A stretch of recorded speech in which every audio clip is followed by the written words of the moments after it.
Welcome to Romance Haven. This is an original Regency romance novel, The Duke's Reluctant Bride, created and owned by this channel. All content in this audiobook is exclusive to Romance Haven. If you enjoy immersive historical romance, passionate slow-burn love stories, and unforgettable characters, you're in the perfect place. Please like, subscribe, and hit the notification bell to support the channel and stay updated on our latest releases. Your engagement helps us continue bringing you more original audiobooks and romantic adventures. Now, settle in and let yourself be swept away to Regency, England, as we begin The Duke's Reluctant Bride. Romance Haven audiobooks. Your escape into romance awaits. The Duke's Reluctant Bride. Chapter 1. No one who had ever seen Lady Whistledown's ballroom at 8:30 on a Thursday would have supposed the scene anything less than perfection. Every inch glimmered, from the great chandeliers, ablaze with the twin flames of 100 beeswax candles, to the sinuous ripples of silver and gold chasing each other across the gilded walls. Beneath, a sea of silks and superfine tailcoats eddied, the colours a living reflection of the crowded Mayfair night outside, only with far less moderation. Tonight the ballroom hosted an assembly worthy of the gossip's notice. The air, already warm with the exhalations of the tun, grew thick with expectation. One could almost hear the shuffling of invisible betting slips as reputations were placed on the line and fortunes wagered, as always, on the failings of others. Lady Elowyn Harrington entered just as the second quadrille concluded, pausing on the threshold as if to survey the field before joining battle. She wore an emerald silk that defied both the sombre hues of the season and her mother's express command. The gown's neckline, modest by Elowyn's reckoning, but the source of much whispering in her mother's, caught the light each time she moved, which was often and rarely in the expected direction. Auburn curls, only partially subdued by pins, bobbed with each of her quick, light steps as she navigated the press. She had a smile for each acquaintance, a barbed comment for each rival, and, by the time she reached the main floor, a small collection of flustered admirers trailing in her wake. She did not notice the Duke of Ashwood at first. Lord Anselm Montgomery was not a man easily overlooked, but he stood deliberately apart, half-shadowed near a marble column, posture so rigidly correct it seemed almost a rebuke to the room. His dark hair, cut shorter than current fashion dictated, made his blue eyes colder by contrast. He watched the crowd as a chessmaster might survey the board, searching for threats, calculating the minimum number of moves required to checkmate them. A lesser lady might have found his gaze intimidating. Elowyn found it a challenge, one she intended to meet, if only for the pleasure of seeing him blink. But first, there was the matter of the punch. The great gilt table, centerpiece of the evening, sagged beneath the burden of cut crystal bowls, their contents glowing in ruby and gold. The queue for refreshment was perilous. There were sharp elbows, ambitious dowagers, and at least one viscount lurking behind the centerpiece with a suspiciously empty glass. Elowyn, never one for patience, found an opening just as the footman replenished the orange ratafia. She darted forward, only to catch the embroidered hem of her sleeve on the lip of the table. In a single, mortifying instant, her hand jerked, a silver ladle slipped, and a rich arc of cardinal-hued punch soared through the air, striking Lord Anselm Montgomery, Duke of Ashwood, full across the chest. Time, for the assembled ton, stopped. The silence that followed had its own texture, brittle and sweet. All eyes, as if choreographed by an unseen hand, turned toward the pair. Elowyn's first impulse was to laugh, which she barely stifled with a swallow so sudden her throat ached. The punch beaded and dripped from the Duke's lapels, seeping into the fine wool of his evening coat. A single droplet clung, heroically, to his cravat before surrendering to gravity and splattering onto the parquet. His expression did not change, Only the faintest tensing of his jaw betrayed any reaction. She set down her own glass and reached for a napkin, though she could not quite decide whether she meant to mop the stain or, more sensibly, flee behind the nearest potted palm. "My sincerest apologies, Your Grace," she said, unable to keep the edge of amusement from her voice. "The punch appears to have a will of its own this evening." He regarded her, expression carved in ice. "It seems so, Lady Harrington." He plucked the napkin from her extended hand, his gloved fingers briefly brushing hers, then dabbed at the crimson blot as if removing a speck of dust rather than a potential social disaster. Their hands lingered a fraction too long, a fact not lost on the assembly, nor on Lady Whistledown herself, who had materialized with the silent, predatory glide of a hawk. "My dear Miss Harrington," purred Lady Whistledown, her hazel eyes sparkling with wicked delight. "How fortuitous that your aim is so precise. I dare say the colour suits his grace." Murmurs suppressed laughter. Elawen inclined her head, letting a half-smile play over her lips. "If so, I shall take care to recommend the shade to my modiste. It appears to have the power to arrest conversation." Lady Whistledown tilted her head, measuring the younger woman. "I suspect you require little aid in that department." She turned to Lord Anselm. "And you, Your Grace? Shall we send for your valet?" He surveyed his ruined lapels with a studied detachment. "No need, Lady Whistledown. It is, as Miss Harrington observed, merely punch."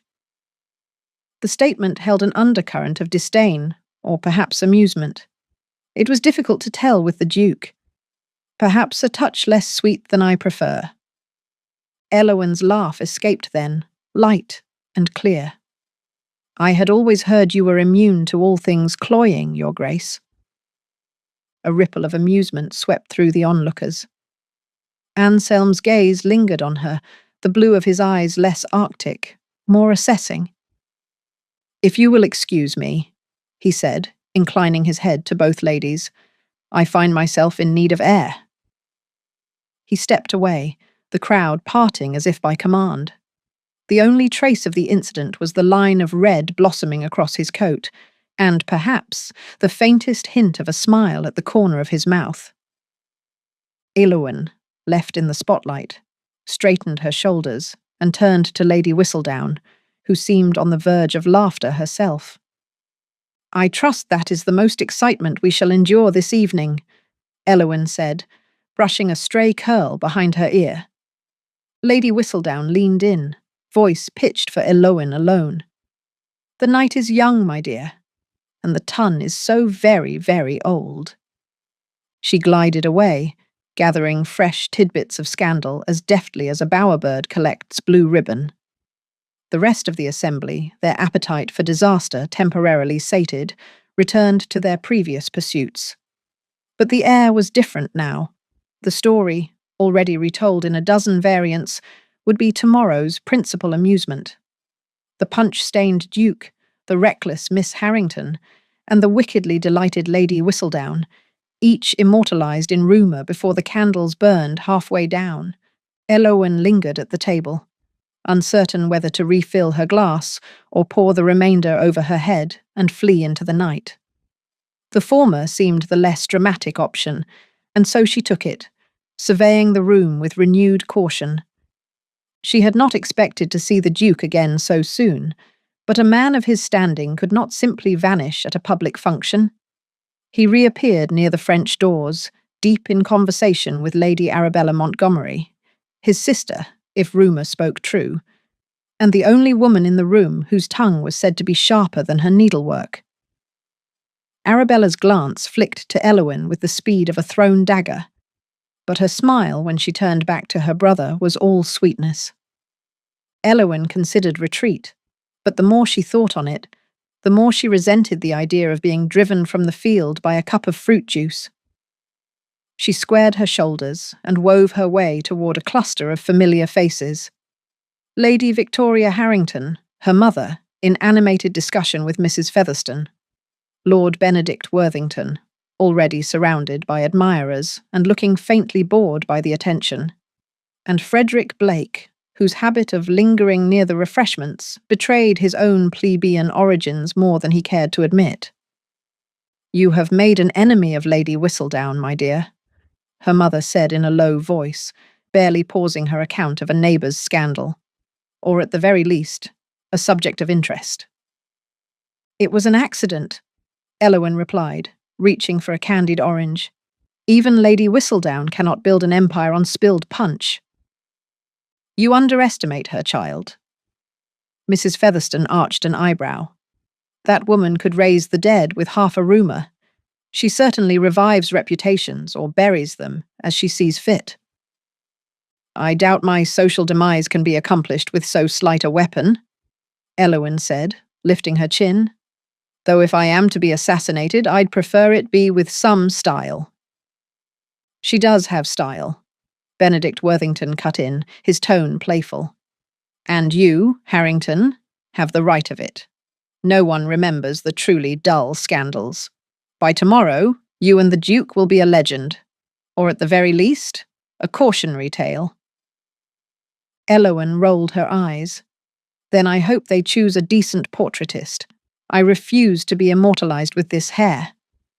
She smoothed a curl into place, feigning vanity. Benedict grinned, revealing even white teeth. "If you require a more heroic likeness, you must give the gossips something to work with. Perhaps a daring escape through the kitchens?" "Or," Frederick Blake interjected, "a dramatic apology delivered from the musician's dais. That seems to be the latest trend." "I shall bear it in mind," Elowen said, warmth returning to her smile. She turned, then, and found her gaze locking once more with that of the Duke. He stood alone again, cravat now slightly loosened, as if the incident had freed him from some private constraint. He inclined his head, and this time Elowen thought she detected the faintest crinkle at the corners of his eyes. She raised her glass in silent salute. He did not look away.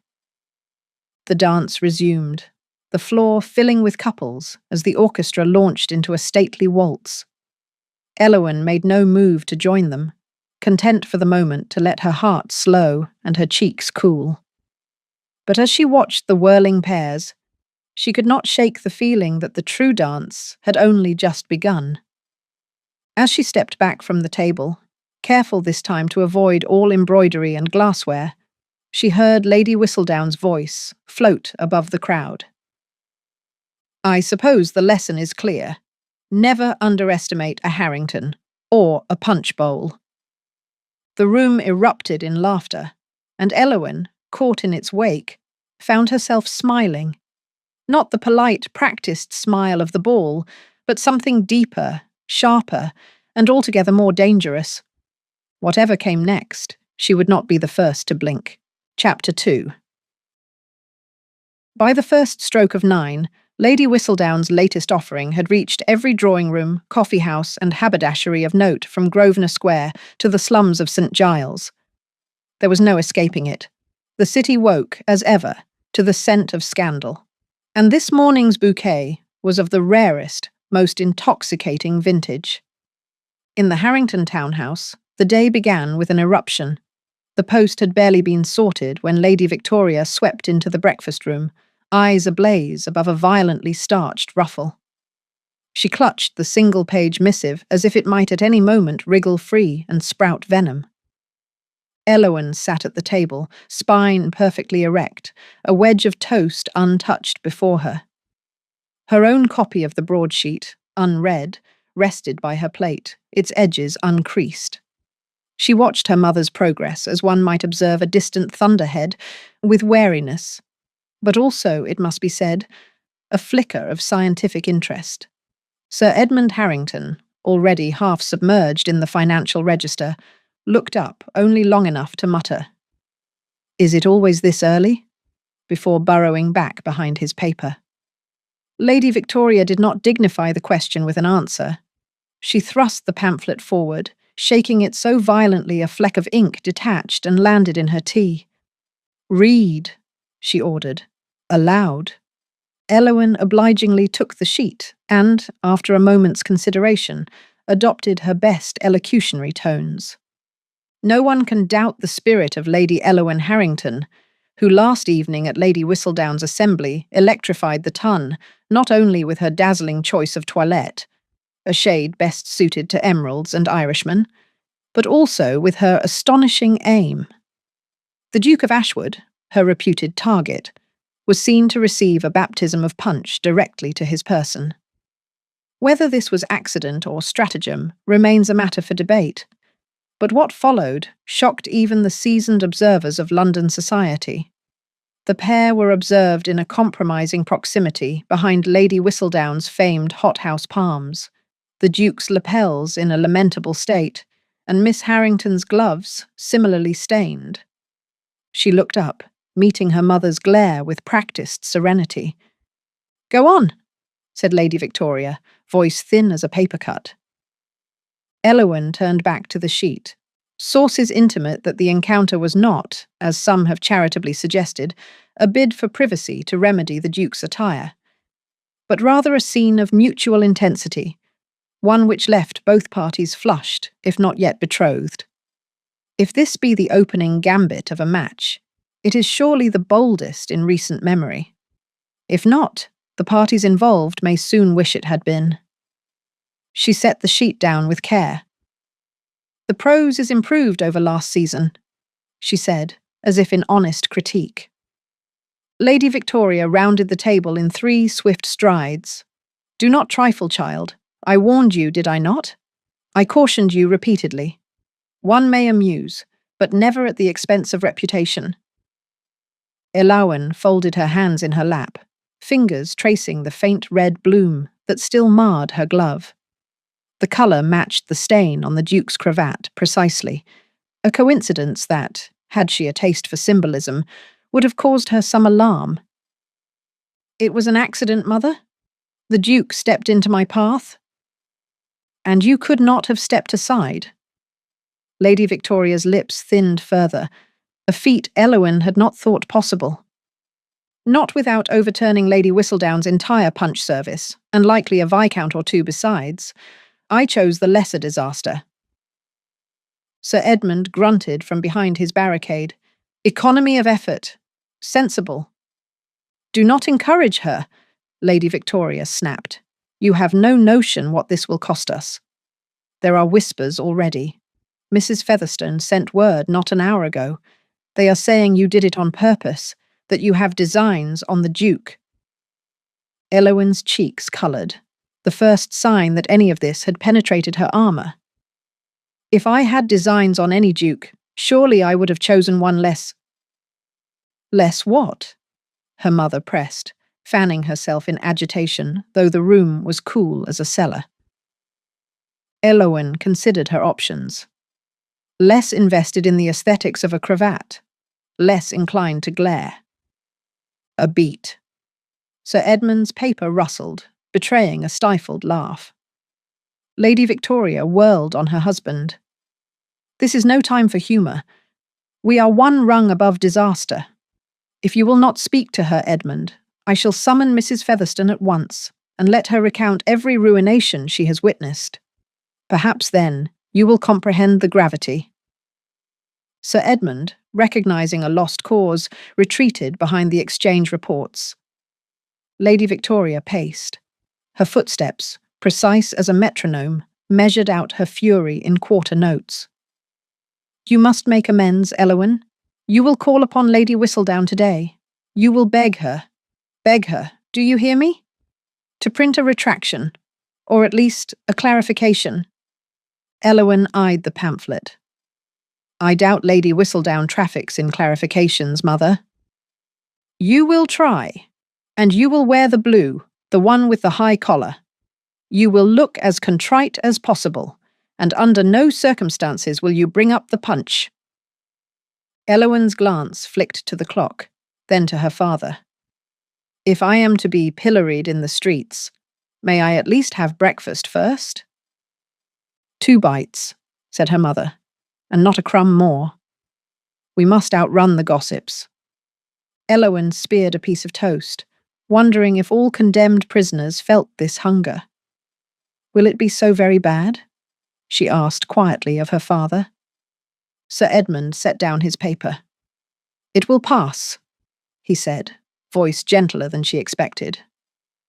"They all do, though perhaps stay clear of garden parties for a fortnight." Lady Victoria drew a ragged breath, mastering herself. "You must understand, Elowen. Your choices are not only your own. The world watches us always, waiting, hungry. You cannot afford a misstep, not now. Not with so much at stake." For a moment, the room was silent, but for the ticking clock. Elowen rose. She smoothed the front of her dress, squared her shoulders, and picked up the scandal sheet. The ink was still damp, smearing faintly on her palm.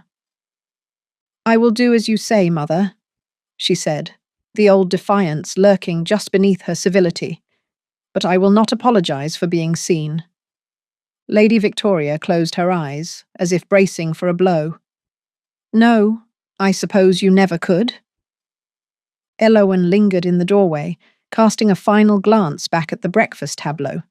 Her mother rigid as a statue, her father pretending to read, the remains of her own breakfast cold and untouched. She stepped into the corridor, pamphlet in hand. Beyond the great windows, London glimmered with possibility and peril.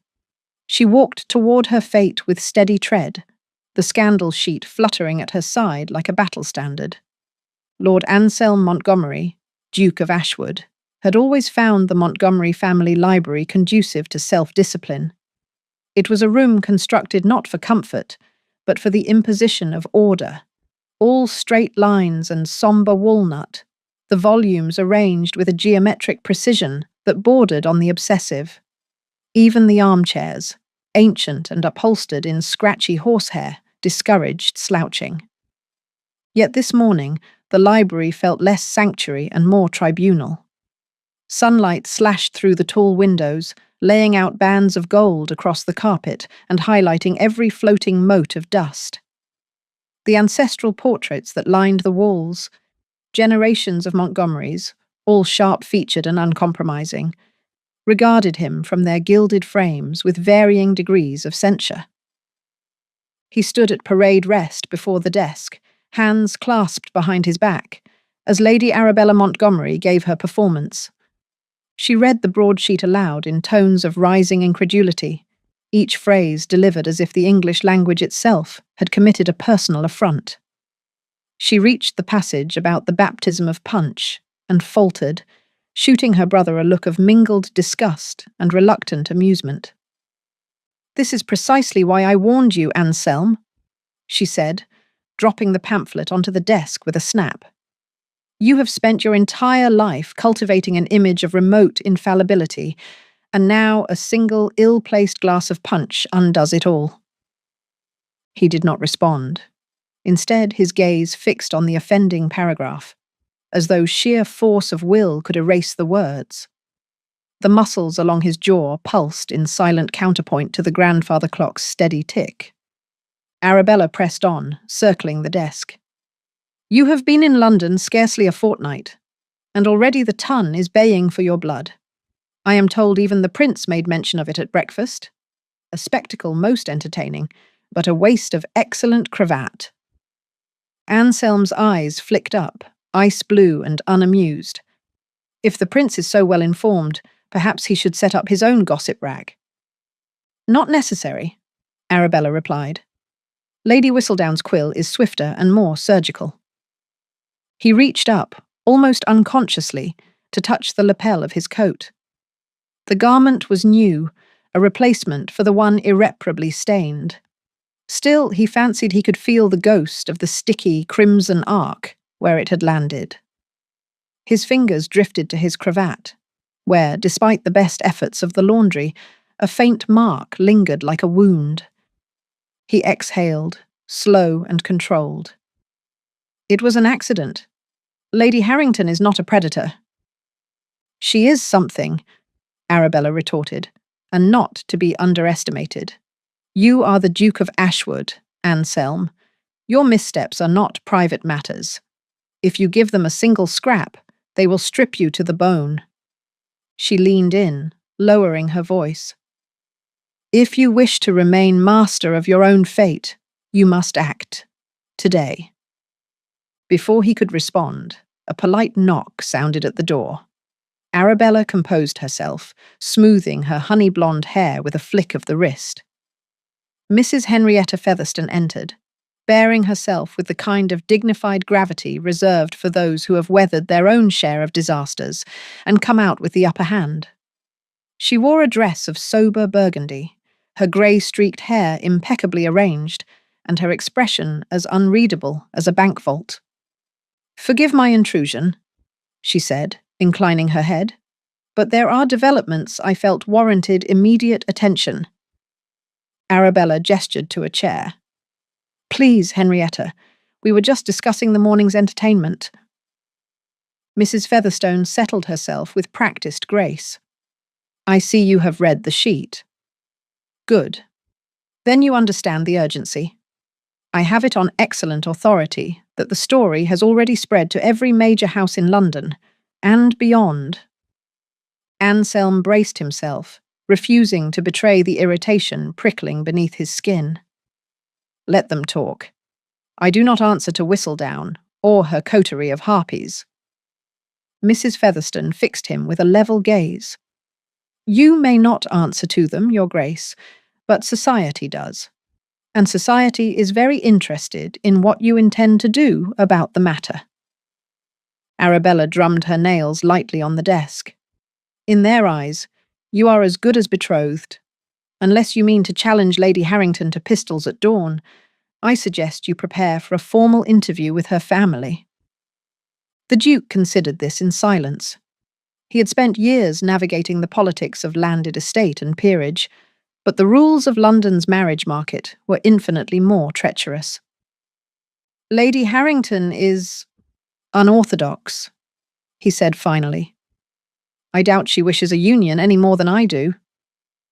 "Then you are fortunate," Mrs. Featherstone replied. "But wishes are nothing to the ton. If you do not act, someone else will. There are already whispers that you intend to offer for her hand. Some say it is a great match. Others, a great joke." She allowed the words to settle. "Your reputation, and hers, hang in the balance." He glanced at the pamphlet. The line that rankled most was not the one about the punch, nor the hothouse palms.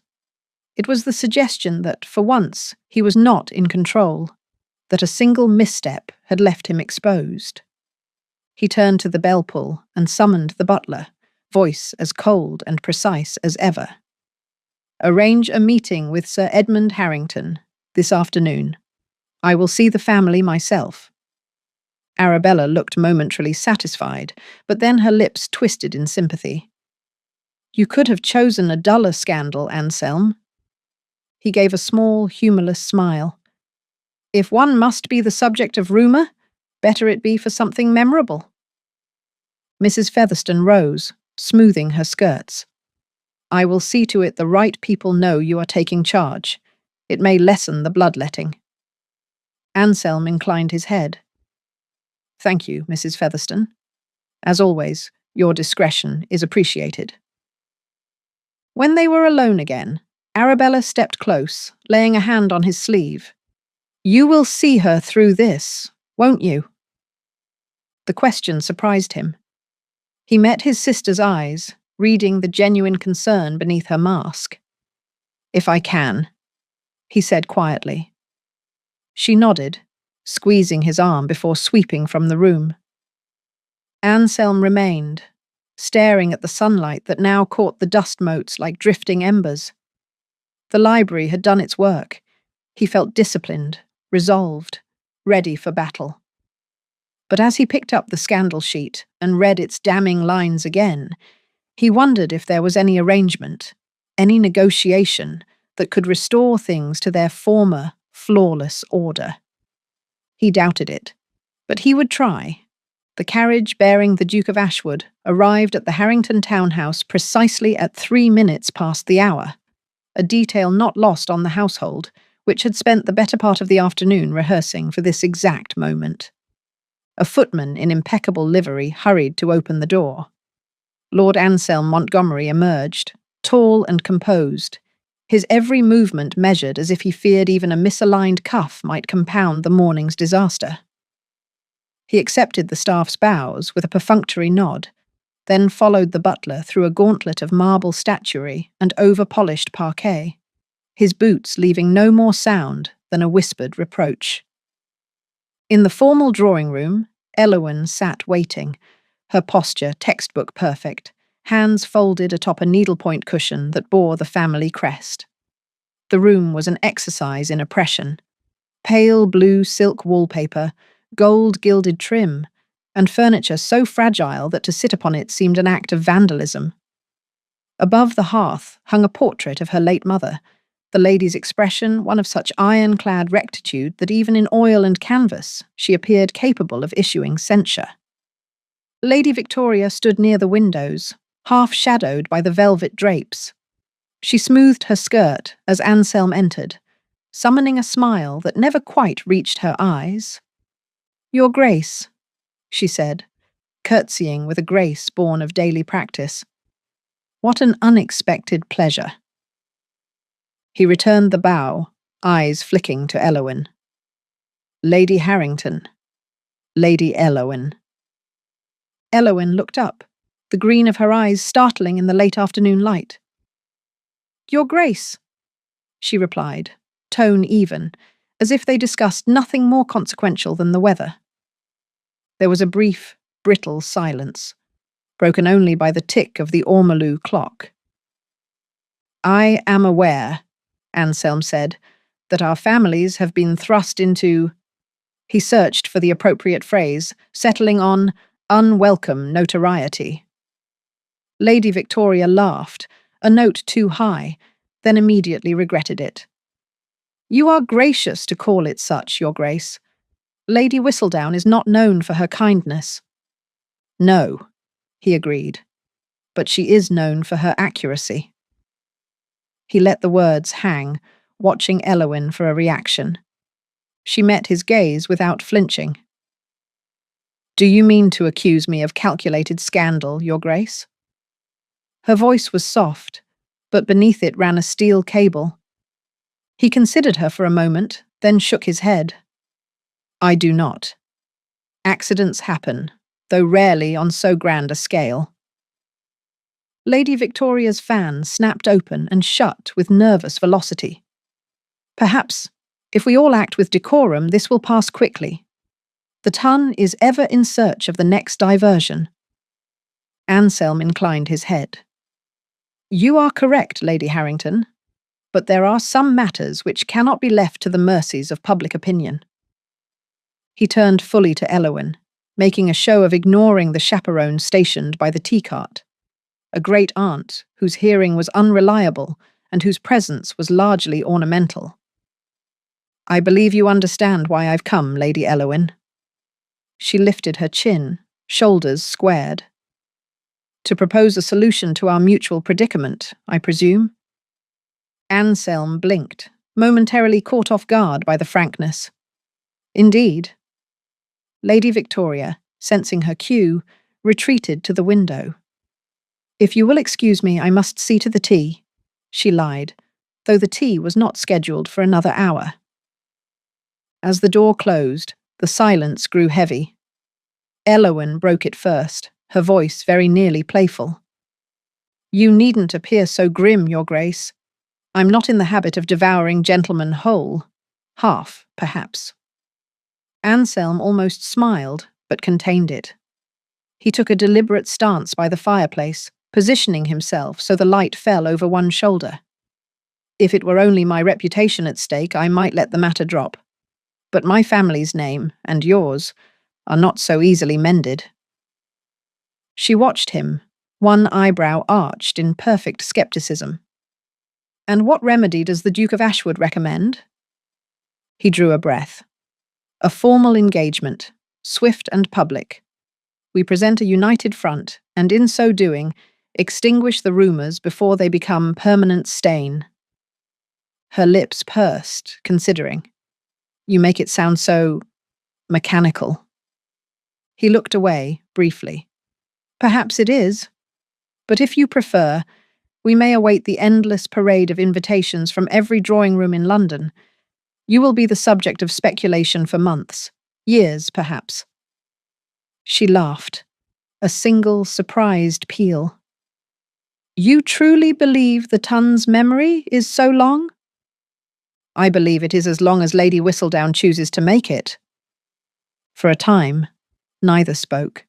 The aunt by the tea-cart snored delicately, head drooping toward the sugar bowl. Elowyn examined her hands, the knuckles white where she gripped the handkerchief. I do not wish to marry for the sake of appearances. Nor do I, he said.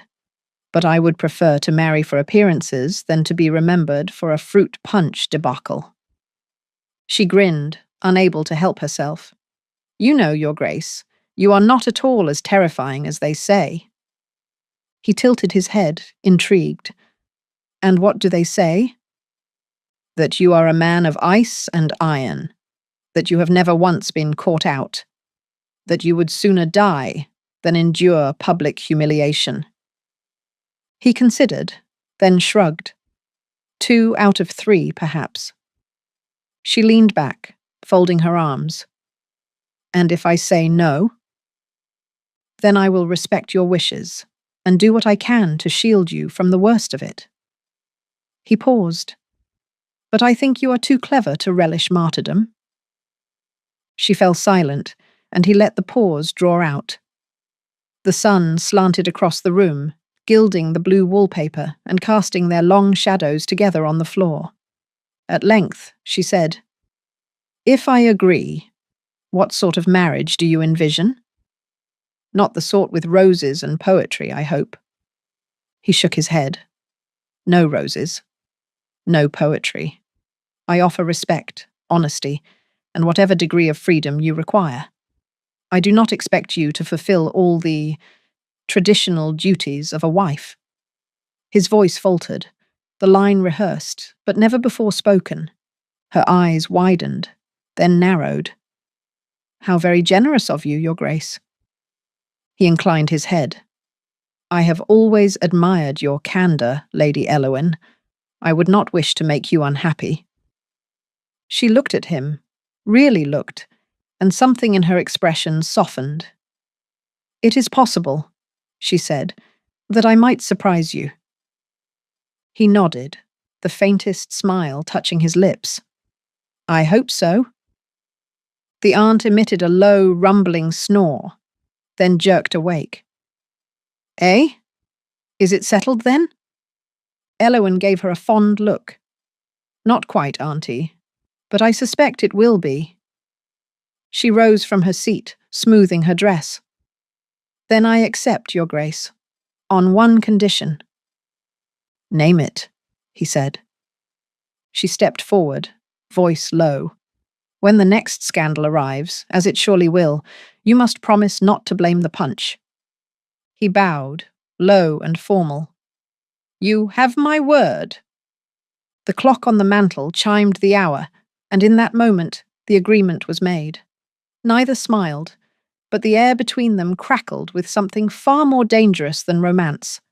Mutual recognition.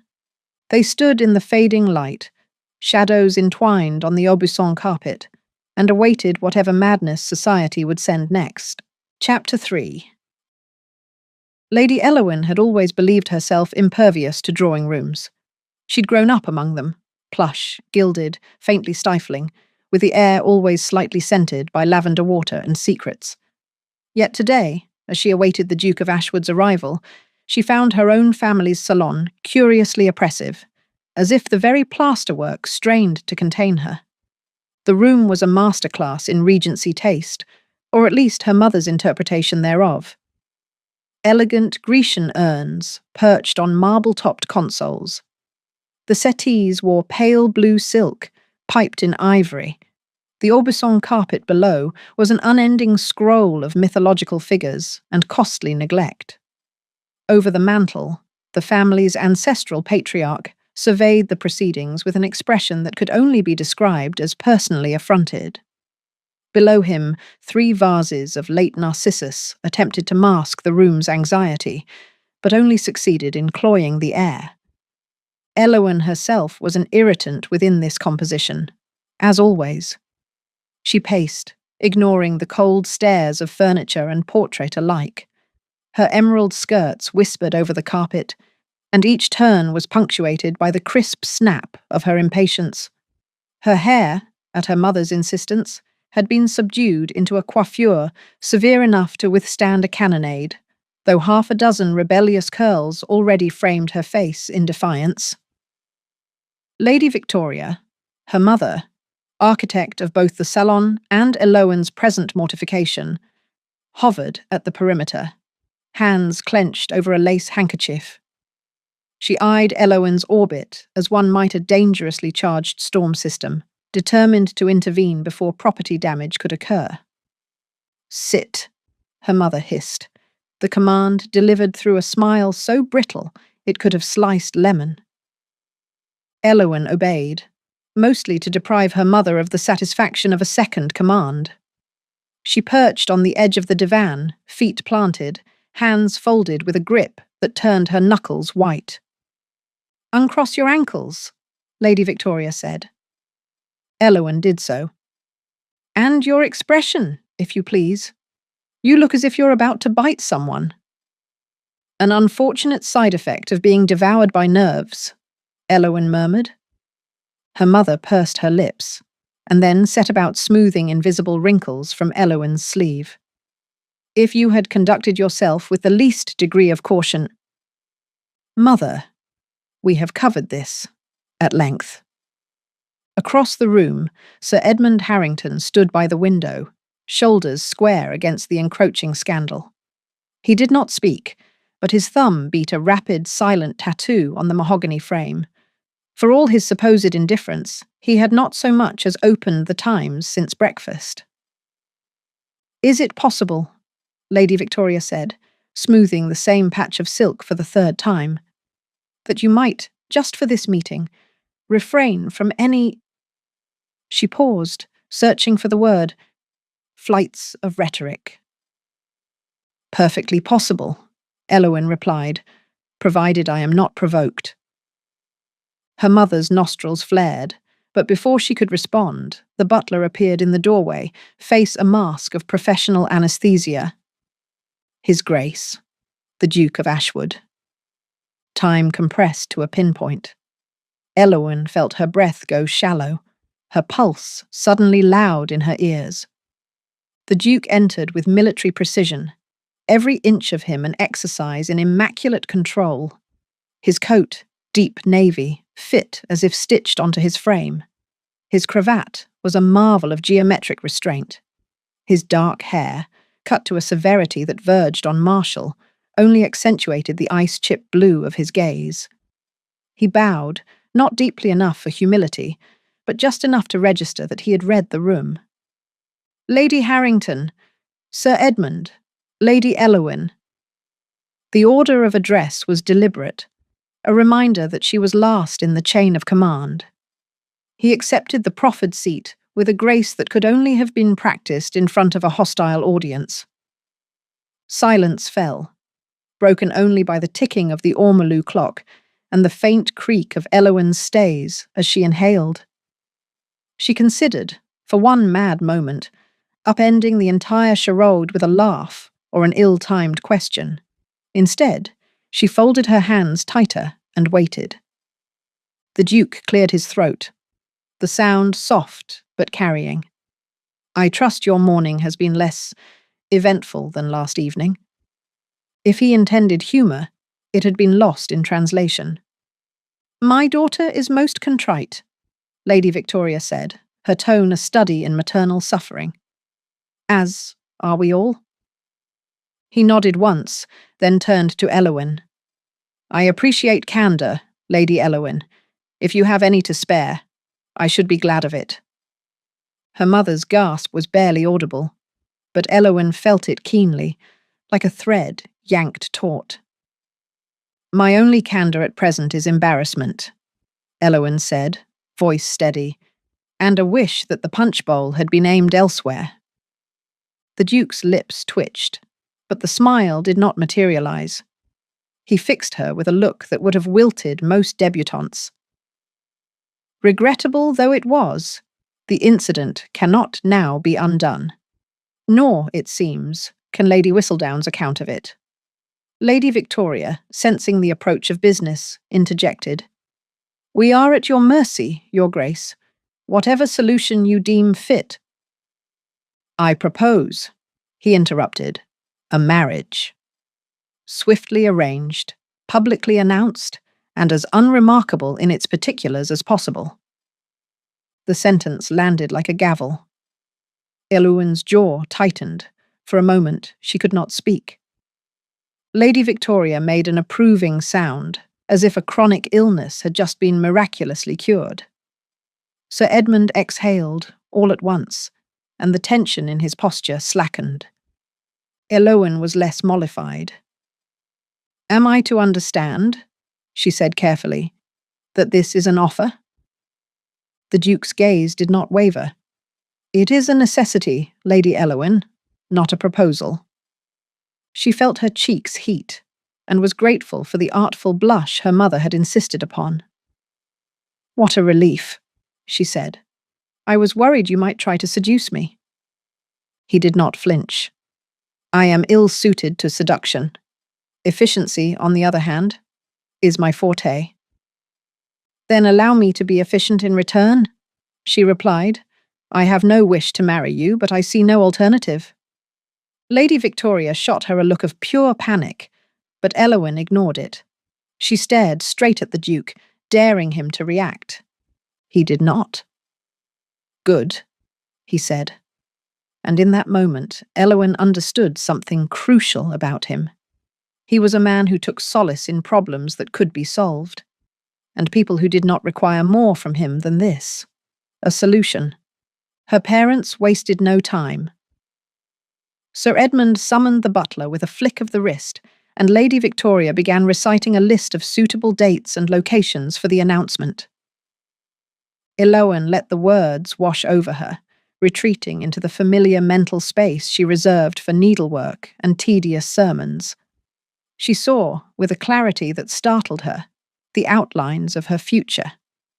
Parades of social functions, the slow shrinking of her own opinions, the gradual ossification of all the bright, silly hopes she had allowed herself to entertain. When the Duke rose to take his leave, she rose as well, and for the first time met him eye to eye. He was taller, but not so much that she had to look up.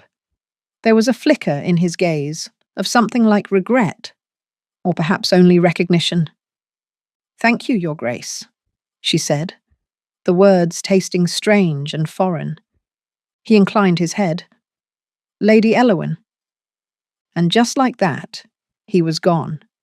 The only proof of his visit, the indentation left on the settee, and the thin, sharp chill he had brought with him. As the door closed behind him, Elowen let herself exhale, finally, fully. Her mother was already in motion, summoning tea, alerting the staff, making plans to summon every relation within a 50-mile radius. Sir Edmund retreated to his study, the crisis managed. Elowen remained where she stood, hands limp at her sides. The room seemed to pulse with expectation, or perhaps it was only her own heart, beating out its stubborn, reckless rhythm. She glanced at the ancestral portrait over the hearth, and for the first time thought she recognized the expression there. Not judgment, but commiseration. She would not cry. Not yet, and not here. She turned away from her mother's chatter, her father's relief, and let her steps carry her to the only spot in the drawing room where the sun still shone, unobstructed, onto the cold marble floor. There, she let herself feel the weight of it all. And there, she resolved, whatever the marriage, whatever the gossip, whatever the Duke of Ashwood expected, she would not allow herself to be efficiently erased. The Duke of Ashwood's study was everything a study ought to be, a cathedral of order, built for the worship of control. The walls rose in ranks of leather-bound volumes, some so ancient their spines bore the scars of generations' failed arguments. A pair of antlered skulls watched from opposite ends of the room, trophies of some long-ago contest between man and beast, or perhaps only between men. The fire burned low in the grate, the scent of smoke just detectable beneath the polish and paper. Eowyn stood in the doorway, uncertain whether to advance or retreat.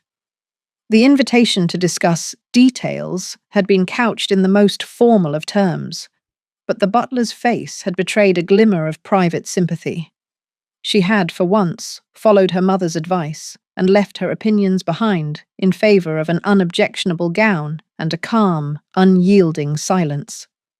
The Duke sat behind a mahogany desk, his posture a geometry lesson in rigidity. The only movement was the steady tap of his pen against a crystal inkwell, as if the instrument were a metronome for his thoughts. He did not look up when she entered. "Sit, please." She did, settling into a chair upholstered in dark green velvet, the colour oddly funereal. He finished a line, blotted it with precision, then capped the pen and folded his hands atop the document. "Thank you for coming.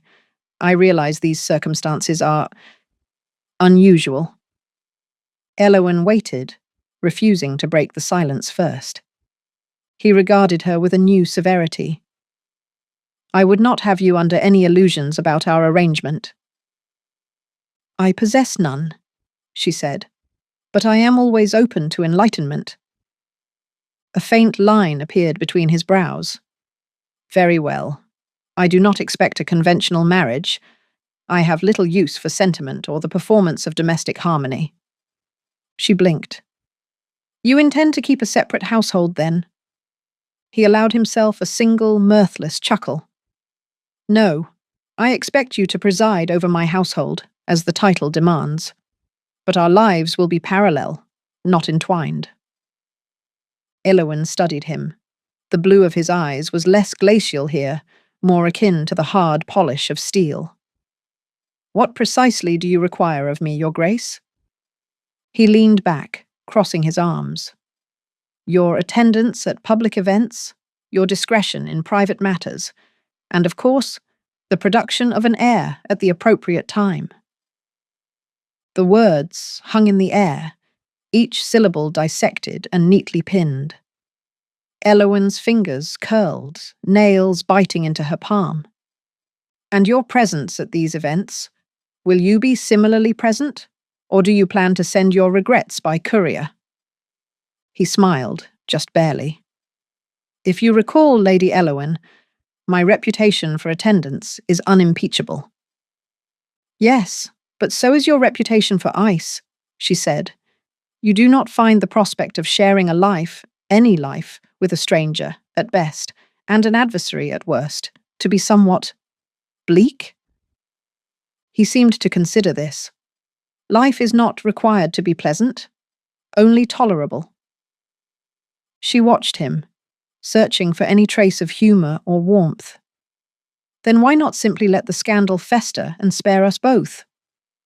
He reached for the decanter at the edge of his desk, pouring 2 fingers of sherry into a glass and sliding it across the desk. "Because, Lady Eowyn, I am not in the habit of losing." She did not take the glass. "And I am not in the habit of being won." For a moment, something flickered between them, an electric charge, sharp and dangerous. He cleared his throat. "I believe, if we are frank with one another, we may achieve a modus vivendi." Eowyn weighed the words, finding them both generous and galling.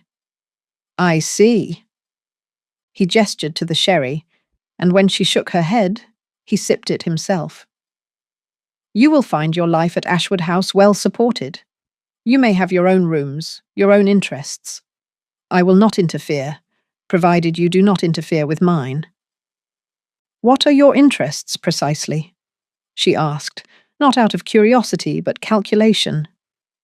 He set the glass down, contemplating the pale amber, Estate management mostly, travel. I fence when the opportunity presents. I have no vices worth cataloguing, unless you count an aversion to crowds. She nearly laughed. We are to be the most efficient married couple in London, then. All business, no pretense. He nodded. That would suit me. A pause.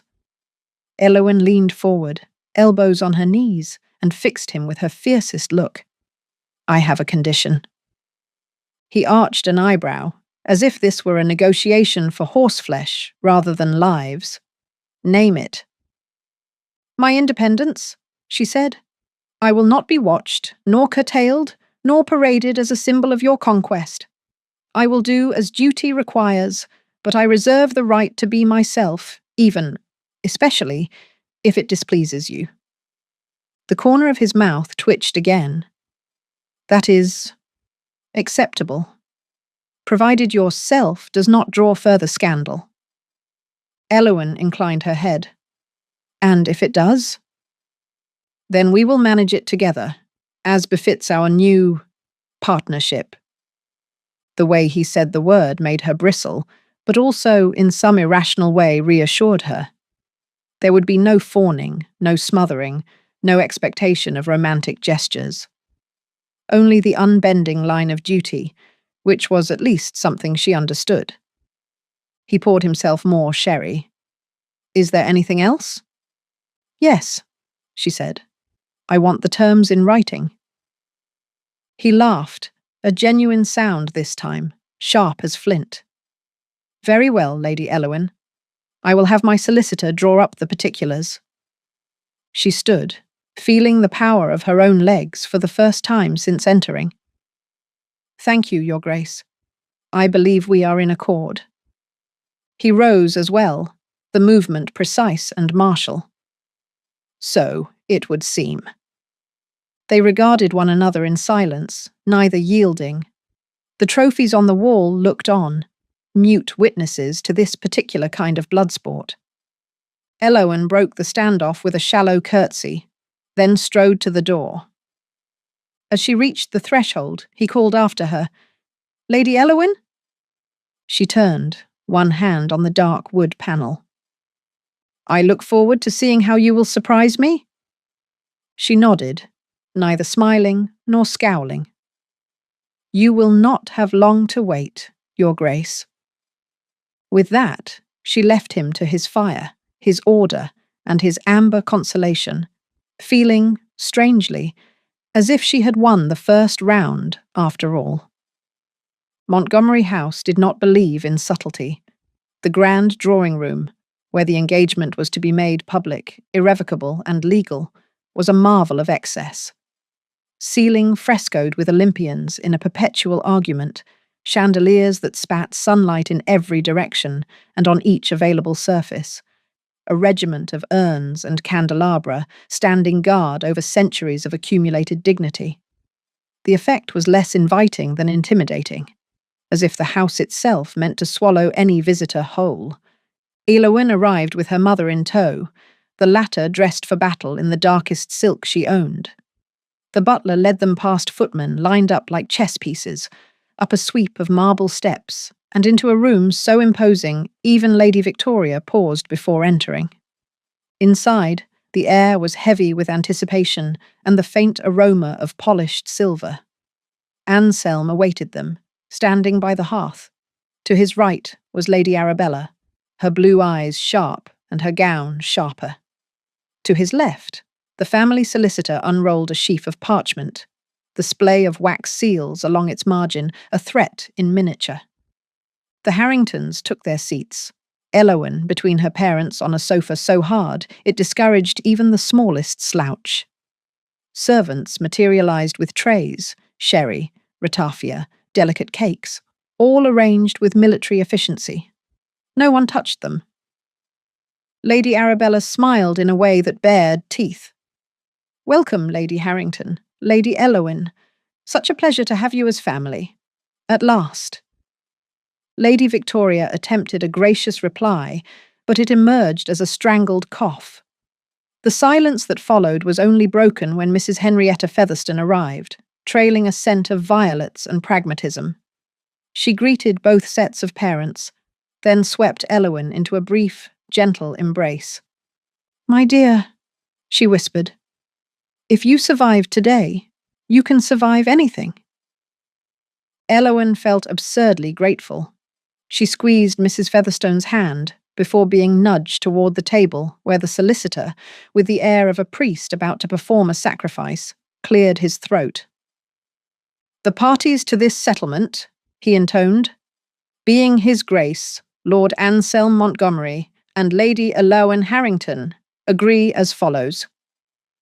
He recited the terms, the dowry, the properties, the entailment, the expectations of progeny. It was like listening to one's own life reduced to a balance sheet, every hope and mistake itemized and codified. Elowyn watched Anselm as he listened. His face was unreadable, though she detected a tick at the corner of his mouth each time the solicitor pronounced "in perpetuity." Lady Arabella sipped her sherry, gaze never leaving Elowyn. Mrs. Featherstone sat with her hands folded, her calm a silent rebuke to the spectacle. Finally, the solicitor slid the contract toward the Duke. He signed without flourish, his name an angled, deliberate wound on the parchment. Then it was Elowyn's turn. She took the quill, surprised at how light it felt. Her hand hovered, poised, over the page. "This is not how I imagined it would be," she murmured, the words escaping before she could stop them. Anselm heard, of course. He leaned in, his voice so low only she could hear. "Nor I, but we will make the best of it." She glanced up, startled by the momentary warmth, or maybe only the honesty, before he turned away, his features snapping back to their usual reserve. Lady Victoria reached for her daughter's hand, but Elowyn signed alone, her signature looping and defiant. The solicitor blotted the ink, then affixed the final seal. "Congratulations, my lord, my lady. It is done." There was a perfunctory exchange of toasts, the glasses clinking with all the joy of a funeral procession. Elowyn sipped her ratafia, wondering if it were possible to drown on the inside. Lady Arabella drew close, her smile more genuine now that victory was assured. "You will find Montgomery House well run," she said, "but do be careful. The walls have ears." Elowyn matched her smile. "How fortunate, then, that I never say anything I do not mean to be overheard."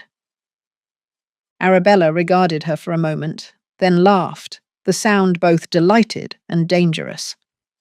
"Oh, I do believe we shall get on splendidly." The families mingled, alliances cemented with platitudes and promises of future visits. Lady Victoria, suddenly tearful, clasped Elowyn to her with such force it wrinkled both their gowns. Sir Edmund shook Anselm's hand with grim approval, as if congratulating a son-in-law on a successful campaign. Eventually, the room emptied. Elowyn stood near the mantel, tracing the gilt on a porcelain shepherdess, when Anselm approached. He said nothing for a long time, content to let the silence stretch between them like a rope. Finally, "Are you content with the terms?" She considered. "I would be a fool to say yes, but I am not ungrateful. You kept your word."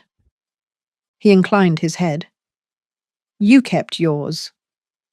They stood together, not quite friends, not yet enemies, the vast house echoing around them. "Will we be happy?" she asked, not because she believed it, but because she needed to hear it asked. He thought for a moment. "We will be interesting." She smiled, the first real one of the day. "I suppose that is all anyone can ask." He returned her smile, faint but unmistakable. "Indeed." When she left, she did not look back.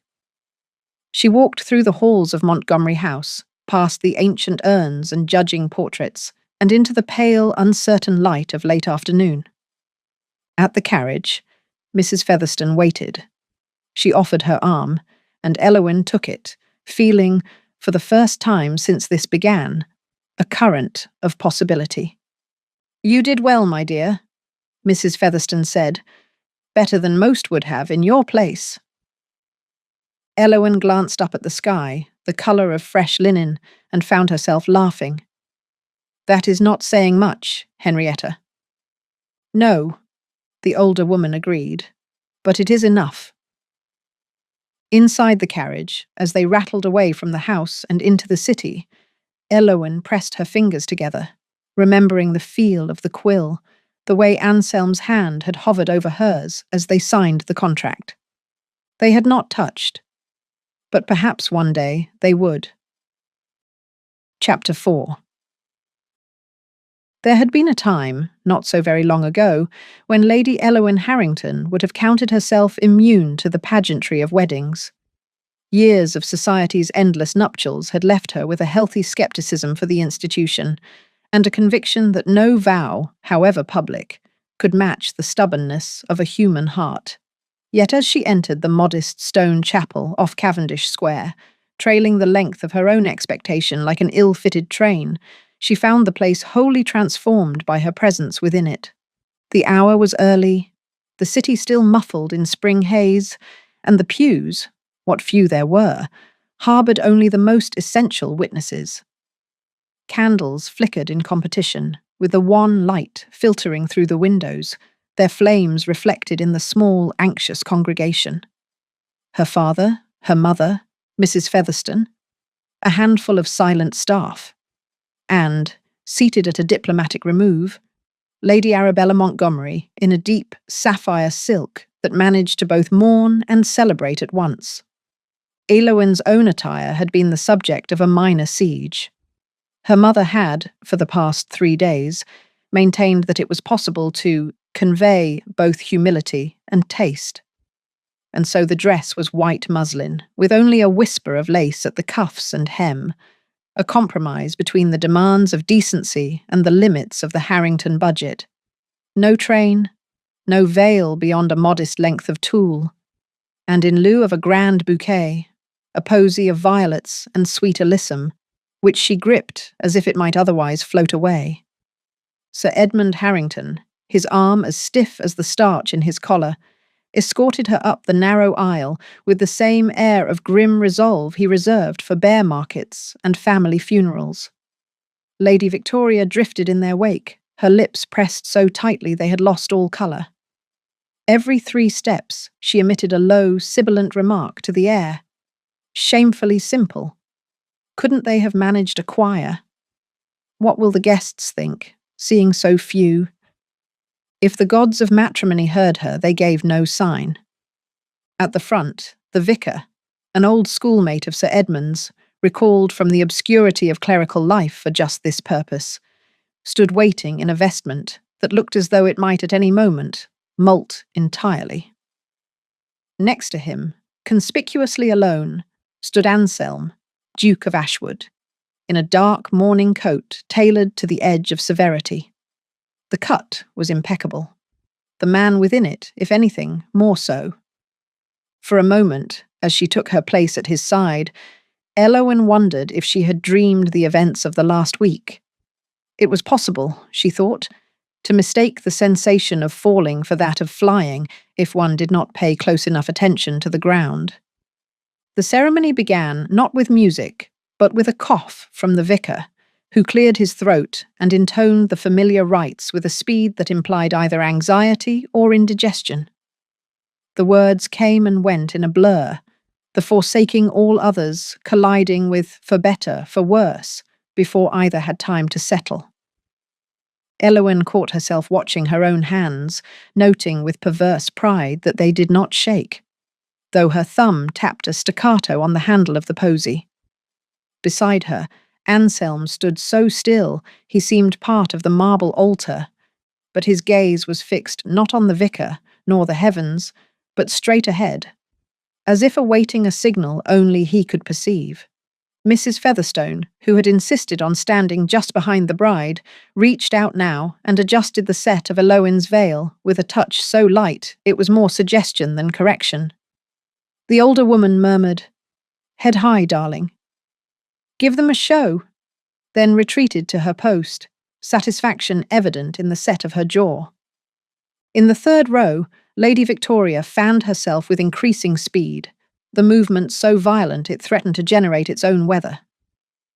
Eloin risked a glance and saw her mother's lips forming a continuous, silent litany.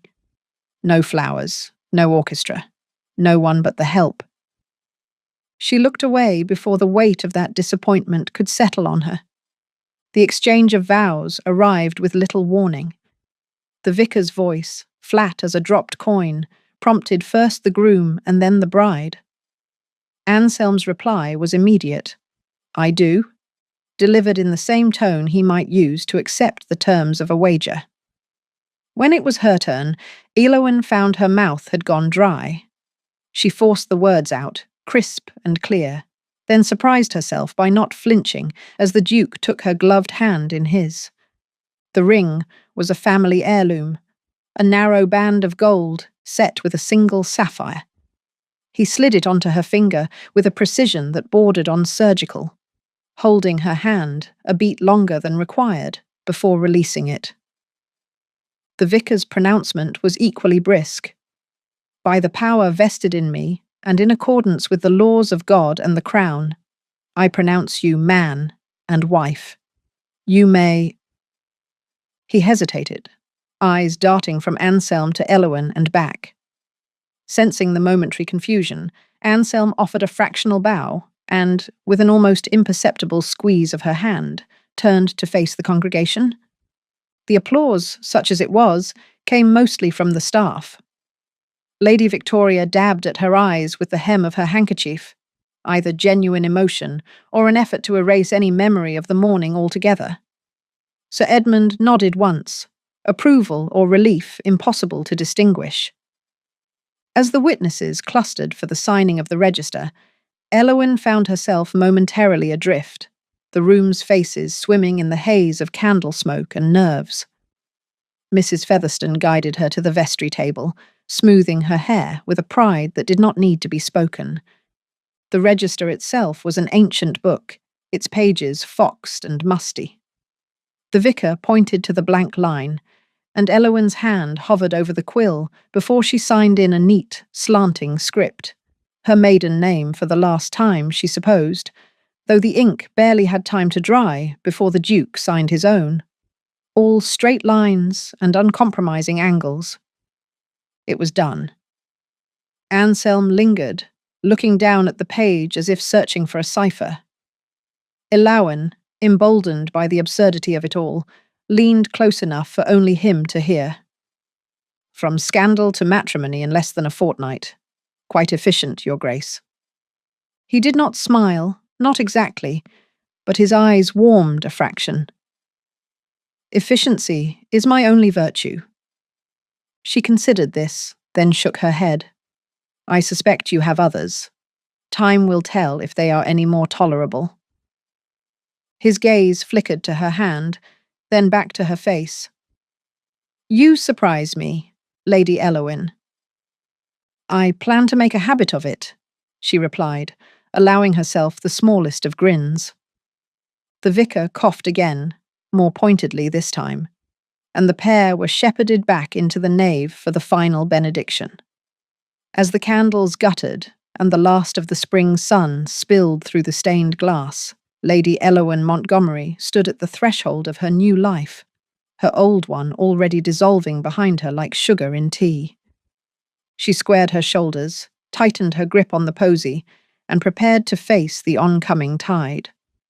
The so-called wedding breakfast had been consigned to a cramped chamber off the chapel's main vestibule, where 2 card tables and a sagging buffet bore the full weight of the occasion.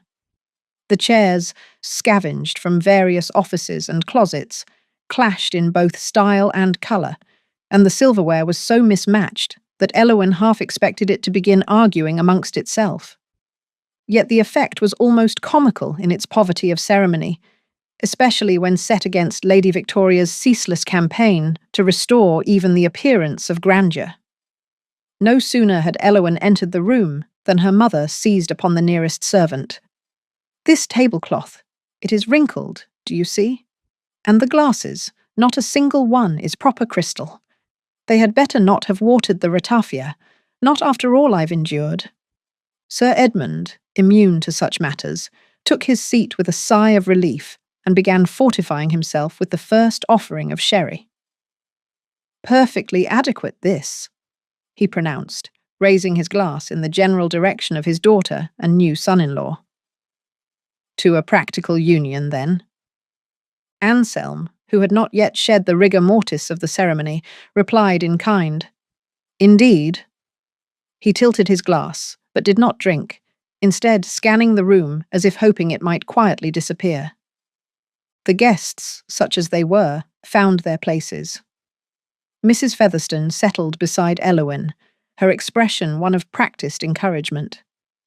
Lady Arabella, meanwhile, positioned herself at the head of the table and proceeded to orchestrate the flow of conversation with the finesse of a surgeon separating twins. She inquired after Lady Victoria's health. "You must be exhausted, arranging all this with so little warning," praised Sir Edmund's choice of wine, and even found time to compliment the weather. It was an odd, lopsided affair. The bride and groom seated at opposite poles of the table, with a no-man's land of cold meats and limp watercress between them. Elowen found herself adrift, smiling at the appropriate intervals, her thoughts as pale and untethered as the cheese sandwiches being passed around. Each time she looked up, she met Anselm's gaze, and each time he seemed on the brink of saying something before thinking better of it. Lady Victoria, never one to be outdone by her own misfortune, kept up a steady stream of critique. "If only there had been time for a proper cake. The flowers are almost funereal, aren't they? I heard the Montgomerys once hosted a wedding for 300, with peacocks in the garden." Mrs. Featherstone squeezed Elowen's hand beneath the table, a silent admonition not to rise to the bait. Arabella, catching the exchange, leaned over with a smile that was both dazzling and faintly dangerous. "My dear Lady Elowen, you are radiant, even without the usual trappings of a grand event. My brother, you know, has always preferred simplicity." There was no time to pass whether it was meant as a compliment or a warning. Arabella turned her gaze on the groom, who appeared at that moment to be wrestling the urge to flee. "I hope," she continued, "that you will find Ashwood to your liking. The library is said to be the best outside Oxford, though of course I am partial to the conservatory." Elowen caught the glint of rivalry beneath the surface, but answered with equal polish. "I look forward to exploring every corner, Lady Arabella. I have a fondness for the hidden and neglected." Arabella's mouth quirked. "You will find plenty of both, I assure you." Lady Victoria, not to be sidelined, reached across the table and clutched her daughter's wrist. "If you require anything, you must write at once. I am told the Ashwood household keeps a staff to rival Buckingham, but one never knows. And do remember what I told you, Elowen, about the importance of a good morning call. Nothing cements a reputation like punctuality." Elowen nodded, the gesture automatic, but the warmth of Mrs. Featherstone's hand on her other wrist reminded her that she needn't accept all of her mother's dicta as gospel. The breakfast staggered along, interrupted only by the periodic crash of crockery or the shuffling of the minister's feet as he paced the corridor outside, already rehearsing next Sunday's sermon. Eventually, when it became clear that nothing further could be made of cold ham and limp toast, Anselm pushed back his chair and stood. "If there is nothing further, I believe we should make ready to depart." It was more a declaration than a suggestion, and for a moment, no one moved. Then, in a flurry of chairs and half-finished toasts, the assembly rose. Elowen found herself swept into a corner by Lady Victoria, who, having been denied her triumph on every other front, seemed determined to extract a last ounce of maternal authority. "Listen to me," her mother hissed, pinning Elowen with the force of a general. "You are a duchess now. There will be expectations. You must be accommodating, but not insipid, assertive, but never unladylike. Your conduct will reflect on all of us. Do you understand?"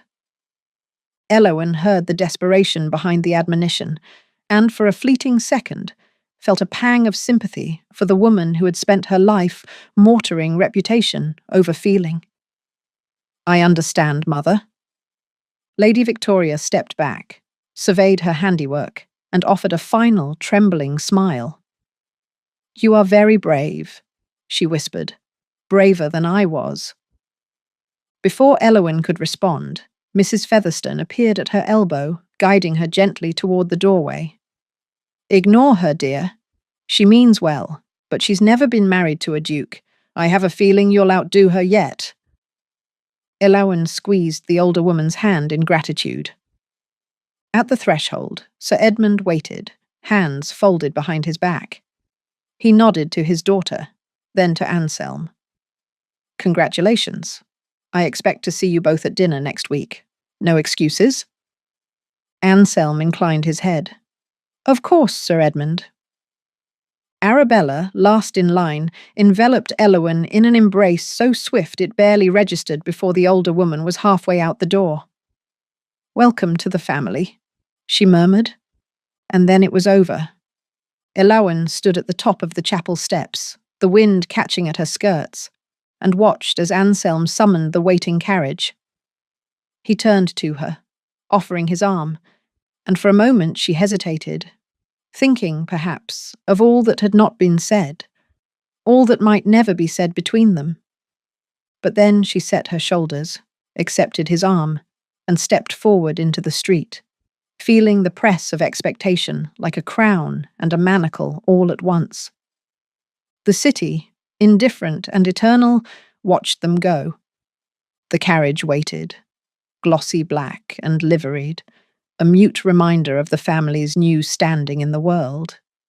Anselm offered Elowen his hand at the foot of the chapel steps, and she took it, more out of protocol than affection, though the grip was steady and unexpectedly warm.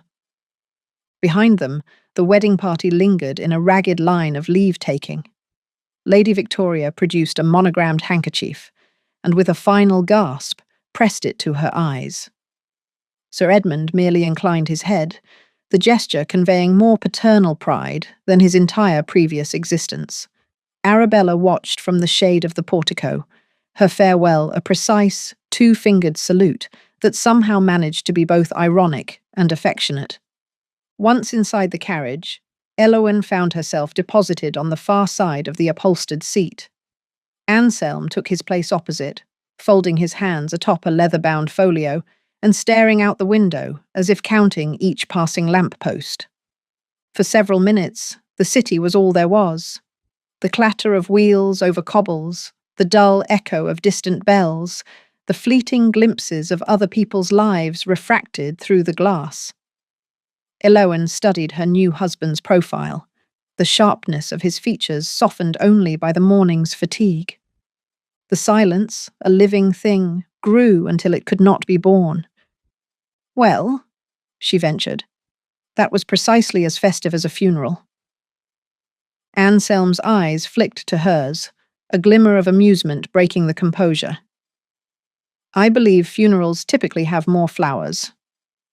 She laughed, surprising herself, and watched his lips quirk in response. For a moment, the air in the carriage changed, if not lighter, then at least less suffocating. They rode in companionable discomfort, each lost to private inventory. Elowen traced the pattern of the passing streets, mapping the topography of her new world. There went the bookshop where she had once imagined a future of her own design. There, the pastry seller's stall, now a cautionary tale for over-eager debutantes. At every turn, another relic of her vanished life.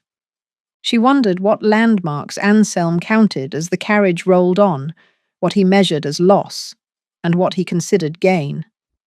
At last, they turned onto the wide avenue fronting Montgomery House. The building rose above the street, severe and symmetrical, its windows reflecting a sky as pale as skimmed milk. 2 footmen stood sentinel at the doors, their faces as blank as playing cards. Anselm exited first, then turned to hand her down. She paused a heartbeat, gathering herself, and placed her gloved fingers in his.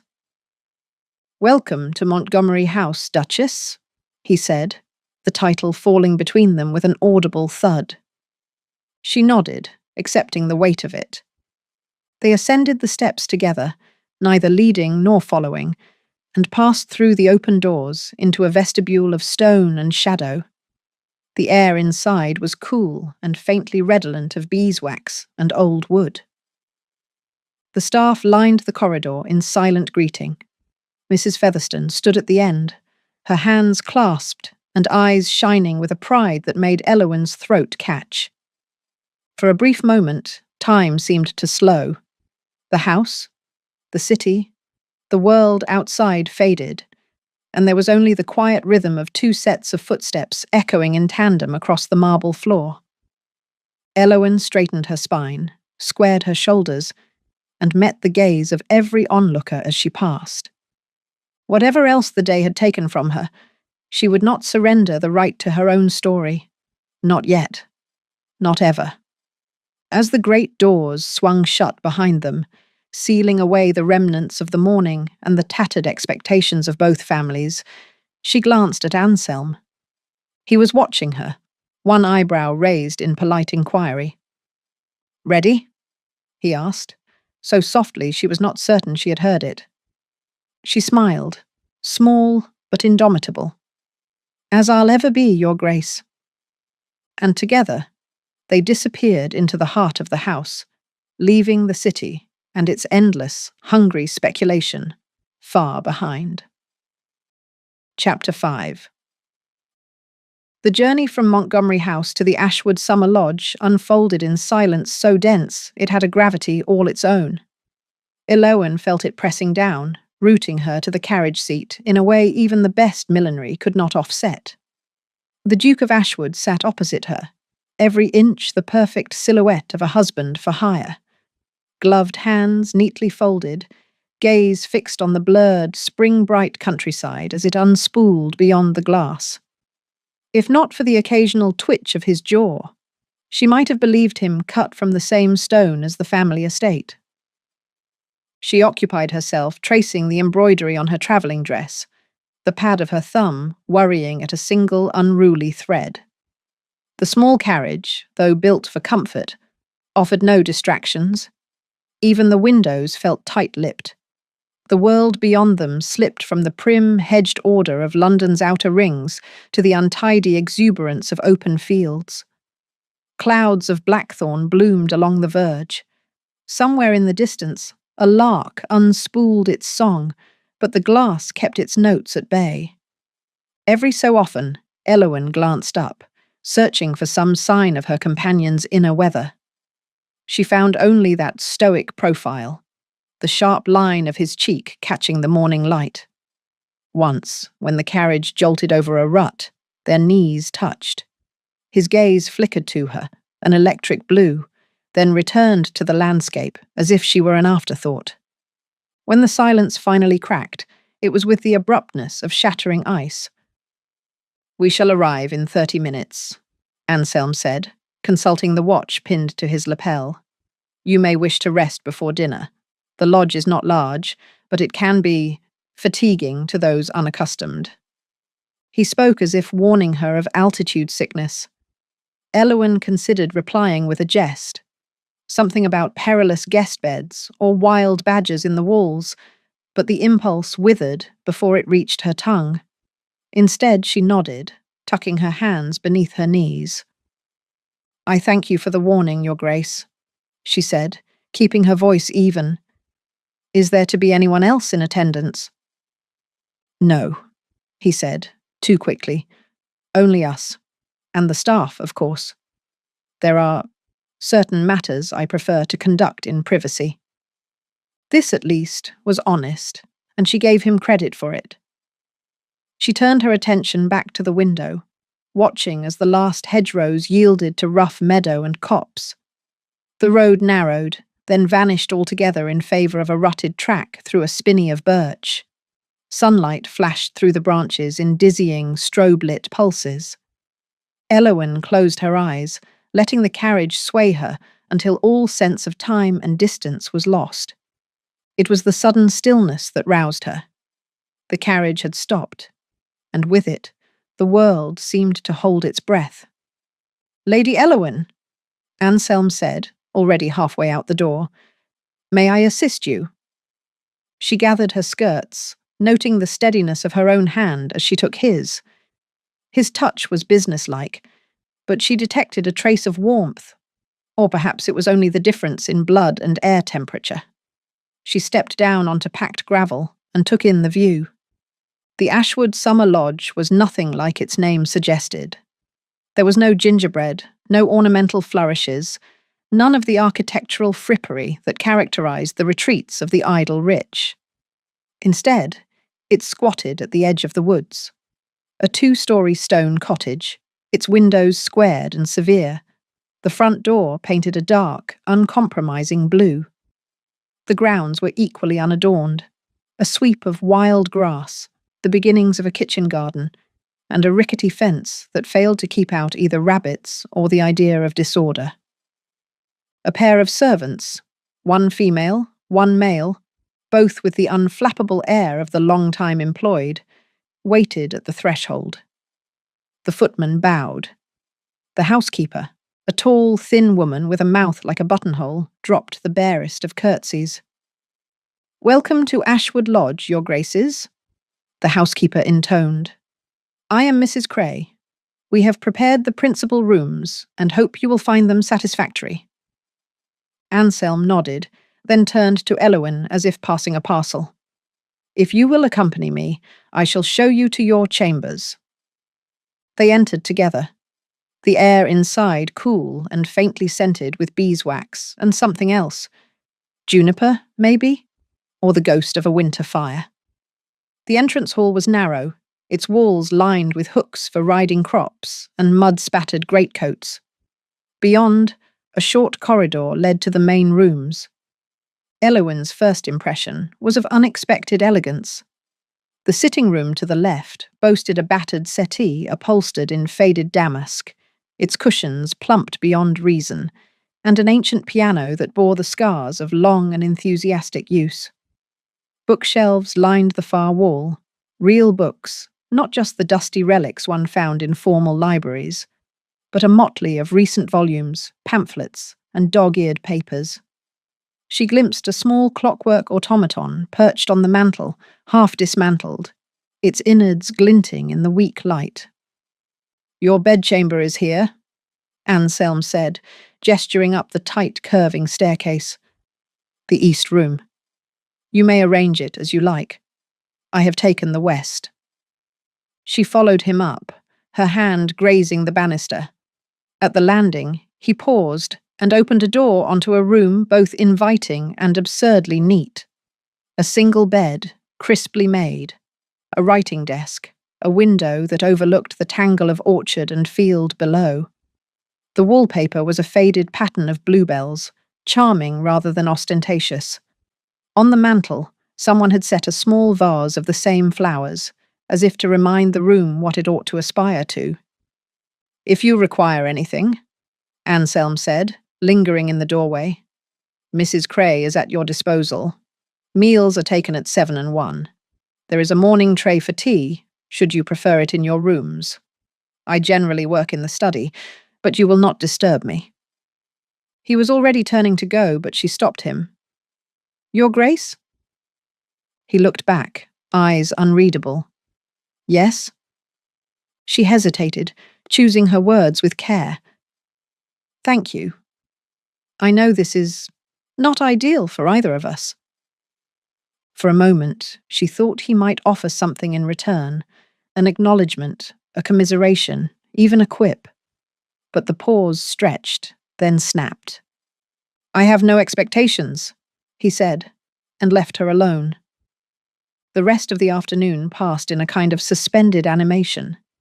Elowen unpacked her trunk, arranging her few possessions in ways that suggested intention. A volume of poetry on the bedside table, a silver brush set on the vanity, a pressed flower between the pages of her journal. She found the wardrobe already hung with her day dresses, each perfectly arranged, and suspected Mrs. Cray had been warned of her preferences. She was touched, though not surprised. There was an efficiency to everything here, as if even sentiment must be sorted and stored by category.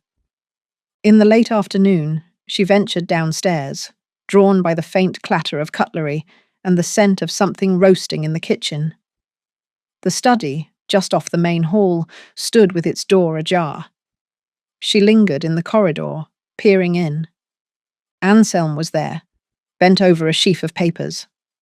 The room was a map lover's fantasy.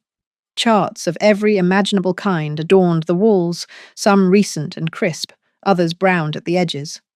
A globe, ancient and patched with careful repairs, occupied one corner. On a side table, a small collection of coins and medals gleamed beneath a glass dome. Elowen caught her breath as she noticed, amidst the meticulous order, a single item out of place. A tiny wooden ship, the paint chipped and the mast mended with string. She recognized the handiwork immediately. It was the sort of object a boy might have built, kept for no better reason than nostalgia. She did not linger, but the sight stuck with her as she made her way to the dining room. Dinner was served precisely at 7. The table, set for 2, looked over a neglected terrace in which the first shoots of snowdrop and crocus struggled against the cold. Mrs. Cray poured the wine herself, then disappeared with a tact born of generations. For the first several courses, Elowen and Anselm exchanged only the most necessary of words. "Do you find the accommodations satisfactory?" he asked, after a silence so long it seemed to belong to another age. "They are lovely, thank you," she replied. "The view from my window is unexpected." He arched an eyebrow, as if awaiting a punchline. "How so?" She sipped her wine, considering. "I had imagined something grand. Ashwood House has a reputation. This is—" She gestured around her, "almost human." He gave a short, humourless laugh. "If you desire grandeur, you will be disappointed. I prefer practicalities." "That is fortunate," she replied. "I have always found grandeur exhausting." Another silence, this one slightly softer around the edges. They continued eating, the clink of silverware and the tick of the wall clock their only conversation. The food was excellent: roast beef, crisp potatoes, a pudding flecked with currants. But Elowen barely tasted it. Instead, she watched her husband, noting the way he dissected each bite with surgical precision. He drank little, though he refilled her glass without asking. After dessert, he set down his fork and leaned back, folding his arms. "I expect you have questions," he said, not quite inviting them. She considered, then shook her head. "I find that questions are best left until after the first week. It allows one to refine them." He nodded, perhaps pleased, or perhaps only relieved. "We will remain here for a fortnight. After that, we return to London for the season. In the interim, I have arranged for Mrs. Cray to instruct you in certain matters. There are protocols you must learn." "Such as?" "The management of staff, the obligations of hospitality, the routines of the house. Ashwood is complicated. I would prefer you be prepared." He did not say, "Prepared for what?" but the implication hung in the air. Elowen smiled, this time not out of politeness. "You intend to train me, then?" "I intend for you not to be surprised," he said. "If you dislike the arrangement, say so. I will make other plans." She set her napkin aside. I am not surprised, she said. Only curious. This seemed to unsettle him more than any show of resistance. If you prefer solitude, he offered. The grounds are extensive. There is a garden of sorts, and a library. Thank you, she said. I have always preferred libraries. He pushed his chair back and stood. I will leave you to it then. Good night, Lady Elowyn. Good night, Your Grace. She lingered after he left, tracing the rim of her glass, and wondered whether their entire marriage would consist of such negative space. Two people orbiting the same rooms, never touching, but always aware of the other's gravity. When she returned to her bedchamber, she found the vase of bluebells refreshed, the petals just beginning to open. She slept with the window cracked, listening to the wind in the grass, and dreamed of ships mended with string. Elowyn rose before the bell, the cool wash of dawn painting the ceiling with pale gold. She dressed herself, favouring a plain walking dress of heather blue and an old pair of gloves, and left her room without waiting for the household to stir. The corridor was cold on her stockinged feet, the hush so deep it felt almost sacred. She slipped outside, letting the heavy oak door ease shut behind her. The world beyond the lodge was a different country than she had known in London. Air sharp and clean, earth springy beneath her shoes, a silence broken only by the creak of trees and the far-off jangle of a cowbell. The grounds, left to their own devices over winter, were just beginning to hint at green, the first valiant tufts pushing up through frost-browned stubble. At the edge of the property she found the garden, a patchwork of rectangles and circles, hemmed with stones and half choked by last year's stems. But there, among the detritus, crocus and snowdrop gleamed, their petals trembling as if shy of the cold. She knelt to examine them, fingers brushing dirt, and found herself grinning for the first time in days. She straightened at the sound of hooves on gravel. From the path beyond the stables, Anselm appeared, a dark shape against the morning. He rode without a coat, his hair unhelmeted, the usual order of his attire abandoned in favour of something more raw. The horse, grey, strong-shouldered, with a mane like wild silk, tossed its head as they approached. Anselm saw her and slowed, dismounting with a practised motion. He led the horse by its bridle, the animal calm under his touch. "Good morning," he said, voice rasped by wind and exertion. "Good morning, Your Grace," she replied, still crouched among the snowdrops. He looked at her, really looked this time, and then set about unsaddling the horse. For a while, she watched him work, noting the fluid efficiency of his movements, the absence of any need for display. "Does the garden meet with your approval?" he asked, slinging the saddle over one arm. "It does," she said, rising. "It is honest. I like that." He nodded, as if pleased, then led the horse past her. At the fence, he paused. "If you intend to walk, avoid the east pasture," he said. "The ground is unstable near the stream." "Thank you," she replied, brushing dirt from her gloves. "I had not planned to be gone long." He regarded her for a moment, then shrugged. "As you wish. If you require company, Mrs. Cray can be spared for the purpose. Or perhaps the sewing room. She is an excellent teacher, I am told." Elowyn looked at him, unblinking. "Do you wish me to embroider, Your Grace?" He hesitated, thrown by her tone. "I only meant to suggest that I occupy myself with something safe, something befitting a duchess."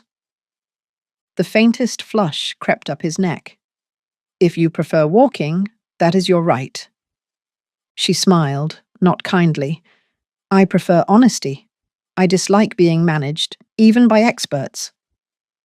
For a moment, they stood at an impasse, the horse snorting in the stillness.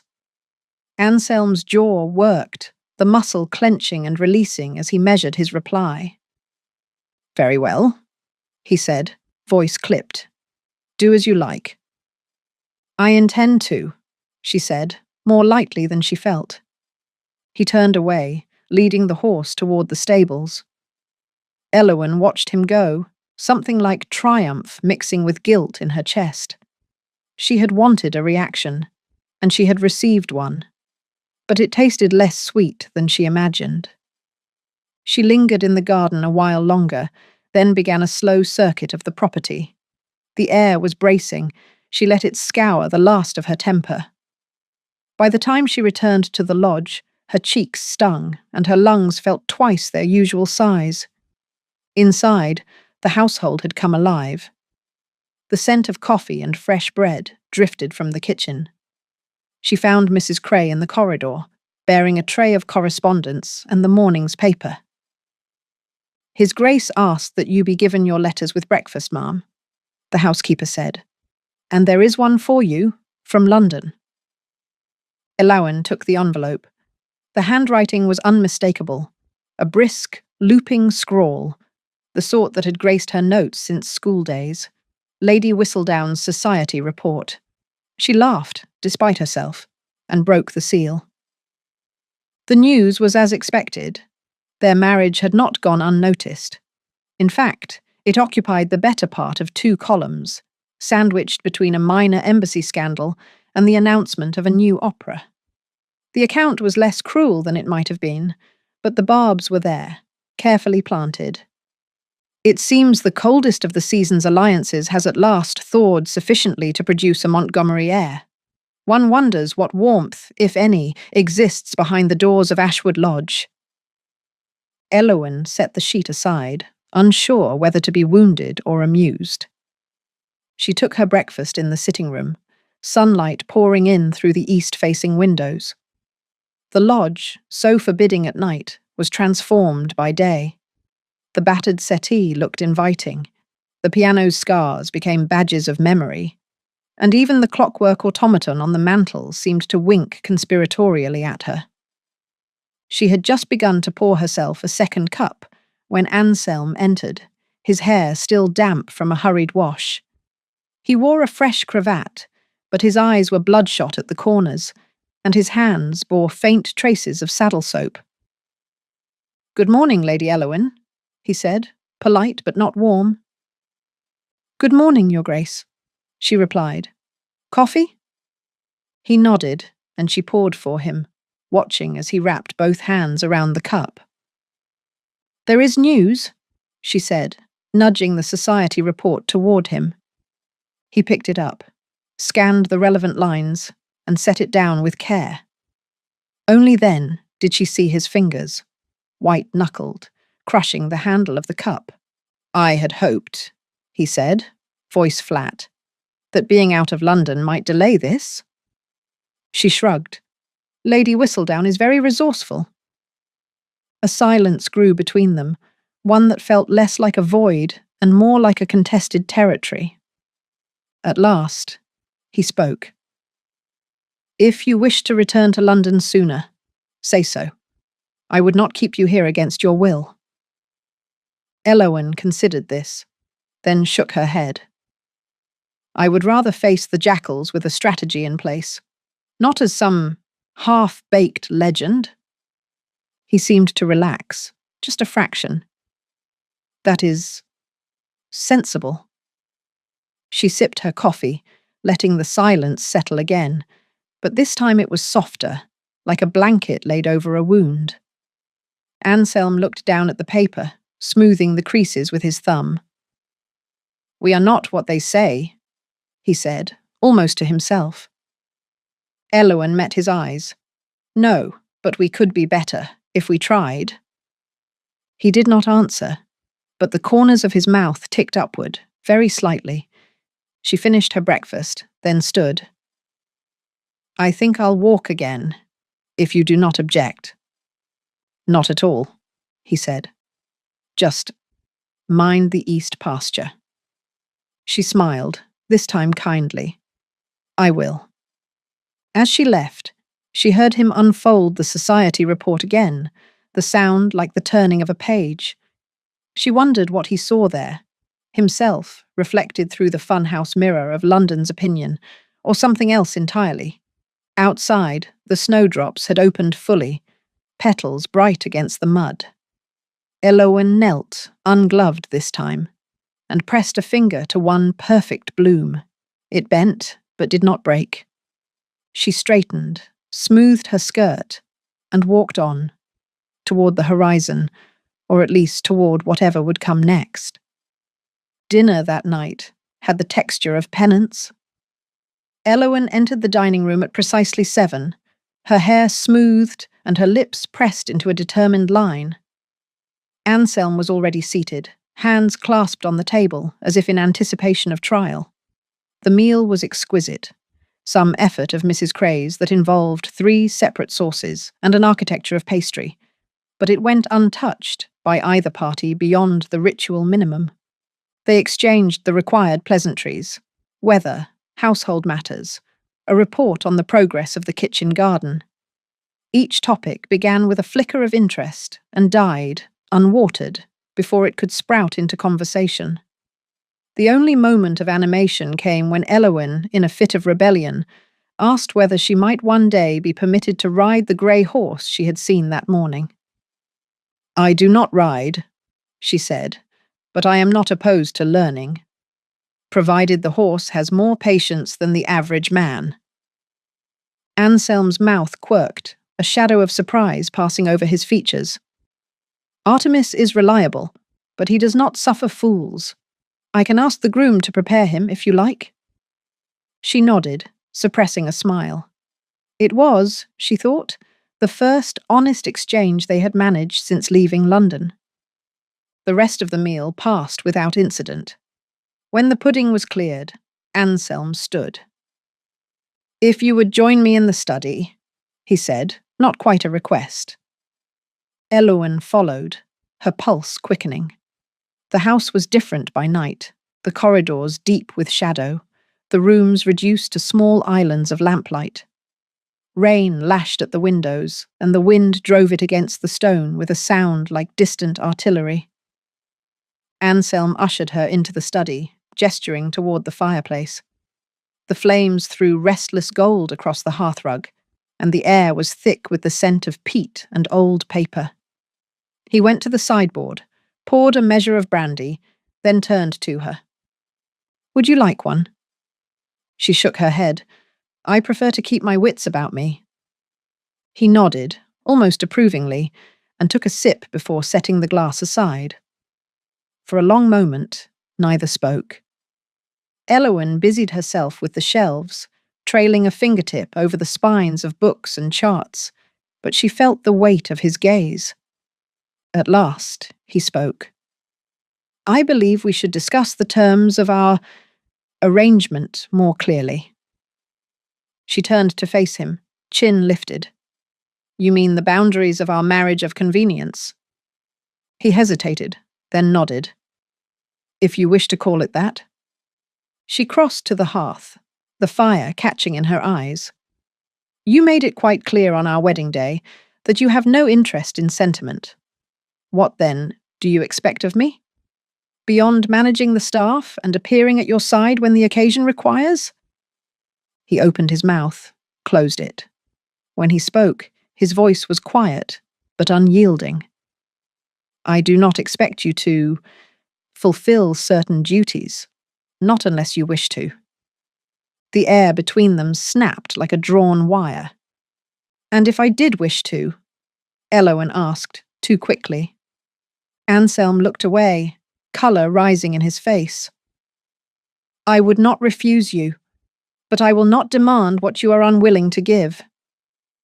The admission, so plainly stated, shocked her into silence. For a moment, all she heard was the hiss of rain and the spit of the fire. She pressed forward. "You speak as though this is entirely my choice, but you have made choices too, have you not? You could have left the scandal to fester. You could have taken any number of easier roads." He looked at her then, really looked, and the blue of his eyes seemed stripped of all artifice.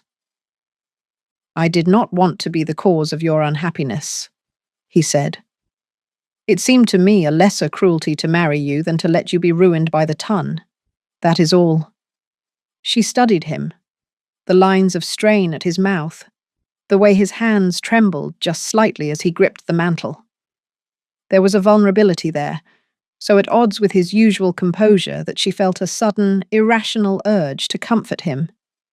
"Do you think I am so fragile?" she said softly. "No." His reply was immediate, fierce. "But you deserved better than this. Than me." She laughed, not unkindly. "Perhaps. But I have you, and you have me. We may as well attempt to make something tolerable of it." He looked down at the fire, shoulders tight. "I do not wish to trap you in a loveless marriage." "Nor do I," she said. "But perhaps we could attempt friendship." He considered this, the silence stretching out. Then, slowly, he extended his hand toward her, not as the lord of the house, but as someone offering a lifeline. She hesitated only a moment, then took it. His hand was warm, the grip tentative but real. They stood like that for a while, the storm raging beyond the window, the fire guttering low. It was not love, not yet. But it was something, and for the first time since the wedding, Elowen felt the faintest flicker of hope. He released her hand, abruptly, as if embarrassed by his own humanity. "We should retire," he said, voice returning to its usual register. "Tomorrow will be better, I think." She inclined her head. "If you say so, Your Grace." He smiled, an awkward, fleeting thing, but a smile all the same. "Good night, Elowen." She left him there, staring into the flames, and made her way back through the sleeping house to her own room. The rain had eased. From her window she watched the clouds part, the moon glimmering through the wet branches. She lay down, the memory of his hand still tingling in her palm, and let herself imagine a future where they were not only allies, but something more. Sleep came, light and undemanding, as if the night itself were granting them both a reprieve. Chapter 6. It was not yet 8, and already the morning room at Ashwood Lodge was bright enough to wound the eyes. Sunlight lanced through the tall mullioned windows, igniting the blue and gold of the carpet and setting little flares in the silver teapot at the centre of the table. The breakfast service was an exercise in restraint. 2 plates, 2 cups, 1 small arrangement of white hellebore and myrtle in a squat glass vase. If a person squinted, they could almost believe themselves alone in the world, a fantasy that lasted exactly until the door opened. Elowen entered, the hem of her day dress just skimming the Turkish runner, hair twisted up in a more practical knot than fashion required. She paused on the threshold, squinting into the light, and saw the Duke of Ashwood already seated at the table. He wore a morning coat of deep green, the cut more suited to a general's tent than a country breakfast, and he held a single sheet of correspondence at arm's length, as if allergic to both its contents and the prospect of company. She crossed to her seat, only the briefest nod acknowledging his presence. "Good morning, Your Grace," she said, pouring her own tea before he could offer. He set aside the letter, folding it with the precision of a surgeon. "Lady Elowen, I trust you slept well." "I did," she said. "The mattress here is less aggressively lumpy than in London." "High praise," he replied, dry. A silence opened up, delicate and unwelcome. Elowen surveyed the offerings, toast, coddled eggs, 2 halves of a rather shy orange, and reached for the butter. She had always believed that food was best tackled with a plan, and so she sliced the toast into uniform thirds before beginning on the eggs. Across the table, Anselm watched with a focus bordering on forensic. I have never seen anyone prepare breakfast so methodically, he said. She shrugged, pinning a curl behind her ear. In my experience, method prevents chaos, or at least contains it. Does it work? He asked, as if genuinely curious. About as well as anything, she said. You must have a system. Running an estate like Ashwood can't be managed by whim and weather.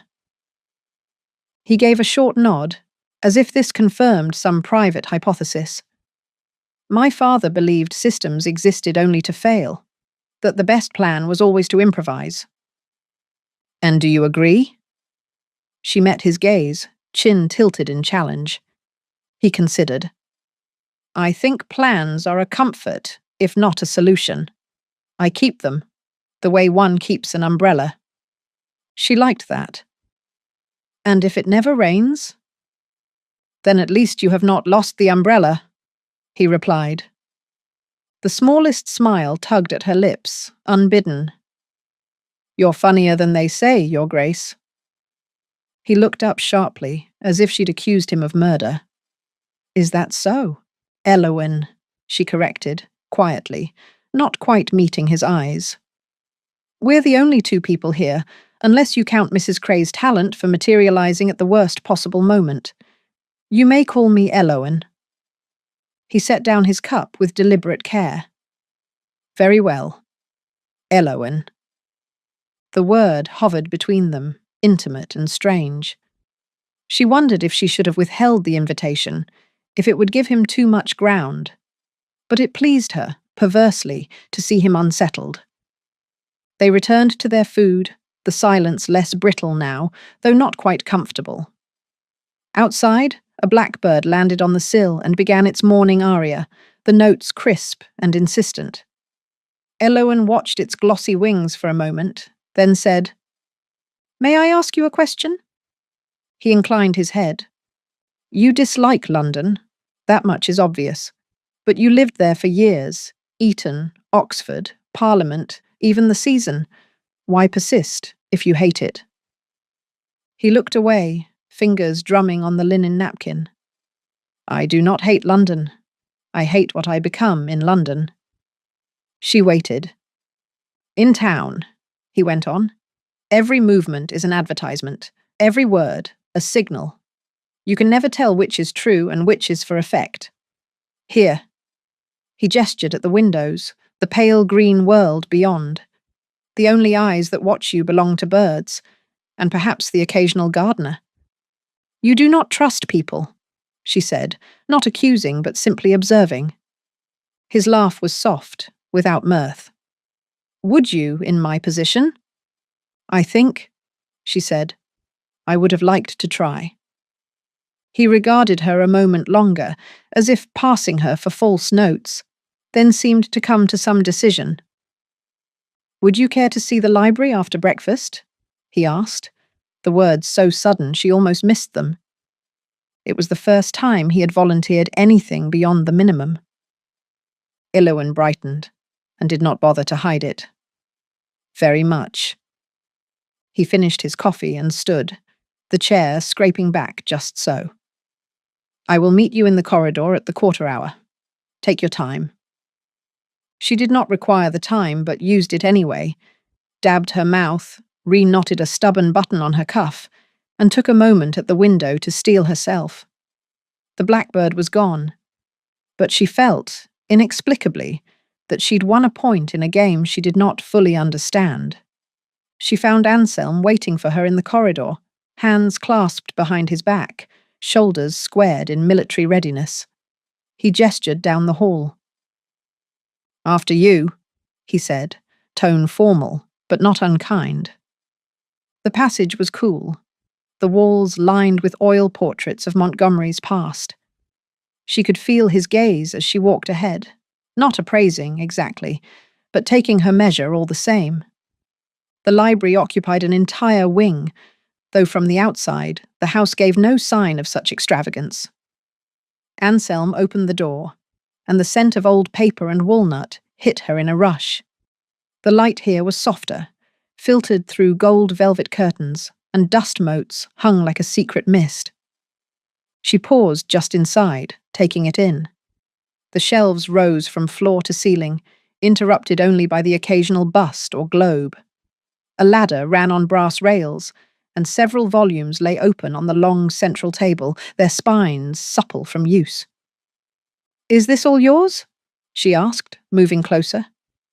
"Some of it is mine. Most belonged to my grandfather. He was a collector. Obsessed, really. It said he ruined his eyesight by candlelight, reading law and Latin poetry until dawn." She touched the edge of a leather-bound folio, careful not to smudge the gold. "You read Latin?" He shrugged, a trace of pride colouring his voice. "Enough to curse and bless, which are the only important verbs." She grinned. "And Greek?" He tipped his head. "I can insult, but not charm in Greek. It makes for limited conversation." She let her hand drift along the shelf, reading the titles. The variety astonished her. Philosophy, botany, anatomy, even volumes of early engineering.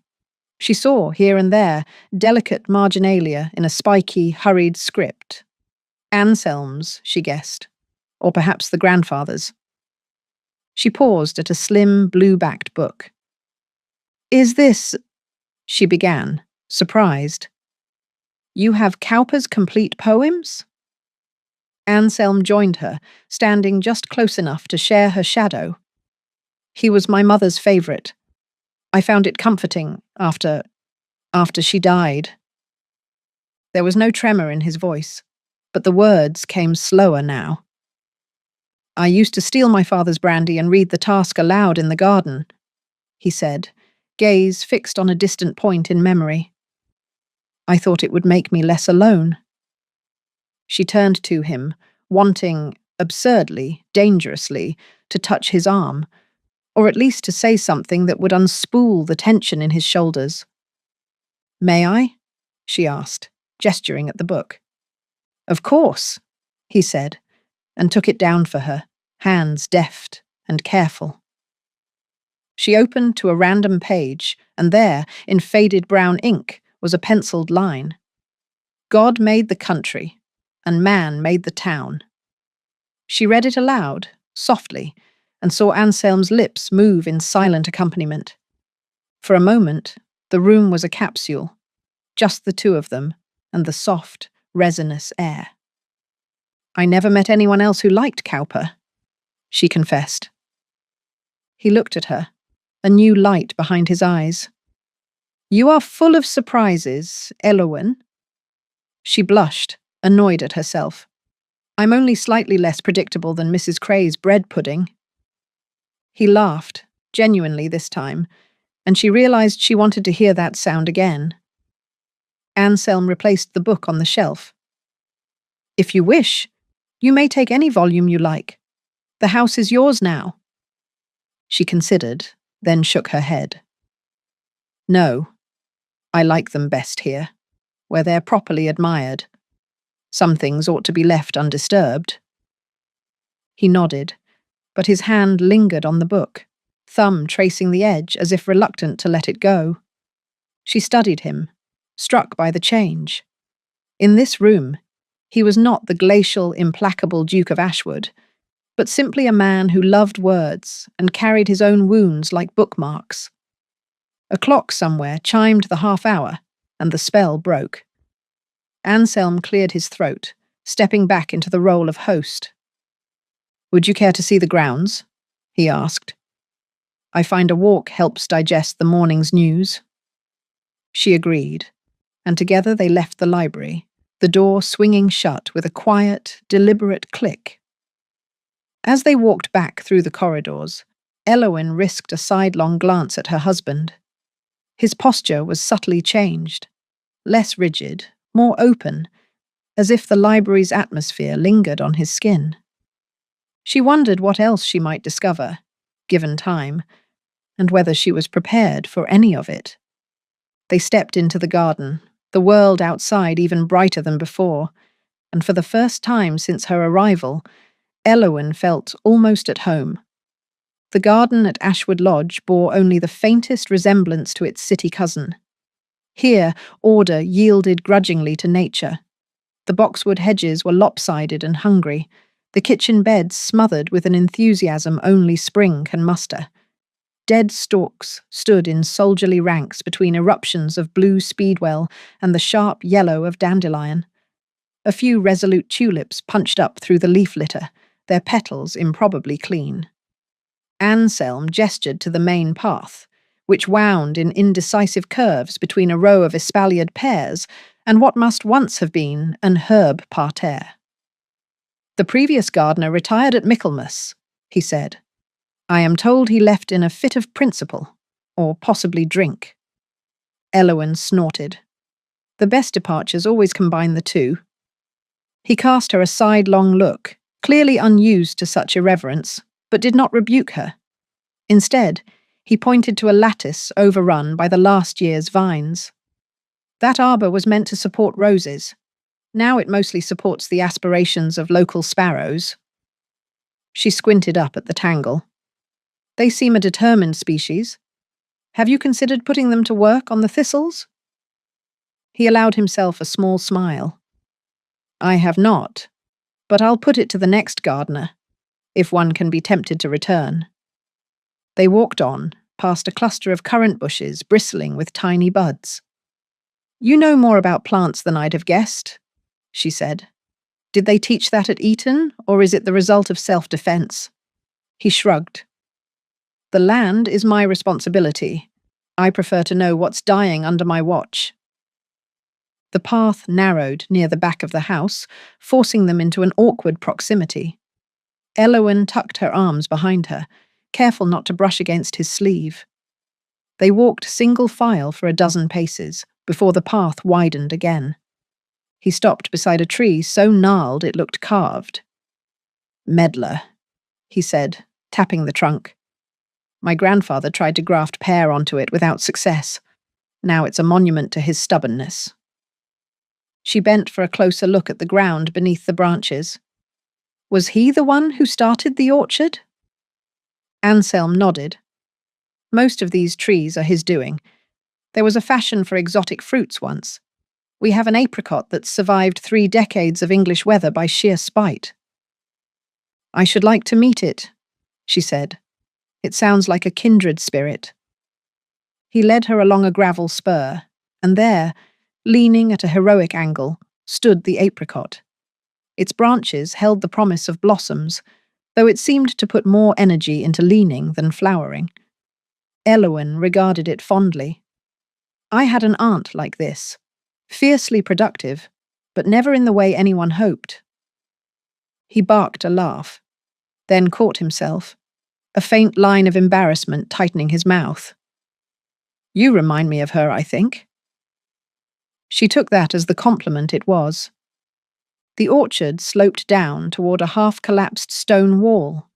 Beyond lay the kitchen gardens proper, a patchwork of raised beds, some weeded, most not, and a few empty frames that looked as if they mourned their lost glass. "This is where I spend most mornings," Anselm said, when not engaged in the noble pursuit of paperwork. "Do you manage the accounts yourself?" she asked. He nodded. "I trust my steward, but I prefer to see the numbers with my own eyes. Ashwood's fortunes depend on the harvest." She crouched beside a bed overrun by wild chervil, picking a stem and rolling it between her fingers. "You should try rotating the crops," she said. "There's a method to it. Keeps the soil from wearing out, or so I read." Anselm cocked his head, intrigued. "You have a theory on husbandry?" "Only the kind that grows turnips," she said. "I once convinced our gardener in London to swap the peas for carrots, just to see if it improved our odds. It did. The peas were happier for the rest." He looked at her as if seeing her for the first time. "I confess I did not expect a duchess to concern herself with root vegetables." She straightened, brushing dirt from her skirts. "There is no point in being a duchess if one cannot subvert the expectations." His smile was more open now, genuine. You will have to teach me that trick. She shrugged, feigning nonchalance. It's mostly a matter of pretending not to care, while secretly caring more than anyone else. They strolled back toward the house, the conversation now flowing as easily as the thawed brook running along the property's edge. She learned that he hated chess, admired Byron, but only the early work, and could recite half of the Poor Law by memory. He learned that she had once read the entirety of the Fairy Queen in a single week, that she had a horror of wasps, and that her greatest vice was an affection for absurd French novels. Near the kitchen entrance, a wind gusted up, tossing a handful of petals at their feet. Elowen bent to retrieve one, and in the same moment Anselm did, their hands nearly colliding. She froze, startled by the sudden proximity, and so did he. He straightened, dusting off his palm. "You're quick," he said. "Old habit," she replied, her cheeks prickling. He checked his pocket watch, a gesture she recognized as both genuine and a means to recenter himself. "I'm due to review the ledgers before luncheon. Would you—" He hesitated, the words catching. "Yes?" she prompted. "Would you care to see the study? I believe you might find the organization impressive." She smiled, sensing the invitation beneath the formality. "I would like that, very much." He nodded, almost relieved, and together they went in through the service door, the warmth of the house closing around them. As they walked the short distance to the study, Elowen glanced at his profile and saw something new there. Not the rigid control she'd come to expect, but a glint of anticipation. She wondered if, behind the walls of account books and correspondence, there existed other things he'd be willing to share. The study door stood half open. Anselm paused, resting his hand on the knob. "I must warn you," he said. "The books are less romantic here." She grinned. "Numbers can be romantic in their own way." He regarded her for a moment, then led her inside. The Duke's study was not, as Elowen had expected, a monument to masculine disorder. The room was perfectly square, the rug meticulously centered, the books and ledgers aligned with all the ferocity of a parade ground. A huge desk dominated the far wall, flanked by high windows that let in the cool, uncertain light of March. The air was tinged with the smell of lemon oil, new paper, and the faint, persistent undertone of cigar smoke. She circled the room, fingers trailing over the back of a worn leather armchair. The desk itself was a marvel of control. No stray blotter, no heap of letters, not even a loose pen. Instead, each item had its place: account books in ranked columns, a crystal inkwell polished to a faultless shine, and a small, brass-cased automaton perched atop a stack of receipts.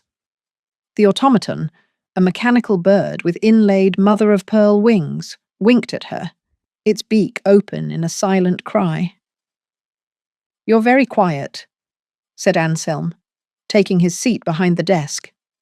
He had already shed the green morning coat, revealing a simple shirt and waistcoat that made him look younger, almost unfinished. "I am deciding what kind of person keeps an automaton in his study," she replied, inspecting the device more closely. He snorted. "The sort who prefers the company of machines to men, I suspect." She picked up the bird, careful not to disturb the stack beneath it. "May I?" He nodded, and she turned the tiny key at its base. The bird shivered to life, wings flapping in a slow clockwork rhythm. It trilled a metallic melody, oddly plaintive, before subsiding into stillness. She set it back in place, reluctant to break the spell. "It's beautiful," she said, genuinely. "Did you make it?" "It was a gift," he replied, the words clipped. "From my mother, before she died."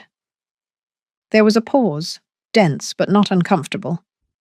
"I've never been in a room so precise," she said, shifting the topic. Is it always like this? He shrugged, clearly unsure if this was a criticism or a compliment. Order is easier than disorder, especially here. A rap at the door interrupted. Anselm frowned, then called, Enter. Mrs. Cray poked her head in. The steward says it's urgent, Your Grace. There's a matter of the gamekeeper's contract. Anselm's brow furrowed, irritation flickering across his features. I'll be just a moment, he said to Elowen, then to the housekeeper. Tell him I'll be in the front hall in 5 minutes. He stood and smoothed his waistcoat, already halfway out the door. Elowen waited until his footsteps faded before drifting toward the desk. Her intentions were ambiguous, even to herself. She simply wanted to understand what made a man like Anselm Montgomery tick, whether the legend matched the life. She circled the desk, peering at the neat rows of numbers, the ledgers stacked by decade. A letter lay half-concealed beneath the pile, the edge just visible near the automaton's clawed feet. She hesitated, then gently eased it out. The paper was cream, heavier than the rest, and the handwriting, a crisp, slanted copperplate, immediately caught her attention. It was addressed not to Anselm, but to his father, and the date on the top was nearly 2 decades old. She scanned the first lines, breath held. Your Grace, I beg you again to consider the consequences should the matter become public. The evidence is in my hands, and while I remain loyal to your house, I cannot promise others will do the same. Below this, a single line in a different hand. For God's sake, settle it. A dot. Elowen's mouth went dry. She replaced the letter exactly as she found it, hands trembling only slightly. She stepped back, smoothing her skirt, and tried to make sense of the implications. Blackmail? A buried scandal? She remembered, then, the faintly desperate edge to Lady Arabella's voice in town, the family's almost obsessive fixation on reputation. The magnitude of the secret was clear. What it was, precisely, was less so. Anselm's footsteps sounded in the hall. She glided to the window, feigning interest in the view. He entered, lips set in a thin line. Apologies. The staff seem to believe that every inconvenience will end in disaster. She turned, and for the first time saw something brittle in the way he composed himself. Shoulders pulled tight. The lines at his mouth deeper than she'd noticed before. It must be tiring, she said, having to rescue everyone all the time. He stared at her, surprised. What makes you think I rescue anyone? She shrugged, letting the silence hang a moment. You're very good at acting as if nothing ever touches you. But I've never met anyone who manages that unless they're constantly at war with the world. He sat, heavily. You are very direct, Lady Elowen. I find it saves time, she said. Yours, mostly. He almost smiled. You are not at all what I expected. She took a seat opposite, feeling the warmth of the desk lamp on her hands. Nor are you, she said. But perhaps that's not a bad thing. They sat for a time, neither speaking. The mechanical bird stared at them, mute judge of all that passed between. At length, Anselm cleared his throat. Do you like puzzles? He asked, gesturing at the automaton. She tilted her head, feigning skepticism. What sort of puzzle? He reached for the bird, pressing a small lever hidden beneath the left wing. The automaton's base popped open, revealing a compartment lined in blue velvet. Inside was a tiny silver key and a slip of paper. She took the paper, reading aloud. Not every cage is visible. She looked up, puzzled. Anselm's smile was small, but real. My mother enjoyed irony? Elowen replaced the paper, thoughtful. Did she enjoy being a duchess? He considered. I'm not sure. She enjoyed the idea of order, of putting the universe to rights. Did you love her? Elowen asked. He blinked, caught off guard by the bluntness. Yes, he said, voice unsteady. I did. She nodded, accepting this. Then you are luckier than most. The air in the room was changed now, the tension replaced by something like respect. He offered her the silver key. For you, if you ever wish to wind the bird. She accepted, palm cradling the delicate metal. Thank you, she said. I will try not to lose it. As they left the study together, Elowen felt the pulse of adrenaline in her veins, the thrill of power in knowing something she was not meant to know. Dinner that evening was a more elaborate affair. The dining room's candlelight softened the edges of the porcelain and cast gold over the silver. Anselm sat at the head, Elowen at his right, the formality of the arrangement oddly comforting. The meal began with soup, leek and potato, simple but expertly done. Elowen spooned it carefully, the heat doing little to calm her nerves. Across the table, Anselm looked more at ease than she'd seen him all day. Conversation, for a while, stayed in safe waters. The weather, the upcoming planting, the relative merits of Devon lamb versus Northumberland mutton. Mrs. Cray, overseeing the meal, floated in and out, attentive but invisible. It was not until the fish course that Elowen decided to test her leverage. Have you always been so disciplined, Your Grace? She asked, her tone light. He dabbed his mouth, considering. In my experience, discipline is the only defense against disaster. Ashwood has survived because someone always keeps their head. She smiled. Some might call it dull, but I suppose it is better than the alternative. My uncle once lost our entire Christmas to a single poor wager. Cards, if I recall. Anselm stiffened. Gambling is a weakness I have never indulged. Never? She pressed, eyes bright. He set his fork down. Not even at school. I preferred to keep my coin and my secrets. Their eyes met across the table, and in that instant, she saw the flicker of alarm, the calculation behind his measured expression. She smiled, gentle as a cat. You surprise me, Your Grace.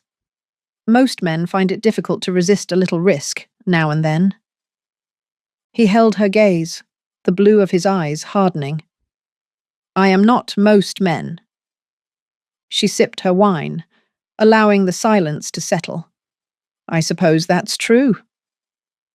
For the rest of the meal, the conversation meandered, but the earlier comfort was gone, replaced by a current of mutual awareness that neither could pretend to ignore. When the final course was cleared, Anselm stood, bowing slightly. If you will excuse me, I have correspondence to finish. She inclined her head, matching his formality. Of course. He paused at the door, glancing back. Thank you for your company, Elowen. She let her smile bloom, sweet and opaque. It was a pleasure, Your Grace. He left, and she sat alone in the gold-lit silence, savouring her victory, small and sharp. She glanced down at the tiny silver key, hidden now in her fist. Not every cage is visible, she thought, and wondered who, precisely, was the keeper and who the bird. Chapter 7. It was said that the best-lit ballrooms of London could shame the noon sun, but even in the thick of March, Montgomery House had outdone itself. From the street, the golden wash of candlelight spilled through every pane, rendering the old stone facade almost feverish. Within, the main hall glittered like the inside of a jewellery case, all cut crystal and polished marble, and the hundred-fold refraction of glass in every direction. Lady Elowen Montgomery, née Harrington, stood in the entry antechamber and attempted to steady her breathing. At her side, the Duke exuded an icy calm.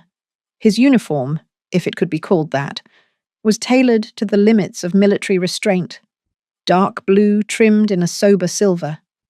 The only concession to extravagance was the family signet, rendered in jet and onyx at his throat. He looked, she thought, as if he had been built for this place. His presence seemed to flatten the uncertainties of the world into a solvable equation. But for Elowyn, the world was anything but flat. It swooped, it blazed, it pressed in on every side. Beyond the double doors lay the city's most elite congregation, the Whistledown set, arrayed in all their predatory finery. She had been braced for a trial, but as the orchestra struck up the first bars of a quadrille, she realized she had underestimated the spectacle of it. The hum of conversation was already ascending, punctuated by the delicate clash of glassware and the sharp, bright notes of laughter that did not belong to her. The butler swung the doors open at precisely the appointed time, and their names were announced in the old, booming fashion. His Grace, the Duke of Ashwood, and Her Grace the Duchess. A pause, barely perceptible, just long enough to remind every eardrum in range of its novelty. Of Ashwood. All eyes turned, as if on a single stem. Anselm's hand, resting on her forearm, was steady as ever. She was acutely aware of the contrast. Her own pulse raced, fingers damp beneath the pressure of silk gloves, the whole of her body trembling with a chemical clarity she hadn't felt since childhood illnesses. But she managed, somehow, to place one foot before the other and to keep her smile, modest, remote, and above all else, not trembling, on her lips. The crowd parted for them, not so much in welcome as in collective fascination.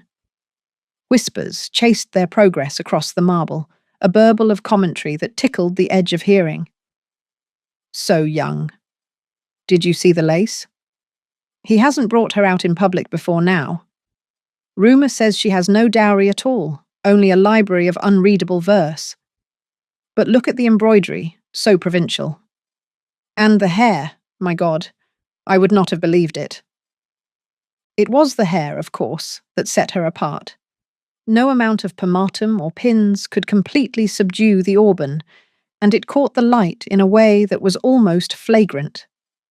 Her gown, chosen after an hour of debate and a half-dozen failed experiments, was emerald shot with a darker, more serious green, cut to suggest, but not reveal.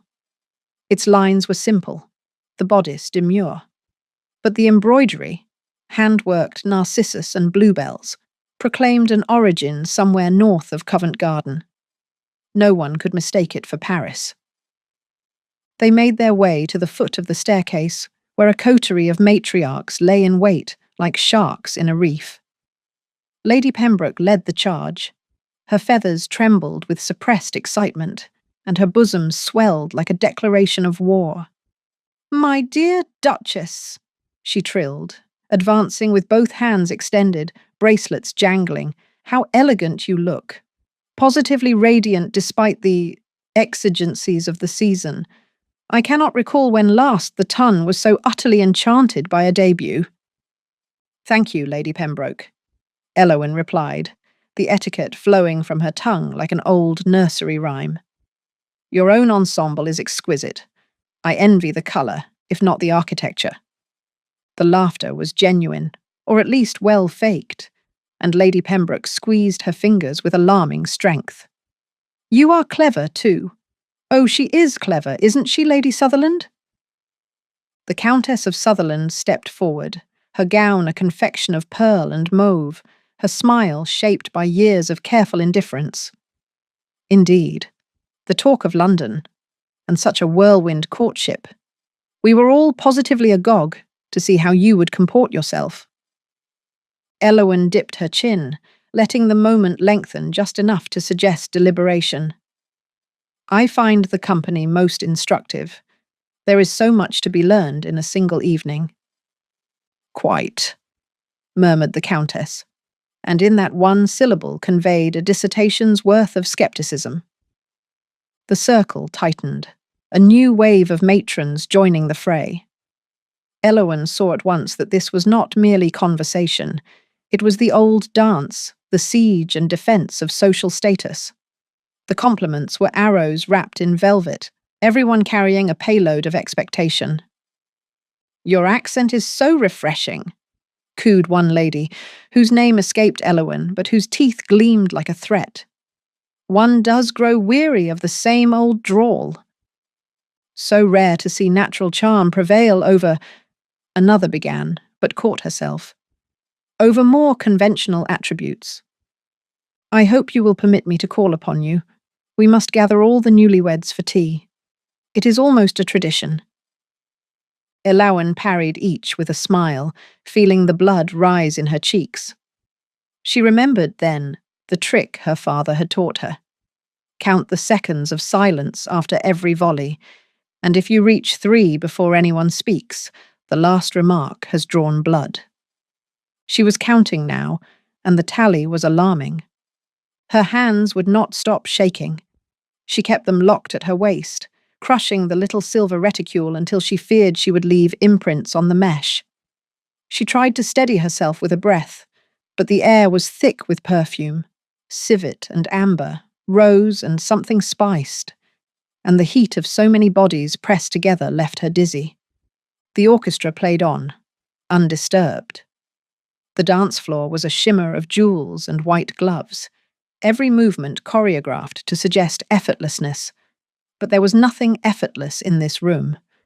Each pairing, each step, was a calculation, and each glance a reckoning.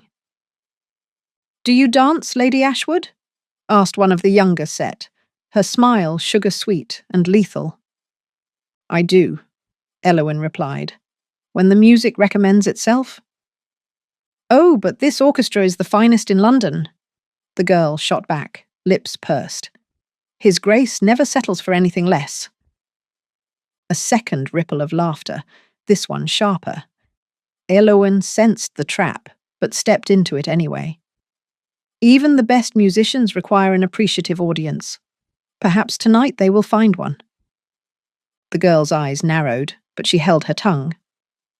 At her side, Anselm remained unmoved. He accepted greetings and bows with the minimum necessary effort, responding to every overture with a neutral, almost judicial courtesy. He was no shield for her, but neither did he leave her to the wolves. His presence alone dissuaded the worst of the predators, and the others seemed content to circle, hoping she might bleed of her own accord. And then, midway through the evening, it happened. The moment she had both feared and expected, though never dared script in such vicious detail.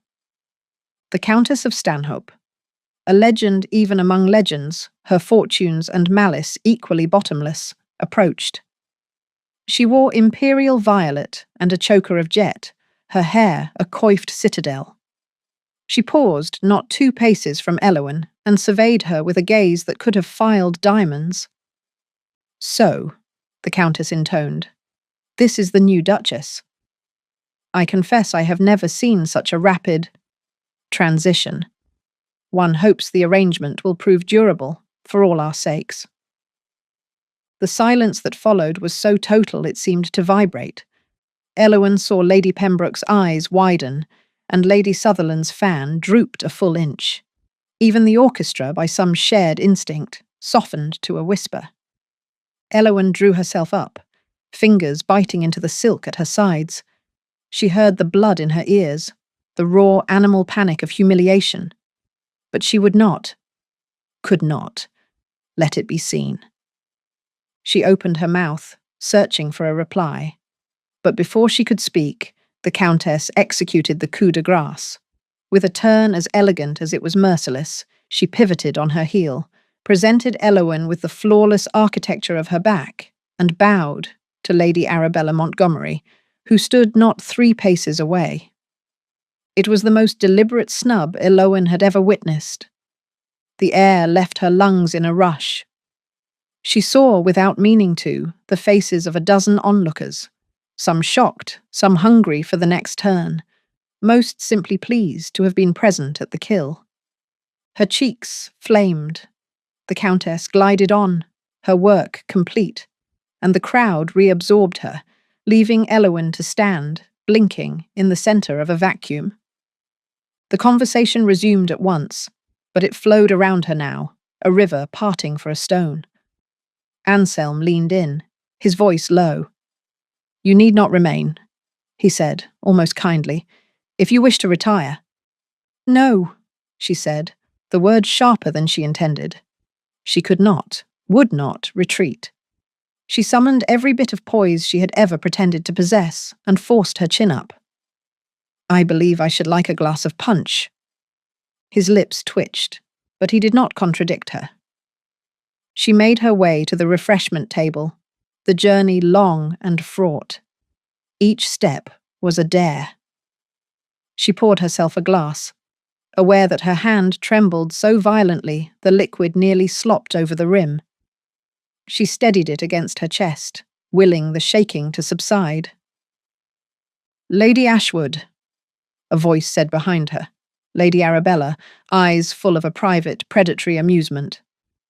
"How radiant you look this evening. I dare say you have made quite the impression." "Only with the right people, I hope," Elowyn replied, the words brittle as sugar glass. Arabella's smile broadened. "You will find that the right people are often the wrong ones in this house. But you handle yourself admirably. I look forward to watching you conquer London." Elowyn had no answer to that. She drank the punch in one swallow, barely tasting it. The rest of the evening passed in a blur. She danced with Lord Pembroke, who was gracious but distant, and with the son of a northern baronet who barely hid his curiosity about her provincial upbringing.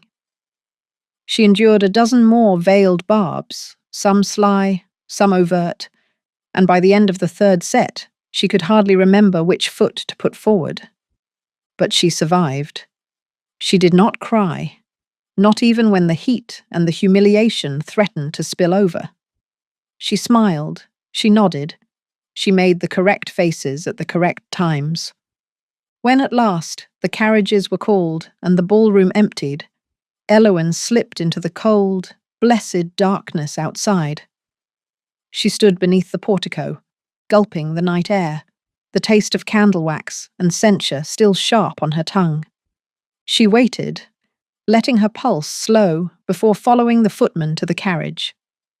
Only as she settled into the seat, the door closing with a soft click, did she permit herself to loosen her grip on the reticule, to flex her aching fingers, and to press the trembling flesh of her palm to her eyes. In the darkness, there was no one to see her, but she knew, with a certainty as bitter as salt, that the world would remember everything. The night, which had seemed interminable, was in truth little more than halfway gone. The ballroom still throbbed with music and the friction of too many egos, but Lady Elowyn Montgomery had no further part to play there. She escaped by increments, first to the periphery, then to the passage behind the main hall, and finally to the shadowed vestibule that overlooked the east terrace. It was a peculiar space, seldom used, hemmed in by Corinthian columns and hung with velvet drapes that never quite shook the dust of past seasons. It was neither a proper corridor nor a proper room, just an architectural afterthought, dark and cool and ignored by all but the most determined tryst-seekers. Elowyn found it almost soothing in its neglect. She pressed herself against the chill of the stone. One gloved hand clutched to her throat as if to staunch an invisible wound. Her cheeks burned. Her chest rose and fell in fits. The air tasted faintly of mildew and the ghost of tobacco smoke, a reprieve from the saccharine violence of the ballroom. She could hear, distantly, the reedy strains of the orchestra and the flutter of fans. But here, in this pocket of cold, she was briefly, beautifully alone. It could not last. Nothing in her life ever did. She heard the footsteps before she saw him, brisk, measured, unswerving.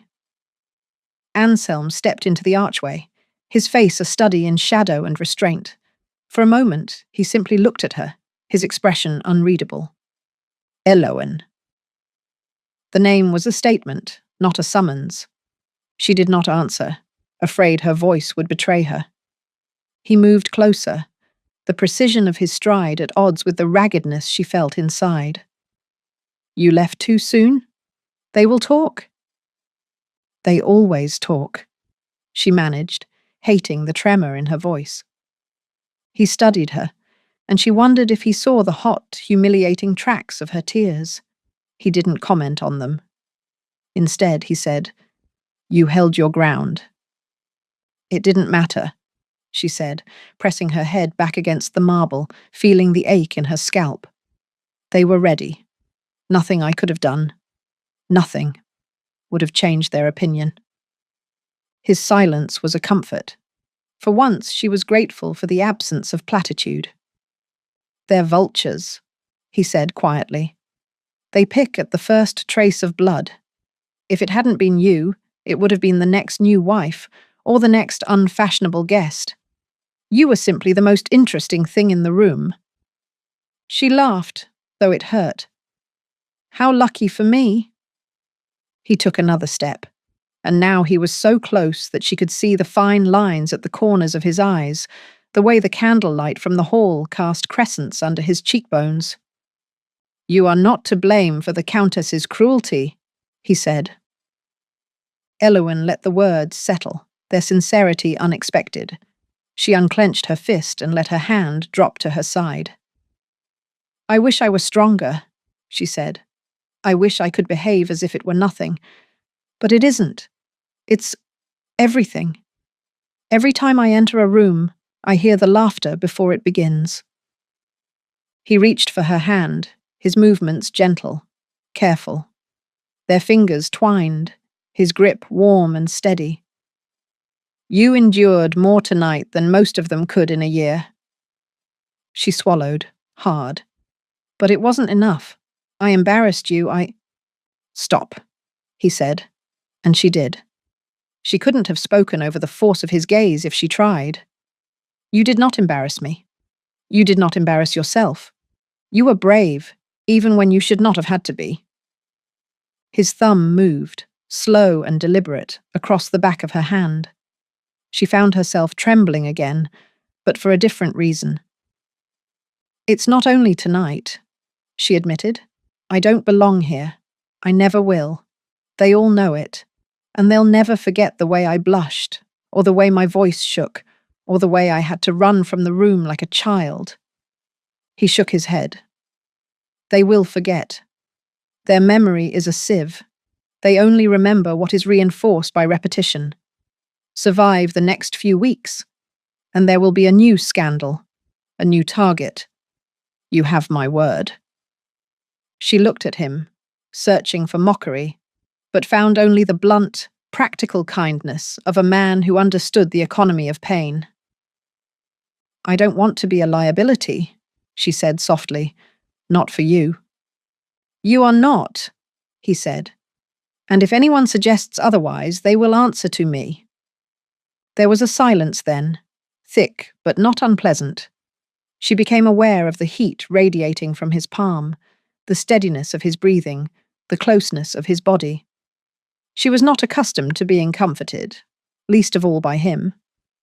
Anselm leaned forward, enough that their foreheads nearly touched, the bridge of his nose a hair's breadth from hers. He smelled of pepper and old books and the faintest edge of brandy.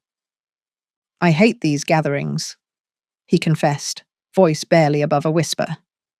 "I hate the way every conversation is a test. I hate the way no one speaks plainly. I hate that I have to be part of it, when all I want is to be left in peace." She smiled, just a little. "You sound like a hermit, or a revolutionary." "Maybe both," he said, and for the first time she saw the curve of a smile on his lips, brief but entirely genuine. They stood like that for a long moment, suspended in the hush of the empty corridor. Eowyn felt the worst of her panic drain away, replaced by a slow-burning gratitude. She wondered what anyone would say if they saw them now, if the gossips knew that the Duke of Ashwood was more human than any of them suspected. "Will you come back with me?" he asked, voice almost gentle. She hesitated, then nodded. Yes. He squeezed her hand once, a tacit pledge, and together they straightened their spines and stepped from the shadows. The corridor felt different now, less like a trap and more like a threshold. As they returned to the main hall, the music swelled, and the crowd turned as one to watch their approach. This time, Elowyn met the scrutiny with level eyes and an unbroken step, Anselm's hand steady at her elbow. The whispers resumed, but she no longer heard them as knives. They were only the static of an old machine, grinding away at itself, soon to move on to the next victim. As they passed through the arch and onto the ballroom floor, Elowyn felt the last of her humiliation recede. She was not invulnerable, never would be, but she was something else. She was, despite every intention and accident, the Duchess of Ashwood, and the world would simply have to adjust. Beside her, the Duke glanced down, the ghost of a smile still playing at the edge of his mouth. For the first time, she thought she might be able to do this, not perfectly, not without error, but on her own terms. She stood a little taller, and in that moment, she was more herself than she had ever been. The morning after the Montgomery ball arrived with indecent clarity. Sunlight angled through the east windows of Ashwood Lodge's breakfast room, transfiguring the thin spring mist into bands of gold. Elowyn found herself already awake, pacing the length of the faded Aubusson carpet, her hands still restless from the night before. If she closed her eyes, she could almost imagine that the events of the ball, the scrutiny, the snub, the corridor encounter, were symptoms of a fever dream. But when she touched her cheek, the memory of humiliation was still there, hot as a brand. She refused to let it show, even to herself. Instead, she arranged her hair, donned a day dress in the least conspicuous shade she owned, and prepared to meet the world. The table had been set in the blue parlour, a room her mother-in-law had once claimed was fit for a czarina if czarinas kept rabbits, with a modest array of breakfast things, coffee, toast, boiled eggs, and a pyramid of oranges in a glass bowl. On the mantel, a cut glass vase overflowed with forced hyacinths, their scent so strong it hovered on the edge of headache.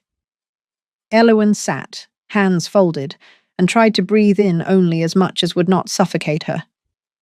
Mrs. Cray appeared, unobtrusive as always, and presented a silver salver stacked with cards. "The morning's post, Your Grace." Elowyn took the stack, noting the unfamiliar title, and examined it with a critical eye. There, embossed in scarlet and gold, were the calling cards of nearly every important house in Devon, and several from further afield. At the top was a thick, creamy envelope edged in blue, the crest unmistakable, the Pembrokes. Inside, an invitation, doubly underlined in a spidery hand, for dinner the following week, in the company of selected friends, to welcome the new Duchess and re-establish acquaintance. The next was a missive from the Sutherlands, styled more as a note than a summons. "Lady Elowyn," it read, "we look forward to renewing an old tradition, Friday tea, accompanied by a walk through the rose gardens, if weather permits."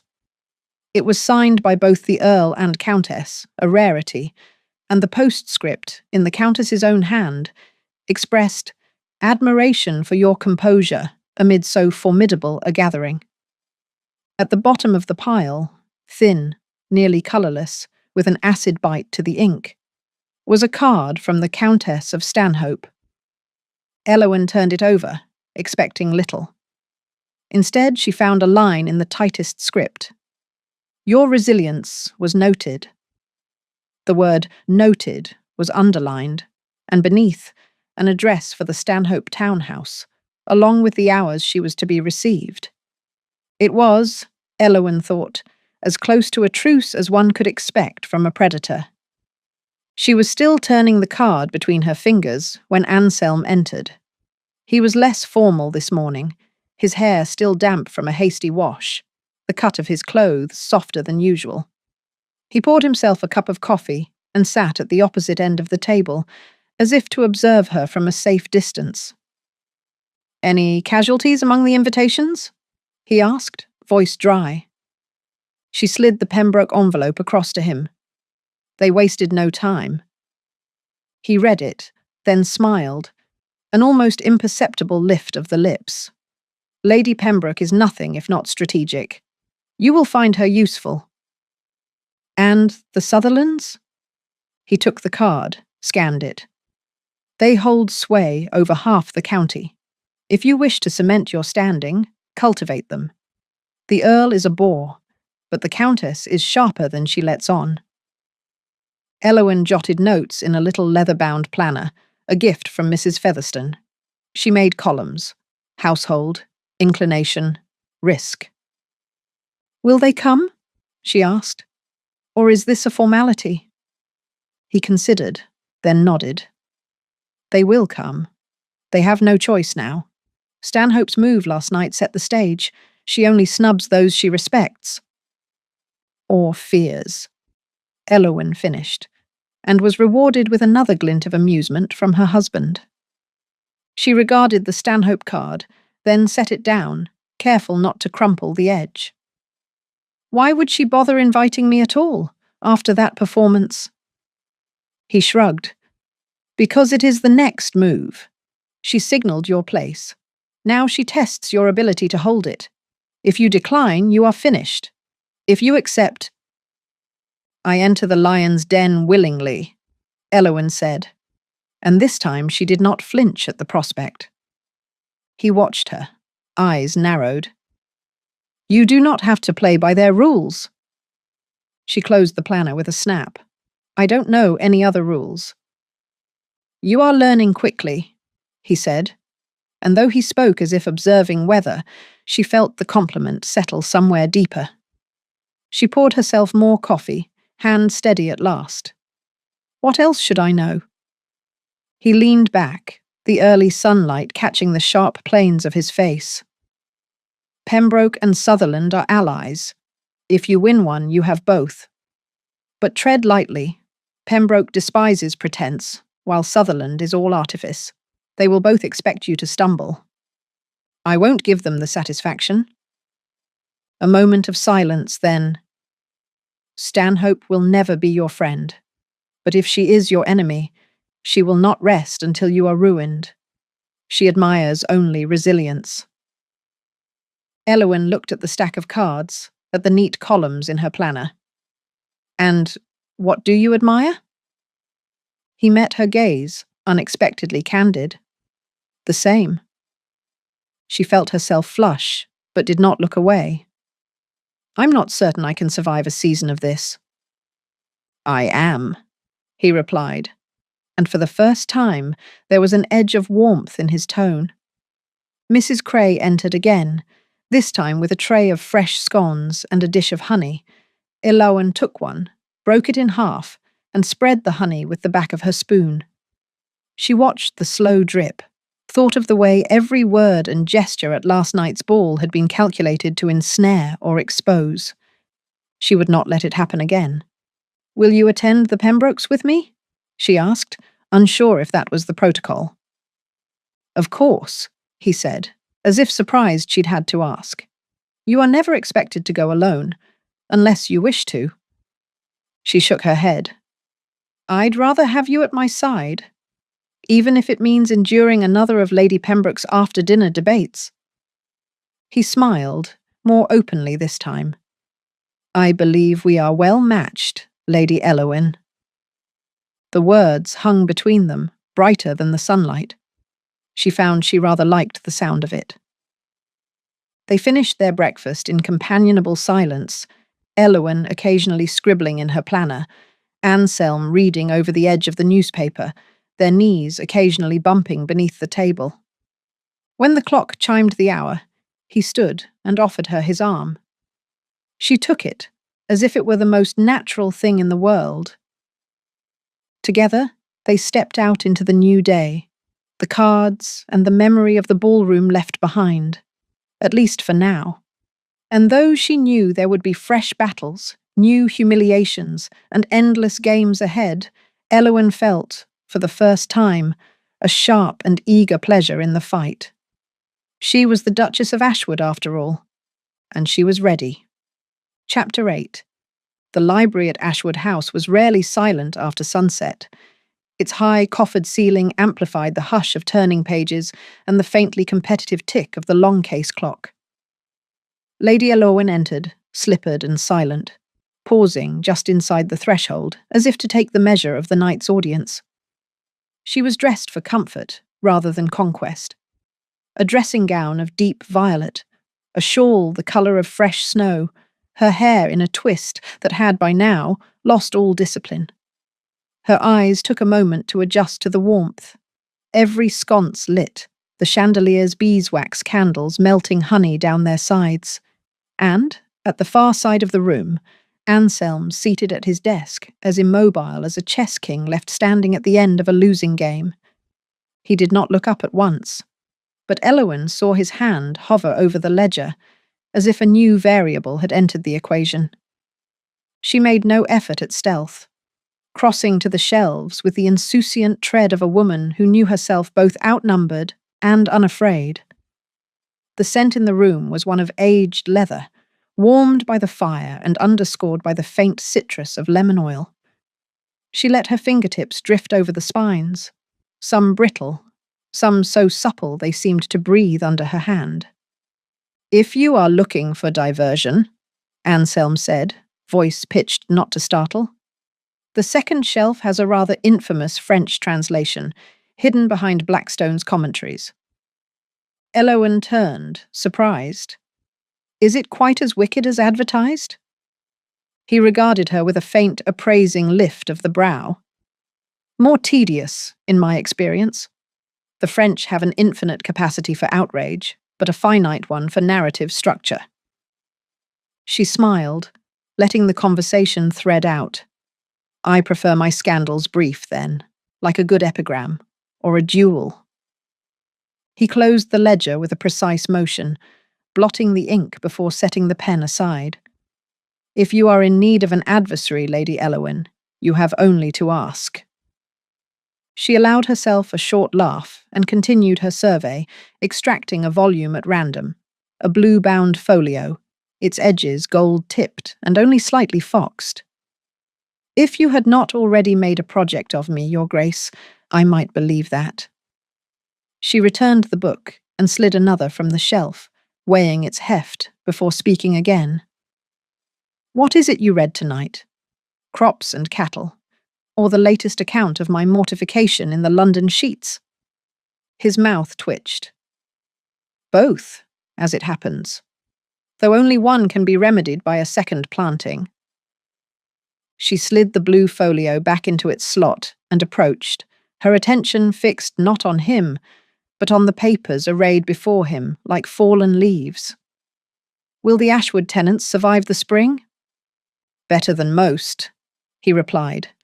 "There is rot in one of the cider orchards, but the new rootstock is promising.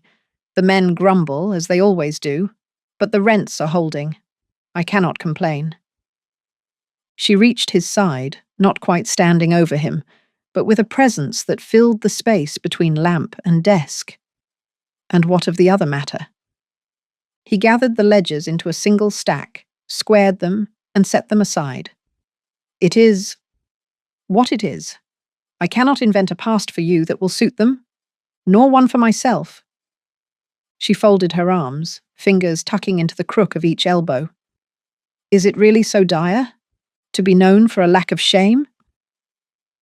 He met her gaze now, blue eyes catching the candlelight like a pair of polished stones. "It is not shame I fear," he said, "but weakness." The air in the library thickened. The only sounds were the settling of coals and the nervous tick of the clock. Elowen broke the tension by perching herself on the edge of a low table just beyond his reach. "I was told, once, that marriages among our class are merely arrangements, contracts. I confess I had not expected the terms to be so. She searched for the word, found it specific. Would you prefer ambiguity? He asked, tone unreadable. She considered. No, but I might wish for civility, at least when the hour grows late and the house is cold. He leaned back, folding his hands before him. You have never lacked for civility, Lady Elowen. Only for patience. Patience is wasted on the immovable, she said. He tipped his head, as if conceding the point.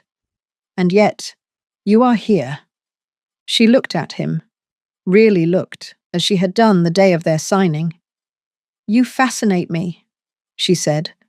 I should hate you for it, but I do not.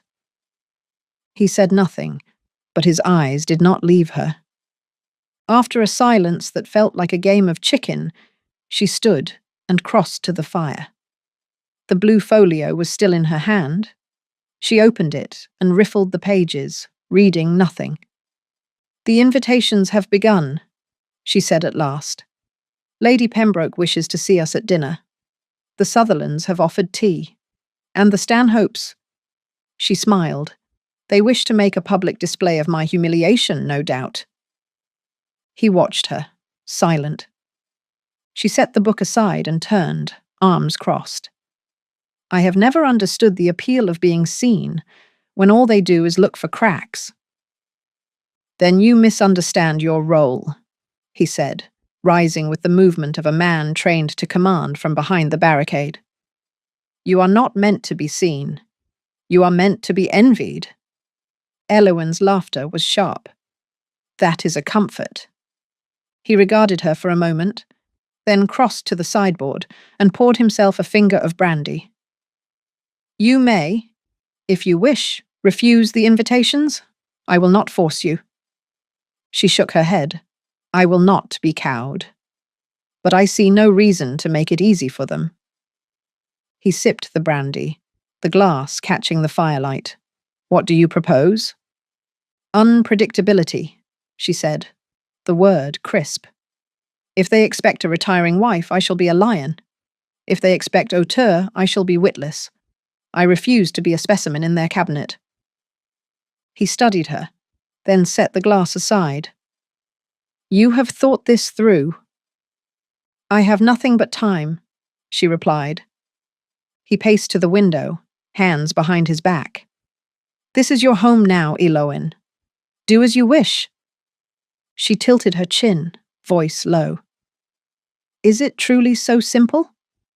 I find it hard to believe you do anything without a plan. He did not answer, but the line of his shoulders stiffened. She crossed to him, close enough that their reflections mingled in the leaded glass. I think, she said, that you are afraid of being disappointed. By me or by yourself? Perhaps by both. He flinched, just perceptibly. You are very perceptive, Lady Elowen. I am, she said, and I am also tired of being handled. She reached for the folio again, opened it at random, and read aloud. The world is a comedy to those that think, a tragedy to those that feel. He finished the line, voice softer than she had heard it yet. I choose to think. She closed the book and set it reverently on the sill. And I, she replied, choose to feel. There is no harm in difference, so long as we remember which is which. He looked at her then, really looked, the cold blue of his gaze no longer a shield, but a window. They stood like that for a time, the library shrinking to the confines of candlelight and silent challenge. At last, he turned away, the moment shattering like a spun sugar ornament. We should rest, he said, voice flat. Tomorrow will be long. She watched him go, her pulse a drumbeat in the hollow of her throat. As the library door closed, Elowen slid the folio into her hands and pressed her nose to the vellum. The scent was old ink and dust and something unnameable, a sweetness that lingered long after the page was turned. If this was to be her cage, she would make of it an aviary. She did not sleep well. Her dreams were of labyrinths and clocks, of corridors lined with faces that all wore the same thin smile. When she woke, the window was pale with dawn, and the library felt impossibly far away. She dressed quickly, refusing the assistance of the housemaid, and descended to breakfast with the air of someone expecting a verdict. He was already there, reading the Post. He looked up as she entered, but did not rise. She took her seat, poured her coffee, and waited. After a minute, he set aside the paper and spoke. "Will you attend the Pembrokes with me tonight?" "I will," she said. "They are not our friends," he said.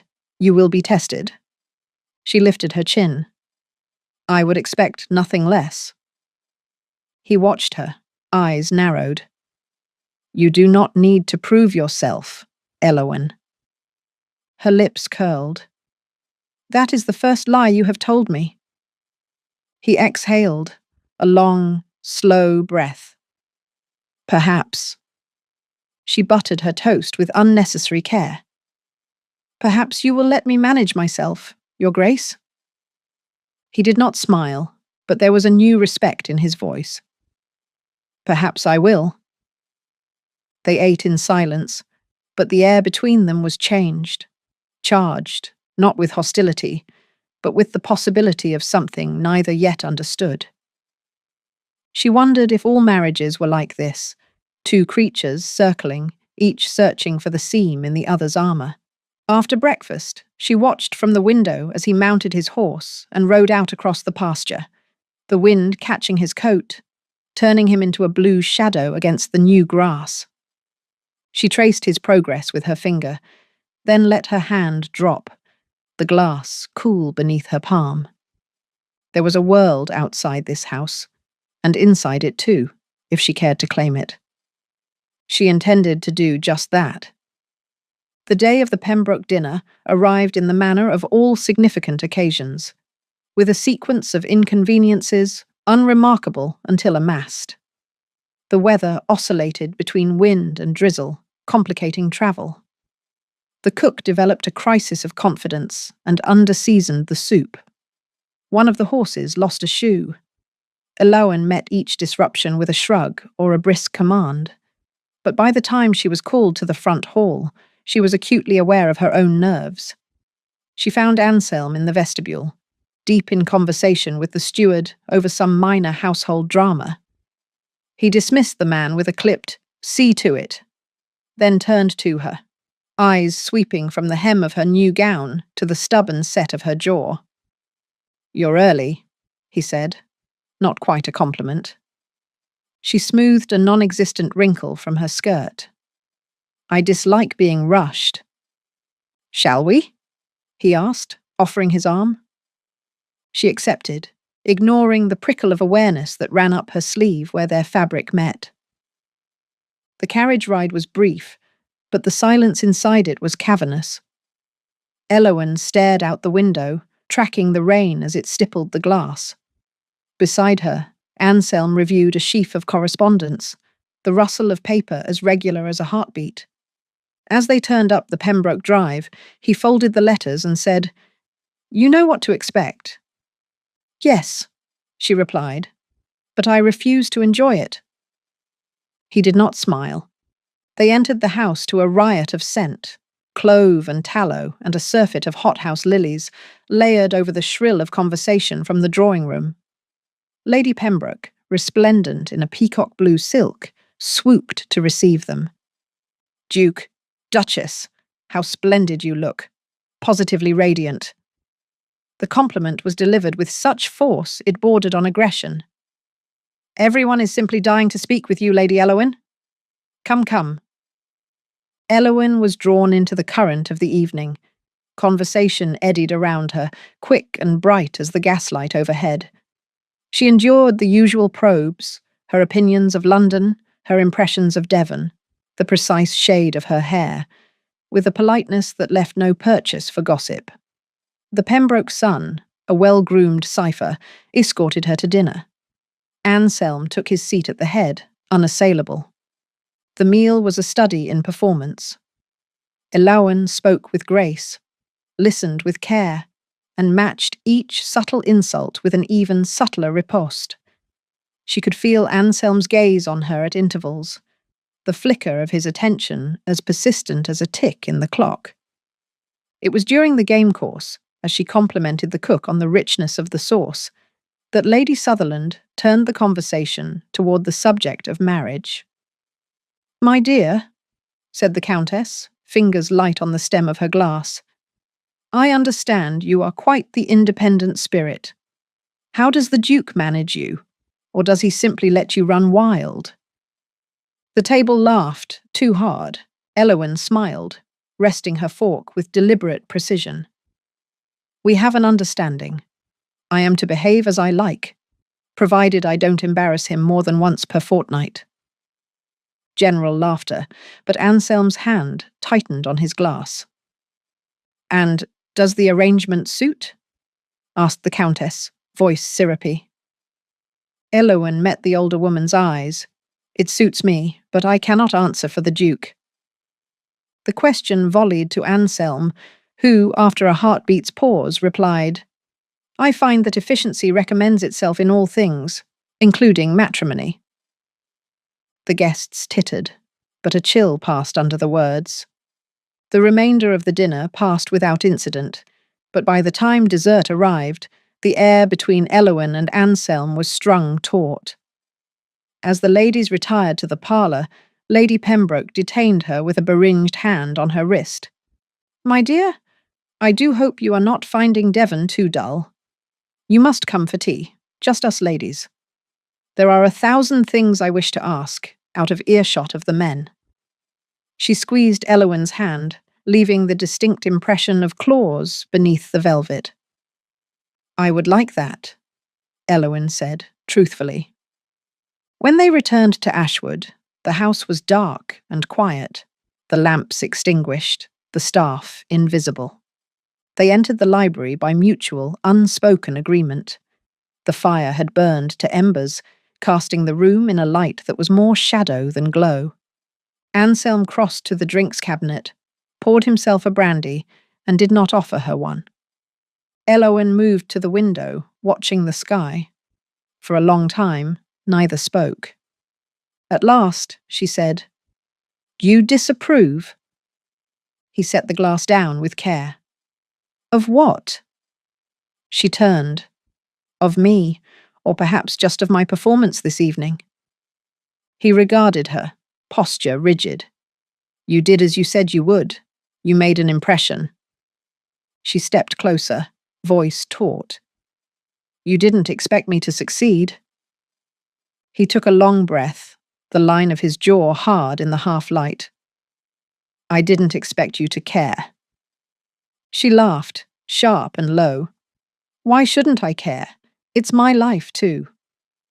He looked at her, something dark flickering in his eyes. "You don't make it easy." She closed the distance between them, her chin lifted. "Would you prefer easy?" He didn't answer. She searched his face, then said, "I didn't realize I needed your permission to speak with other gentlemen at dinner parties." He straightened, every muscle in his body wound tight. "You misunderstand the nature of our arrangement," he said, voice low and level. She did not flinch. "Then explain it." He crossed to her in 2 strides, the air between them electric. "You are my wife. That means something." "To you, perhaps," she said. "But to me, it means I am your property, a trophy to be paraded, displayed, and then put away." He gripped the back of the nearest chair, knuckles white. "You think I want a trophy? I have had enough of trophies." She stepped closer still, so close she could see the faint pulse at his temple. "Then what do you want?" The question hung, the silence roaring. In the corridor beyond, footsteps passed, the hush of servants preparing for night. Neither moved. Neither spoke. "At last," he said, voice so quiet she had to strain to hear, "I want peace, and I thought you might want it too." She met his eyes, unblinking. "I want a life." He released the chair and turned away, hands at his sides. "You could have it if you wanted," he said. She said nothing. He poured another brandy, but did not drink it. "If you wish to see the Pembrokes, or the Sutherlands, or anyone else, you will do so," he said, back still turned. "But do not mistake me for a fool." She crossed her arms, mirroring him in posture if not intent. "And what if I do?" He looked over his shoulder, eyes narrowed to blue slits.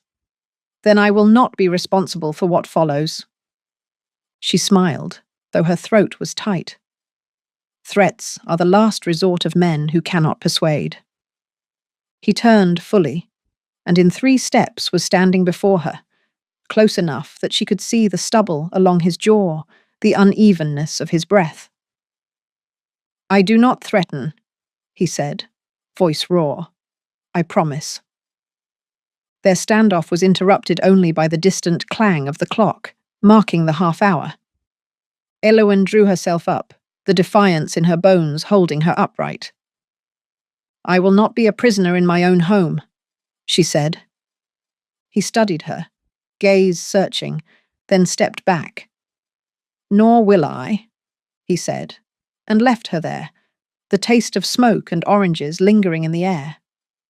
She did not sleep that night, replaying the conversation in her mind until every line was worn thin as lace. If this was to be her cage, she thought again, then let it be of her own making. The next day dawned sullen, sky the colour of old tin, and Ashwood House moved through its morning rituals as if nothing were amiss. Elowen passed the hours in the small parlour, pretending to embroider. She pricked her finger twice, neither time drawing enough blood to satisfy. When the library door creaked open just past midday, she expected Anselm, but it was the housekeeper, her eyes politely averted, her posture as neutral as a servant's could be. "His Grace requests your presence in the study," she said. "Whenever you are at leisure." The study was darker than before, heavy curtains drawn against the weak sunlight. Anselm stood at the desk, reviewing correspondence. He did not look up as she entered. "Lady Elowen," he said, not cold, but not familiar. She shut the door behind her, the click louder than necessary. "You sent for me?" Her voice was steady, her face unreadable. He laid down the pen, every movement measured. "We need to speak about last night." She crossed her arms. "Do we?" He turned, eyes narrowed. "You persist in misunderstanding me." She stepped closer, chin high. "Perhaps you persist in not being clear." He circled the desk, closing the distance between them. "What is it you want, Elowen?" She hesitated, the question, so direct, so dangerous, catching her off guard. "I want," she said, "to live a life that is more than display. I want not to dread every room I enter. I want to know that if I speak, I will be heard." He searched her face. "You are heard. More than you know." She matched his intensity. "Then why does it feel as if every word is a test I must pass?" He stepped closer, his presence swallowing the space. "Because you test me." She didn't back down. "And do you resent it?" He didn't answer. Instead, he reached past her, retrieving a volume from the shelf. Their bodies were close enough that she could feel the shift of air as he moved. He turned, trapping her between the bookshelf and his arms, one palm braced to the wood at either side of her head. "You drive me mad," he said, voice barely more than a growl. She swallowed, pulse a visible flutter at her neck. "Then let me go." He shook his head. eyes bright with something halfway between anger and longing. "You don't want that." She glared up at him. "You're certain?" He leaned in, the heat of him crowding her senses. "If you wished to leave, you would have done so. You don't run from a challenge. You lean into it. That is who you are." His lips hovered just above hers, not touching. "You want more than peace. You want war, and you want to win." She stared him down, refusing to look away. "If I wanted war, you would already be on your knees." He laughed, bitter and breathless. "Is that what you truly want?" The question, so close, so rough, sent a shudder through her. She gripped the edge of the shelf behind her, knuckles white. He held her there, caged by his arms, their faces separated by only a trembling inch. For a moment, time fractured. She could hear her own heartbeat, the whisper of his breath. She saw, in the set of his mouth and the tremor at his temple, that he was as desperate for control as she was to seize it. Her defiance faltered. Her hands shook, but she did not flinch. At last, Anselm broke away, pushing himself off the shelf so abruptly the book in his hand tumbled to the carpet. He dragged a hand through his hair, turning from her. "This discussion isn't finished," he said, voice raw. She steadied herself, breath shallow but even. "No," she replied, "it isn't." He left, the echo of his footsteps colliding with the hush that followed. Elowen leaned against the bookshelf, her composure leaking away with each breath. The pressure in her chest was too large for her ribs. She pressed her palm to it, feeling the ragged race of her heart. She stayed there, pinned by memory, until the shadows in the room had shifted and the air grew cold. Later, she knelt to pick up the fallen book. It was Cowper, The Task, the blue-bound copy from the library shelf. She cradled it in her lap, running her thumb over the worn gold letters, and tried to summon the words that might make sense of what had passed. Her hands still trembled. She drew a deep breath, blinked away the blur at the corner of her eye, and stood. If this was war, so be it. She would not yield, not even to herself. Chapter 8. The library at Ashwood House was rarely silent after sunset. Its high, coffered ceiling amplified the hush of turning pages and the faintly competitive tick of the long-case clock.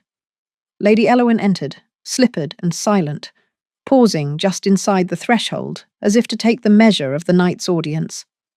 She was dressed for comfort rather than conquest. A dressing gown of deep violet, a shawl the colour of fresh snow, her hair in a twist that had, by now, lost all discipline. Her eyes took a moment to adjust to the warmth.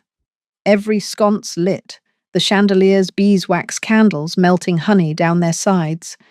And, at the far side of the room, Anselm seated at his desk, as immobile as a chess king left standing at the end of a losing game. He did not look up at once, but Elowen saw his hand hover over the ledger, as if a new variable had entered the equation.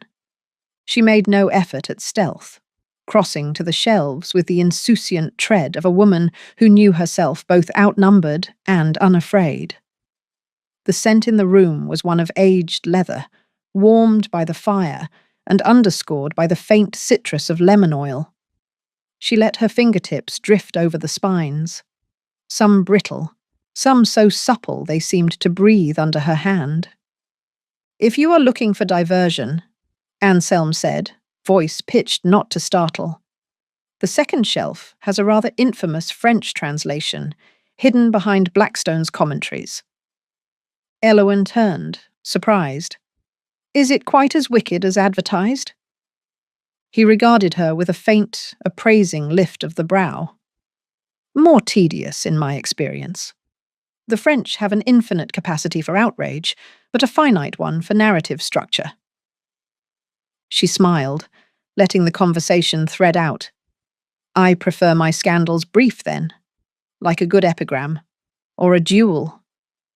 He closed the ledger with a precise motion, blotting the ink before setting the pen aside. If you are in need of an adversary, Lady Elowin, you have only to ask. She allowed herself a short laugh and continued her survey, extracting a volume at random, a blue-bound folio, its edges gold-tipped and only slightly foxed.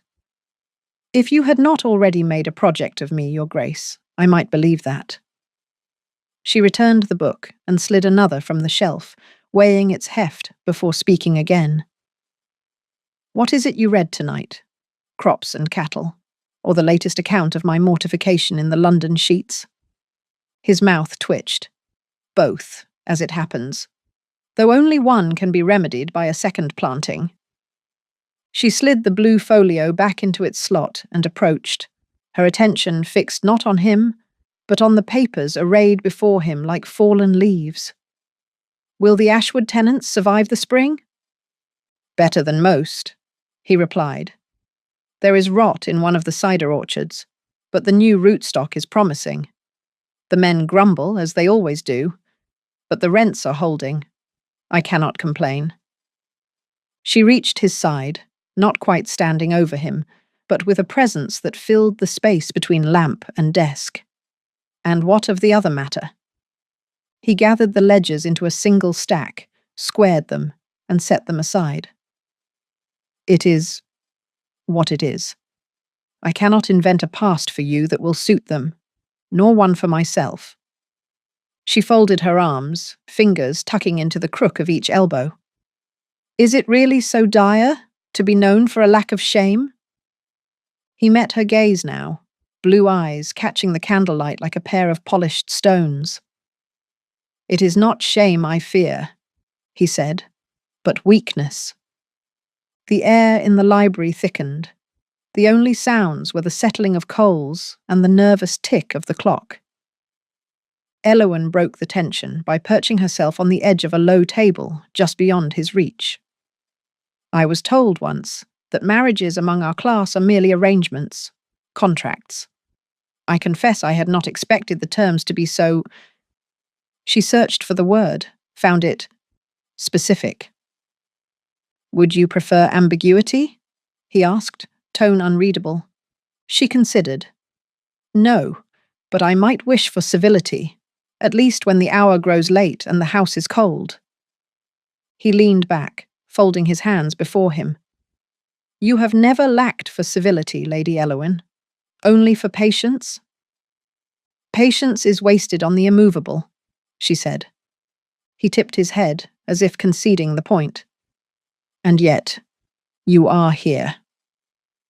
She looked at him, really looked, as she had done the day of their signing. You fascinate me, she said. I should hate you for it, but I do not.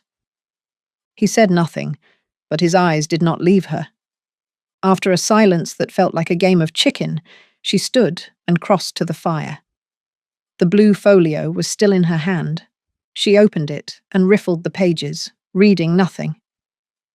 The invitations have begun, she said at last. Lady Pembroke wishes to see us at dinner. The Sutherlands have offered tea. And the Stanhopes? She smiled. They wish to make a public display of my humiliation, no doubt. He watched her, silent.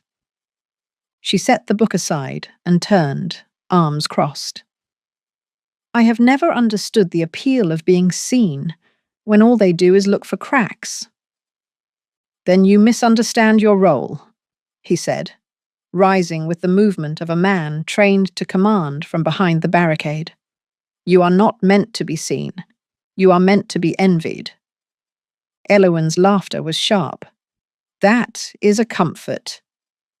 He regarded her for a moment, then crossed to the sideboard and poured himself a finger of brandy. You may, if you wish, refuse the invitations. I will not force you. She shook her head. I will not be cowed, but I see no reason to make it easy for them. He sipped the brandy, the glass catching the firelight. What do you propose? Unpredictability, she said, the word crisp. If they expect a retiring wife, I shall be a lion. If they expect hauteur, I shall be witless. I refuse to be a specimen in their cabinet. He studied her, then set the glass aside. You have thought this through. I have nothing but time, she replied. He paced to the window, hands behind his back. This is your home now, Elowen. Do as you wish. She tilted her chin, voice low. Is it truly so simple? I find it hard to believe you do anything without a plan. He did not answer, but the line of his shoulders stiffened. She crossed to him, close enough that their reflections mingled in the leaded glass. I think, she said, that you are afraid of being disappointed. By me or by yourself? Perhaps by both. He flinched, just perceptibly. You are very perceptive, Lady Elowen. I am, she said, and I am also tired of being handled. She reached for the folio again, opened it at random, and read aloud. The world is a comedy to those that think, a tragedy to those that feel. He finished the line, voice softer than she had heard it yet. I choose to think. She closed the book and set it, reverently, on the sill. And I, she replied, choose to feel. There is no harm in difference, so long as we remember which is which. He looked at her then, really looked, the cold blue of his gaze no longer a shield, but a window. They stood like that for a time, the library shrinking to the confines of candlelight and silent challenge. At last, he turned away, the moment shattering like a spun sugar ornament. We should rest, he said, voice flat. Tomorrow will be long. She watched him go, her pulse a drumbeat in the hollow of her throat. As the library door closed, Elowen slid the folio into her hands and pressed her nose to the vellum. The scent was old ink and dust and something unnameable, a sweetness that lingered long after the page was turned. If this was to be her cage, she would make of it an aviary. She did not sleep well. Her dreams were of labyrinths and clocks, of corridors lined with faces that all wore the same thin smile. When she woke, the window was pale with dawn, and the library felt impossibly far away. She dressed quickly, refusing the assistance of the housemaid, and descended to breakfast with the air of someone expecting a verdict. He was already there, reading the Post. He looked up as she entered, but did not rise. She took her seat, poured her coffee, and waited. After a minute, he set aside the paper and spoke. Will you attend the Pembrokes with me tonight? I will, she said. They are not our friends, he said. You will be tested. She lifted her chin. I would expect nothing less. He watched her, eyes narrowed. You do not need to prove yourself, Elowen. Her lips curled. That is the first lie you have told me. He exhaled, a long, slow breath. Perhaps. She buttered her toast with unnecessary care. Perhaps you will let me manage myself, Your Grace. He did not smile, but there was a new respect in his voice. Perhaps I will. They ate in silence, but the air between them was changed, charged, not with hostility, but with the possibility of something neither yet understood. She wondered if all marriages were like this, two creatures circling, each searching for the seam in the other's armor. After breakfast, she watched from the window as he mounted his horse and rode out across the pasture, the wind catching his coat, turning him into a blue shadow against the new grass. She traced his progress with her finger, then let her hand drop, the glass cool beneath her palm. There was a world outside this house, and inside it too, if she cared to claim it. She intended to do just that. The day of the Pembroke dinner arrived in the manner of all significant occasions. with a sequence of inconveniences, unremarkable until amassed. The weather oscillated between wind and drizzle, complicating travel. The cook developed a crisis of confidence and underseasoned the soup. One of the horses lost a shoe. Elowen met each disruption with a shrug or a brisk command, but by the time she was called to the front hall, she was acutely aware of her own nerves. She found Anselm in the vestibule, deep in conversation with the steward over some minor household drama. He dismissed the man with a clipped, "See to it," then turned to her, eyes sweeping from the hem of her new gown to the stubborn set of her jaw. "You're early," he said, not quite a compliment. She smoothed a non-existent wrinkle from her skirt. "I dislike being rushed." "Shall we?" he asked, offering his arm. She accepted, ignoring the prickle of awareness that ran up her sleeve where their fabric met. The carriage ride was brief, but the silence inside it was cavernous. Elowen stared out the window, tracking the rain as it stippled the glass. Beside her, Anselm reviewed a sheaf of correspondence, the rustle of paper as regular as a heartbeat. As they turned up the Pembroke Drive, he folded the letters and said, "You know what to expect." "Yes," she replied, "but I refuse to enjoy it." He did not smile. They entered the house to a riot of scent, clove and tallow and a surfeit of hothouse lilies, layered over the shrill of conversation from the drawing room. Lady Pembroke, resplendent in a peacock blue silk, swooped to receive them. "Duke, Duchess, how splendid you look, positively radiant." The compliment was delivered with such force it bordered on aggression. "Everyone is simply dying to speak with you, Lady Elowen. Come, come." Elowen was drawn into the current of the evening. Conversation eddied around her, quick and bright as the gaslight overhead. She endured the usual probes, her opinions of London, her impressions of Devon, the precise shade of her hair, with a politeness that left no purchase for gossip. The Pembroke son, a well-groomed cipher, escorted her to dinner. Anselm took his seat at the head, unassailable. The meal was a study in performance. Elowen spoke with grace, listened with care, and matched each subtle insult with an even subtler riposte. She could feel Anselm's gaze on her at intervals, the flicker of his attention as persistent as a tick in the clock. It was during the game course, as she complimented the cook on the richness of the sauce, that Lady Sutherland turned the conversation toward the subject of marriage. "My dear," said the Countess, fingers light on the stem of her glass, "I understand you are quite the independent spirit. How does the Duke manage you? Or does he simply let you run wild?" The table laughed, too hard. Elowen smiled, resting her fork with deliberate precision. "We have an understanding. I am to behave as I like, provided I don't embarrass him more than once per fortnight." General laughter, but Anselm's hand tightened on his glass. "And does the arrangement suit?" asked the Countess, voice syrupy. Elowen met the older woman's eyes. "It suits me, but I cannot answer for the Duke." The question volleyed to Anselm, who, after a heartbeat's pause, replied, "I find that efficiency recommends itself in all things, including matrimony." The guests tittered, but a chill passed under the words.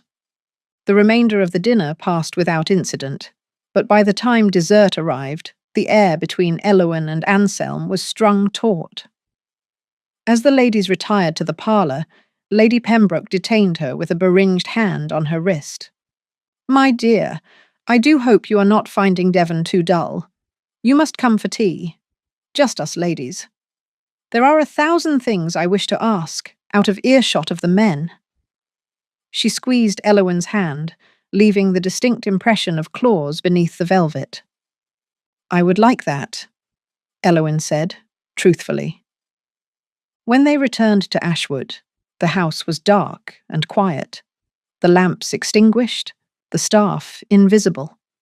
They entered the library by mutual, unspoken agreement. The fire had burned to embers, casting the room in a light that was more shadow than glow. Anselm crossed to the drinks cabinet, poured himself a brandy, and did not offer her one. Elowen moved to the window, watching the sky. For a long time, neither spoke. At last, she said, "You disapprove." He set the glass down with care. "Of what?" She turned. "Of me. Or perhaps just of my performance this evening." He regarded her, posture rigid. "You did as you said you would. You made an impression." She stepped closer, voice taut. "You didn't expect me to succeed." He took a long breath, the line of his jaw hard in the half-light. "I didn't expect you to care." She laughed, sharp and low. "Why shouldn't I care? It's my life too." He looked at her, something dark flickering in his eyes. "You don't make it easy." She closed the distance between them, her chin lifted. "Would you prefer easy?" He didn't answer. She searched his face, then said, "I didn't realize I needed your permission to speak with other gentlemen at dinner parties." He straightened, every muscle in his body wound tight. "You misunderstand the nature of our arrangement," he said, voice low and level. She did not flinch. "Then explain it." He crossed to her in 2 strides, the air between them electric. "You are my wife. That means something."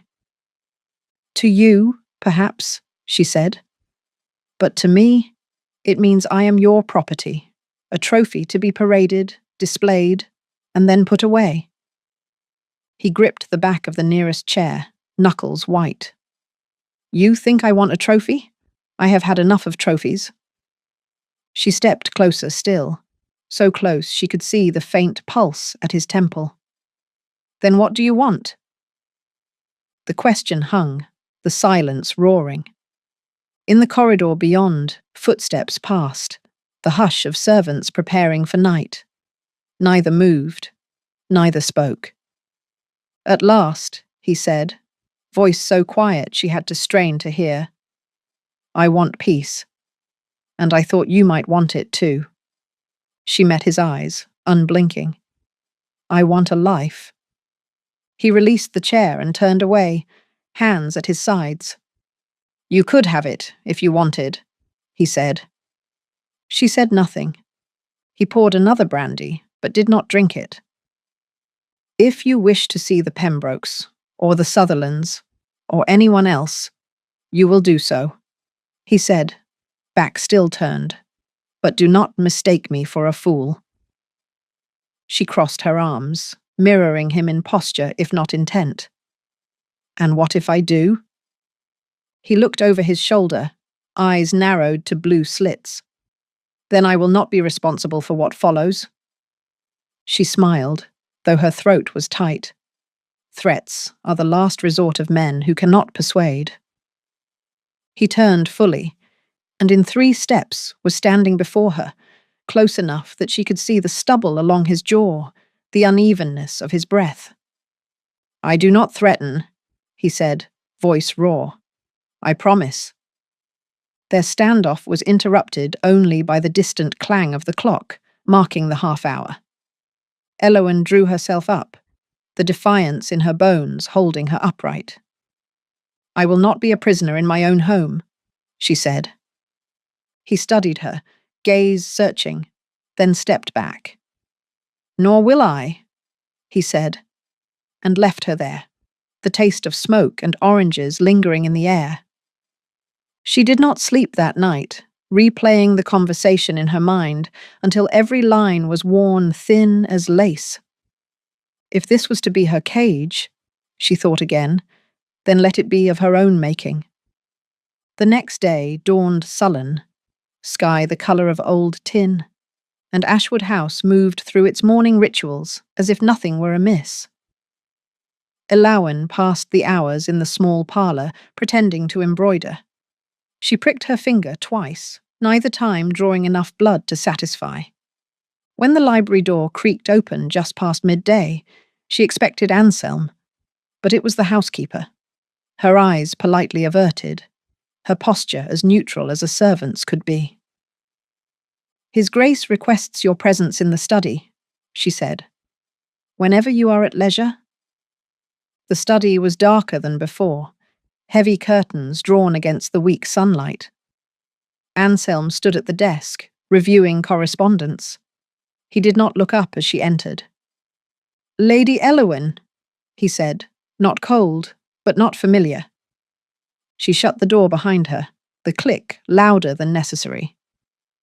"You sent for me?" Her voice was steady, her face unreadable. He laid down the pen, every movement measured. "We need to speak about last night." She crossed her arms. "Do we?" He turned, eyes narrowed. "You persist in misunderstanding me." She stepped closer, chin high. "Perhaps you persist in not being clear." He circled the desk, closing the distance between them. "What is it you want, Elowyn?" She hesitated, the question, so direct, so dangerous, catching her off guard. "I want," she said, "to live a life that is more than display. I want not to dread every room I enter. I want to know that if I speak, I will be heard." He searched her face. "You are heard. More than you know." She matched his intensity. "Then why does it feel as if every word is a test I must pass?" He stepped closer, his presence swallowing the space. "Because you test me." She didn't back down. "And do you resent it?" He didn't answer. Instead, he reached past her, retrieving a volume from the shelf. Their bodies were close enough that she could feel the shift of air as he moved. He turned, trapping her between the bookshelf and his arms, one palm braced to the wood at either side of her head. "You drive me mad," he said, voice barely more than a growl. She swallowed, pulse a visible flutter at her neck. "Then let me go." He shook his head, eyes bright with something halfway between anger and longing. "You don't want that." She glared up at him. "You're certain?" He leaned in, the heat of him crowding her senses. "If you wished to leave, you would have done so. You don't run from a challenge, you lean into it. That is who you are." His lips hovered just above hers, not touching. "You want more than peace. You want war, and you want to win." She stared him down, refusing to look away. "If I wanted war, you would already be on your knees." He laughed, bitter and breathless. "Is that what you truly want?" The question, so close, so rough, sent a shudder through her. She gripped the edge of the shelf behind her, knuckles white. He held her there, caged by his arms, their faces separated by only a trembling inch. For a moment, time fractured. She could hear her own heartbeat, the whisper of his breath. She saw, in the set of his mouth and the tremor at his temple, that he was as desperate for control as she was to seize it. Her defiance faltered. Her hands shook. But she did not flinch. At last, Anselm broke away, pushing himself off the shelf so abruptly the book in his hand tumbled to the carpet. He dragged a hand through his hair, turning from her. "This discussion isn't finished," he said, voice raw. She steadied herself, breath shallow but even. "No," she replied. "It isn't." He left, the echo of his footsteps colliding with the hush that followed. Elowyn leaned against the bookshelf, her composure leaking away with each breath. The pressure in her chest was too large for her ribs. She pressed her palm to it, feeling the ragged race of her heart. She stayed there, pinned by memory, until the shadows in the room had shifted and the air grew cold. Later, she knelt to pick up the fallen book. It was Cowper, the task, the blue-bound copy from the library shelf. She cradled it in her lap, running her thumb over the worn gold letters, and tried to summon the words that might make sense of what had passed. Her hands still trembled. She drew a deep breath, blinked away the blur at the corner of her eye, and stood. If this was war, so be it. She would not yield, not even to herself. Chapter 9. The sitting room had been dressed for company, though Lady Elowen was given to understand that the true test of any drawing room was not in its appearance, but in how efficiently it could swallow the presence of strangers. In this, Ashwood House performed admirably. The rose damask curtains did not merely frame the windows, they excluded the outside world. The over-polished surfaces of the side tables reflected only what was immediately above them, as if to suggest that nothing existed but the present moment and its occupants. Today, those occupants consisted of precisely 4.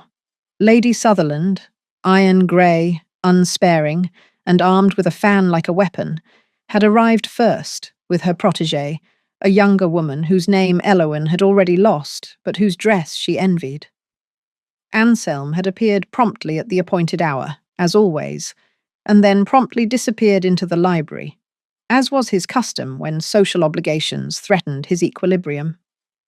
That left Elowen to orchestrate the small affair with the air of someone conducting a battle using only mirrors and good intentions.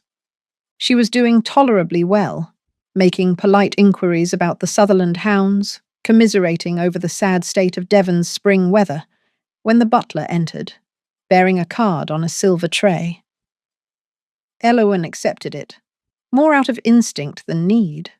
The handwriting across the surface was instantly, almost violently familiar. "Lord Benedict Worthington," she read aloud, eyebrows rising. "How unexpected." Lady Sutherland's gaze sharpened. "Worthington? The Golden Devil himself, here in Devon?" "He is lately returned from the continent," her companion whispered, eyes round as if the name itself possessed supernatural power. "They say he broke the bank at Monte Carlo, and also a Russian countess." "Not in that order, I imagine," Lady Sutherland replied, lips thinning with disapproval. Elowen ignored their volley and signalled the butler to admit their guest. She felt an almost mathematical certainty that Anselm would loathe every moment of this visit. She found herself perversely eager for the fireworks. Lord Benedict Worthington did not so much enter a room as claim it in his name. He wore his notoriety like a finely tailored coat, and today's attire, a coat of sapphire blue, waistcoat in peacock, and cravat of white so crisp it might have cut glass, served only to amplify the effect. His hair, gold as spun coin, had not faded in the years since Elowen had seen him last. If anything, it had acquired a richer, almost reckless lustre, as if defying the very concept of aging. "My lady," Benedict declared, offering a bow so deep it verged on impertinence. "I hope you will forgive the intrusion. The weather in London was so insupportable, I resolved to seek the warmth of Devon, and its legendary hospitality." Elowen smiled, genuinely. "You are always welcome, my lord. Lady Sutherland, you recall Lord Benedict from—" "From Oxford," the matron cut in, her eyes sharp enough to skin a hair. "He once replaced all the candles in the chapel with Roman tapers. They say the bishop wept." "And yet he lived," Benedict replied, settling himself on the settee. "What is the use of an alma mater, if not to furnish stories for dull afternoons?" The conversation expanded to accommodate him, as it always did. Benedict had a talent for appearing to listen while simultaneously dominating the entire flow. Within minutes, he had Lady Sutherland recounting her encounter with a Turkish ambassador, more moustache than man, I assure you, and the protégée describing her terror at being introduced to the Prince Regent. "He said I looked like a pet spaniel. Is that a compliment?" Throughout, Elowen noticed that Benedict's eyes did not often stray from her. If the others had not been present, she suspected he might have set the entire house on fire just to see what she would do. She could not decide if this was a compliment or a threat. It was not until the tea tray appeared and the company shuffled into the more intimate orbit of the table that Anselm re-entered. He carried himself with an air of one who has just finished wrestling a difficult passage of Latin and is now forced to suffer fools in the vernacular. "Benedict," Anselm said, the greeting precise as a dueling pistol. "I had not expected you in Devon this season." Benedict stood, grinning. "Duke of Ashwood, you look as if the years have agreed with you. Do they still weigh out the flour in your kitchens? Or have you permitted some latitude at last?" Anselm's smile was geometric, constructed to the inch. "Efficiency saves lives, as you well know." The two men shook hands, but it was a handshake more suited to a fencing match than a reunion. "You must join us," Elowen said, gesturing to an empty chair. "We were just discussing the proper method for introducing new blood into country society." "How bold," Benedict said, eyes glinting.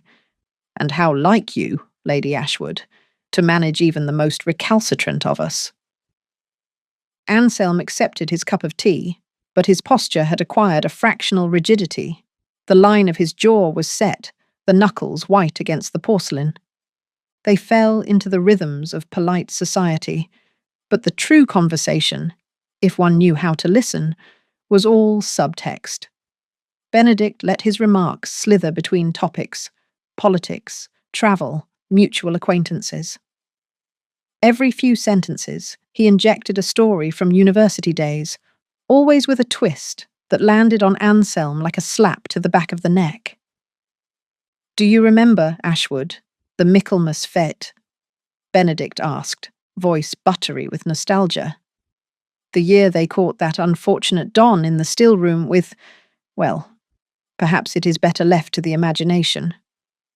"Some things are best left in the past," Anselm replied, tone so dry it could have dehydrated the entire tea service.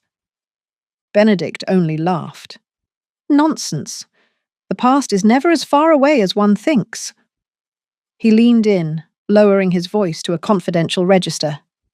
"Is it not strange, Elowen, how the very stones of these houses remember everything? Every whispered indiscretion, every midnight tryst. It's enough to make a man believe in ghosts." Elowen met his gaze. "I find ghosts are generally better company than the living." "Touché," he murmured, a genuine smile flickering across his lips.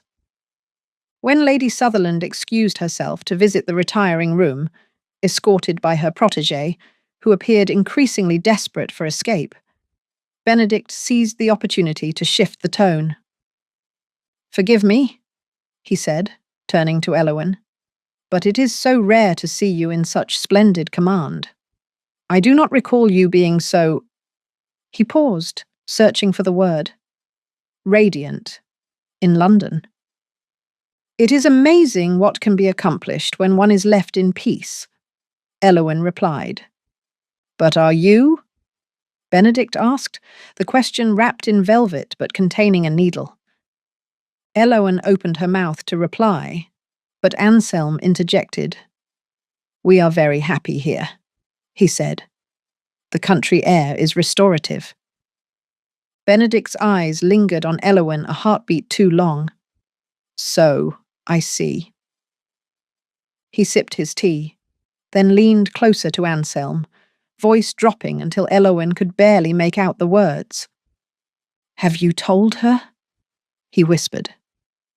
Anselm did not flinch, but his fingers tightened so suddenly around the cup that for a moment Elowen thought the porcelain would shatter.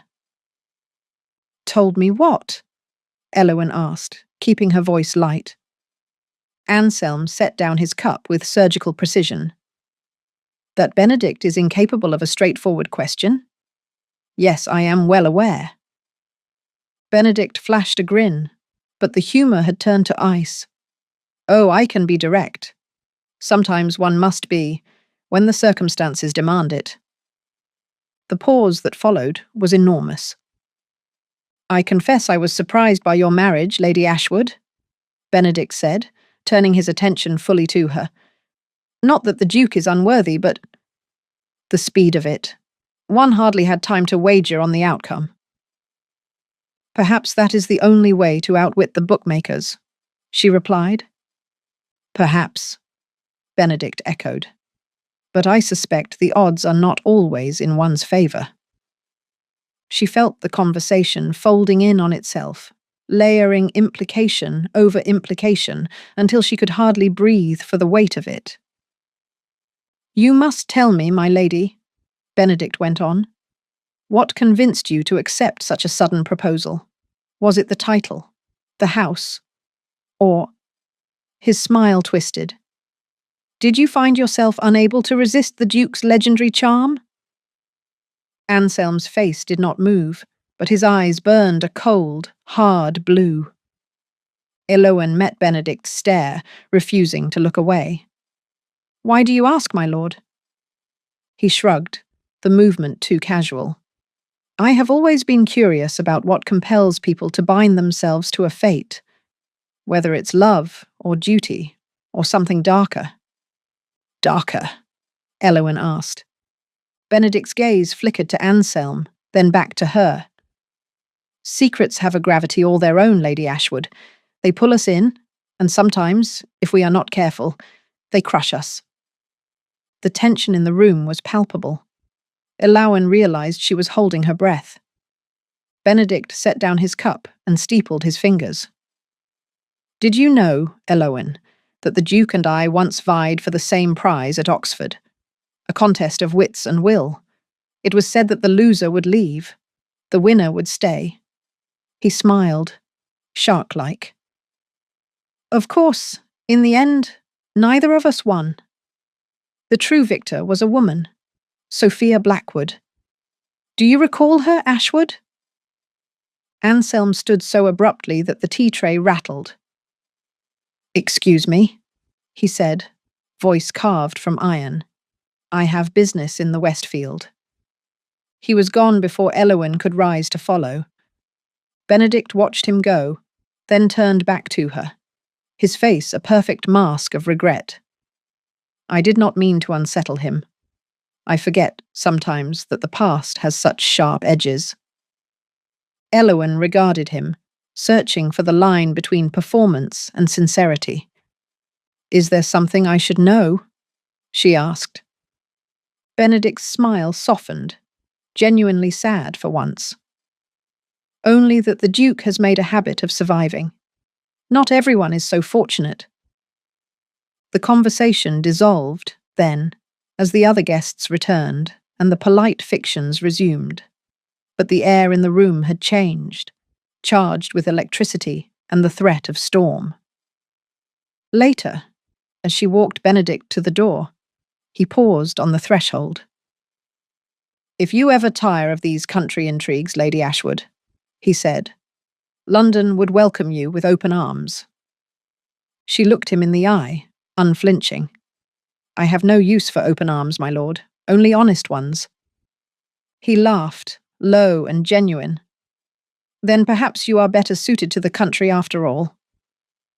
He kissed her hand, lingering, but not improper, and stepped into the cool, grey afternoon, leaving the house and the present moment to its ghosts.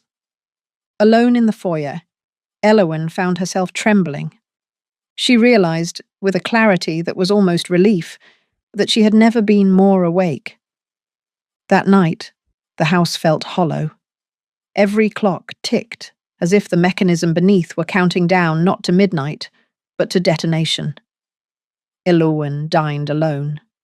Anselm had not reappeared since his abrupt withdrawal, and the servants, trained to an almost monastic discretion, did not so much as glance in her direction.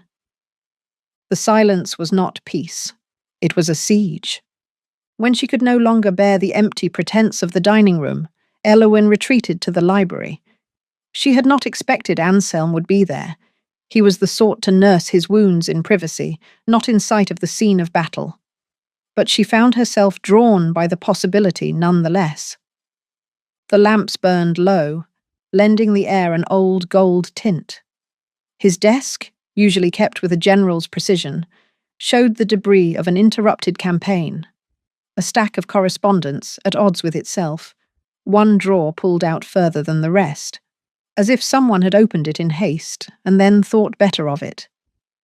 She hovered by the door, intending to call out. But the hush in the room was so deep, she found herself stepping instead on slippered feet to the desk, eyes drawn to the lone, out-of-place object. The drawer was not closed. Inside, a parcel of letters, bound with a ribbon that had once been red but now bled toward brown, sat waiting for discovery. The edges of the envelopes were frayed, and the topmost bore a hand that was at once precise and urgent. A woman's hand, she felt sure. In a moment of almost involuntary violation, Elowyn lifted it free and turned it over. The address leapt up. To the Most Honourable Lord Anselm Montgomery, Ashwood College, Oxford. She had not known him then. She had not known him at all. And yet the shape of the name, its density, its finality, sent a current through her fingers. The date was from a decade earlier, the year after Anselm's father had died. Elowyn told herself it would be a small thing, a harmless trespass, to read a single page.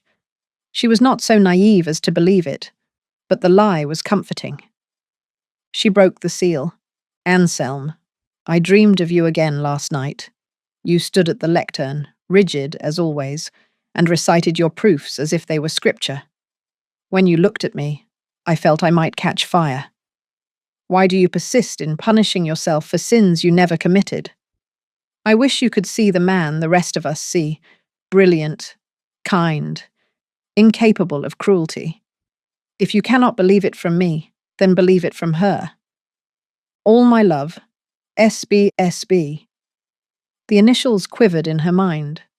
Blackwood, Sophia Blackwood, the same woman whose name had detonated the afternoon. Elowyn slid the letter back into its bundle, her hand shaking. She was about to withdraw, to reseal the evidence of her crime, when the door behind her clicked open. Curiosity is a dangerous thing, Lady Ashwood. The voice was not Anselm's. Benedict stepped into the lamplight, face shadowed and sharp, as if he'd spent the last hour grinding down every emotion to the barest edge. She gathered herself, smoothing her hair as if it were armour. I could say the same to you, Lord Worthington. He laughed, low. Touché. But you have always been braver than I.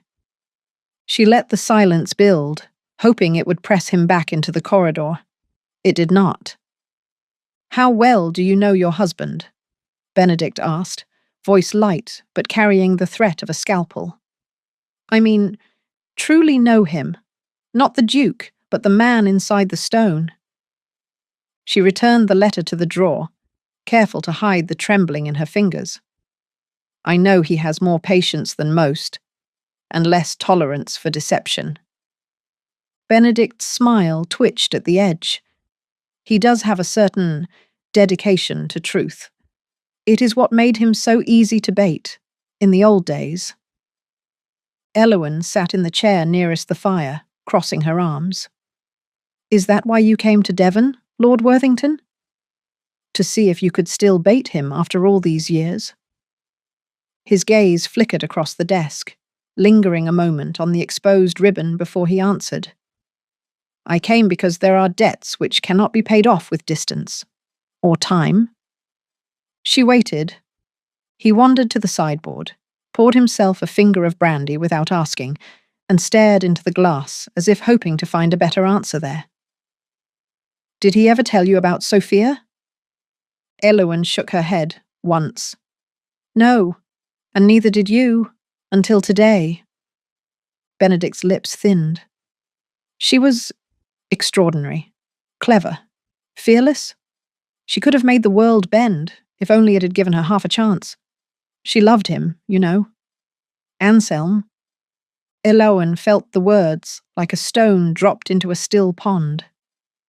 I gathered as much from the letter. He smiled, almost gently. She wrote hundreds, I imagine. He never replied to a single one. Not after what happened. What did happen? Eloan asked, surprised by the steel in her own voice. Benedict turned the glass in his hand, eyes fixed on the way the lamplight broke and ran along the rim. There was a night, a party, nothing remarkable. We all drank too much. The usual games of wit and daring, except this time someone went too far. A wager, I think, or perhaps just pride. Sophia was the only woman in the room, Anselm's fiancée, but that never stopped him from treating her as an equal. Perhaps that was the trouble? He set down the glass, untasted. The next morning, there was a scandal. Nothing you would blush at now, but in those days, well, it was enough to ruin her. Her family sent her to the continent. She wrote and wrote to Anselm, hoping he would rescue her. But he never did. He stayed, built his walls higher, and let her vanish. Eloan flinched. And you blame him. Benedict's expression softened, just a little. No, I blame myself, more than anyone. But he was the one she loved, the only one who could have saved her, and he turned his back. For years, he has pretended it never happened. But it did, and she is gone because of it. Eloan wanted to protest, to defend her husband, but the words clotted in her throat. Instead, she asked, "Why are you telling me this?" He considered her, and for the first time she saw that the anger beneath his charm was not new, but ancient, an old injury, kept alive by the daily act of remembering. "Because you deserve to know the man you've married," Benedict said. "He is a fortress, yes, but sometimes the only thing left behind the walls is regret." She stared into the fire, watching the blue at its heart. "Do you think he will leave me, as he left her?" Benedict hesitated, then crossed to her side. He crouched, so they were eye level, his face now stripped of all bravado. "No," he said, "but you should know. He will choose honor over happiness, every time, even if it means breaking his own heart. Or yours." The room was so quiet, Eloan could hear the crack of the embers. She looked away, gathering herself. "You are very cruel, Lord Worthington." He stood, shaking his head. "No, I am just tired of seeing good women destroyed by the men who think they must bear the world alone." He left then, the echo of his boots trailing into the corridor. Alone, Eloan stared at the closed door, then at the desk with its hidden cargo. She pulled the drawer shut. She wondered what, exactly, she had found. A truth, or merely another ghost. Upstairs, somewhere in the house, she heard a door open and close. She could not tell if it was Anselm returning, or simply the old bones of the house shifting in its sleep. She sat by the fire, waiting for the answer. Eloan waited for him in the blue sitting room, her own features set so rigidly they might have been carved from the local granite. The letters were arrayed before her on a low table, the ribbon untied, the topmost envelope placed with deliberate care where Anselm could not miss it upon entering. He arrived late. She heard his tread long before the door opened, the weight of each step, the calculated slowness, the pause outside the threshold, as if he meant to let her suffer for every second he had delayed. When he did enter, his coat was thrown over one arm, and his cravat hung untied, the perfection of his usual appearance now abandoned in favour of fatigue. He saw the letters. For a moment, he did not move. Then, with a deliberate steadiness that said more than any outburst could, he crossed to the table and lifted the sheaf. "Did you enjoy your reading?" he said, not looking at her. Elowen kept her arms folded, the only sign of her nerves, the way her nails bit into her sleeves. You left the drawer open. He gave a short, mirthless laugh. And you could not resist. I should have known. She stared at him, searching for a sign that he was wounded, or angry, or anything at all. But his face was mask-like, blank as the moon outside. Why didn't you ever tell me about her? She asked, voice thin but steady. Was she the reason you never wanted a real marriage? He did not answer, instead opening the first letter and scanning its contents as if to remind himself what, precisely, he had lost. When he finally spoke, it was almost gentle. She was the reason I stopped believing in them, in marriages. Did you love her? Elowen pressed, hating the note of desperation in her own voice. He closed the letter, set it down. I don't know. I loved the idea of her, of being the sort of man who could deserve her. Does that answer your question? No, Elowen said, but it's more honest than anything you've said to me since we wed. He looked at her then, really looked, and she saw that his eyes were rimmed in red, as if he had not slept for a week. You want the story, he said. Very well. I'll give it to you. But you won't like it. She waited. He sat, hands trembling as he poured himself a drink, and did not offer her one. Sophia Blackwood was engaged to me, arranged from birth, practically. Our families had been entwined for generations, but she never wanted the life that was laid out for her. She wanted freedom, adventure, a man who would let her burn instead of smother her. He sipped, the liquid leaving a shine on his lower lip. I tried to be that man, but I wasn't enough. Benedict was. He was brilliant, golden, everything I wasn't. She fell for him, or maybe she only wanted to see if she could. Either way, it worked. Elowen could hear her own pulse in her ears. She became pregnant, Anselm went on, staring into the fire. Not by me. I offered to marry her immediately, to claim the child as my own. But Benedict convinced her to run. Promised her Paris, Vienna, all the world. She chose him. And when her family disowned her, when the money ran out, he left. She wrote to me, hundreds of letters, begging for help. I burned most of them. The ones you found are the only I ever kept. My penance, I suppose. He looked up, eyes haunted. She died in Belgium, penniless and alone. I did not go to her. I told myself it was pride. But the truth was, I didn't think she'd want to see me. In the end, she was a scandal. And I was a coward. Elowen felt the room tilt, the edges of her world running molten. Is that what you wanted to know? He asked. That I am the villain in my own story? She shook her head. No. I wanted to know if you could ever forgive yourself. He laughed again, but it broke in the middle. I doubt it. He slumped back, the drink forgotten. His hair had fallen loose over his brow, his collar was open. She realized that this was the first time she had ever seen him in disarray. The effect was humanizing and devastating. She crossed to him, knelt by the chair, and laid her hand over his.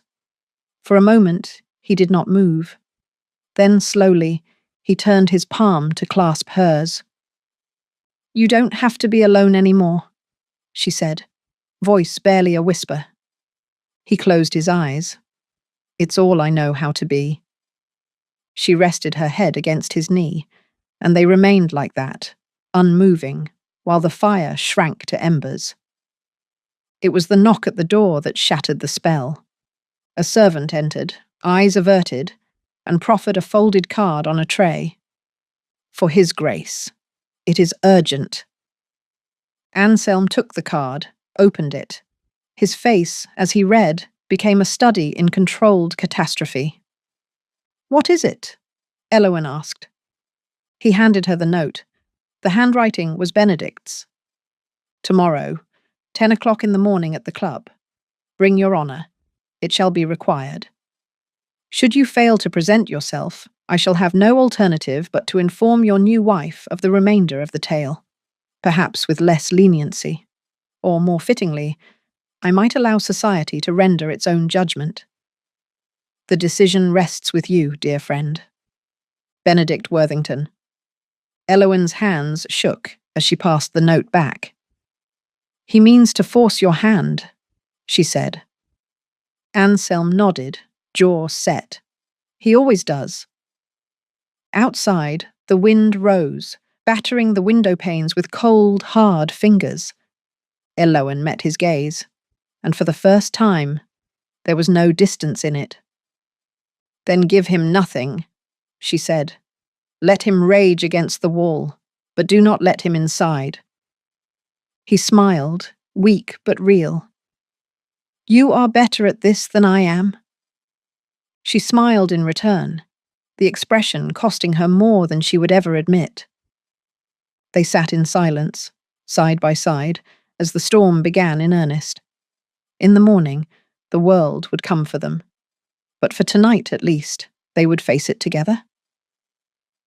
Chapter 10. The carriage slowed in a sweep of gaslight and anticipation, lanterns limning the white curve of the pavement with a cold promise. From within, Lady Elowen traced the patterns of condensation on the window, counting the seconds until she would be required to step out and face the city's most glittering tribunal.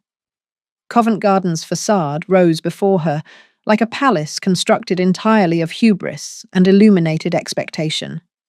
Every lit window a spectator, every marble column a threat.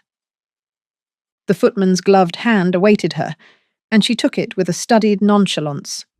Her gown, chosen with a defiant carelessness, was emerald so dark it verged on black, the silk clinging to her frame and rippling at her stride, as if to remind every onlooker that she was no pastel debutante, no anonymous shadow in white muslin.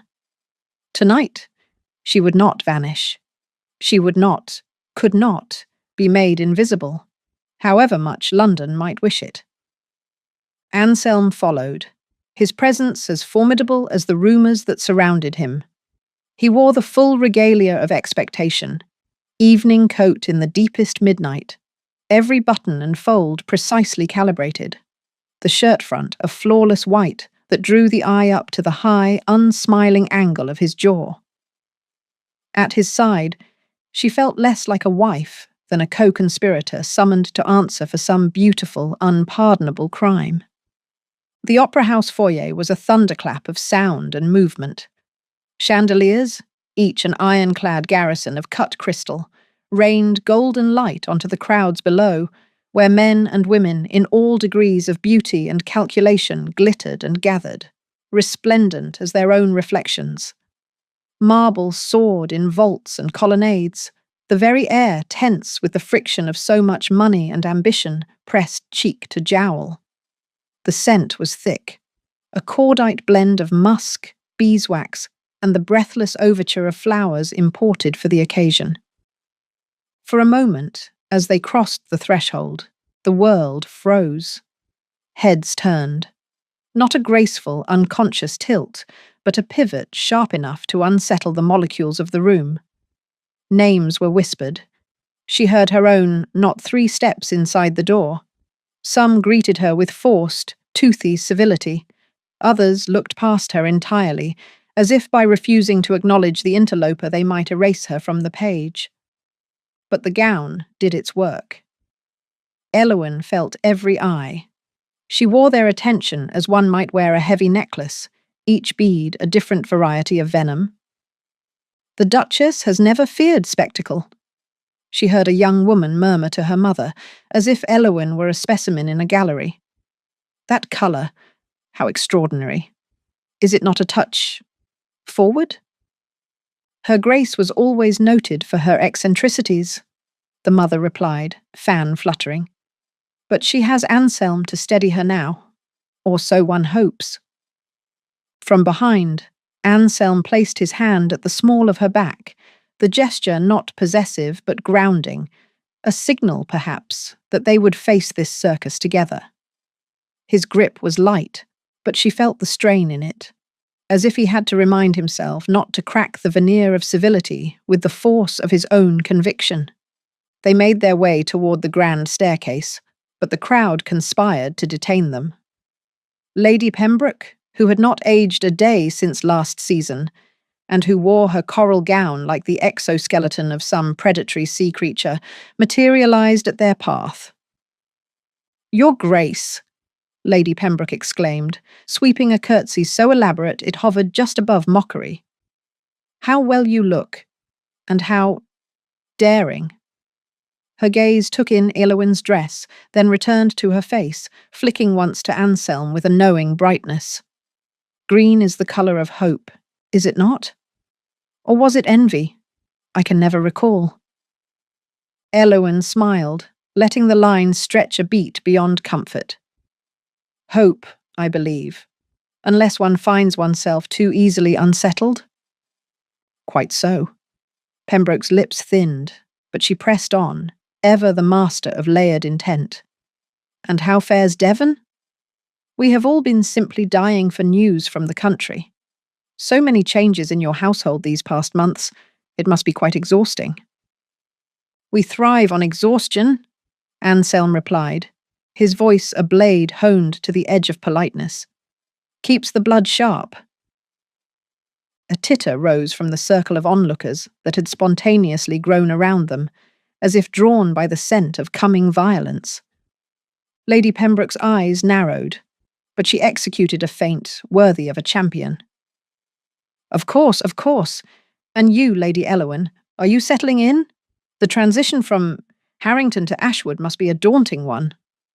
Elowyn regarded her, every inch the Duchess she had never wanted to be. "It is less a transition than a translation," she said. "The words are different, but the meanings rarely change." A ripple passed through the bystanders, half amusement, half a sense of having been bested without understanding quite how.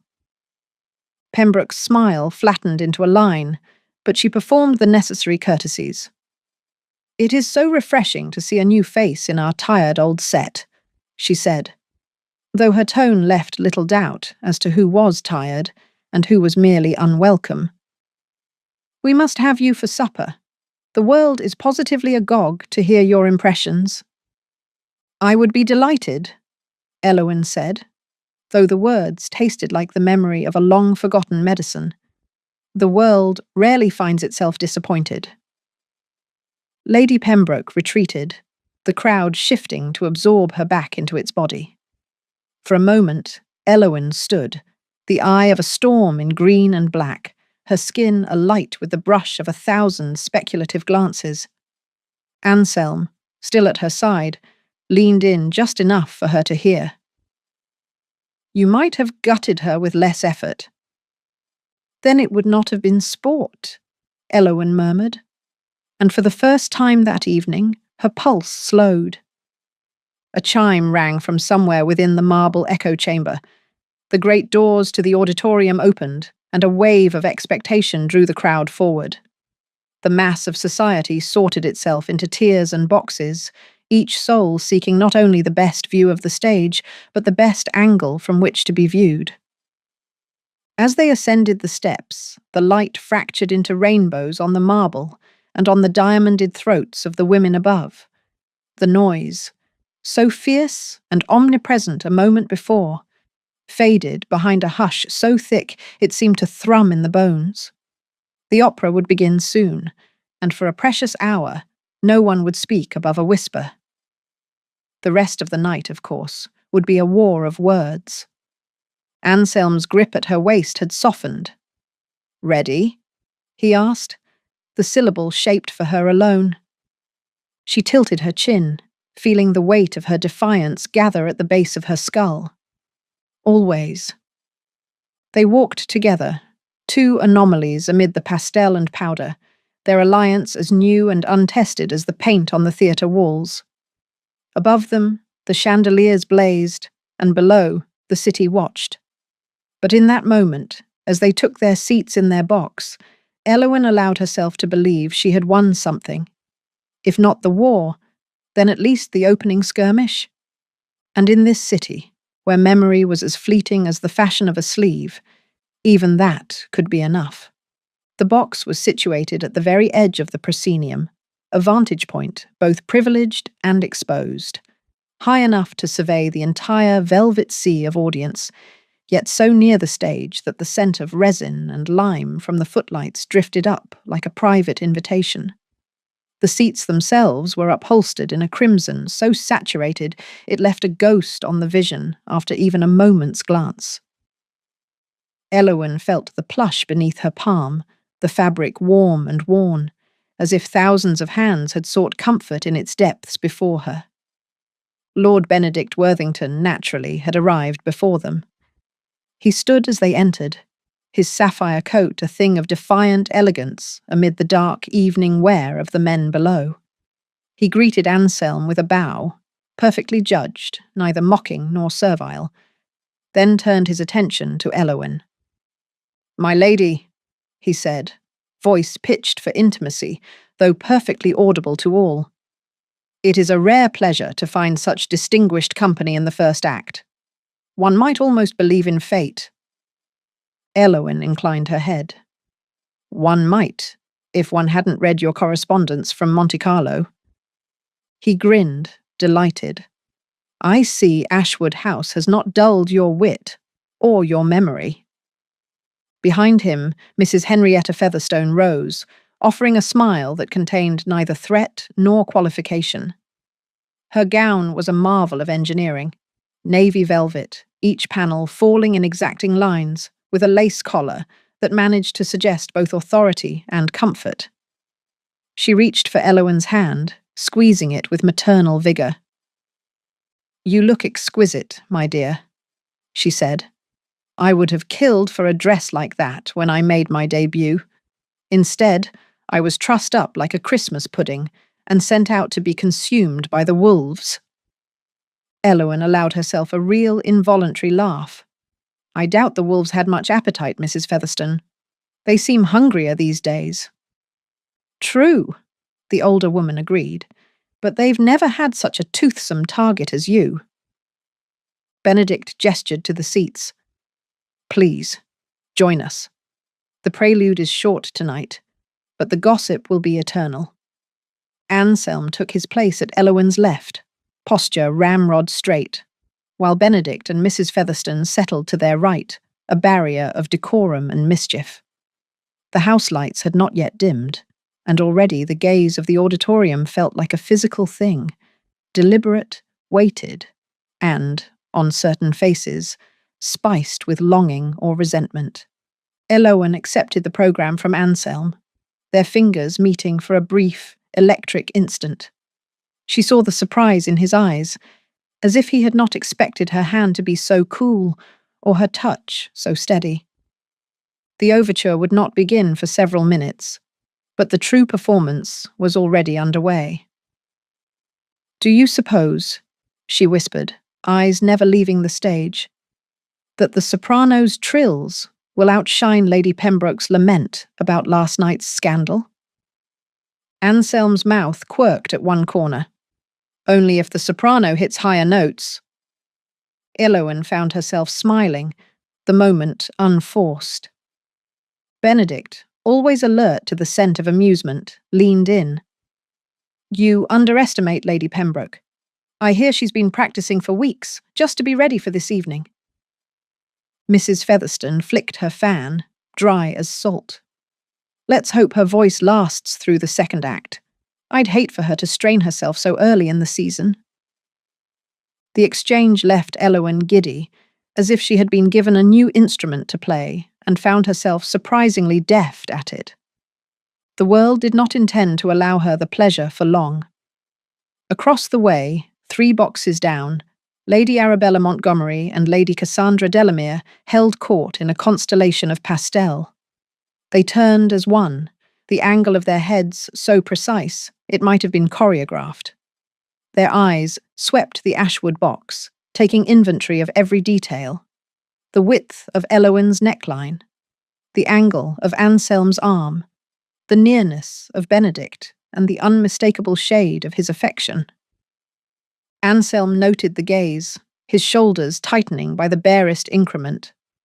He reached for the program again, a motion so small that no one but Elowen could have noticed the tension in his hand. She placed her own palm atop his, gently, as if to say, "I see it too." From the pit, the musicians began their final, nervous tuning. The sound shimmered, hung in the air, and then, like a tide receding, faded into a silence that was absolute. The house lights fell. In the dark, the line of Anselm's jaw seemed softer, almost vulnerable, and the glow of the stage picked out the green of her dress and turned it into something alive. For the first time, Elowen allowed herself to look directly out into the crowd. She saw faces she recognized from the society sheets, and others she'd only ever heard described in cruel, gilded shorthand. "That is Lady Whistledown," Benedict had once whispered in her ear. "She knows everything except the price of her own virtue." Tonight, they all watched her, and for once, she did not shrink. The curtain rose. The opera was some well-recycled tragedy, all doomed lovers and thunderous confession. The soprano's voice soared, the tenor bellowed his anguish, and the chorus, dressed in silks that rivaled those of the actual audience, executed their parts with martial precision. Elowen should have been bored. She'd seen this plot play out 100 times. Yet tonight, every moment felt freighted with personal meaning. In the darkness, the boundary between stage and box seemed to blur. When the soprano threw herself at her lover's feet and sang of being misunderstood, the force of her longing seemed to vibrate in Elowen's own ribs. When the villain, the true villain, not some shadow puppet, entered to thunderous boos, she found herself gripping the armrest, the urge to cheer or howl barely contained. During the interlude, Benedict offered chocolates from a silver case. "Duchess," he said, "a gift from Vienna? The only thing the Austrians do better than bureaucracy." She accepted, savouring the bitterness. "I am told," she said, "that Vienna's chief export is despair, not chocolate." Benedict gave a short bow, conceding the point. Anselm watched, silent, but not absent. When Elowen leaned over to share a comment, he bent to hear her, his cheek so close to hers that she could feel the heat of his skin. "You enjoy this?" he observed, not a question. "I do," she replied, and was surprised to realize it was true. He nodded, a slow and private gesture. Behind them, Mrs. Featherstone had taken up quiet conversation with Benedict, but not before giving Elowen a look of open approval, a silent promise that whatever happened in the next act, she would not face it alone. The house lights flickered, signalling the second half. Elowen settled herself in the seat, gathering her skirts with a grace that was no longer an act. She felt the gaze of the ton shift as the music began. But tonight she did not cower. Tonight, she was not a specimen or a scapegoat. She was the one who named the game. As the curtain rose again, Anselm reached for her hand, not as a shield, but as an anchor.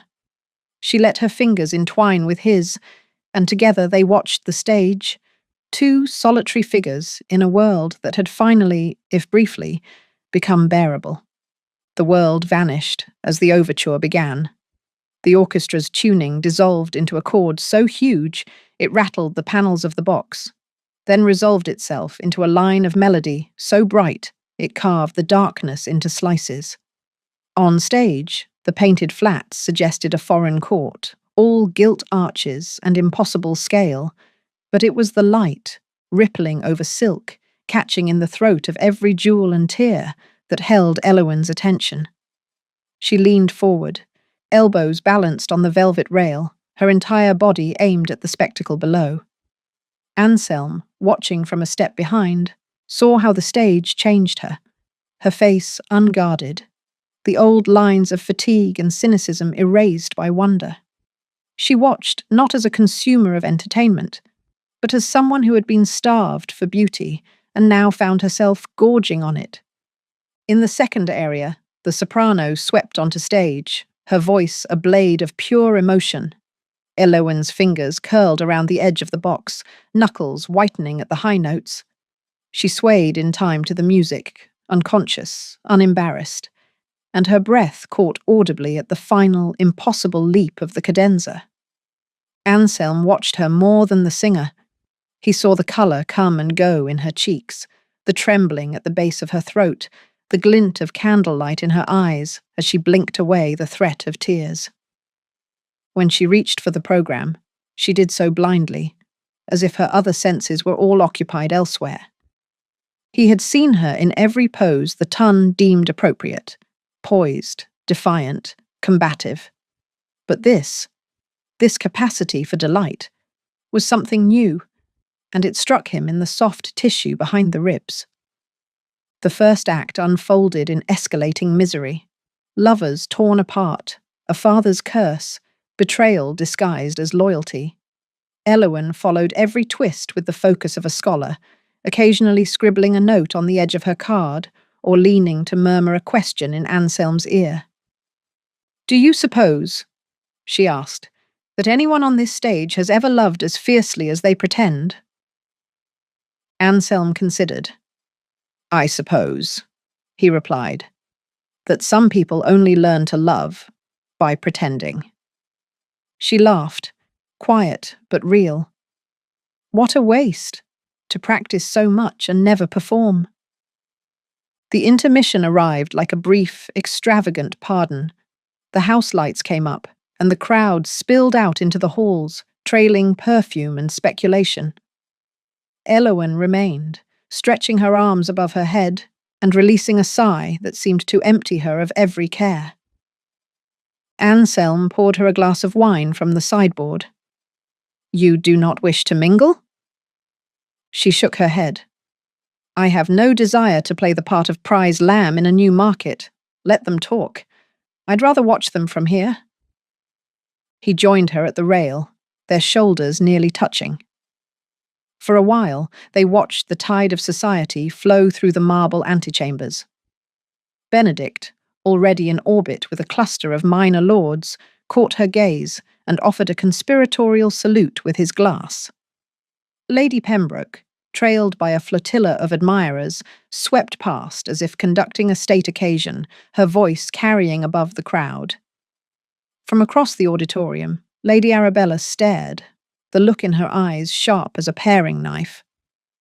Elowen sipped her wine. If Lady Pembroke's ego were any larger, she'd require a separate box. Anselm set his glass down with a soft click. "They underestimate you." "I hope they continue to do so," she replied.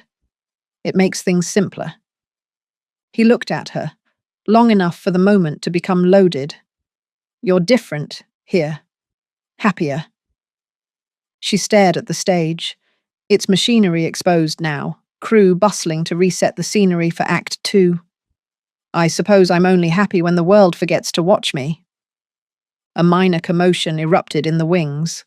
A stagehand, carrying a ladder nearly his own height, managed to clip the footlight assembly and bring down a fluttering banner of blue silk with a crash that echoed all the way up to their box.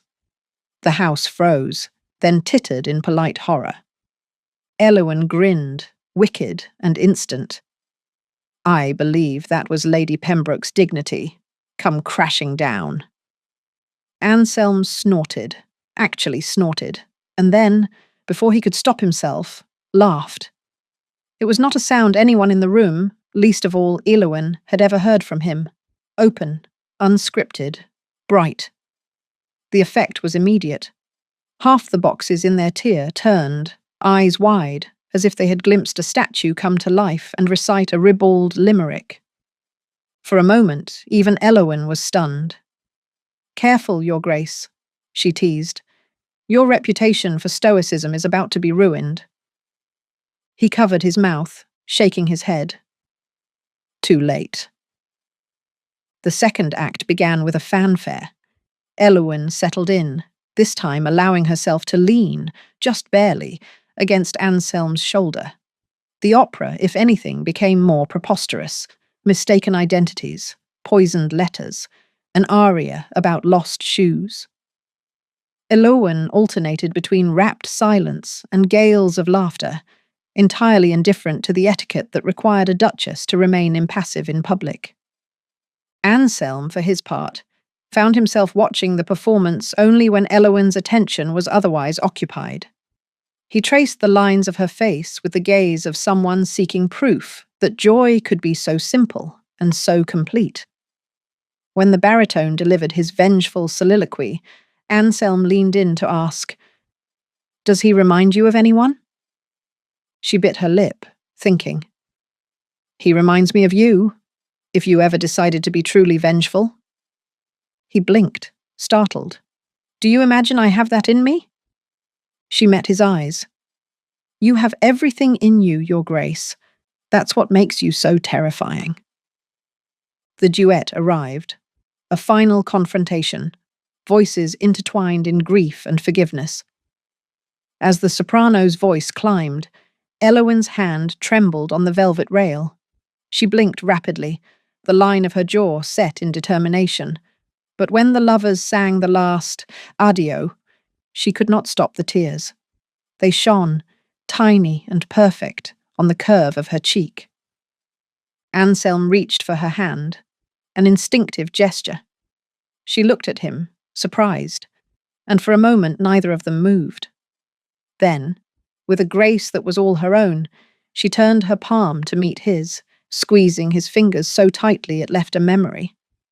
When the opera ended, the ovation was thunderous. Elowyn stood and applauded with wild abandon, heedless of decorum, and soon the entire house followed. Anselm, moved by an impulse he did not fully understand, stood beside her and matched her clap for clap until the curtain fell and the world began to remember itself. As the lights rose, the ton looked not at the stage, but at them. Elowyn glanced around and saw for the first time the shift. Faces that had been hostile or skeptical now held a glimmer of curiosity, even admiration.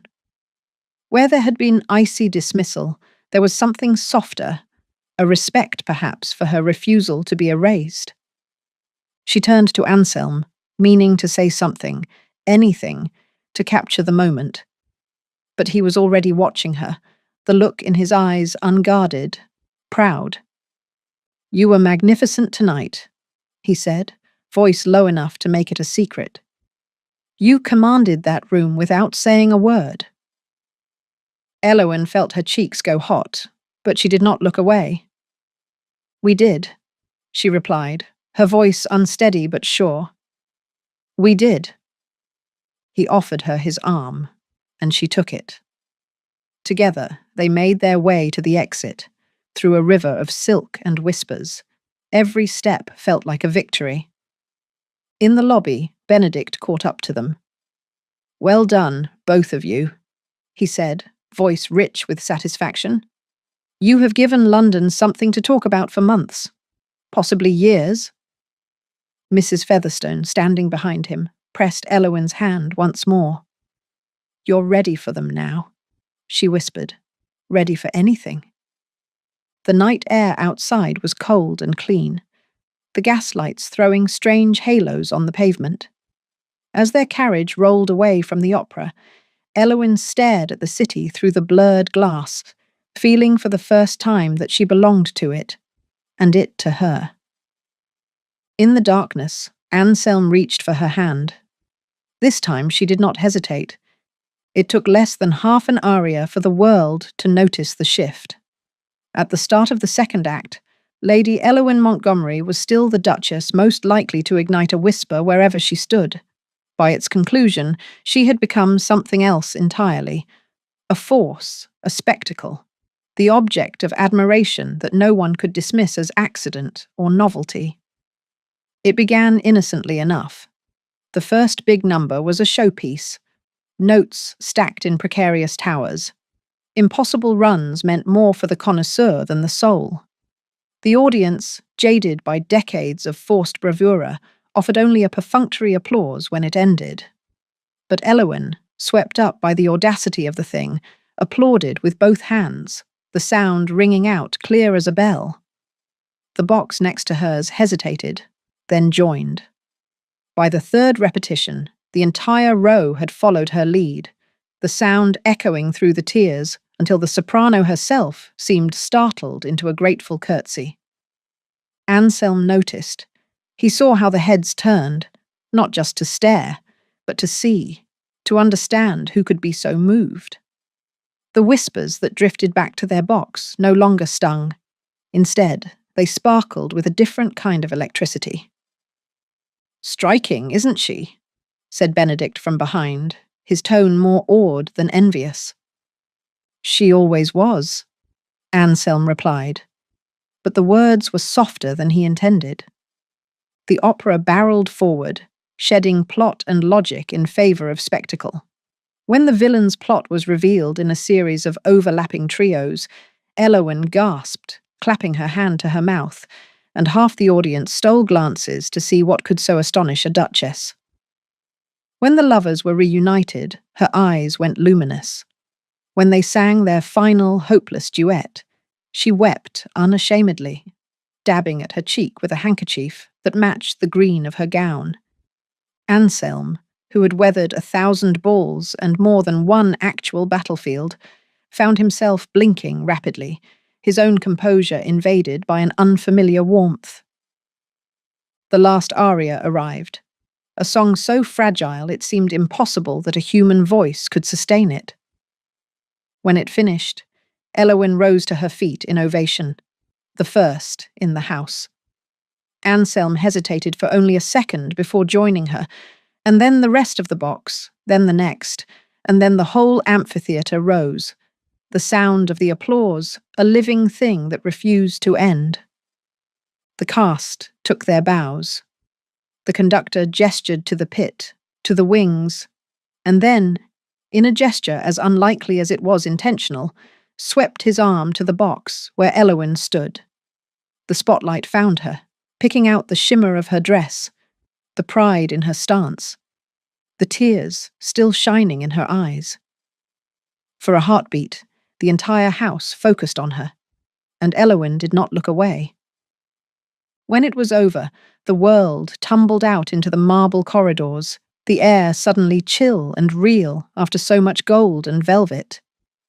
This time, as Elowyn and Anselm navigated the foyer, the crowd parted for them, not in wary avoidance, but in the manner of courtiers before royalty. Where there had been sidelong glances and pursed lips, now there were nods, curtsies, overtures. Lady Pembroke approached, her mask of calculation replaced with something like genuine respect. "You were an inspiration tonight, my dear," she said, her voice pitched for only Elowyn's ears. "I hope you will come to tea this week. There are a number of ladies who wish to learn your secret." Elowyn smiled, all teeth and triumph. "I find that secrets are best learned by observation, Lady Pembroke."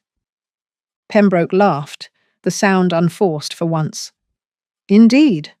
I have never seen the house respond so. Even Lord Stanhope stood, and they say his knees have not bent since the coronation." Benedict appeared, still in high spirits. "Congratulations, Duchess.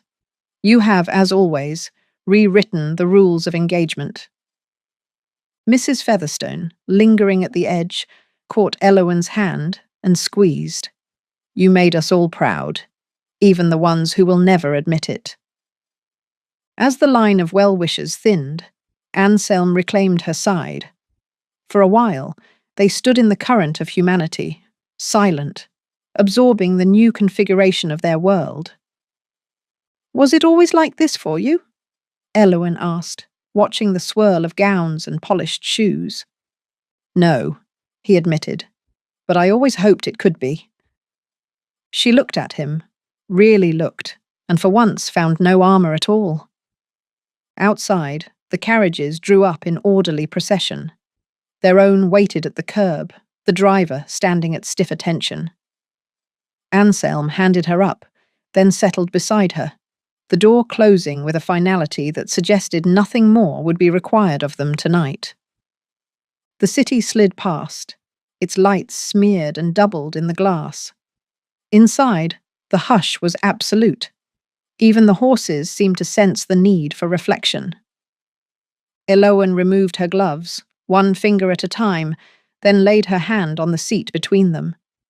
Anselm looked at it, then at her, and took it without a word. His palm was warm and solid, the grip careful, as if he feared to break the spell of the night. They sat that way all the way home, the only sounds the soft thud of hooves and the mutual rhythm of their breath. At the entrance to Ashwood House, Anselm paused before stepping out. He turned to Eloan, his expression half hidden by the shadow, half illuminated by the street lamp. "You were magnificent tonight," he said, his voice so low it was almost a tremor. "You commanded that room without saying a word." Eloan smiled, letting the joy of it fill her to the brim. "We did," she replied, and this time she was certain. As they crossed the threshold together, the house seemed to recognize them, to absorb their victory and echo it back in the quiet click of the lock, the hush of the waiting staff, the warmth of the lamplight. And in the dim, familiar corridors, two solitary figures walked side by side, remaking the world in their own image, their hands joined and their hearts at ease. Chapter 11. Morning at Ashwood was a creature of habit. The household had already inhaled its first draught of quiet industry by the time Lady Eloan settled herself in the morning room, a book open but forgotten in her lap, a tray of correspondence balanced on the table beside her. The room was lit by a gentle, oblique sunlight, refracted through a film of mist on the windows and made fragrant by the overlay of lemon oil, old books, and, faintest but most insistent, the sharp tang of beeswax polish.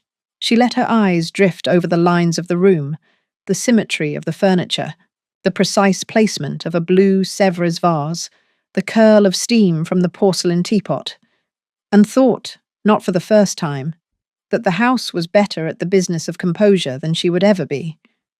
She had chosen her gown, deep emerald, cut to an exactness she had once found vain, because it made her feel anchored, and perhaps because it had been the only colour last night to catch the attention of every covetous eye in the opera house.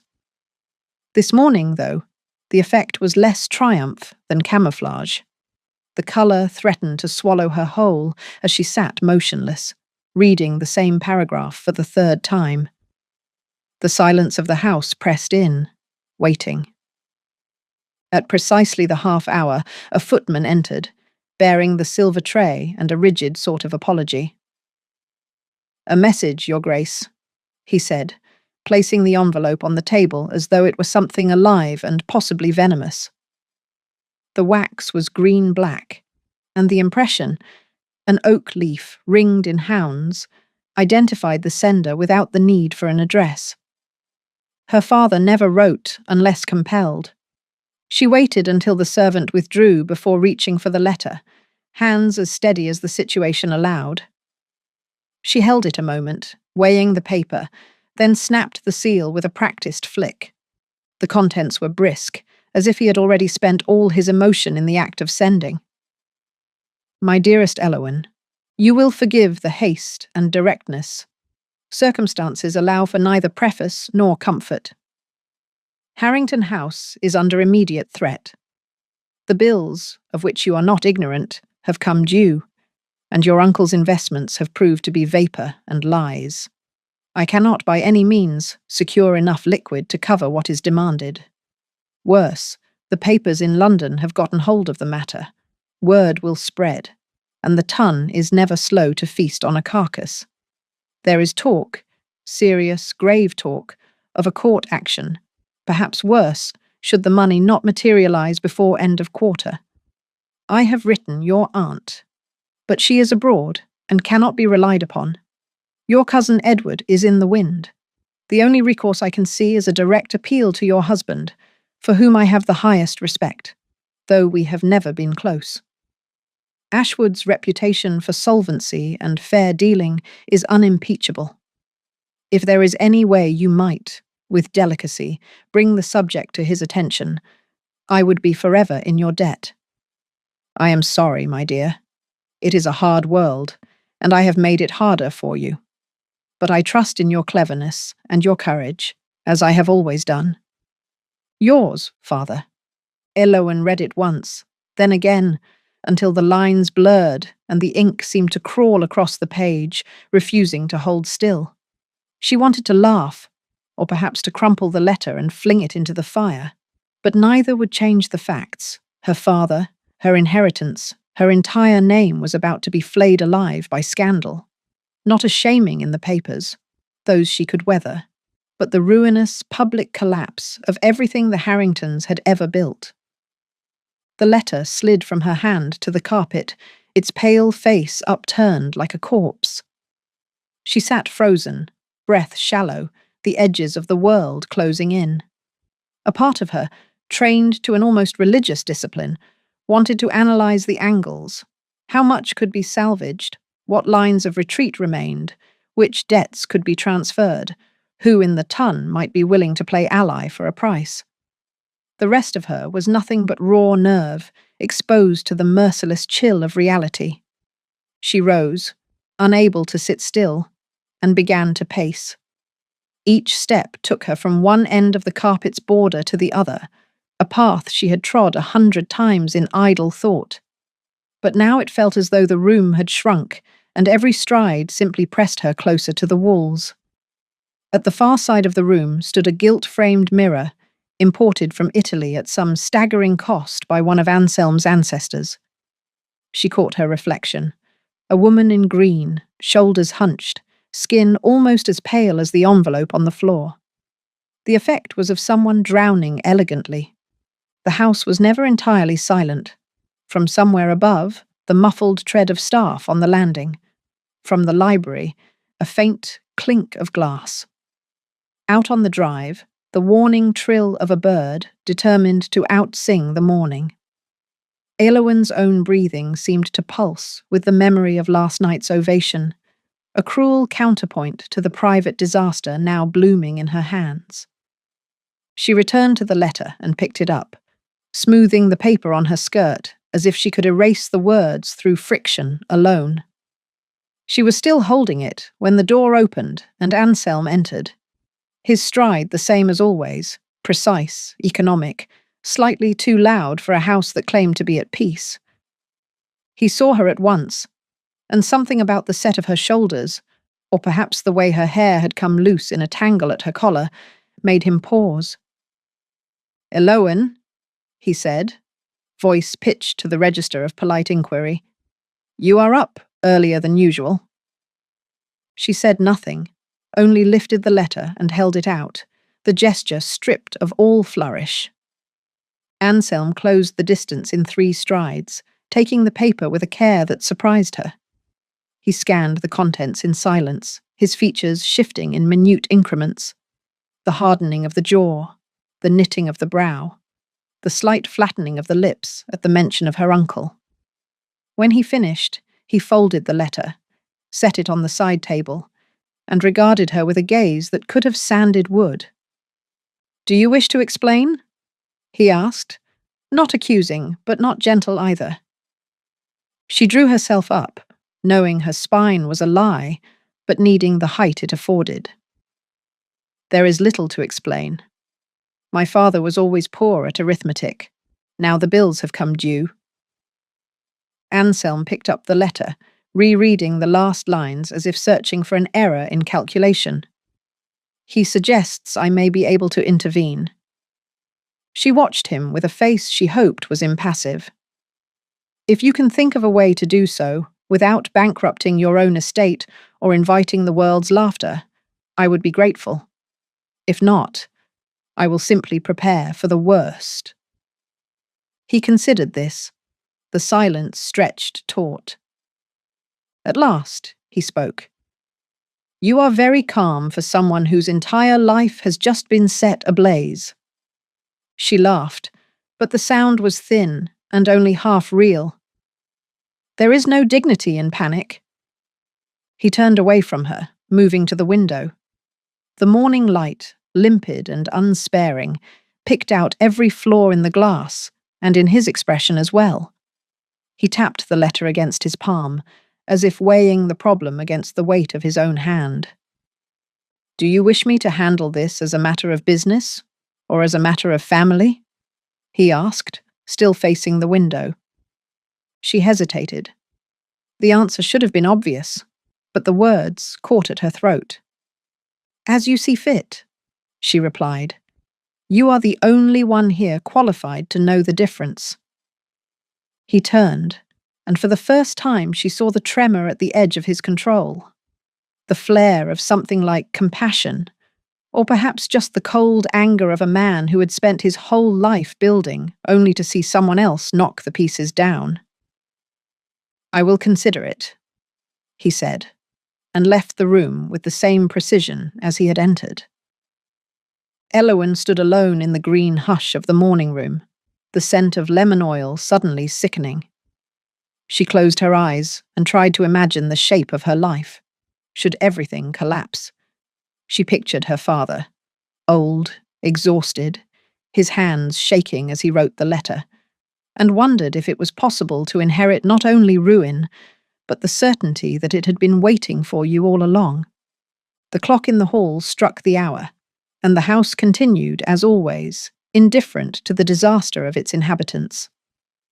The study door closed with a soft click, the kind that in this house signalled not privacy, but containment.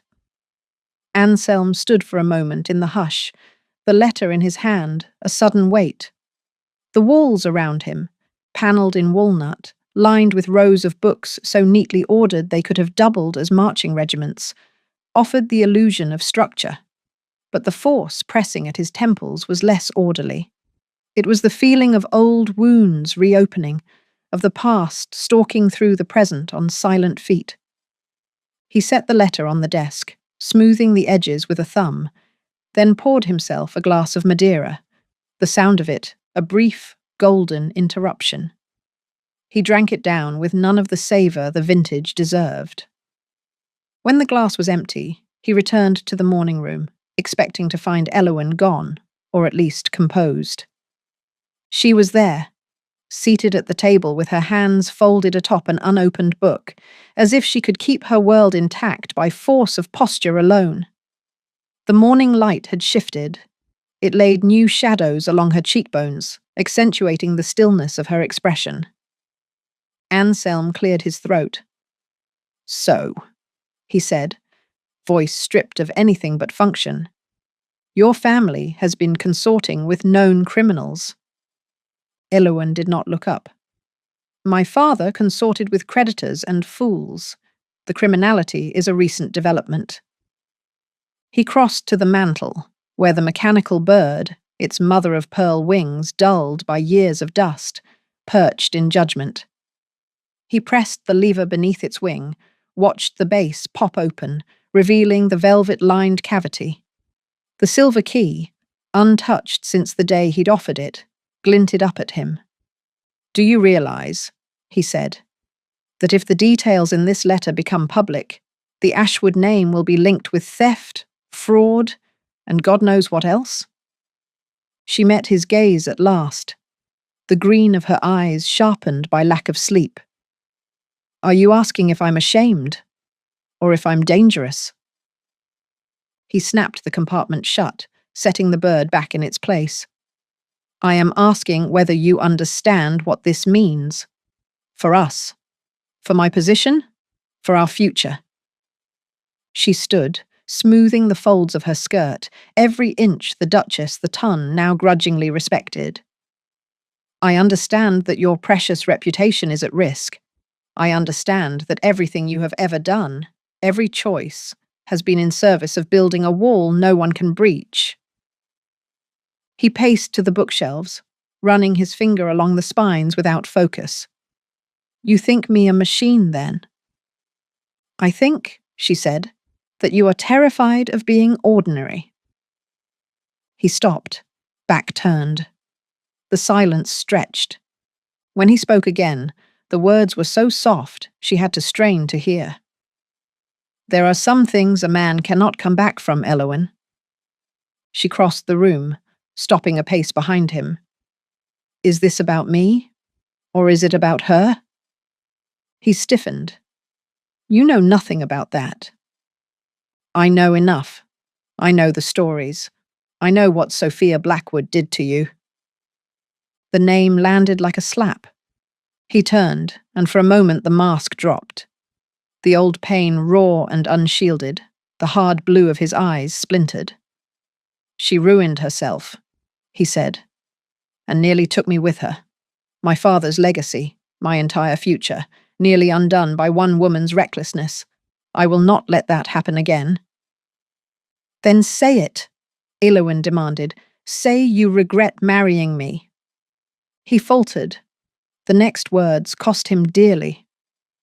I do not regret you, but I cannot, will not, watch my life's work destroyed by someone else's catastrophe. She advanced, voice shaking with a cocktail of pride and desperation. You would rather see my family in the gutter than risk your standing among men who would slit your throat for a barony? That is not what I said. It is exactly what you said, or rather what you mean.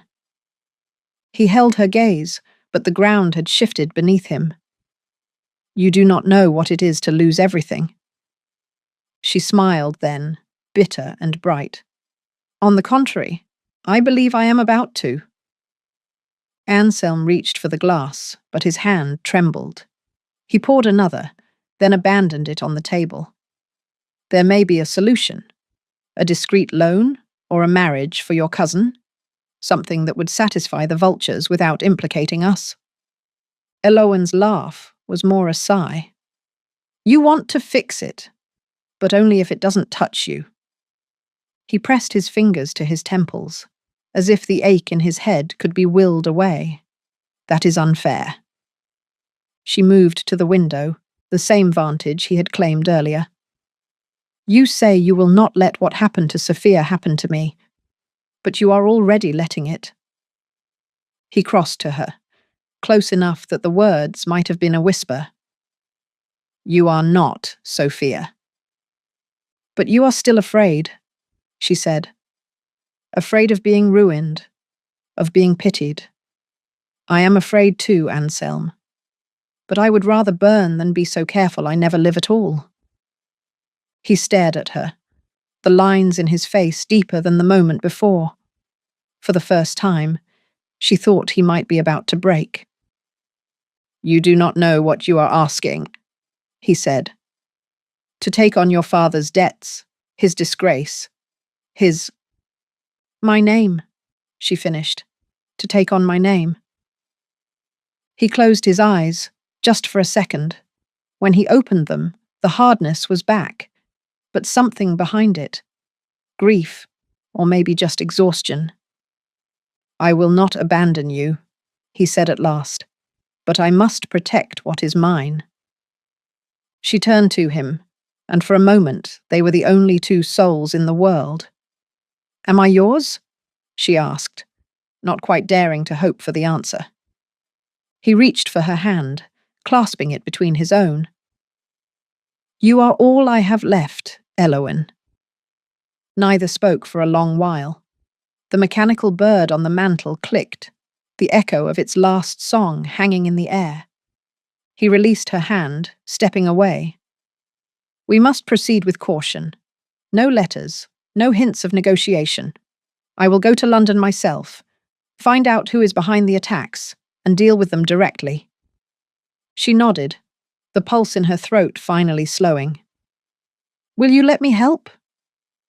He considered, then offered the ghost of a smile.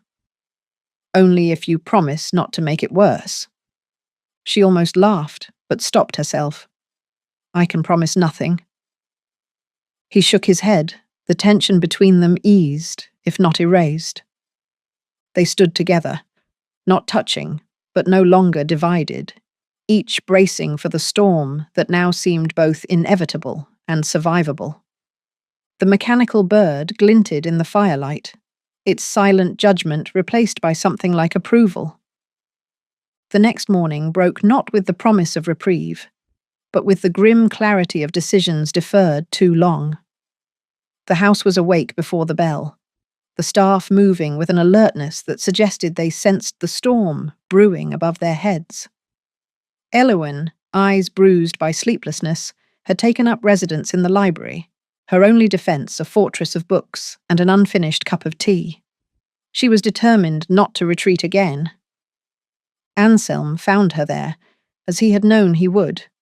He stood in the threshold, his silhouette sharp against the light, hands at his sides and spine rigid as a mast. For a full minute, neither spoke. The air vibrated with the unspoken. Finally, Elowyn raised her head. "If you wish to dissolve our marriage," she said, her voice steady as the marble, "say it plainly. I would rather suffer humiliation than uncertainty." Anselm looked at her, and she saw the calculation, pride, anger, fear, passing through his mind in sequence. He seemed, for a heartbeat, poised to deliver the coup de grace she had dared him to utter. Instead, he crossed to the desk in 3 long strides, pulled open the drawer, and took out a sheet of heavy parchment. He wrote. The pen moved with a speed and pressure that threatened to puncture the page. Elowyn, knuckles white around her teacup, watched him, her heart thudding an uneven rhythm. She could not bear to ask what words he was inscribing. He finished, sanded the ink, folded and sealed the letter with the Ashwood signet. He slid it across the desk to her, his eyes never leaving hers. She took it, hands shaking so much she feared she would drop it. She broke the seal and read, "To Mr. Arnold, solicitor. You are to render all necessary assistance to Sir Edmund Harrington and his household. Do not spare resources. The reputation and solvency of that name is to be preserved, as it is now joined with my own. I will answer for any further questions in person. Anselm Montgomery, Duke of Ashwood." Elowyn stared at the page until the lines blurred, then looked up, searching his face for irony, for qualification. There was none. "Your family is now my family," he said, the words quiet but final. "Whatever comes, we face it together." She could not speak at first. Instead, she stood and crossed to the desk, her hands still trembling. She laid the letter down and reached for his hand, her fingers closing over his in a grasp that was equal parts gratitude and defiance. He turned his palm to meet hers, the pressure steady and warm. For the first time, she noticed the silver key lying on the blotter, Sophia's key, the one he had offered as a gesture and which had seemed a chain to the past. Now it was only a piece of metal, powerless against the will of 2 living people. "Thank you," she managed, the syllables as fragile as spun glass. He squeezed her hand. "I am not a good man, Elowyn, but I keep my promises." She almost smiled. "Neither am I, but I intend to learn." They stood like that, hands joined over the empty space where disaster had threatened to bloom. The house, sensing its moment, fell silent. Even the mechanical bird on the mantel was still. Anselm released her hand, but not before letting his thumb brush the back of hers, a benediction, or perhaps just a test of reality. He straightened, squaring his shoulders. "I leave for London at noon," he said. "I will see to the matter personally. You are to remain here, and not, under any circumstances, attempt to intervene." She opened her mouth to protest, but he held up a finger. "Promise me." She hesitated, then nodded. "I promise. For now." He snorted, a sound almost like amusement, and left the room. Elowen watched him go, then sat in the desk chair, the letter still warm from his hand. She touched the silver key, weighing it in her palm, and realized that the past was no longer something she needed to fear. It was just another story, and this time she intended to write the ending herself. Above her, the clock ticked on, indifferent and exacting as ever, but the house, at least, seemed content. Chapter 12. The hour was indecently early, and the library of Ashwood House had not yet warmed to the idea of being awake. Even the sun, casting its slanted gold through the high east windows, seemed uncertain of its welcome, throwing long spears of light that caught on the regimented shelves and set the dust to trembling. Elowen sat alone at the vast central table, her frame dwarfed by the weight of the oak and the sheer, daunting mass of centuries' worth of books. On the table, the disorder was entirely her own. A siege mound of ledgers, solicitors' correspondence, and the day's worst inheritance, which she had not so much read as absorbed by osmosis in the sleepless hours before dawn. She had dressed with a soldier's economy, serviceable skirt, high-collared blouse, nothing meant for the gaze of another soul. Her hair, a coil of auburn refusing discipline, caught in the morning's light like copper wire, stray strands ignited by the sun. She had assembled an arsenal, 3 sharpened pencils, a glass of cold water, and beside the most alarming of the documents, the silver key Anselm had once given her, its presence more a challenge than a comfort. She was methodical. Review the accounts, flag the discrepancies, circle the names that recurred most often. The worst of the bills she arranged in a neat, accusing row along the front edge of the desk, as if daring the next entrant to ignore their gravity. She did not speak aloud, but the room vibrated with the unvoiced catalogue of creditors, overdue notes, and the very real possibility of Ashwood joining her family's descent into scandal. The clock struck the half-hour with an officious clatter. Elowen flinched, half expecting Anselm to materialize in the doorway with some new crisis. When he did arrive, precise as ever, he looked neither rested nor prepared for argument. His face was drawn at the jaw, the bones under the skin thrown into relief by a night of calculation, or possibly defeat. The light caught on the planes of his brow and made a ruin of any pretense at stoicism.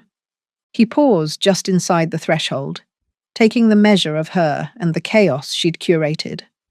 A subtle tension flared in the line of his shoulders, as if the battle he'd steeled himself for was already underway, and she was, once again, 3 moves ahead. "Elowen," he said, the syllable both a greeting and a request for forbearance.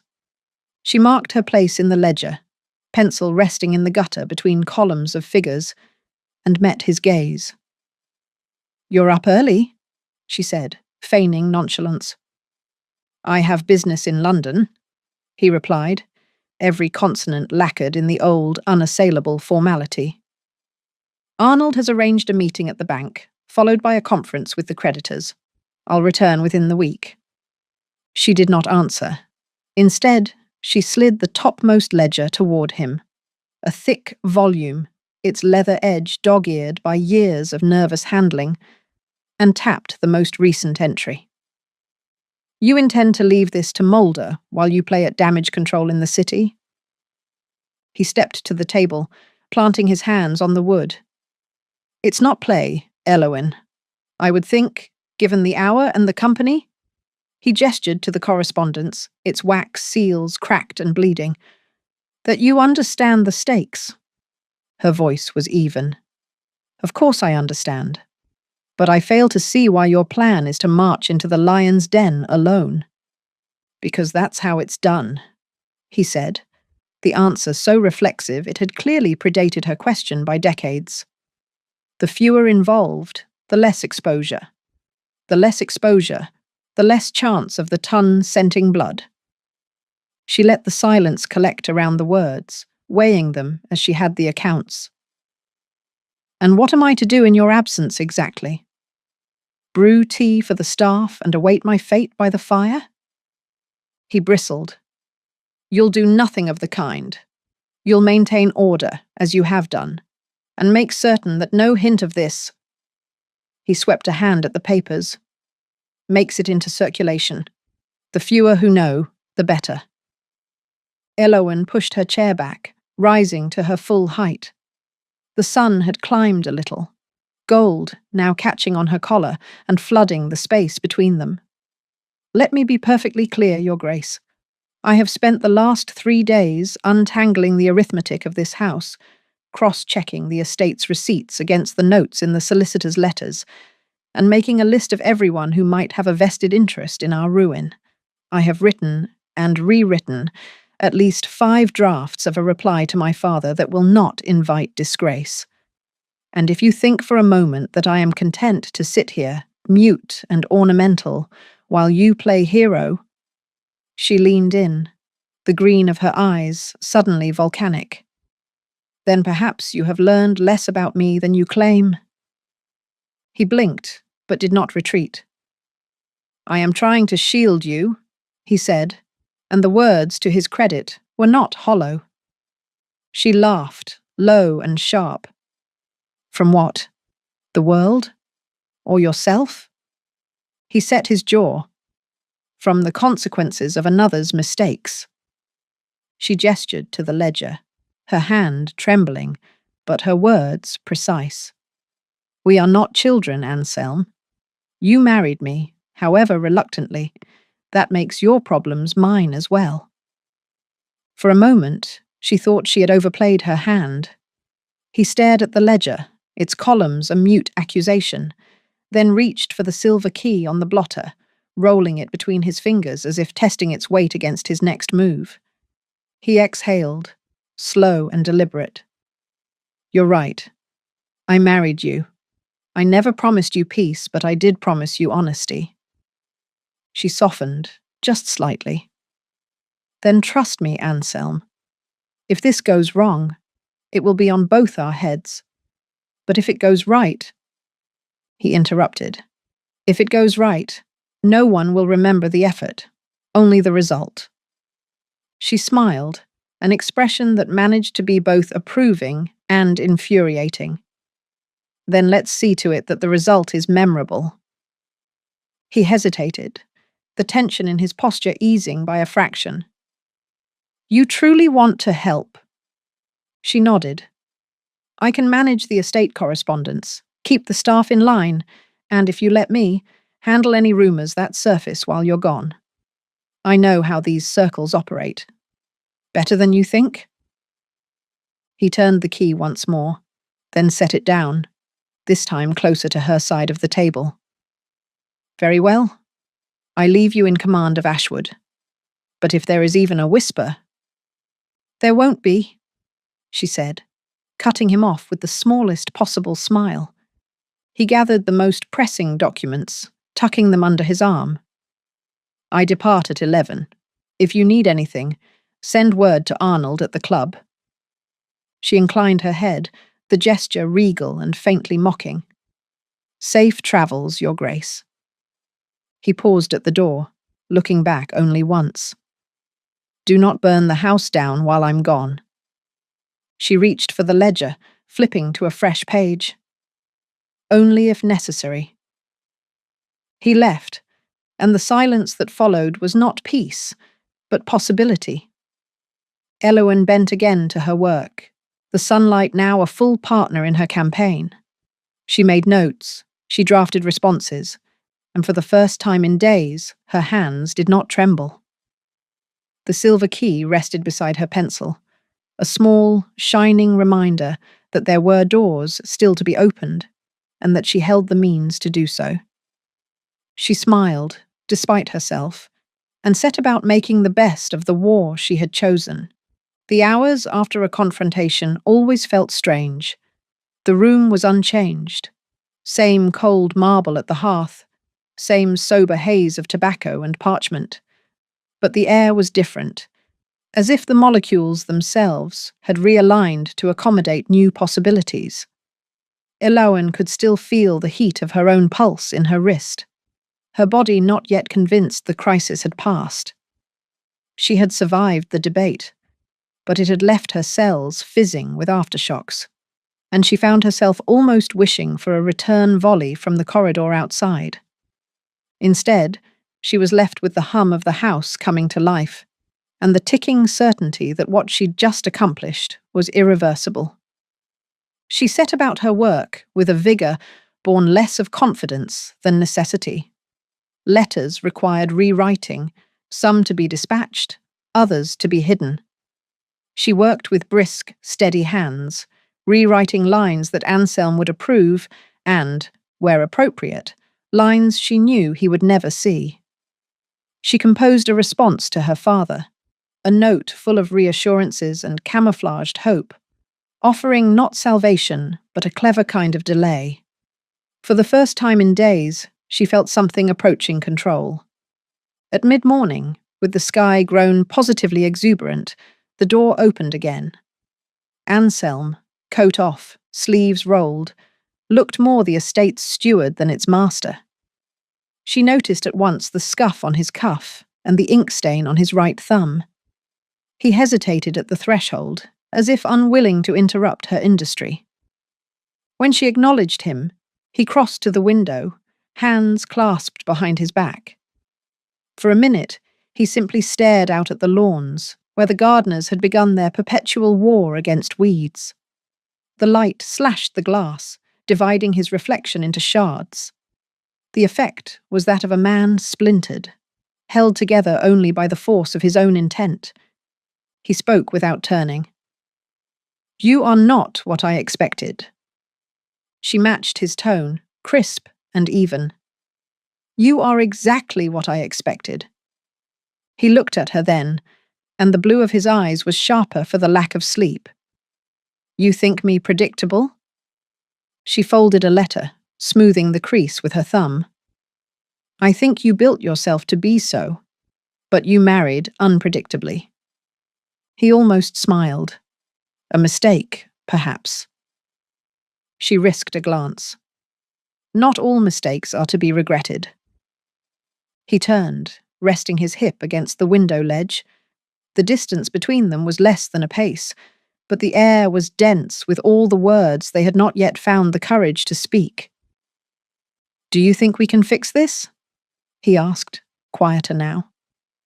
"I think," she said, "that we must, or at least fail with honor." He regarded her in silence, gaze flicking from her face to the sheaf of letters in her hand. "You're not afraid?" She considered. "Only of failing to try."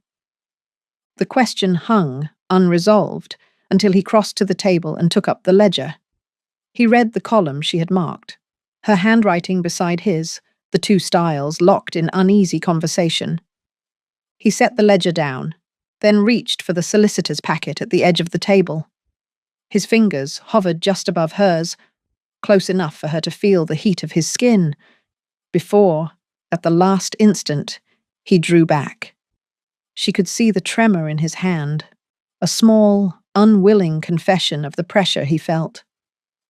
"I thought you'd be content to remain at a distance from this," he said.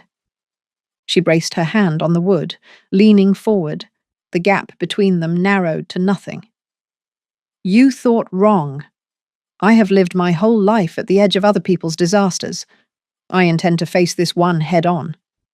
He inhaled, deep and shaky. "Very well." Their hands met over the ledger, neither giving way at first. The contact was accidental, the friction of her knuckles against the back of his hand unplanned, but in that instant something shifted. He glanced up, and she saw not the master of the house, but the man, tired, uncertain, in need. "Very well," he repeated, softer. "We shall face this together." He pulled a blank page from the stack, uncapped his pen, and wrote. The sound of it, deliberate, measured, was like the ticking of a second clock, one that would mark the time only between them. When he finished, he slid the sheet toward her. The directive was clear. Joint authority. All correspondence to be countersigned. No major decision to be made without the other's assent. At the bottom, his signature sprawled in a bold, slanting hand. He pressed the pen into her palm. "If you still wish to share this burden, sign here." She did, her own name small but unwavering beneath his. He reached for the sealed solicitor's letter, held it for a moment, and then, in a motion so careful it might have been choreographed, handed it to her. Their fingers brushed, skin to skin, and for a fleeting second, it was not ink and paper, but a line of heat that joined them. She took the letter, her face betraying none of the electricity she felt. "We leave tomorrow," he said. "There are meetings in the city. Some you will find tedious, some terrifying, but they are yours as much as mine." She straightened her shoulders. Understood. He nodded, satisfied, and turned away, busying himself with the day's logistics. But she saw, in the curve of his mouth and the set of his jaw, that the old lines of command had softened. The wall was still there, but it was no longer impassable. She watched him, really watched, as she never had before. She saw the care he took with the smallest tasks, the way his brow furrowed in concentration, the moments when, lost in thought, he became almost beautiful. In the hush that followed, Elowen became aware of something entirely new. An ache, or perhaps a longing, that was both foreign and familiar. She had not expected this, that a partnership forged in necessity could become, in an instant, the thing she wanted most. It fluttered in her chest, not quite pain and not quite hope, but the unmistakable prelude to love. She squared her spine, determined to earn it. If tomorrow brought battle, then she would be ready, not just to survive, but to win. She set the solicitor's letter among the rest, arranging the arsenal for the day ahead. Through the diamond panes of the window, the sun was now in full dominion over the grounds, casting everything in a new and uncompromising light. The house, for all its secrets and history, had never seemed so alive. Elowen smiled, and for the first time allowed herself to feel it. Chapter 13. Elowen climbed the last marble stair with the measured gait of one who had spent the better part of the day impersonating a cheerful automaton. She slipped off her gloves before reaching her door, savouring the press of cool skin against her palms. More honest, somehow, than the endless parade of pleasantries and social arithmetic that had consumed her since dawn. Behind her, the corridor was mercifully silent, the house at rest. It was not until she had closed her chamber door and turned to the dressing table that she noticed the disturbance in the landscape of her belongings. There, occupying the exact centre of the inlaid mahogany, sat a package, pale blue paper, the edges crisp, the bow a minor architectural wonder of silver silk. No card perched atop, no telltale calling card tucked beneath. Only the implicit expectation that the recipient would know herself at once. She touched the bow, found it taut and fine, then unfastened the knot in a single, careful pull. The paper unfolded with the restraint of a well-trained curtain, revealing a box in cream, lined with tissue, and a scent so faintly familiar, it tugged at some distant, safer version of herself. Inside, wrapped as if for ceremonial unsealing, was a book. Not just a book, she realized as she lifted it out. A first edition of Landon's Medallion, its spine a riot of gilt, the edges shivering with gold.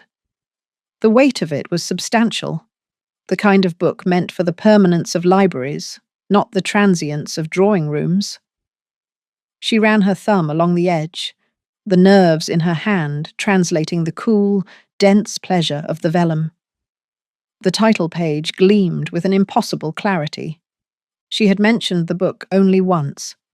Weeks ago, in a corridor, as Anselm had passed in the opposite direction with a stack of ledgers under his arm. He had asked, with the absent curiosity of a man half listening, if she read much poetry. She had replied with her usual weaponized candor, "Only when I'm feeling sentimental, or wish to be disabused of the notion." The volume, she'd added, was impossible to find outside of the London antiquaries. He'd made a noise, disdainful, she'd thought, and moved on. The memory now seemed less like a shared joke than an exchange of code, and she felt the blush begin at her collar, entirely without warning. She traced the publisher's mark, half expecting to find it counterfeit, then noticed a slip of paper, folded once, pressed flat against the flyleaf. The script was precise, almost mathematical. "I recalled your fondness for these verses. Perhaps they might provide respite from the tedium of society's expectations." A. No signature, but none was needed. She let the note settle into her palm, then found herself laughing, real, involuntary, as bright and improbable as the book itself. She sat at the dressing table and opened to the first page. The smell of aged paper and the shock of ink took her instantly, as if the book itself inhaled her along with the air. She read the first lines aloud, lips forming the vowels with something close to reverence. "Here, beneath the lion's weight, the maiden keeps her secret fate." It was absurd, of course, to find herself nearly undone by a bit of paper and print. But for the first time in recent memory, the pressure behind her eyes was not born of fatigue or dread, but a swelling that threatened to spill over with the smallest push. She read half a dozen more lines, then pressed the book closed, careful not to bruise the pages. She replaced the bow atop the cover and sat staring at the little arrangement, uncertain whether she wished to hoard the gift or parade it as proof of something she could not yet name. The note was still in her lap. She refolded it, then tucked it into her sleeve, as if it might serve as a shield for what remained of the evening. The impulse to find Anselm, to thank him, or at least to see if he was as nonchalant as his note implied, was impossible to ignore. She left her chambers with the book cradled to her chest, making her way down the hall and past the scowling bust of Lord Ashwood's least favourite ancestor. She found him in the study, as expected, surrounded by the detritus of his current campaign. The desk was an apocalypse of correspondence, legal briefs, ledgers, the odd blue sheet that marked a bill in dispute. Anselm's coat was draped over the back of the chair, his shirt sleeves rolled and ink smudged at the heel of his left hand. He looked up at the click of the door, and for the briefest second seemed surprised to see her. "Am I intruding?" she asked, though her tone implied the answer would not much affect her. "Not at all," he said, standing out of habit, then resuming his seat. "The walls were closing in. I'm glad for the interruption." She crossed to the desk, holding the book in both hands, as if presenting a flag of truce. "I found this on my dressing table. I assume it was your doing?" He shrugged, the gesture calibrated to appear indifferent. "It was merely a practical purchase. The bookseller in Exeter was unloading some rare volumes, and your taste in poetry is well documented." She set the book on the desk between them. "This edition is nearly impossible to find. The London antiquaries have been waiting for a copy since 1802. He picked up the book, flicked the pages with the practiced hand of someone who had spent a lifetime disassembling and reassembling the world. "It's only paper and ink, Elowen. I thought you'd appreciate it." "Appreciate is insufficient," she said, voice suddenly smaller than she liked. "This is the first present I've received in, well, a very long time." He met her gaze, the blue of his eyes sharp as fresh paint in the lamplight. "That can't be true." "It is," she said, letting the silence do the rest. He seemed about to reply, then closed the book with a soft thump and set it back in front of her. "I had assumed, given the nature of your family and your acquaintance, that you were regularly showered with tokens. She shook her head, a flicker of sadness crossing her features. My father favors letters over gifts. My mother is, well, she's often preoccupied with her own affairs. My friends. She paused, the weight of her thoughts evident as she hesitated to quantify their presence. They seem more captivated by the chase than by any meaningful outcome. He nodded, not quite in sympathy, but in understanding. She reached for the book, letting her fingers brush the edge of his hand in what was, for her, a nearly reckless gesture. Thank you, she said, risking the weight of the words. It was nothing, he said, but the set of his jaw suggested otherwise. She tried to lighten the moment. If you ever tire of managing the estate, you could become a very successful antiquarian. You have a knack for finding what's rare. I have a knack for recognizing value, he countered, the corners of his mouth betraying a hint of smile. Some would say that's the same thing, she replied, warming to the sport. He glanced at her, then at the book. I would argue that value and rarity are entirely distinct. One can be common and still precious. She snorted, unable to help herself. You've just described half of Devon's livestock, and at least 3 members of my extended family. He laughed, the sound unfamiliar but genuine. I suppose I have. The room felt suddenly less like a fortress and more like a parlour. The air between them charged not with duty or necessity, but a kind of easy possibility she had not thought to experience in this house. She turned the book over in her lap. May I ask? Have you read it? His eyes flickered to the book, then back to her. I tried. Poetry is not my strength. Why not? She pressed. I prefer problems with solutions. Poetry delights in ambiguity. It's, he searched for the word, exhausting. She grinned. Perhaps you're reading the wrong poets, or perhaps you are simply out of practice with delight. He considered this, then nodded. Perhaps. She rose, tucking the book under her arm. If you like, I can read you a passage that's entirely without ambiguity. No symbolism, just good old-fashioned heartbreak. He raised a brow, inviting the challenge. I suppose I have nothing to lose. She cleared her throat, then recited. She counted her scars by candlelight, each one a tally, each one a fight. The world mistook her for broken, but only the shattered let in the light. She finished, looking up to gauge his reaction. To her surprise, his expression had softened, the walls of his face less severe than before. That's rather good, he admitted. It is, she said, and I think it was meant for people like us. He did not reply, but she sensed something had changed, a recalibration, perhaps, of where the boundaries now lay. She turned to go, then hesitated in the doorway. I'll try to keep the tedium of society to a minimum tomorrow. Would you care to join me for breakfast in the blue parlour? He looked surprised, then pleased. I would. She nodded, then left the room, the weight of the book solid against her ribs. Behind her, she heard the faintest exhale, as if the entire study had been holding its breath and only now dared to let it go.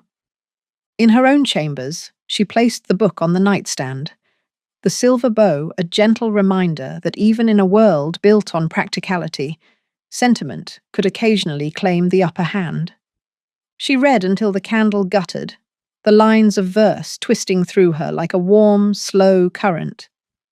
When she finally slept, the book was still in her hands, and the dream that followed was of a table set for 2, the air full of laughter and the promise that the best surprises were still possible.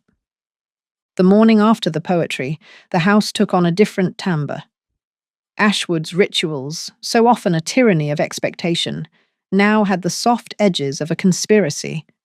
The staff moved with a faint but unmistakable sense of anticipation, as if privy to a secret not yet made public. Elowen spent her day in measured pursuits, reviewing estate letters, tending the winter garden, sparring with Mrs. Featherstone in the rose room. But all actions were tinged with the awareness of something pending, a hush before the storm. At dusk, a note appeared on her tray. The handwriting was not Anselm's, but the message was his in all but ink.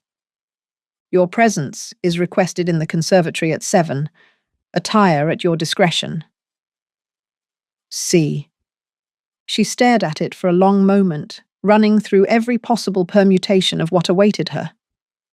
The conservatory was rarely used, even less so in the colder months, when the air was a stubborn chill and the glass fogged with the effort of containing so many foreign blooms. She could think of no precedent for such a summons. No dinner, no meeting, no clandestine encounter had ever been staged in that sunlit, frost-laced gallery. She spent a ridiculous span of time choosing her gown. The urge was to go simple, muted, but her hand kept returning to the deep emerald silk, the very shade Anselm had once, in an unguarded moment, praised for making her look more than mortal. She gave in, if only to prove she remembered. At the appointed hour, she made her way to the conservatory. The corridor was empty, the carpets muffling her steps to silence. The last light of evening slanted through the tall windows, staining the marble with stripes of gold and blue. As she approached, she caught the scent first.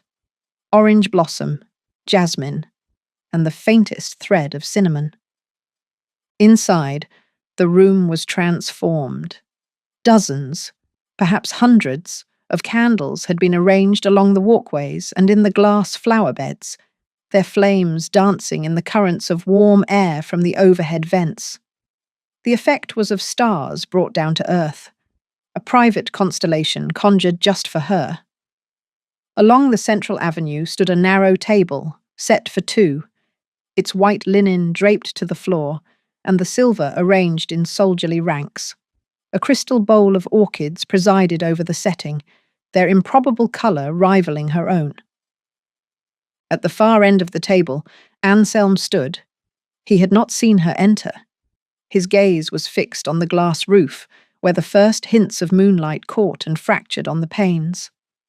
When he did turn, it was as if he'd been struck, not by surprise, but by the force of seeing her there, illuminated and impossible. She watched as he mastered his expression. The flicker of emotion reined in with effort. He wore evening black, his cravat fastened with a single, severe pin, but she thought she detected an unfamiliar softness in his stance, a warmth that had not existed yesterday. He pulled out her chair and waited as she crossed the floor. The tap of her shoes on the stone echoed. The hem of the gown whispered with every step. She wondered if he noticed. "You look," he began, then seemed to reconsider the word. "Magnificent." She let the compliment settle. "Thank you. I confess I nearly chose the blue, but it seemed unworthy of the occasion." He smiled, not the practiced, diplomatic smile, but a fleeting upturn that threatened to linger. "I'm glad you didn't." She took her seat, smoothing her skirt and willing her pulse to slow. He circled to his own, and for a moment they were 2 points of stillness in a room that pulsed with candlelight and perfume. A footman, silent, nearly invisible, poured wine and vanished. The meal began with a small soup, aromatic and flecked with herbs from the estate gardens. Elowen sipped, then set down her spoon. "I confess I am at a loss," she said.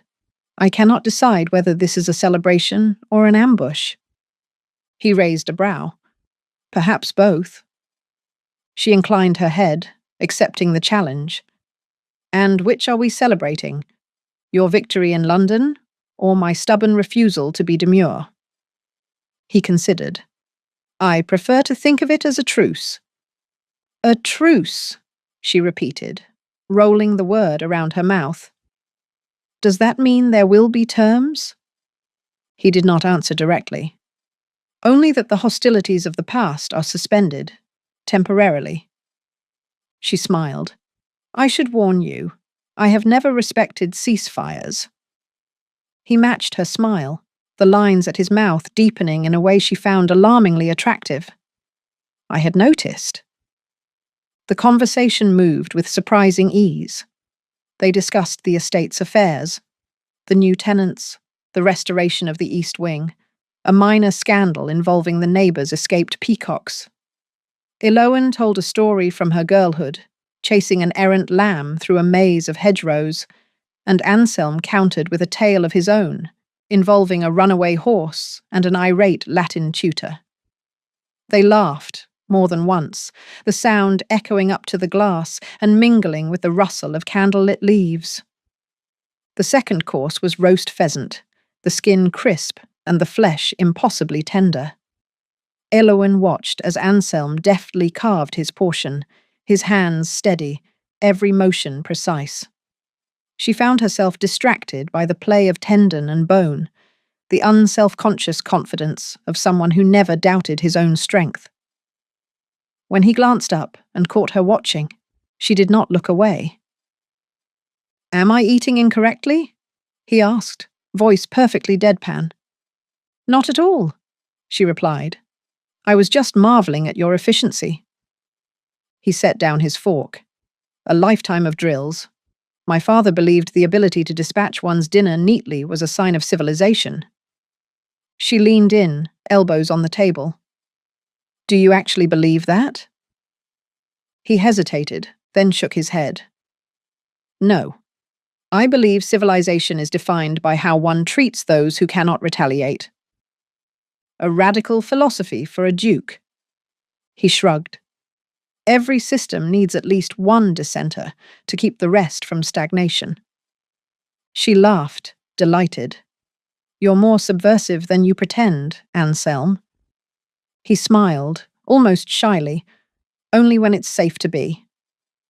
The meal concluded with a dessert of pears in wine, the fruit stained dark and fragrant. The footman appeared once more, refilling their glasses, then faded into the shadows. The room felt entirely private now, the rest of the world walled out by glass and night. Eloan took a sip of wine, rolling it on her tongue before speaking. Do you know? I think this is the first time we have dined together without an audience. He nodded. It's refreshing. And a bit dangerous, she added. He arched a brow. How so? She set down her glass, the stem wobbling just slightly. It gives one the illusion of candor, as if the masks might slip. He steepled his fingers, considering her. Is that such a terrible thing? She met his gaze, unflinching. Not for me. He watched her, the silence building between them, not awkward, but dense with implication. She broke the tension, just barely, with a mischievous smile. If I were to hazard a guess, I would say you are not nearly so impervious as you appear. He chuckled, a low sound. You may be right, but I suspect you have your own vulnerabilities. She feigned outrage. A scandalous suggestion, Your Grace. Is it? He countered, eyes dancing. I have it on good authority that the Duchess of Ashwood is entirely without weakness. Then your authority is flawed, she replied, and for a moment the honesty surprised even her. He tilted his head, as if considering how far to push. I begin to suspect, Lady Eloan, that beneath your arsenal of wit and defiance, there's a heart more susceptible than you let on. She allowed the silence to stretch, weighing her answer. You are a dangerous man, Anselm Montgomery. He leaned in, forearms braced on the table. The distance between them was measured now in inches. I trust you to defend yourself. She mirrored his posture, their faces level across the flicker of the nearest candle. I prefer to negotiate. Less bloodshed. His lips twitched. You're better at it than you think. Their hands hovered near each other on the linen. She traced idle circles with her finger, then, without really deciding to, let her hand drift closer to his. He did the same. Neither moved to touch, but the promise of it hung in the charged space between skin. A clock somewhere deep in the house chimed the hour. Elowen startled, then laughed at her own reaction. I suppose the time has come to return to the real world, she said, rising. He stood as well, moving to her side and offering his arm. She accepted it. The contact, electric. Together, they walked the length of the conservatory, past the ranks of silent flowers and the constellations of dying candlelight. At the door, she paused. Thank you. For this? I know it was not easy to arrange. He looked down at her, the planes of his face softened by the moonlight. Some things are worth the effort. She smiled, sudden and unguarded, and for a moment she thought he might say something more. But he only nodded and released her arm with infinite care. She watched as he turned and walked back into the candlelit aisle, then made her way up the stairs, her pulse still racing. That night, as she undressed, she found a scrap of orchid blossom caught in her hair. She pressed it between the pages of her new book, marking the evening for whatever future came next. She slept deeply, and dreamed not of battles, but of truce, of peace, earned one dangerous, beautiful concession at a time. The evening after their private dinner was one of those rare English nights when the moon conspired with the clouds to cast everything in the fragile light of possibility. Eluin, restless after hours of rehearsal and self-interrogation, found herself drawn once again to the house's endless labyrinth of corridors and stairs. She was nearly to the main gallery when she encountered Anselm. He stood at the foot of the marble stairs, hands clasped behind his back, as if he'd been waiting for her. The glow from the wall sconces rendered him half in shadow, half in gold. His presence was so still it felt architectural, a new pillar added to the house's structure. Out walking? He asked, voice gentle. She nodded. I had thought to read, but I found I could not keep my eyes on the page. He offered his arm. Perhaps the air will do us both good. They passed through the foyer and out onto the east terrace, where the world waited, cool and a little wild, the gardens just visible in the moonlight. The wind was soft, scented with cut grass and the sharper tang of night-blooming jasmine. Their shoes made no sound on the stone. The paths wove through topiary and orchard, past the cold bones of the reflecting pool, past the low wall where the climbing roses had not yet surrendered to the season's decay. Elowen felt the day's tensions melt, replaced by a nervous anticipation that vibrated in her fingertips. They walked in companionable silence for a time, the house receding into darkness behind them. Elowen noticed that Anselm, usually so measured, now matched her stride instead of leading it. His face was unreadable, but the line of his jaw was less severe than usual, as if the effort of civility had been set aside. It was Anselm who broke the silence. I've neglected these gardens for too long, he said. My father cared for them, but after his death I let things go. It seemed frivolous compared to the other demands. She glanced at him, catching the glint of reflection in his eyes. I think he would approve of how you've restored them. They feel alive. He smiled, a real one. That's largely your doing. You noticed what the old plans had missed. She shrugged, uncertain how to accept the compliment. I'm no gardener. I only have opinions. Your opinions have merit, he said, stopping beside a row of cypress trees. In fact, I had some of the staff clear a bit of the overgrowth, as you suggested. Would you care to see? She agreed, curiosity piqued. He led her off the main path, through a gap in the hedgerow, to a narrow passage lined with boxwood. At the end of it, a wrought-iron gate stood slightly ajar. Anselm opened it and gestured her through. On the other side was a small walled garden. The moon illuminated it with an almost illicit clarity. A stone bench, a patch of wild violets, a ring of pale climbing roses encircling a weathered fountain. Water still ran, quiet and silver, though she could not guess the source. She stared, transfixed. This wasn't here before. Not like this. He watched her reaction closely. It was always here. It only needed to be revealed. She stepped into the center of the space, the stone still warm from the day's sun.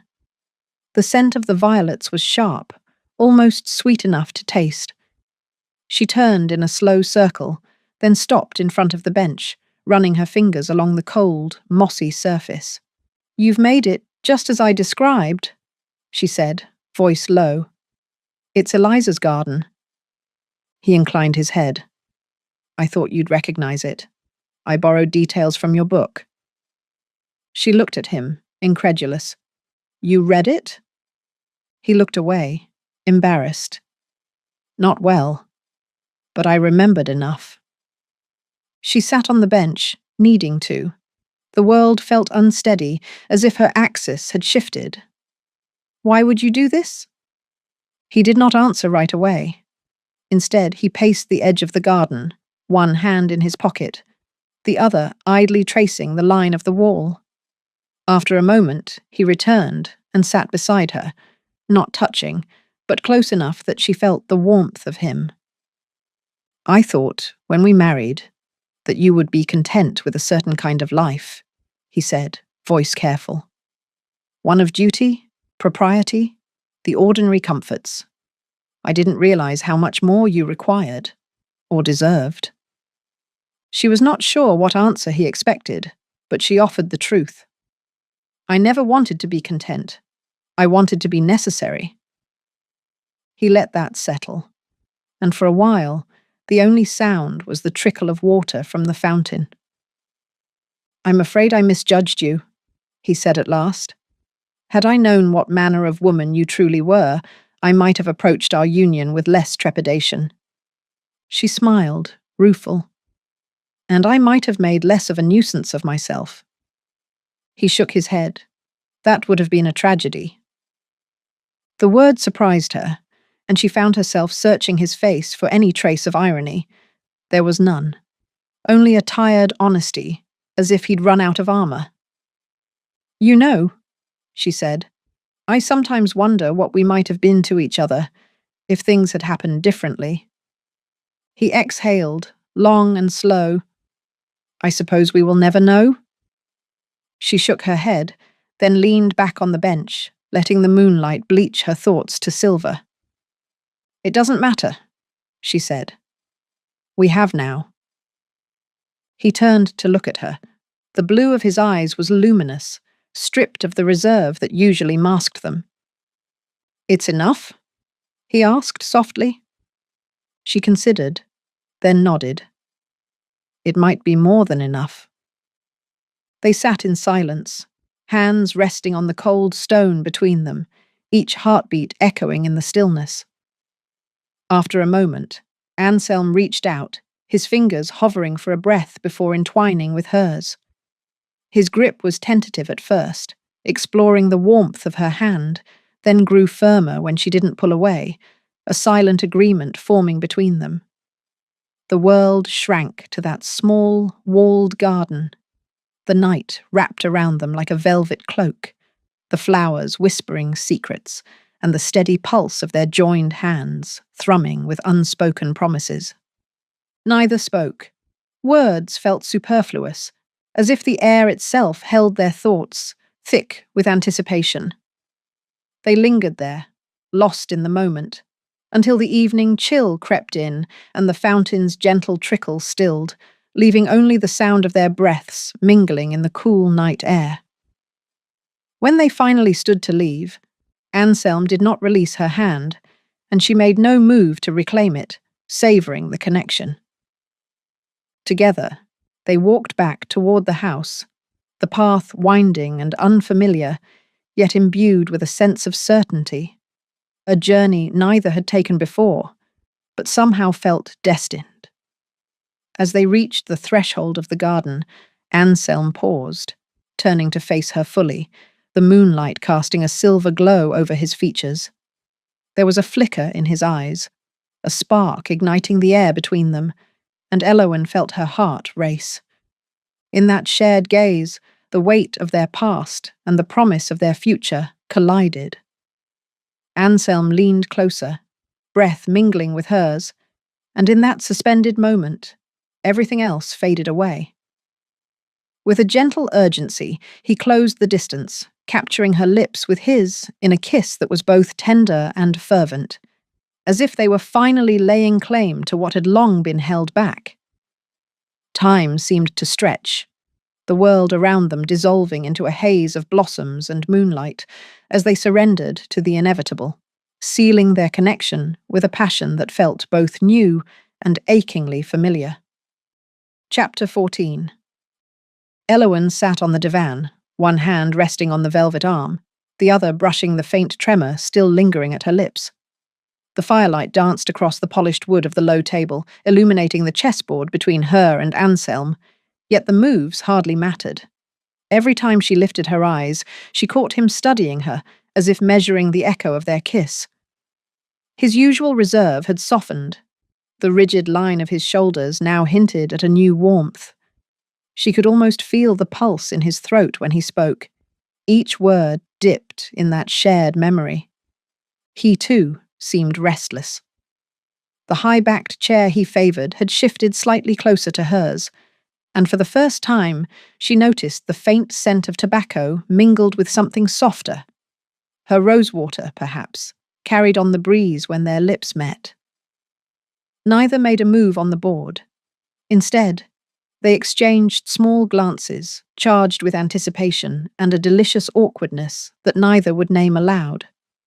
The pause stretched until the butler entered, his steps echoing like a herald to their secret. He halted, bearing an apology in his posture. "Your Grace, Lady Ashwood," he intoned, voice careful. "Mr. Frederick Blake requests an audience." Anselm's glass paused midway to his lips. Elowen's heart fluttered at the sight. She set down her queen but left it dangerously advanced, a silent promise. "Show him in," Anselm said, voice low, softer than usual, yet beneath that softness lay steel. Elowen trained her gaze on the doorway, smoothing her skirts as if to brace herself against whatever storm Frederick might bring. She and Anselm shared a quick, almost imperceptible exchange, an incline of the head, a tightening of the fingers. Together they awaited their visitor, bound by something new and unspoken. A gust of December air preceded Blake's entrance, carrying a cologne bold enough to challenge the beeswax polish. He swept in with theatrical confidence, midnight blue coat, patterned waistcoat, boots like black mirrors, and a silk cravat 2 seasons ahead. His golden hair, artfully tousled, caught the light as if daring the elements to intervene. Blake paused to bow, to the room's grandeur, and more pointedly, to Elowen. His green eyes flickered over her flushed cheeks, and then slid to Anselm, lingering at that subtle closeness between them. "Lady Ashwood," he said, bowing so low the gesture threatened mockery, if not for its genuine elegance. "It is a privilege I have too long been denied." Elowen returned his bow, but her pulse thrummed with awareness of Anselm's steady presence behind her. "Mr. Blake, you honour us with your haste." "I confess," Blake replied, voice rich. "The country air and your company drew me. London grows tedious when its brightest spirits abscond to Devon." He produced a riotous bouquet, white lilies, purple orchids, and a scarlet bloom, exotic enough to shame the frost at the windows. "I thought to bring colour to this winter's afternoon." She reached for the stems, her fingers brushing his ever so lightly. The spark was real, and Anselm's jaw tightened with something like pleasure. "These are extraordinary. Have you seized the Kew hothouses?" Blake's lips curved. No empire, but one of anticipation. Anselm rose, the perfect host reclaiming his role. He offered his hand. Blake clasped it with an intensity that crackled. "Mr. Blake, we are honoured. May I offer you a glass?" "Delighted," Blake said, releasing Anselm's hand with a flourish. "London's libations pale in comparison." Anselm poured with deliberate slowness. Blake raised the glass to catch the light, then sipped. "The very best," he pronounced, eyeing first Anselm, then Elowen. "You disappoint nowhere, Ashwood." Elowen balanced the bouquet on her lap and arched an eyebrow. "All this travel for a posy?" "Not entirely," Blake answered, settling into a chair that both invited him and fenced him in. "The city tires me, and then there's your company." He paused, letting the weight of that statement hang between them, an unspoken challenge. "One never knows when you'll reappear at a ballroom, stealing the show." She let her gaze drift to Anselm's, seeing there a quiet claim. "I am present," she said softly, "and content." Anselm's glass met the table in a final click. "If you find the country dull, Blake, we have hounds, stables, and cards awaiting a worthy opponent." Blake's gaze flicked from Anselm to Elowen, triangulating the new dynamic he detected. "I might take you up on that. It has been too long since a real challenge." Elowen's smile was cool. "I imagine you still cheat." He laughed, clear as brandy. "Only when the stakes demand it." She met his eyes unflinchingly. "Then you are destined to lose." Silence fell, thick but not empty, as they glanced through the tall windows. The winter garden lay beyond, a lattice of frost and glass reflecting the dying light. The contrast between sharp air and the warmth inside was exquisite. Blake followed her gaze. "You've transformed the grounds. The old glasshouse is unrecognizable." "My wife has a gift for coaxing life from the bleakest soil," Anselm said, voice threaded with pride and something deeper, something tender. Blake inclined his head. "You always were a marvel at reinvention, Elowen. London still speaks of your last season." She lifted her chin. "They'll find new gossip. I'm retired from that life." "Until your next debut," Blake murmured. Elowen's eyes flicked to Anselm. His steady look answered any unspoken question. "If you'll excuse me," Blake said, draining his glass, "I'd like to see this winter garden. It rivals anything from St. Petersburg." "You're most welcome," Elowen said, rising. "Our staff will guide you." Blake swept his bow. "Thank you, Lady Ashwood. Your grace." He departed on a hush of silk, leaving behind cologne and the ghost of his performance. Elowen set the bouquet on the side table, arranging each bloom so its colour caught the firelight. Anselm joined her, standing close enough that she felt the rise and fall of his chest. "He is never here by accident," Anselm said. Elowen nodded, tracing the curve of a lily petal. "Things only begin to move when he arrives." He looked at the empty doorway, then back to the chessboard. "Are you worried?" "Only in the best sense," she whispered. "It's wise to know the pieces before a new game." He offered her the first move. She advanced her rook, capturing his knight with a soft smile. They watched the fire together, the room's warmth wrapping them in the aftermath of what had passed between them, and in the promise of what was still to come. Ashwood's dining room, when fully arrayed for company, transformed from sombre hall to battleground of luminous reflections.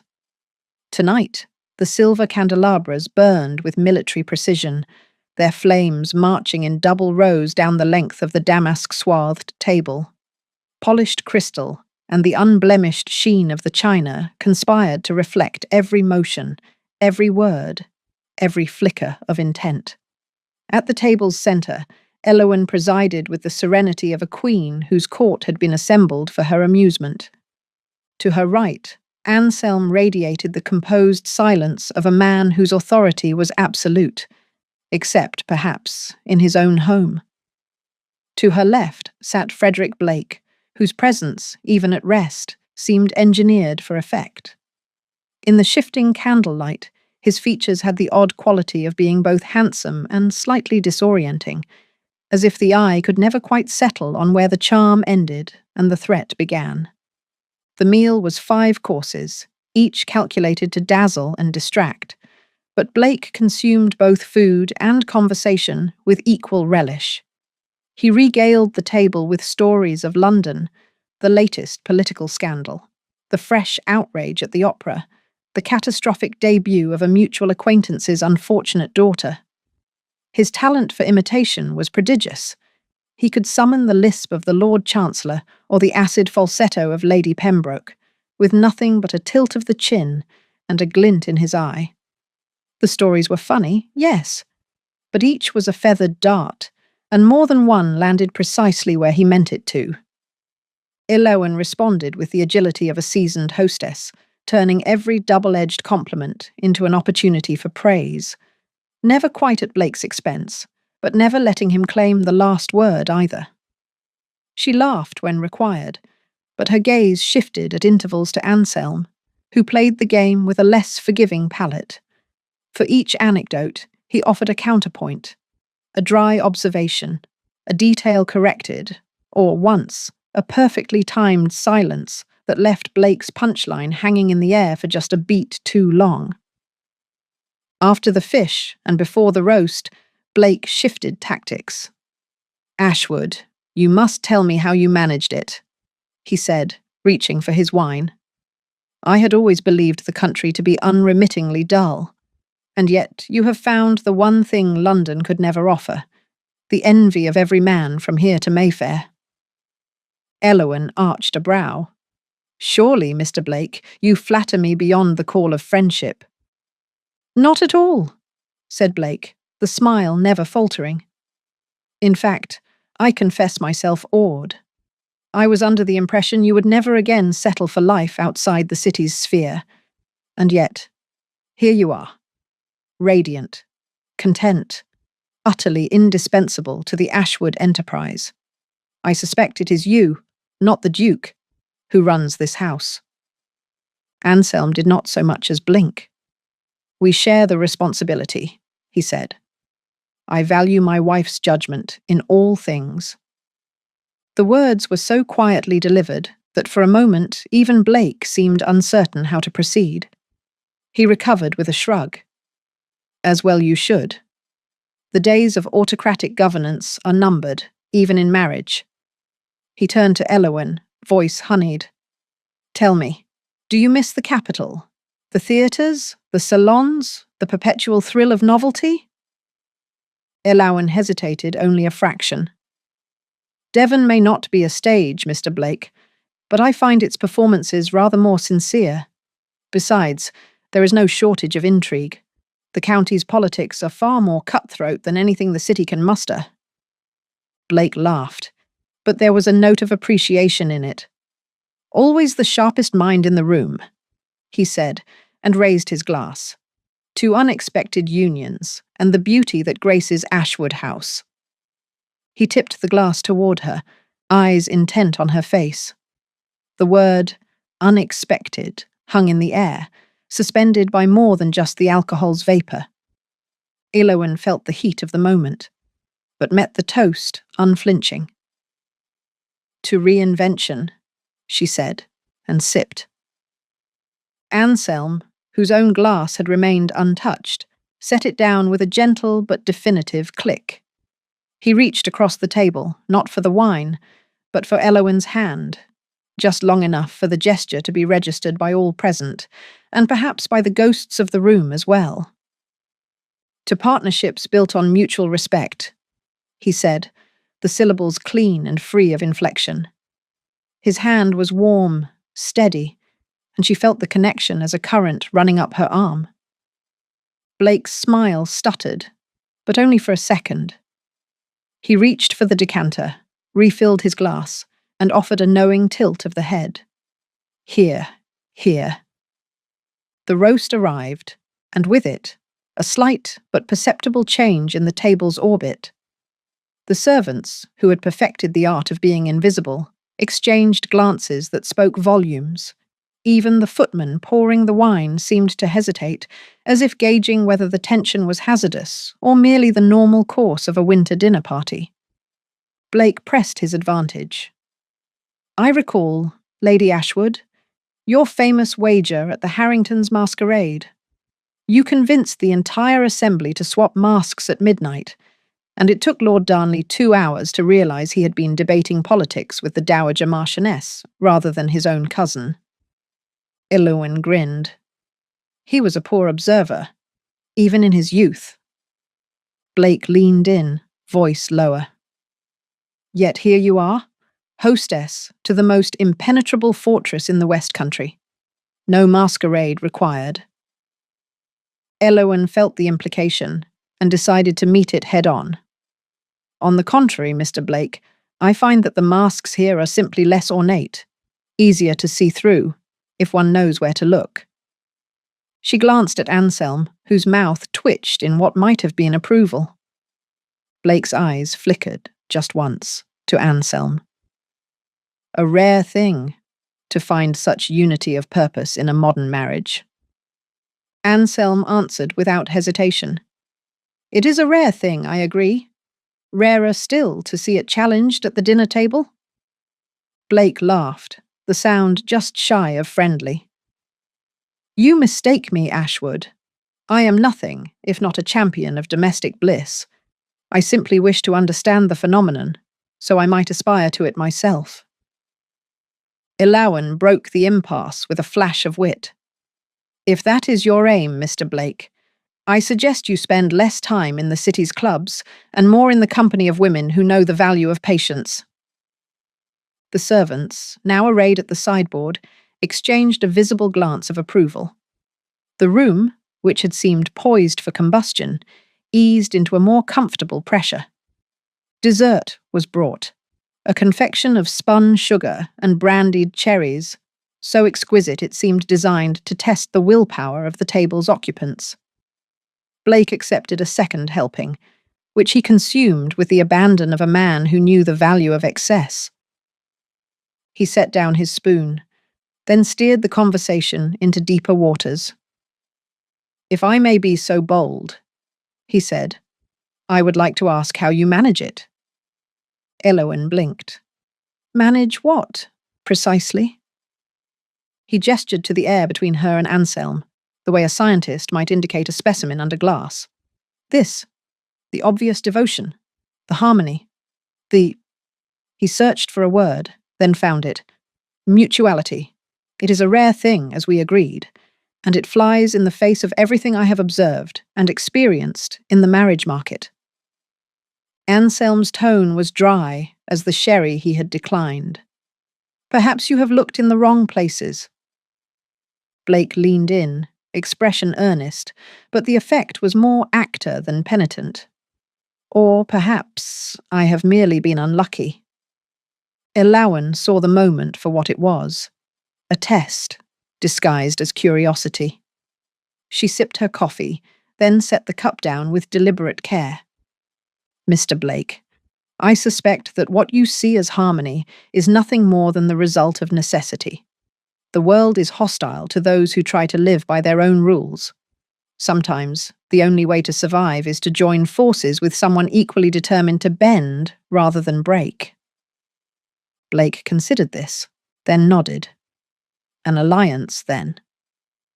"A partnership," said Ilowen, "based on honesty, if not always on agreement." He regarded her for a moment longer, then turned to Anselm. "You are a fortunate man, Ashwood." Anselm's eyes held steady. I am well aware. There was a finality in his tone that left Blake with nothing more to add. The dinner ended with the ringing of the mantel clock, and the company rose.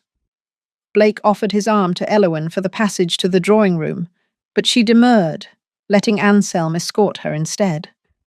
The gesture was not lost on anyone. As they left the table, the air behind them buzzed with the memory of the conversation, sharp, bright, and charged with everything that had not been said. The servants waited until the door closed, then set about clearing the table, moving with the speed of those who had witnessed something worth recounting for years to come. The drawing room, for all its gleaming surfaces and breadth of shadow, had rarely witnessed a contest so closely matched. The tea service had been cleared, leaving only the remnants of candied ginger and a crystal decanter of brandy poised like an exclamation at the centre of the sideboard.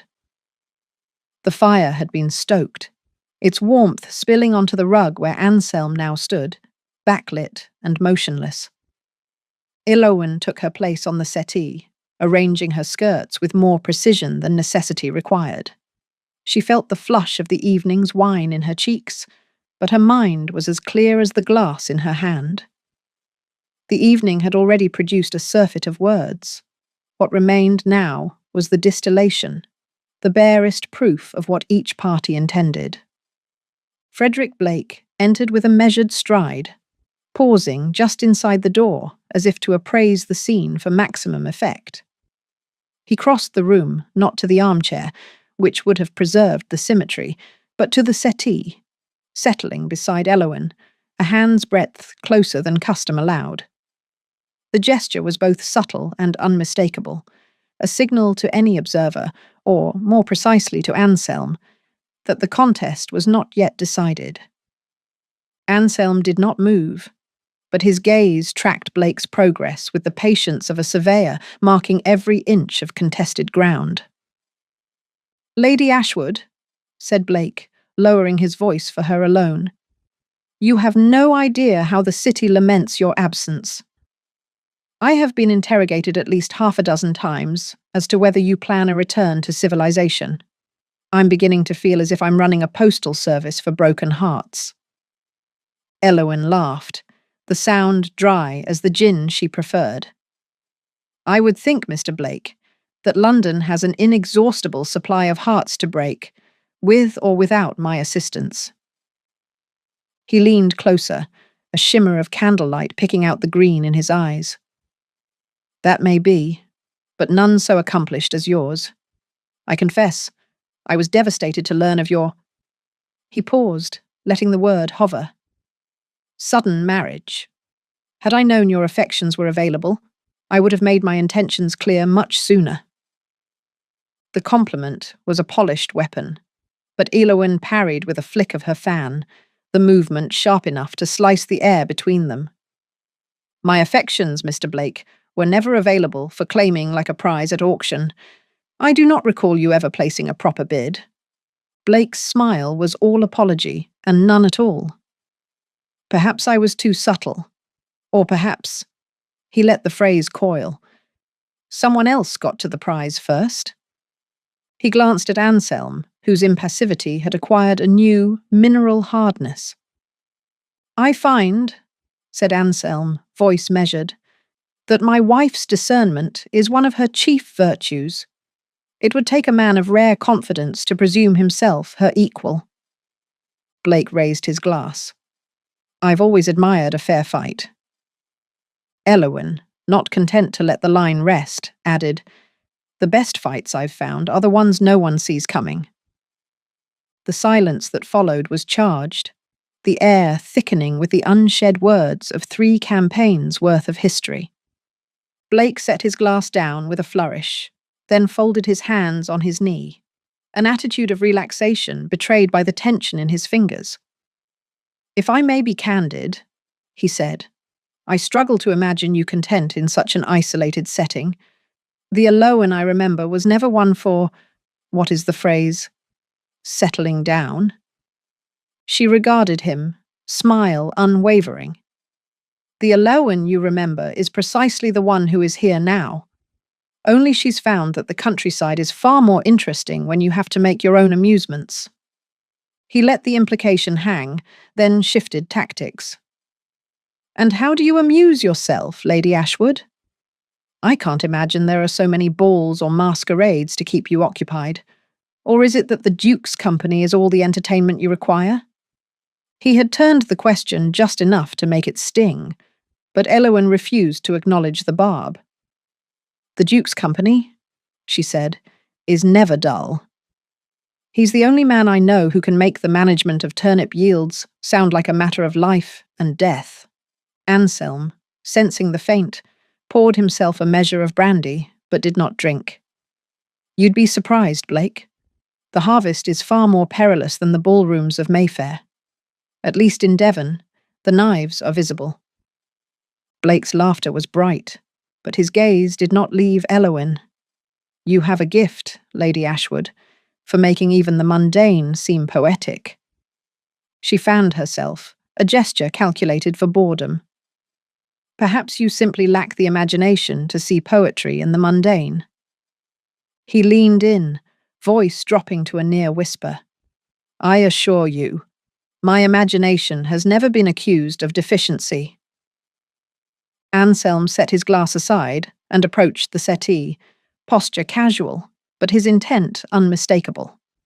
He placed a hand on the back of the couch, a silent but iron boundary between Blake and Elowen. My wife, said Anselm, is not in need of rescue from the supposed monotony of country life. We find ourselves perfectly suited in temperament and purpose. Blake inclined his head, as if in deference. Of course. I merely wished to see for myself that the rumours of her being sequestered in this cold pile of stone were greatly exaggerated. He shifted in his seat, turning more fully toward Elowen. You know, I never quite forgave you for that night at Lady Whistledown's, when you left me standing alone in the card-room. I spent the next week trying to explain to the ton that it was merely an oversight, and not a calculated slight. She smiled, remembering the night in question, and the satisfaction she'd taken in besting Blake at his own game. I suspect the ton prefers its slights calculated, Mr. Blake. It gives them more to talk about. He reached for her hand, the motion swift, but she withdrew before contact could be made. Forgive me, he said. Old habits die hard. Some habits, she replied, are better left in the past. Anselm, who had observed the exchange without a word, now spoke with a clarity that left no room for doubt. Perhaps, Mr. Blake, your energies would be better spent on more receptive company. Blake turned, meeting Anselm's gaze head-on. You underestimate me, Ashwood. I am nothing if not persistent. Elowen interceded, voice crisp. Persistence can be a virtue, unless it becomes tiresome. He laughed again, but the edge had dulled. I take your meaning, Lady Ashwood. It's just that I have never encountered a woman who could outmatch me at persistence. I find it irresistible. She rose then, gathering her shawl around her shoulders. The movement was graceful, but final. Then perhaps you should seek your equal elsewhere, Mr. Blake. Devon is very dull this time of year. I wouldn't want you to suffer on my account. He stood as well, bowing with exaggerated regret. You have my admiration, Lady Ashwood. Truly. He turned to Anselm, eyes sharp, but voice conciliatory. And my congratulations, Your Grace. You are, as ever, a master strategist. Anselm nodded, accepting the victory but refusing to gloat. Safe travels back to London, Blake. I'm sure the city will be eager to hear of your latest exploits. Blake smiled, all teeth. I dare say it will. Good evening. He departed, footsteps soft on the Turkish carpet, leaving behind only the echo of his presence and the faintest trace of cologne. The door clicked shut. The room seemed to breathe again, the tension releasing like a sigh. Elowen turned to Anselm, eyes luminous with a mixture of relief and exhilaration. "Well," she said, "that was almost entertaining." Anselm smiled, genuine and slow. Almost. They stood together by the fire, the warmth now sufficient to chase away even the boldest of shadows. "Thank you," she said, not for the first time that night. He took her hand, the grip steady and full of promise. Always. For a long moment, neither spoke. The contest was over, but the partnership it had tested was only just begun. When the house had finally exhaled, doorways empty, corridors at rest, the last echo of the guest's departure sealed behind the carriage door, Elowyn and Anselm remained where the evening had left them, the fire's heat licking at their shadows. For a while, neither spoke. The room felt newly made, as if the oxygen had been burned off in the encounter, and only the essential elements remained: wood, stone, the pulse of coals in the grate, and the two of them, alone at the end of a long, contested day. Anselm reached for the decanter, the gesture unhurried. He poured a small measure into each glass, then crossed to where Elowyn stood by the hearth, her eyes glazed from the flames and the aftershock of combat. He offered her the brandy, their fingers brushing in the handover. She accepted, letting the warmth settle on her tongue before she spoke. "I almost regret that Blake left so soon. I had prepared an entire arsenal of insults." Anselm grinned, the edge of it visible even in the flicker of firelight. "He'll nurse his wounds all the way to London and invent twice as many stories about this evening as actually occurred. I don't expect he'll visit again soon." "I should hope not," said Elowyn, swirling the glass. "I have never had a more exhausting dinner in my life."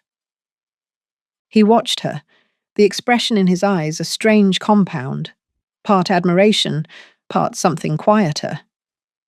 "You handled him admirably," he said, and the words were free of irony. She tipped her glass toward him. "We handled him. I believe the term is formidable team." He hesitated, the space between them as taut as a violin string. "Is that what we are now?" The question was not rhetorical. It waited, poised, for an answer.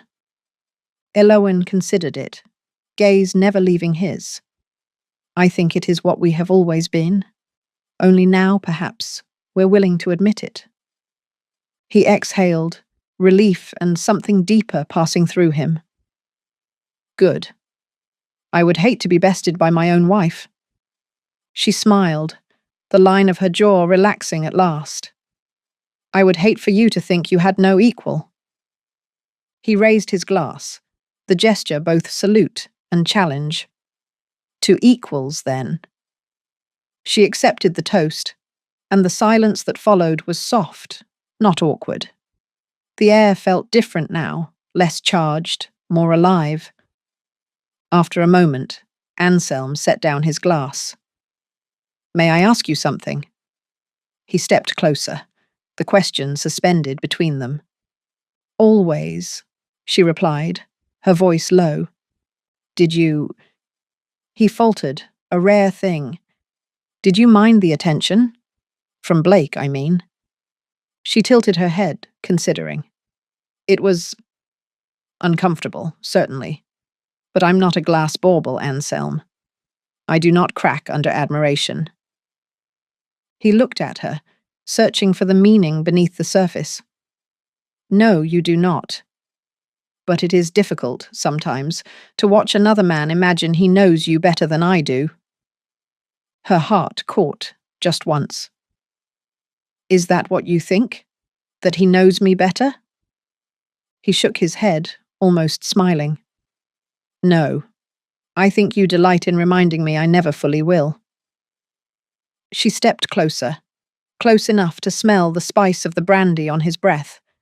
She reached up and, with a casualness that would have scandalized her a month ago, straightened the knot of his cravat, letting her fingers linger at the line of his throat. "I find," she said, that I prefer the attention of only one gentleman these days." Their eyes met, the glance holding for a beat longer than etiquette allowed. Anselm covered her hand with his, anchoring it at his collarbone. The touch was both a restraint and an invitation. "You terrify me," he said, barely above a whisper. She laughed, the sound dissolving the last barrier between them. "You are the only man in England who would confess to such a thing."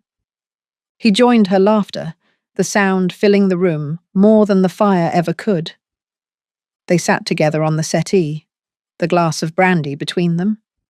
He rested his arm along the back, and she leaned into the space he offered, their shoulders touching, comfortable and new. After a while, she said, "What do you suppose Blake will say about us when he returns to London?" Anselm considered. "He will say the Duchess is more beautiful than ever, that she commands her house like a general, and that the Duke has gone mad with devotion." She smiled, pleased. "Let him. I think we have earned the right to be a little mad." He turned to her, his expression serious. "I have never—" He stopped, the words catching, as if unpracticed. "I have never wanted anything more than this." She reached for his hand, lacing their fingers together. "Nor have I." The future, for the first time, seemed less a gauntlet and more an open road. They sat, watching the fire until it burned low.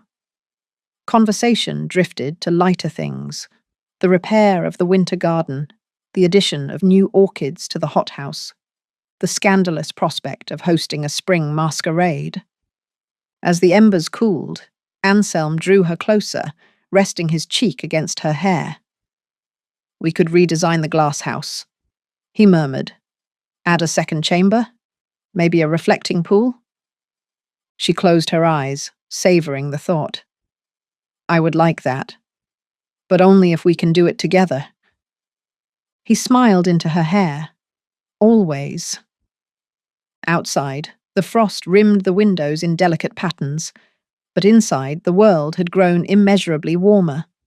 The house, so long a fortress, now felt less like a defence and more like a promise.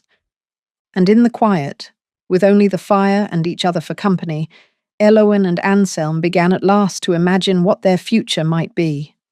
Not as adversaries, nor even as equals, but as something far rarer and more dangerous. As true partners, determined to build a life no one could predict and no one could ever unmake. Chapter 15. The next morning arrived on a hush, the kind of crystalline cold that made the walls of Ashwood seem both fortress and sanctuary.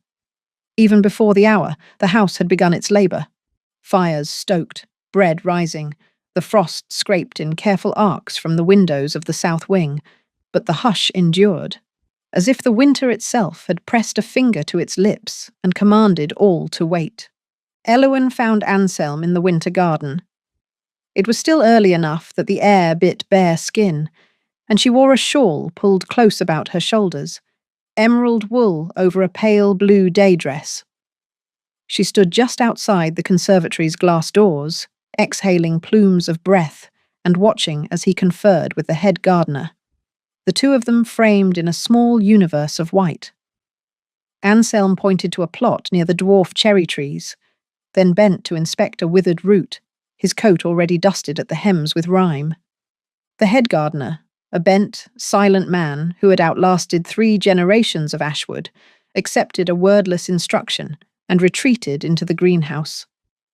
Anselm lingered, his back to her, studying the way the light caught on the iced-over panes and refracted 1,000 small rainbows onto the stone. It was a solitary pose, but not the solitary of loneliness. The Anselm she had married, the one who wore solitude like a badge, would have scowled at the sun and turned his collar up against the world. This one lingered, as if he enjoyed the presence of another's gaze upon him. She slipped outside, her boots crunching the gravel with a sound too loud for the hush, and joined him at the edge of the frost-stiffened beds. A thin glaze of ice crackled beneath her as she walked, the sound like breaking sugar. "You'll kill yourself at this rate," she said, tone dry but softened at the edges. He glanced at her, the blue of his eyes startling against the monochrome morning. "I have been informed that only the truly stubborn die of cold in Devon," he replied, lips twitching. She laughed, pleased.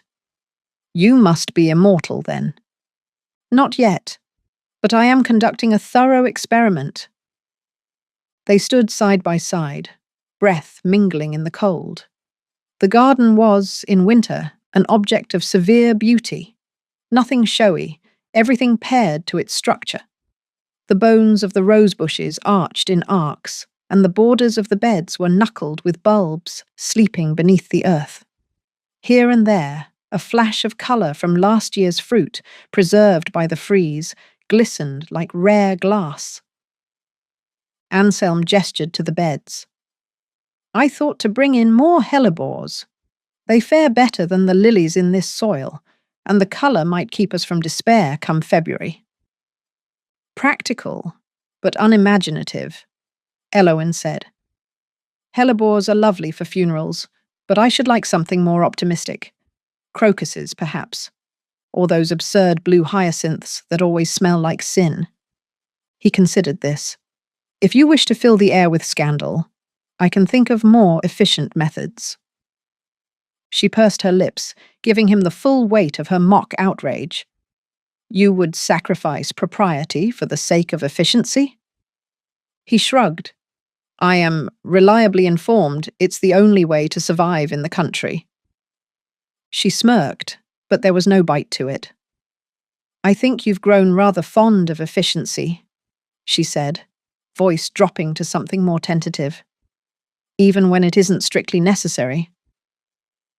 He looked at her, the line of his brow softening. "It's not efficiency I'm after," he said, "but certainty." She watched him, trying to pass the line between jest and confession. Certainty in what?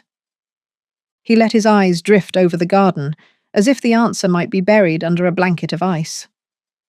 "That I'm not making a fool of myself," he said, finally. "That this—" He gestured, not just to the garden, but to the world beyond the walls. "Is not an elaborate mistake." There was a vulnerability in his words that caught her off guard.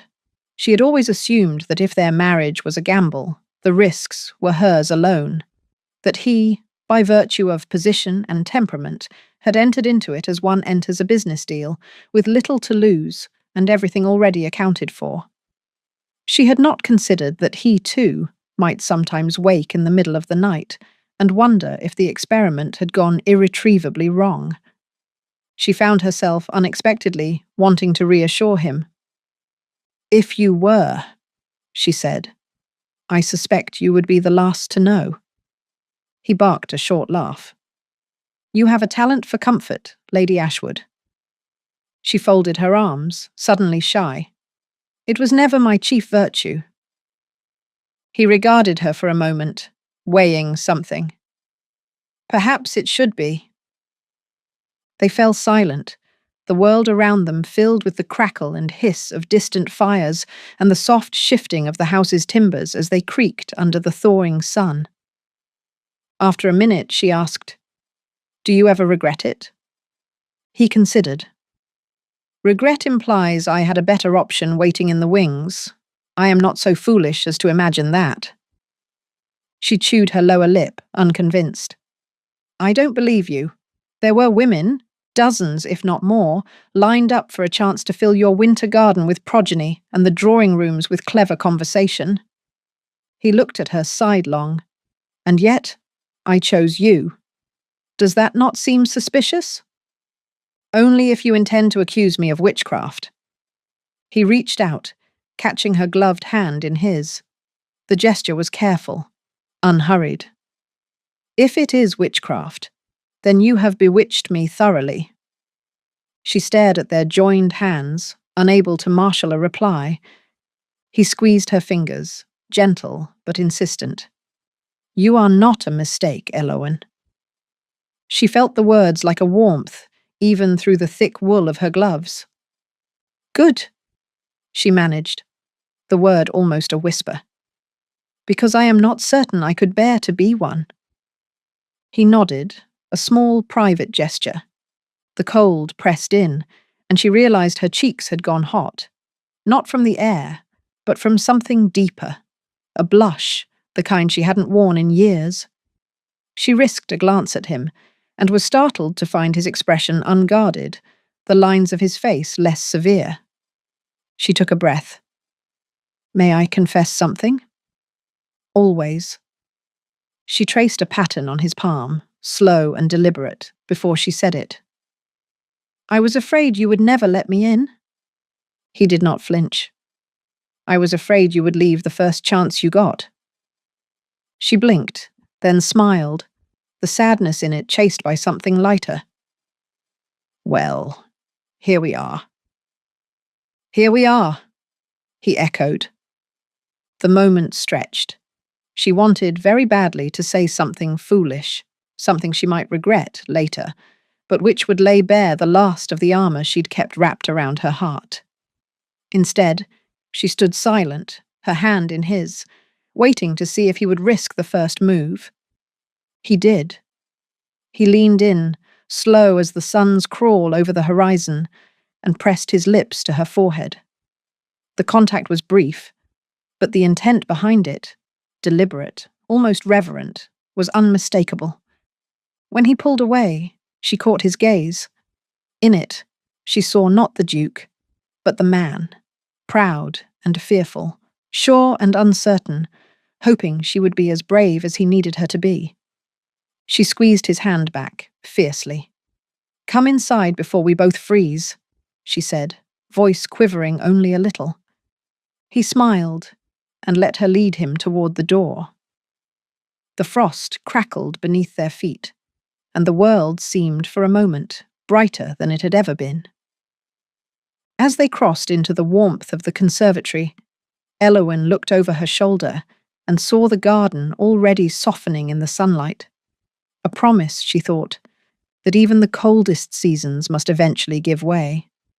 They did not speak again until the door closed behind them, but the silence between them was not absence. It was hope, strung taut and trembling, waiting for spring. It was a truth universally acknowledged among the Devonshire gentry that a country winter could not be survived without a steady schedule of luncheons, teas, and the occasional gathering sufficiently grand to remind the participants that the world's axis still ran through London, no matter how far they found themselves from its circumference. Today's event was held at the Denham estate, a red brick manor whose main virtue was the extravagance of its conservatory and the patience of its butler. The guest list was the same as it ever was, ladies of a certain ambition, their daughters of a certain marriageability, and a scattering of gentlemen who, if not precisely necessary, were at least expected to eat what was put before them and to provide running commentary for the benefit of the ladies. The air inside the Denham drawing-room was alive with the static of gossip. Even before Elowen and Anselm crossed the threshold, she sensed the mood. Anticipatory, inquisitive, more charged than the usual grind of social machinery. The arrival of Frederick Blake at Ashwood had apparently provided the Tun with enough fodder to keep the rumour mills spinning well past spring. She was prepared for some measure of scrutiny. She was less prepared for the immediacy with which it materialized. The room went quiet, just for a second, just long enough for the oldest of the assembled matrons to fix her with an assessing look before the hum resumed, twice as sharp. Elowen inclined her head, feeling the eyes like needles in her collarbone. Anselm, ever the tactician, steered her toward the parlour arch and the relative safety of a table set with hot punch and cakes. They will have their fill and move on, he murmured. She nodded, but knew it would not be so easy. In the hierarchy of country scandal, only ducal affairs ranked above garden variety debauchery. They made their rounds, the requisite pleasantries exchanged, and the inevitable questions deflected with the practiced ease of a pair who had long since learned to speak in code. Lady Denham, the hostess, greeted Elowen with a burst of effusiveness that bordered on the performative, then spent the rest of the encounter peering over Elowen's shoulder at the crowd beyond, as if gauging whether the association would cost her more than it gained.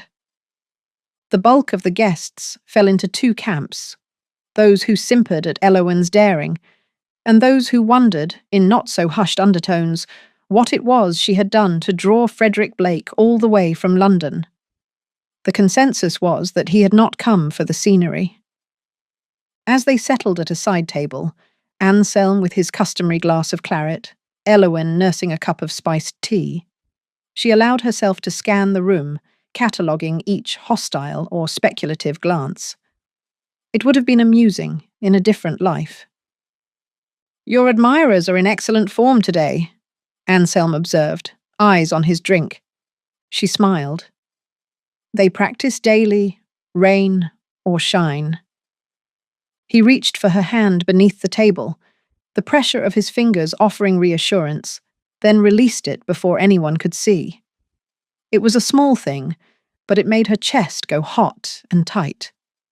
The conversation around them flowed with the usual grace. The weather, the latest fashions from Bath, the ineffable decline in the quality of the London season. Through it all, Elowen replied as required, her smile flawless. But she felt the tension rising. Every joke was a veiled reference, every compliment a probe for weakness. It was not until the third course, a lemon syllabub with a fragile tower of spun sugar, that the true challenge arrived. The questioner was Mrs. Kavanagh, a woman whose hair was rumoured to have bankrupted at least one Parisian perruquier, and whose opinions were so widely disseminated that she considered herself a social institution. She had been watching Elowen all afternoon, her expression equal parts predatory and maternal. "My dear Lady Ashwood," Mrs. Kavanagh began, voice pitched for maximum audience, "I must ask, you will forgive an old woman's impertinence. Do you ever regret it?" The table quieted, every head turning in anticipation of blood. Elowen held her spoon just above the syllabub, poised as if she might deploy it as a weapon. "Regret what, precisely?" "The speed of your nuptials," Mrs. Kavanagh replied, smiling with all her teeth. "It was so very sudden, and you were quite the belle of last season. I do hope you have not found the country quite so dull as they say." There it was. The question the whole room wanted answered. For a moment, Elowen's mind blanked. She saw herself, small, green-eyed, the daughter of a house in shambles, seated on a dais of scrutiny, the object of every calculation and every secret hope of failure. The words she meant to say, something clever, something barbed, caught in her throat. For one terrifying second, she thought she might simply shatter. But Anselm, whose hand had not moved from the stem of his glass, set it down with a deliberate click. He turned to face the matron, his posture impeccable, his gaze unwavering. "If I may," he said, and the room leaned in. "I do not mean to intrude," Mrs. Kavanagh simpered, "but—" "You do," Anselm said, the interruption so polite it took the table a moment to realize it had happened. "And I thank you for your concern. I hope you will permit me to reassure you, and all assembled, that my wife is not merely content, but invaluable to the House of Ashwood. I regret only that I did not have the wit to marry her sooner." The words were not flowery. They were not, strictly speaking, romantic. But they were delivered in a tone so absolute, so clear of irony or defensiveness, that for a moment no one dared reply. Mrs. Kavanagh, thwarted, produced a tremulous laugh. "I see the Duke is as devoted as rumour suggests." Anselm did not smile. "It is not devotion, Mrs. Kavanagh. It is respect." He reached for Elowen's hand, this time above the table for all to see, and held it as if anchoring himself in a gale.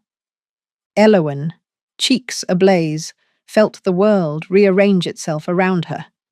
The stairs lost their bite. The air in the room seemed to thin, the scrutiny evaporating as swiftly as it had come. She let her shoulders drop, just a fraction, and offered Mrs. Kavanagh her most radiant smile. "I assure you, the country is full of surprises, most of them pleasant." The table, uncertain whether to be scandalized or awed, opted for a nervous titter. The subject was dropped. For the rest of the meal, Elowen noticed, the conversation steered clear of her marriage. Afterward, as the guests drifted into the parlour for port and gossip, Elowen excused herself on the pretence of needing air. She stood on the wide stone steps, the cold biting her bare arms, and tried to slow her pulse. She heard footsteps behind her, recognized the cadence. Anselm joined her, wrapping his coat around her shoulders without preamble. "Thank you," she said, voice trembling with the effort of control. He looked at her, the corners of his mouth hinting at a smile. "You were magnificent." She shook her head. "I was a breath away from collapse." He considered this, then said, "Even the best soldiers are allowed to be frightened. It does not diminish the victory." She let the warmth of his coat and his words seep into her. For a moment, they stood in silence. The only sound the distant clatter of carriages and the soft ticking of winter as it settled on the garden. "I meant what I said," he offered, voice low. "About respect." She looked up, searching his face for any sign of insincerity. There was none. "I know," she said. He hesitated, then reached for her hand once more, his grip gentler than before. "You are not alone, Elowen." She smiled, sudden and bright. "Neither are you, Anselm." He pulled her close, and for a second the world shrank to the two of them, alone on the steps, buffered from the judgment of the ton by nothing but shared resolve. When the time came to leave, they entered the carriage together. The journey home was silent, but not empty. Their hands remained entwined, resting in the space between them like a new country neither had visited, but both already claimed. As the lamps of Ashwood appeared in the distance, Elowen leaned her head against his shoulder, and he let it rest there. They had not spoken the word, but it seemed to her that love, like the first crocus under snow, had already begun its slow, certain bloom. Chapter 16. The sun had already abandoned the world by afternoon, leaving Ashwood awash in a grey that pressed against the windows like a held breath. In the library, Elowen curled in a corner of the window seat, legs drawn up, and the skirt of her day dress pooled in dark folds beneath her. A book lay open in her lap, but she had not turned a page in nearly an hour. Instead, she watched the sky, its colour shifting so subtly it was hard to tell when day ended and dusk began. The library, once so intimidating, now felt like the warmest room in the house. The lamps were already lit, their golden haze collecting in the hollows of the coffered ceiling. Here and there, the fire caught on a brass candlestick or the edge of a framed engraving, giving everything the look of a private museum. Outside, the garden's bones gleamed with frost, the trees wrapped in a mist so dense they seemed to float unmoored above the earth. She liked it best at this hour. The day's demands had ebbed, but the night's vigilance had not yet begun. No one would expect her at dinner for some time. The only sound was the slow ticking of the library clock, a noise she found oddly companionable. She heard the door open behind her, a soft click and a wash of colder air. She did not need to look to know it was Anselm. He was the only member of the household who could enter this room and not disturb the alignment of a single thing. He moved with a purposeful silence, as if in deference to the centuries of thought stored on the shelves. She waited, half hoping he would cross to her at once, half wishing he would busy himself at the desk so she might observe him unnoticed. Instead, he paused just inside the threshold, as if uncertain whether he was welcome. "Are you hiding?" he asked, voice pitched low for the room's acoustics. She pretended to study her book. "Not at all. I am practicing the art of indolence. I read it is highly prized in the best families." He walked to the hearth, hands in his pockets. "Not in mine. My father regarded idleness as a sin second only to—" He stopped, the sentence left hanging. She raised an eyebrow. "Second only to what?" He did not answer, but she saw the line of his mouth flatten. Something had unsettled him, something more than the weather or the day's routines. He turned from the fire and came to the window seat, a thin envelope held in one hand, the seal already broken. He regarded her for a moment, eyes searching, as if he meant to commit the arrangement, her, the cushions, the light, for some later comparison. "May I?" he asked, gesturing at the empty space beside her. She drew her legs in, making room. "If you promise not to dislodge me, I have become quite attached to this perch." He sat, the bench creaking softly under his weight. For a moment, neither spoke. He laid the envelope on his knee and stared out at the same invisible horizon she'd been studying for hours. "Elowen," he began, then stopped. He pressed his thumb to the edge of the letter, running it back and forth until the paper threatened to tear. She waited. She had learned, in the past months, that Anselm's silences were rarely empty. They always concealed a calculus, a weighing of outcomes. At last, he spoke. "I have been keeping something from you. Not by design, at least not at first.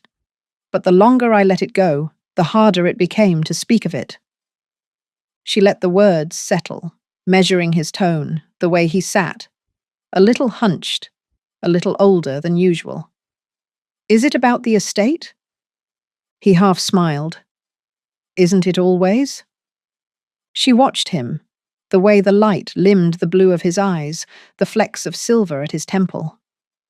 He was not beautiful, not in the reckless way Blake was, but there was a gravity to him that made her want to lean closer, even when she was bracing for a blow. He held up the envelope. "This arrived today, from London." She waited for him to continue. He did, but not immediately. "You know of my father's failings, most of them at least. I told you the worst, the drinking, the debts, the women. But there is one thing I have not confessed, not even to myself." She reached out, her hand settling over his. His knuckles were taut, the skin there as pale as the paper he held. She traced the ridge of his thumb with her fingertip, offering silent encouragement. He looked at her hand, then at her face, and the resignation there made her stomach tighten. "It turns out," he said, "that my father's debts were even greater than I believed. He owed not just to banks or respectable creditors, but to men whose names were never meant to appear on ledgers, private arrangements, dangerous ones." She nodded slowly, but he saw the confusion in her eyes. He continued. "I thought, when he died, that the worst of it had died with him. I spent the first 2 years of my inheritance simply making the numbers stop bleeding. But even then, I could not find the bottom. And now," he tapped the envelope, "someone else has found it for me." He handed her the letter. She took it, reading the contents in a glance. The script was elegant, even cultured, but the tone beneath it was acid. "My Lord Ashwood, it has come to my attention that the sum agreed between your late father and myself remains unsettled. I have been patient, as befits our long acquaintance, but patience is not infinite. Should the matter remain unresolved by the end of next month, I shall be forced to make public the true extent of your father's liabilities, and by extension, your own. I trust you understand the value of discretion and the cost of its absence. J.C. She folded the letter, considering it. How much? She asked, her voice as flat as the ice outside. He hesitated, then gave her the number. It was not as much as she expected, but then the sum itself was not the threat. She watched him, searching for the thing he could not say. Who is he?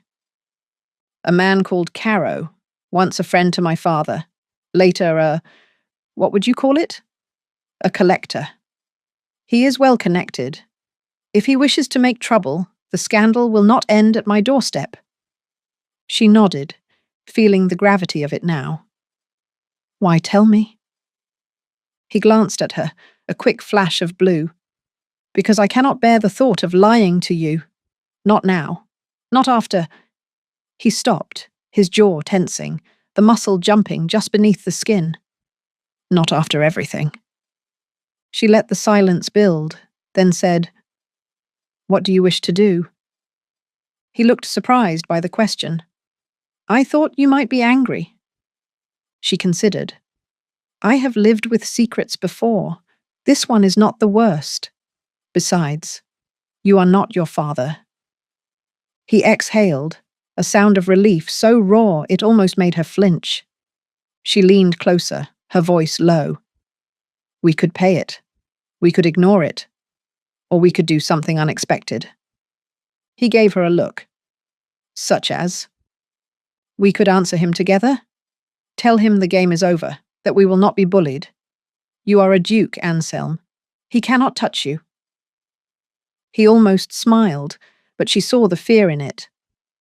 That is what my father thought, and it ruined him. She tightened her grip on his hand. Your father tried to face it alone. You are not alone. He blinked, then looked away, as if the words themselves were blinding. She let the moment breathe, then said, I think we should burn the letter. He looked at her, uncertain. You want to destroy the evidence? She shook her head. No, I want to destroy the fear. If we choose to pay, we pay. If we choose to fight, we fight. But we do it together. No more secrets, no more ghosts. He stared at her for a long moment, then nodded, once. They rose, hand in hand, and crossed to the hearth. The fire there was old, mostly embers, but it would suffice. She handed him the envelope, and he held it to the coals, watching as the flame caught at the edge, then raced across the face of the letter, blackening the ink until it curled and disappeared.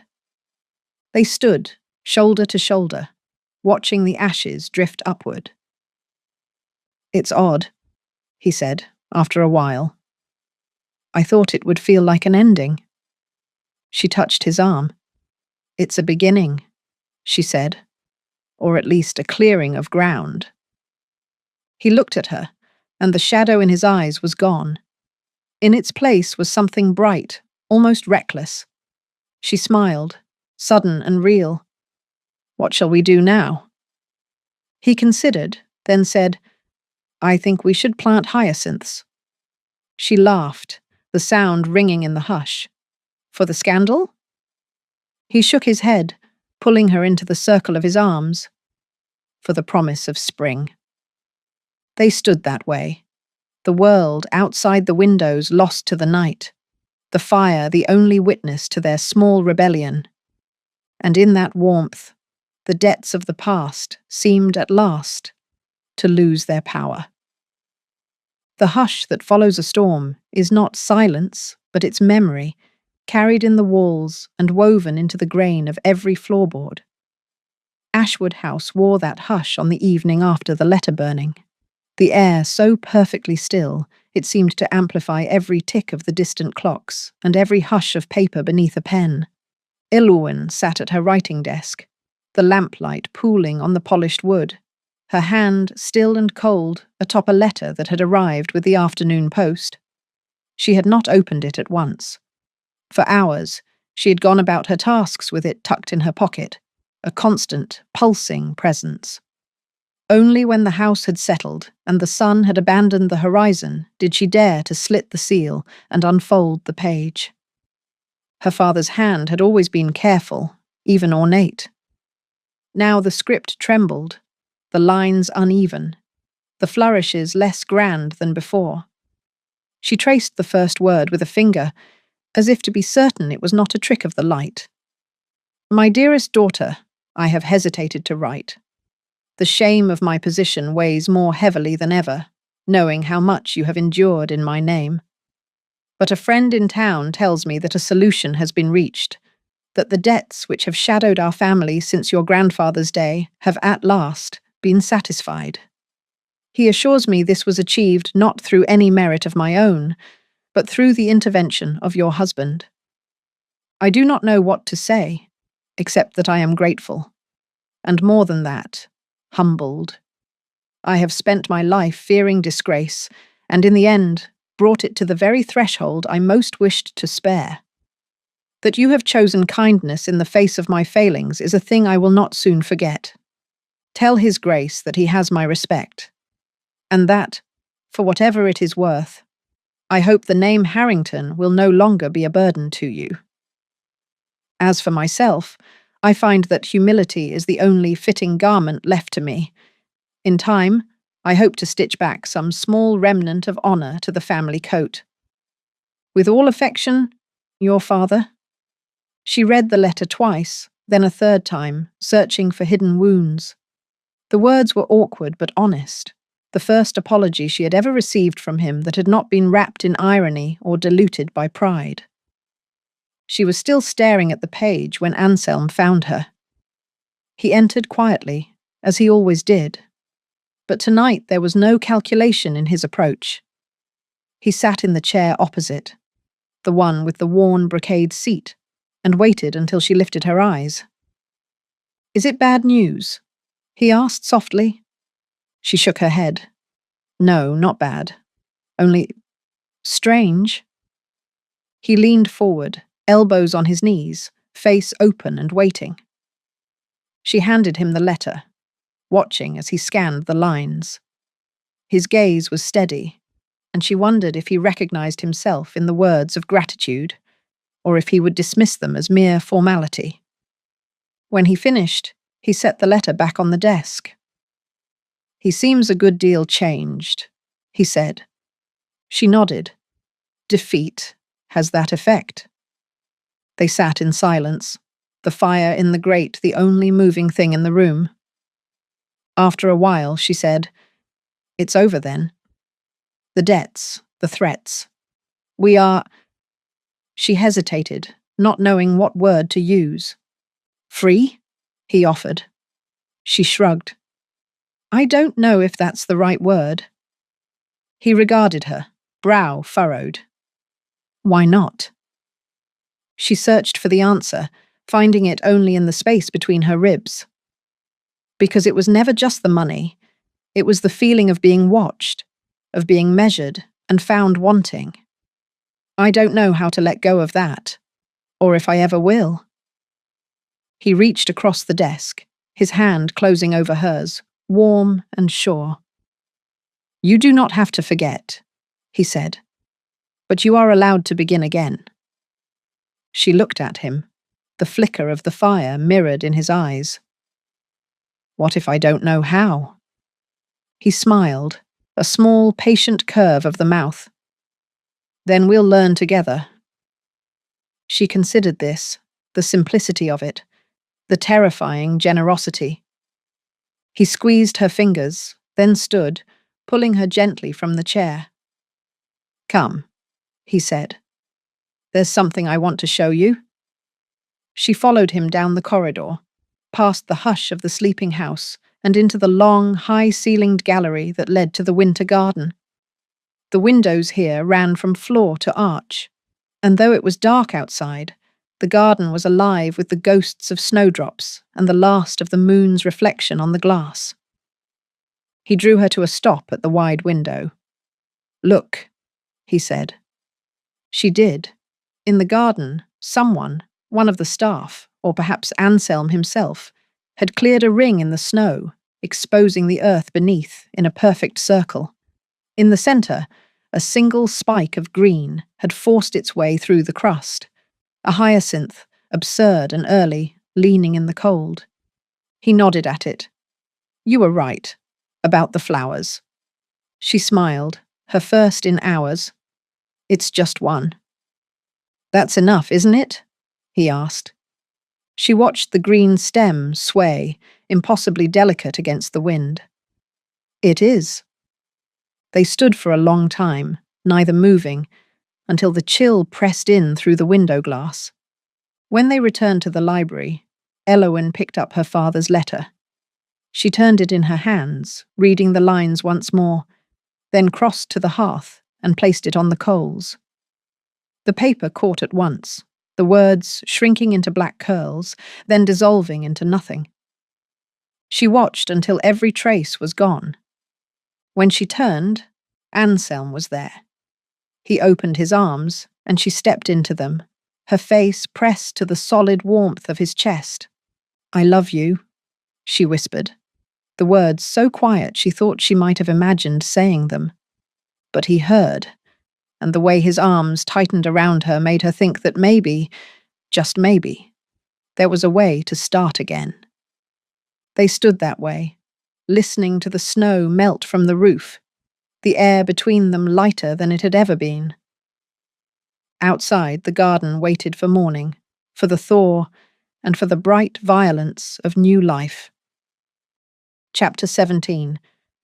The storm announced itself first with a rattle, windows trembling in their frames, smoke blown sideways down the chimneys, the whine of wind tunnelling beneath every crack in Ashwood's ancient stone. For hours, the staff had raced to lash down the garden cloches and brace the stables, but by nightfall, even the most diligent had retreated to their quarters, the last lamp snuffed behind a slammed door. The house became a single living thing, braced against the dark, every creak of timber and sigh of draught echoing through the halls like a memory of siege. In the library, Elowen wore the storm as a second skin.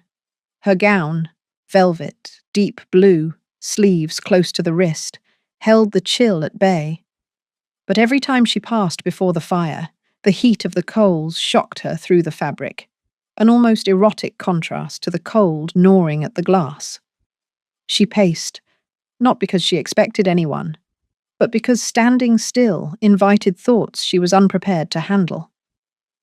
The chessboard from earlier stood abandoned, only a black queen and a toppled pawn left to suggest that anything here was ever under control. She watched the flames lick the grate, then let her eyes drift to the windows. The wind was relentless. Branches scrawled frantic letters on the glass, and the snow, once polite, now heaped itself in drifts against the sills. The world had shrunk to this room, this hour, this impossible waiting. At the door, the handle turned with the slow deliberation of someone determined not to startle her. Anselm entered, hair wet from the gale, a line of melted snow trailing behind his boots. He had shed his greatcoat, but not the flush of cold on his cheeks. The effect was startling. A man carved newly from the night outside, eyes bright and unguarded. She stopped pacing, refusing to smooth the agitation from her face. "You're mad to be out in this," she said. He shrugged, then knelt by the hearth, extending his hands to the coals. The roofs on the north barn were straining. "If the wind holds through morning, we'll lose the awning over the carriage house." She watched as droplets fell from his hair onto the stone, hissing against the warmth. "I thought you trusted the staff to handle disasters." "This one is personal," he replied, turning only his head to look at her. "Ashwood is not so easily replaced." She leaned against the edge of the writing table, fingers pressing into the polished wood. "And you?" He straightened, shedding the last of the cold. "What about me?" Are you irreplaceable? He regarded her, taking in the flush on her neck, the restless tilt of her posture. I suspect that depends on who is asked. The storm punctuated the remark with a hammer blow. Something heavy struck the roof overhead, sending a shudder down through the beams. Elowen jumped, then cursed herself for it. He smiled, the faintest curve at the edge of his mouth. "You're not afraid of anything," he said. "I've seen you stare down worse than a winter storm." She folded her arms. "It's not the storm," she said. "It's the waiting." He approached, not close enough to touch, but close enough to catch the bracing scent of pine on his skin. "What are you waiting for?" She hesitated, then answered with an honesty that startled even her. "For you to decide if this, all of this, was worth it." He leaned against the mantel, hands braced wide, shoulders filling the space. "You think I regret marrying you?" he said, matter of fact. She forced a laugh, but the sound cracked. "I think you regret a great many things, Anselm. I just haven't decided whether I'm among them." He shook his head, flicking a bead of water from his brow. "If I regretted it, you'd know." She tried to look away, but his gaze was relentless. "You never say what you mean," she accused. He answered without flinching. "And you say exactly what you mean, except when it matters most." She could feel her pulse in her throat, a hard, panicked rhythm. "I have never lied to you," she said. He took a step closer, the air between them charged to breaking. "No, you simply keep the truth hidden until someone is desperate enough to drag it out." She bristled. "If you want confessions, you'll have to start with your own." He didn't move, but the tension in his arms spoke for him. "I am afraid," he said, each word its own confession. "Not of storms, or debt, or scandal. Of this." He gestured, not at the house, but at the two of them, at the air crackling between their bodies. "Of what it means to have someone in my keeping who can wound me with a sentence." She looked away, the heat in her face now matched by the fire at her back. "That's not fair," she whispered. "You never let me close enough to try." He snorted, but there was no mockery in it. "I have let you closer than anyone, and it terrifies me, because I know what comes next." A silence stretched between them, the storm outside battering at the walls as if eager to fill it. She pushed off from the table, closing the distance until only the chessboard remained between them. "And what comes next?" she challenged. He held her gaze, unblinking. "You will break my heart, Lady Ashwood, or I will break yours. It is only a matter of when." She reached for the Black Queen, turning it in her fingers. "Maybe," she said, "or maybe we surprise ourselves." He took the Queen from her hand, his touch careful but certain. "I have never been surprised by you." She arched a brow. "Then you aren't watching closely enough." He smiled then, real, unguarded, a flash of white in the half-light. "I am always watching." For a moment, they stood suspended. The rules of engagement changed, but the outcome undetermined. The storm found a new register, shrieking down the flues. Somewhere in the kitchen, a shutter banged loose, the sound like a gunshot. Elowen flinched again. He saw it, and this time, instead of commenting, he simply moved to her side. "If you are afraid," he said, voice low, "you may say so." She laughed, but it was a thin defense. "Of the wind?" He shook his head, stepping so close she could feel the heat radiating off him. "Of what we are becoming." She met his eyes, saw there the thing she'd always suspected and never dared name. "And what is that, exactly?" He didn't answer at once. Instead, he reached out and tucked a stray lock of hair behind her ear. A touch so gentle she barely registered it, except that it left her skin tingling, aware of every inch. "A pair of fools," he said, finally. "Or a pair of monsters. Or, if you will allow it, a pair of equals." She inhaled, slow and steady. "I would allow it." He let his hand drop, but not before his fingers traced her jaw. "Do you trust me?" he asked. She wanted to answer, but found the words stuck behind her teeth. Instead, she nodded. He looked satisfied, but also afraid. "Then trust me now," he said, stepping away. "I'm going to check the West Wing. If the windows give, we'll have more to fear than words." She watched him go, the space he left behind charged with electricity and the echo of what had nearly happened. When the door closed, she sat in his abandoned chair, hands trembling, and stared at the chessboard, the Black Queen resting exactly where he'd left it, between surrender and checkmate. Outside, the storm raged, but inside, the library burned with a tension more dangerous than any wind. She waited, for once, without moving. The storm had not relented, but the sounds had changed. The roar on the roof was now a steady drum, the occasional groan of a tree limb punctuating the monotony. In the library, the lamps flickered in the downdrafts, shadows stuttering across the spines of 1,000 silent witnesses. Elowen sat in Anselm's chair, arms folded tight around herself, as if she might compress all her nerves to a single, manageable point.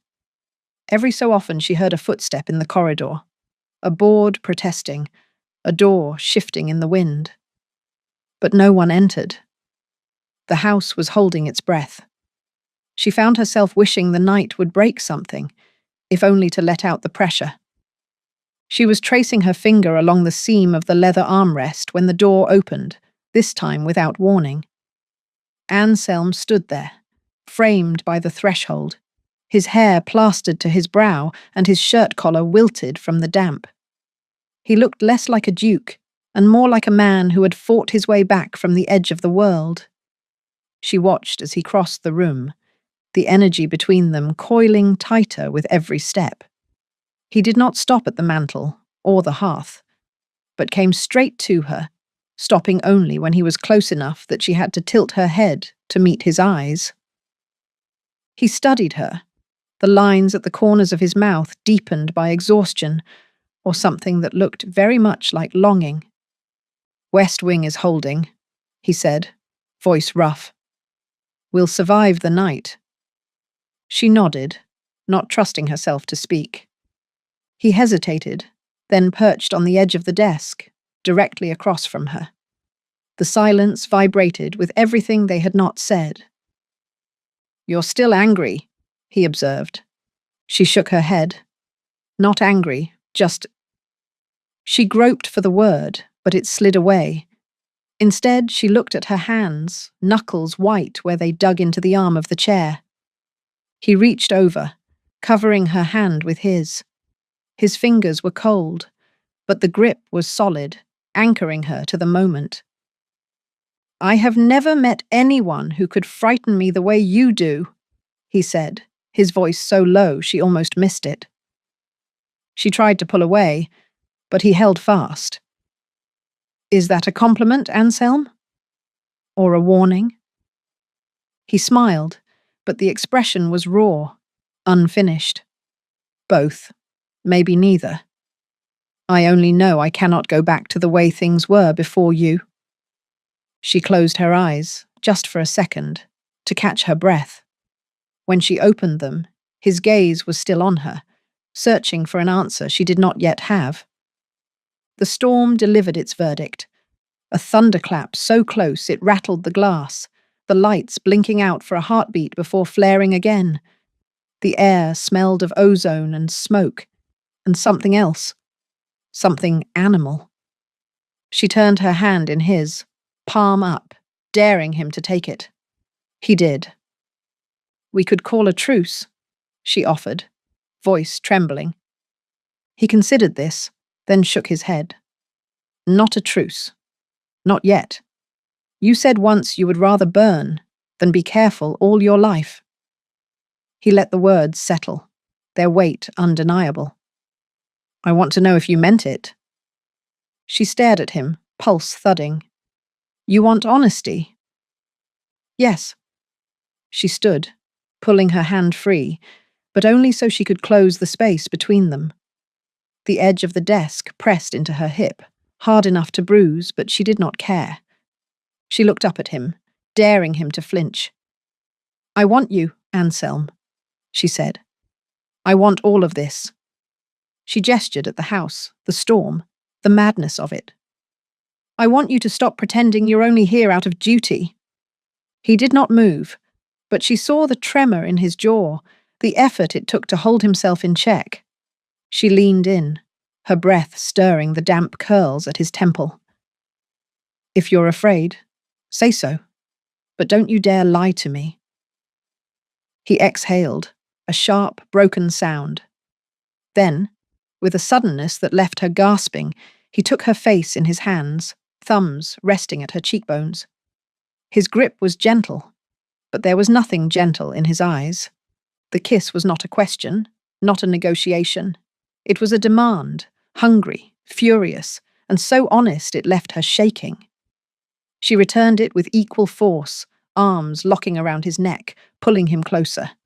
His hands slid into her hair, scattering the pins, and she felt herself melt against him, the heat of his body blinding after the chill of the long evening.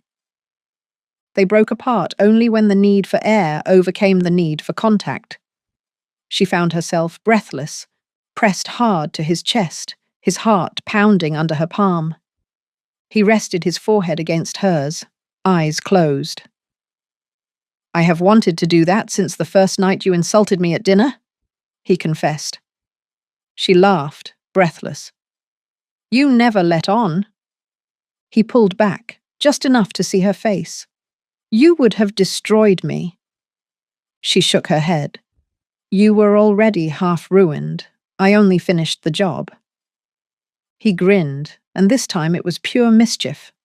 So you did. They stood like that, arms tangled, until the world outside faded to a dull background roar. At some point, she realized his hands were trembling, whether from cold or from her. She couldn't tell. She covered them with hers, steadying him, steadying herself.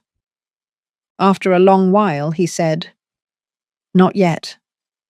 She blinked, uncertain. What?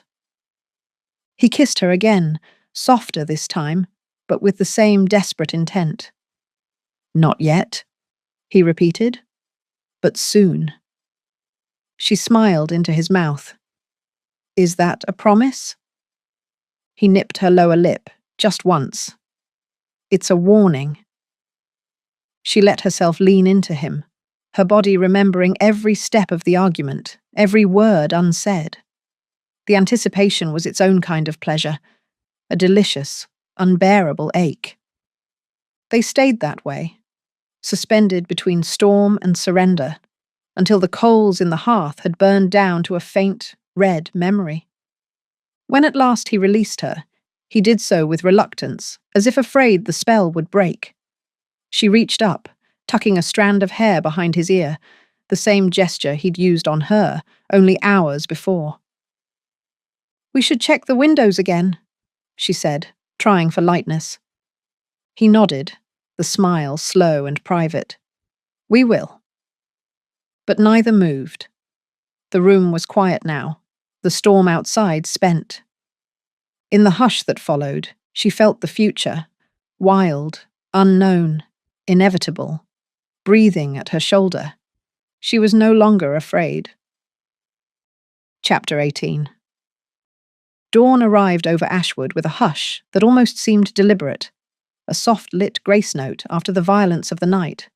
The house, for all its battered stone and splintered timbers, seemed to exhale. Where yesterday the air had hummed with nerves and waiting, this morning found the walls softened, the halls easier to breathe. Elowen woke in her own chamber, not knowing for a moment if she had slept at all. The memory of his hands, his kiss, the not yet, replayed itself in her blood, vivid as bruising. But the ache beneath was no longer panic. She lay there, watching the ceiling trade shadows for pale rectangles of sun, and found herself suspended between the woman she'd always been and something new, still unformed. She tried to sit up, but the dream memory clung stubbornly.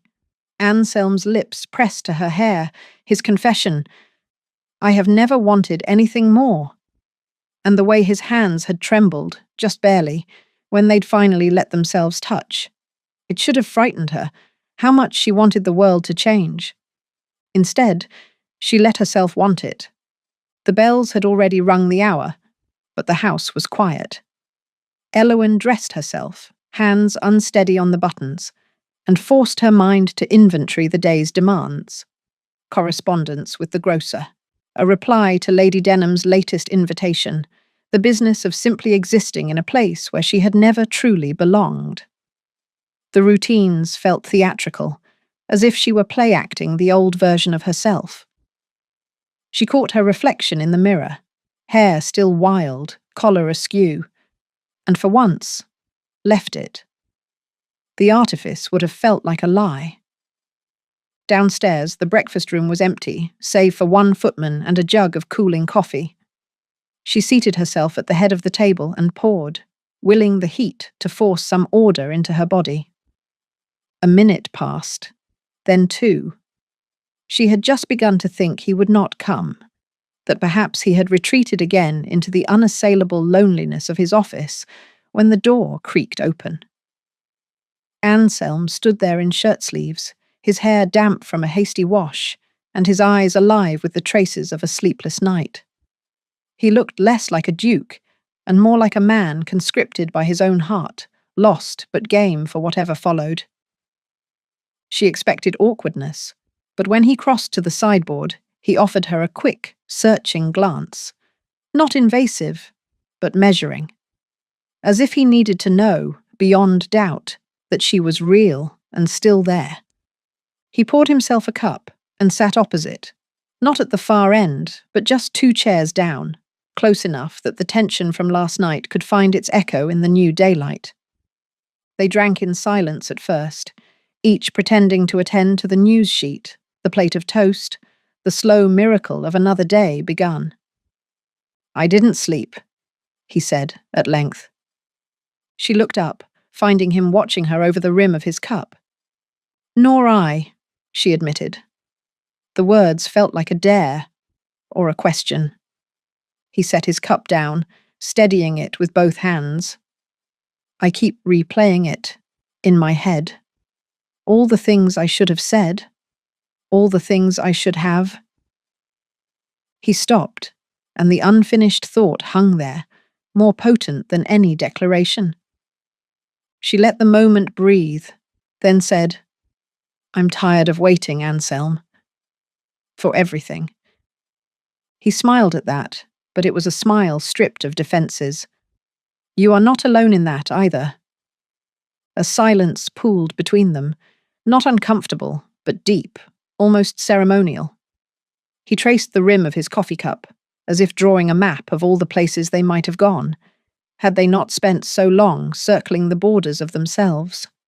When he finally spoke, his voice was low. "What do we do now?" She almost laughed, the relief sharp at the edges. "I suppose we eat breakfast, and then we see what's left to mend." He nodded, accepting the answer for what it was. A tap at the door interrupted them. The same footman from before, face scrubbed pink with cold, entered and bowed. "Message from the West Wing, Your Grace," he said. "Housekeeper reports a window shattered." "Sir." Anselm took the note, read it, and passed it to Elowen without comment. The writing was brisk and judicious. Glass everywhere, gale force last night, structural concern but no injuries. She looked at him. "It's nothing urgent, but—" He stood, already reaching for his jacket. best to see it ourselves." He held the door for her, and together they made their way through the warren of corridors to the farthest reaches of the house, where the air still tasted faintly of snow, and the world outside was a reckless arrangement of downed branches and raw sunlight. The window in question was on the 3rd floor, overlooking the orchard. It had not merely broken, it had exploded inward, scattering glass across the painted wood of the landing and sending one of the heavy velvet curtains askew. The mess was almost beautiful in its violence, the fragments gleaming in the morning light. Elowen stepped closer, knelt to examine the largest shards. No one was hurt? The housekeeper, a woman as sharp as the glass itself, shook her head. "Staff knows to keep clear during these storms, but the frame's not sound. We'll need proper patching."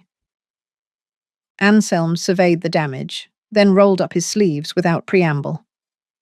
"I'll need a length of board, some cloth, and a ladder. Harrison's away with the work crew?"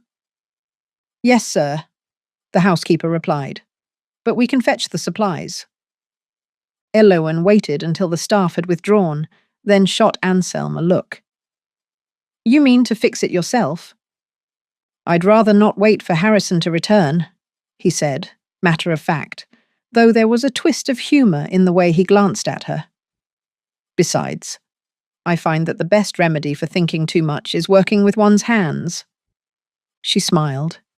"You'll need help." He considered this, then nodded. "I will." The next hour passed in a whirl of purpose. Together they measured the jagged opening, then wrestled the ancient sash window out of its moorings. Anselm took the lead on the ladder, steady and methodical, while Elowen braced it from below, passing up tools and wood planks as needed. Each time their hands met, his cold, hers still trembling from the morning's memory, the current between them grew more insistent. At one point, the wind threatened to catch the panel Anselm was holding. Elowen reached up to steady it, her gloved fingers closing over his.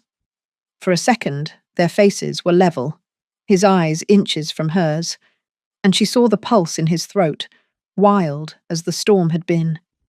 She did not look away. "It's not so complicated," he said, voice just above a whisper. She smiled, meaning more than the window. "Isn't it?"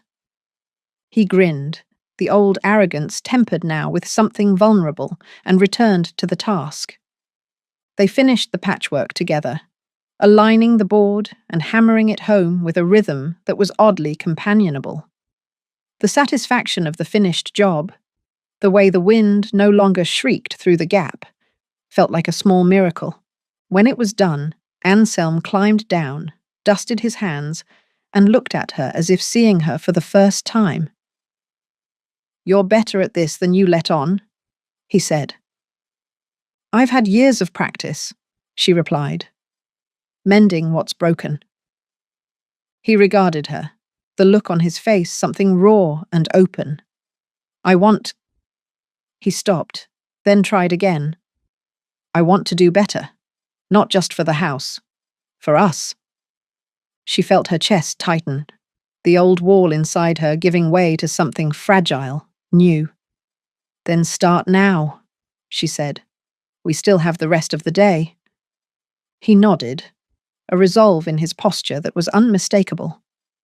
"Come with me," he said, and this time it was not a command, but an invitation, a question, waiting for her answer. She took his hand, and together they left the ruined window behind, the patchwork holding fast against the world outside. He did not lead her to the Grand Master's chambers or the familiar shelter of her own suite, but instead, down a short, seldom-trod hall, to a guest room midway between, neutral ground.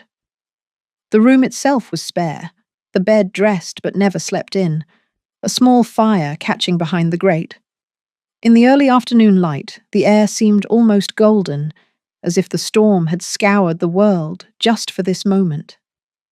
Elowen stood just inside the threshold, taking it in, the woven coverlet, The window looking out onto the orchard, the faint trace of lavender in the air. There was nothing of either of them here. Not yet. She felt unmade, as if she'd stepped out of her old self and into a body that still needed to be assembled, piece by trembling piece. Anselm closed the door behind them, then rested his hand on the frame, uncertain. For a heartbeat, they hovered in the hush, neither sure how to proceed, both unwilling to break the spell by moving too fast. She was the one to cross the space first. She reached for his hand, still raw from the hammer, the new bandage at his thumb, clumsy and endearing, and pressed it to her cheek. The gesture was reckless, but it steadied her. He exhaled, the sound full of relief and hunger, and something she'd never before heard in his voice. Hope. She watched him search her face, as if expecting her to vanish at the last minute, to retreat behind some old armor. She did not. "This is strange," he said, barely audible. "It's new," she corrected, and dared a smile. His own smile was so unpracticed, it was almost shy. "I don't want to frighten you," he said. "You don't," she whispered. "I'm only afraid it will end." He touched her hair, slow and deliberate, the backs of his fingers tracing from her temple to the line of her jaw. "I won't let it," he said. "Not this time." For a while, they did nothing but stand, collecting each other in small touches, her hands braced at his waist, his thumb at the hollow behind her ear, the mutual uncertainty that hummed in every breath. It was not the choreography of romance, but the slow, miraculous recognition of a thing both had waited for, too long. When at last he kissed her, it was gentle, almost reverent. The heat was there, yes, years of restraint turning each second into a kind of ache, but there was more. The exquisite, terrifying sweetness of knowing they would not be interrupted, that for once the world belonged only to them. She laughed against his mouth, sudden and bright, and felt the answering smile form between their lips. "What?" he murmured, amused. She shook her head, unable to speak for a moment. "Nothing. Everything." He kissed her again, deeper this time, and she felt his hands slide to her back, the grip certain but full of care. They undressed each other with a delicacy born not of inexperience, but of reverence. Every button undone, every inch of fabric bared, was an act of surrender, a silent conversation about trust and the wish to be known. When her bodice slipped from her shoulders, he traced the line of her collarbone with a fingertip, as if learning her by heart. When she unbuttoned his shirt and pressed her lips to the scar just below his ribs, he shuddered, not in pain, but in surprise at how much it meant to be touched, to be wanted without reservation. At first, their laughter got in the way, her hair tangled in the buttons, his bandaged thumb refusing to cooperate, their knees knocking as they tumbled onto the bed. But each mistake only made it easier, every small embarrassment dissolving into delight. The strangeness, the newness, became their language. They took their time. There was no script, no rehearsal, just the giddy wonder of discovering the other and being discovered in return. When it mattered most, words failed them. It was enough to lie tangled, skin to skin, the world outside reduced to the sound of breath and heartbeat and the soft, rhythmless music of two people unlearning their loneliness. The details faded. What mattered was the warmth, the laughter muffled in the hollow of his throat, the way he murmured her name, not as a title, but as a secret meant only for this moment. What mattered was her hand in his, the shared knowledge that there would be no more, not yet. When it was over, when they finally let themselves rest, he pulled her close, his arm heavy over her ribs, his breath warm against her hair. The fire in the grate was small but steady, and the golden afternoon light washed the walls in a colour that felt almost like forgiveness. He spoke into the quiet, voice so raw she barely recognized it. No more waiting. She closed her eyes, letting the words settle into her, fill the places she'd been careful to leave empty. For the first time, she felt at home, not in Ashwood, not even in the strange guest room, but in the space between their joined hands, the absence of fear, the promise that they could begin again. They drifted, then into sleep. The ache of longing finally eased. Outside, the orchard glimmered under a new coat of ice, the scars of last night's storm barely visible beneath the clean brilliance of morning. Inside, the world was simple and good, and the future, whatever shape it took, would be theirs to invent. Chapter 19. They sat across from each other at the long oak table, morning light casting a gentle glow on the room. The remnants of last night's passion lingered in the air, mingling with the whispers of the fading storm through the open windows. A delicate china teapot steamed between them, while slices of toast, darkened by the night, rested untouched on their plates. Anselm observed Elowen as she paused over her cup, the steam curling around her lashes. In that moment, he felt unburdened by debt or duty, enveloped only by the tender calm and her clear, honest gaze.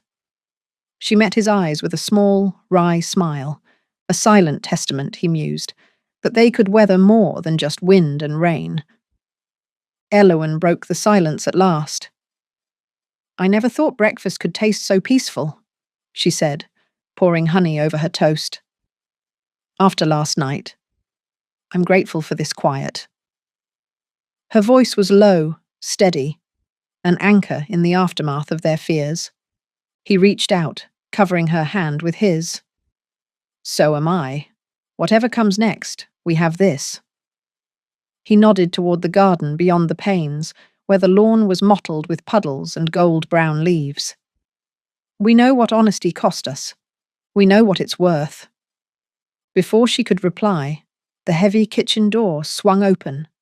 A footman in dark livery entered, tray in hand. He set a folded note beside Anselm's plate and stood at attention, face unreadable beneath the morning light. "A message for Lord Ashwood," he announced. "From Mr. Benedict Worthington." Anselm exchanged a glance with Elowen. He broke the red seal and unfolded the note. The handwriting was precise, each letter sharply inked. "Lord Ashwood. I require your company in the billiard room this evening at 6 sharp. No excuse will be tolerated. I have matters to settle. Benedict Worthington." Elowen's breath caught. The wording left no room for misinterpretation. Benedict meant business. Anselm refolded the paper and laid it beside his untouched cup. "He's not asking," he observed softly. Elowen slid from her chair and circled to his side, her hand sliding into his. "Then we'll be ready," she said, her voice unwavering even as her heart fluttered. "Together." Ashwood's billiard room had always been a theatre for power games. Tonight, it was the only room in the house where the air still vibrated, the lamps burning low but defiant, each panelled wall a witness to the collision that was about to occur. The ceiling's plasterwork caught the last rays of sun and broke them into a tangle of gold and shadow, while the green baize of the billiard table glowed with a life entirely its own. Polished wood, brass rails, and a worn Persian runner marked the boundaries. Everything else was raw potential. Anselm stood near the far end, cue in hand, the triangle of balls arranged and untouched at his elbow. His posture was relaxed, or so it might seem to a stranger, but every inch of him was wound for the encounter to come. The heavy oak door was ajar, letting in the sullen light from the corridor, and in its wake, a shiver of cold. Elowen appeared first, silent as a rumour. Her dress was black, the only ornament the flash of her green eyes and a single chain at her wrist. She crossed the room and placed herself beside the table. hands folded on the rail, gaze fixed on the silent clock above the door. She did not speak. It was not yet her turn to move. A moment later, Benedict made his entrance. He walked with a subtle limp, a relic of old injury and a more recent duel, the cane in his hand both weapon and signal. His coat, midnight blue, cut for the city, looked out of place here, but Benedict thrived on being out of place. His smile was exquisite, the fury behind it better. "Evening, Ashwood," he said, giving the table a tap with his stick. "I see you've been practicing." Anselm racked the balls with a single, efficient gesture. "Only waiting." Benedict laughed, a sound that found every corner of the room and dusted it with malice. "Always the stoic. I'd wondered if you'd have the nerve to meet me tonight. Some men might have sent a proxy." "I dislike proxies," Anselm replied. "They never know what's truly at stake." Benedict circled the table, cane trailing, his gaze flickering but motioning to the cue rack. "Or do you wish to keep control a little longer?" Anselm gestured him forward. "By all means." Benedict selected a cue, chalked it with exaggerated care, and bent to the table. For a moment, all was focus, the slow line-up, the measured breath. And then he struck. The break was ruthless, balls scattering in a geometry of violence, two sinking in the corner pockets. He straightened, face composed. "Ashwood," he said, "I have a question for you." Anselm placed his cue on the baize, hands loose. "Ask." Benedict's eyes shone with something colder than anger. "When you drove Sophia from this house, did you imagine she would simply vanish? Or did you hope she'd haunt you for the rest of your natural life?" The name landed in the room like a blow, and Anselm did not flinch. "She left of her own will," Anselm replied, voice flat. "Because you made this house a hell for her," Benedict snapped, all pretense gone. "You broke her, Ashwood, no matter how you rewrite it in your mind." Anselm's fingers dug into the table's edge, barely perceptible. "If you have come to play out the old grievances, you might as well be direct." Benedict advanced, cane tapping. "Oh, I am nothing if not direct. Sophia was better than either of us deserved. She trusted you, God help her, and you ruined her, then let the ton grind her down to powder. All because she saw past your ice and thought there might be something human beneath." Elowen, listening, absorbed each word as if it were meant for her. She watched the men circle, predators both, but one wounded, the other mortally tired. Anselm met Benedict's gaze. "She was not a saint, Benedict. She had her own darkness. But yes, I failed her. I have never denied it." Benedict laughed again, sharp and bitter. "That's all? You failed her?" He rounded the table, stopping directly in front of Elowen. "And what of this one, then? Will she become another ghost for your collection?" Elowen faced him, unblinking. "I am not Sophia." Benedict's lips twitched. "No, you are not. She was weak. You—" He let the thought trail, unsure whether to finish it as a compliment or a threat. "She is not yours to measure," Anselm said, voice gaining a chill. "Not tonight. Not ever." Benedict held his ground, but it was clear now that the heat had gone out of his attack. What remained was a cold, hungry need to see Ashwood bleed, or at least admit to it. He jabbed the cane at the floor. "You killed her," he said, softly now. "Not with poison, not with a blade, but with your pride, your coldness. You killed her, and you walk about as if the world owed you absolution for owning it." Anselm bowed his head. "I do not seek absolution." The silence that followed was immense. Elowen felt it gather in her lungs, pressing. She stepped off the rug, the movement small but decisive. You blame my husband for Sophia's death. So do I, if it comes to that. But you mistake the nature of love, Mr. Worthington. It does not linger because we are innocent.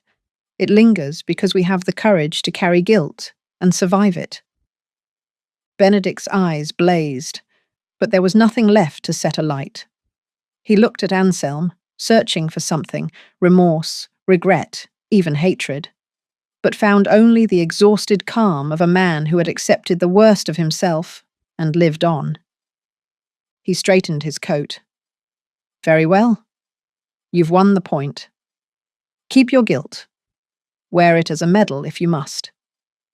He returned the cue to the rack, every motion precise, then turned to Elowen. Do you know, he said, there was a time I envied him? All of this, he gestured at the room, the house, the fortune, seemed worth the price. Now I think the price is all that remains. He moved to the door, stopped at the threshold. Farewell, Ashwood, he said, not turning. May your ghosts keep you company. He vanished into the corridor, his cane's rhythm fading down the marble hall. For a long moment, neither Anselm nor Elowen spoke. The click of the clock, the low wheeze of the lamps, the faint rustle of fabric, these were the only evidence that time had not frozen along with them. At last, Anselm exhaled. Are you all right? He asked, not looking up. Elowen crossed to his side. I am, she said. Are you? He regarded the billiard balls, now scattered and alone on the baize. I think, he said, that I am as well as I will ever be. She touched his hand, then laid her head on his shoulder. For a long time, they watched the light dwindle, the day folding itself into the careful darkness of the country night. Whatever else they had lost or broken, the two of them were still here, the future theirs by sheer, stubborn act of will. Ian the Two. And what, precisely, is at stake tonight? Honour? Or just your reputation for self-restraint? Elowen's eyes narrowed, but she held her silence. She was not, for now, the target. Benedict paused, leaning hard on the cane. Shall I break? He said. It was not until they reached the library that the tremor in Anselm's hands became visible. He closed the door behind them, letting the quiet collect around his shoulders like an old coat. The lamps had not been lit, but the coals in the grate still held a dull red, casting slow shadows across the leather-bound spines and the deep green of the velvet settee. Elowen crossed to the fire and knelt to stir the embers. The poker made a low, grating sound as she prodded the logs. She set aside the implement and pressed both palms to the marble hearth, grounding herself in the solid cold. She did not look back at Anselm, nor did he offer comfort. They needed the privacy of their own thoughts before the work of rebuilding could begin. He poured a drink from the decanter, sherry, not brandy, and set a glass on the low table beside her. She took it, still silent.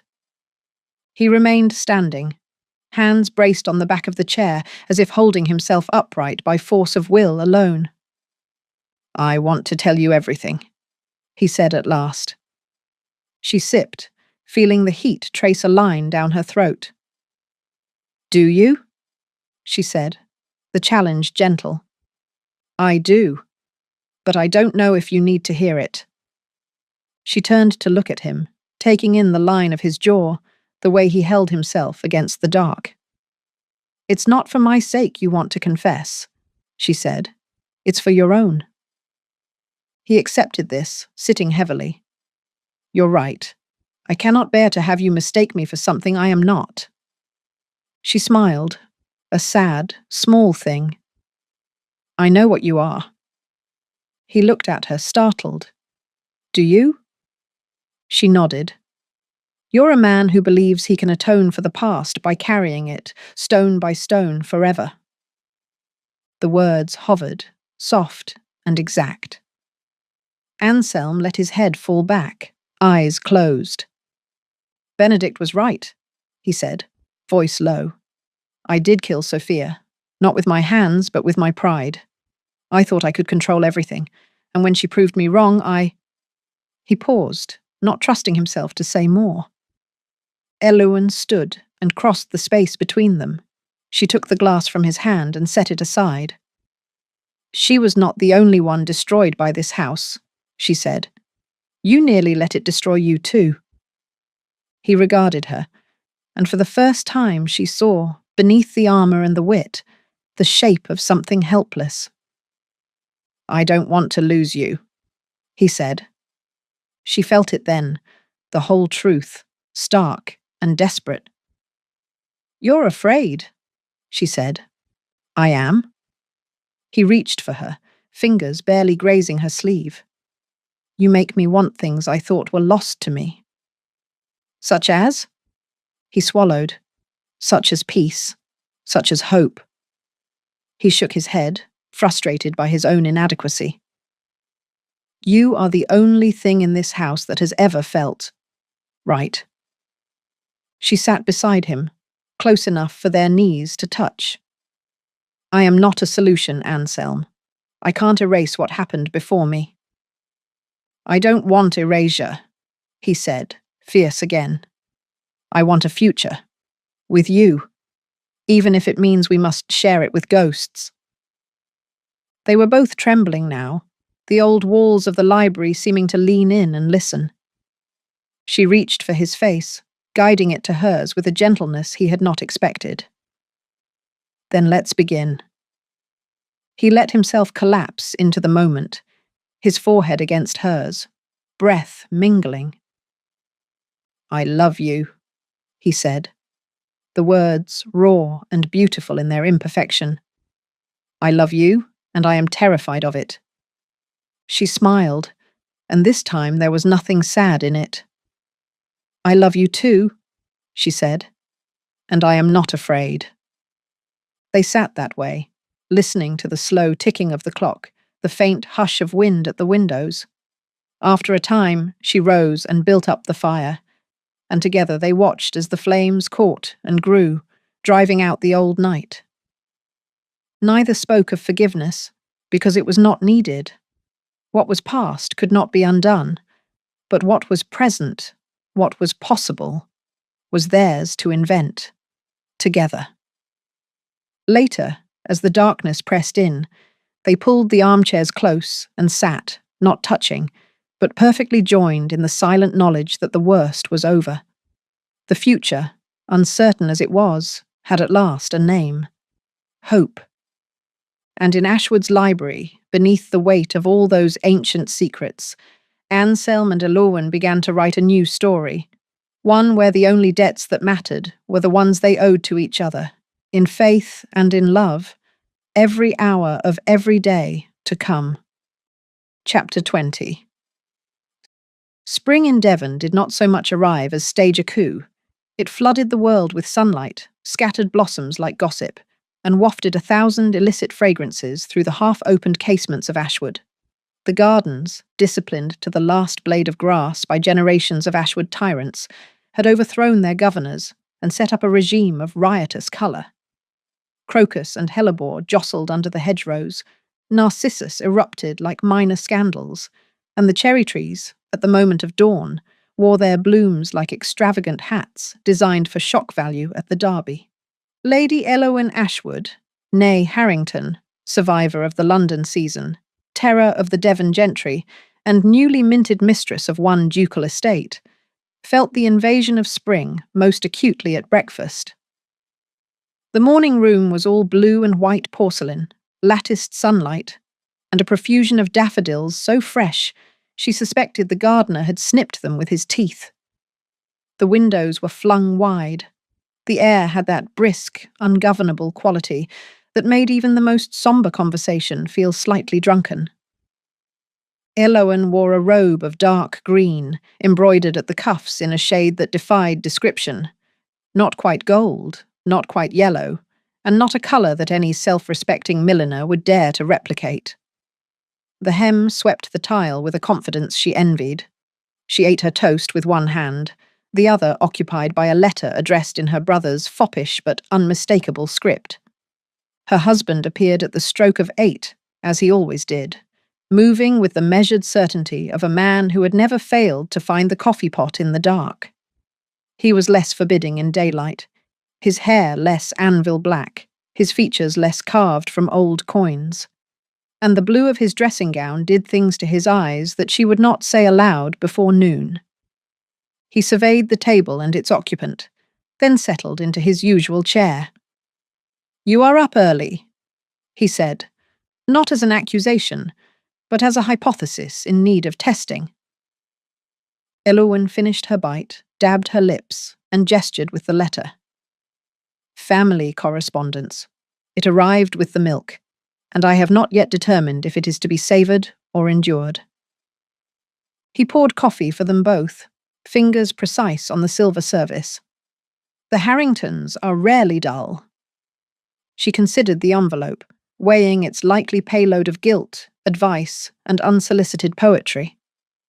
"No," she agreed, "but their communications are high-risk ventures. I once opened a letter from my brother and found it full of violet confetti.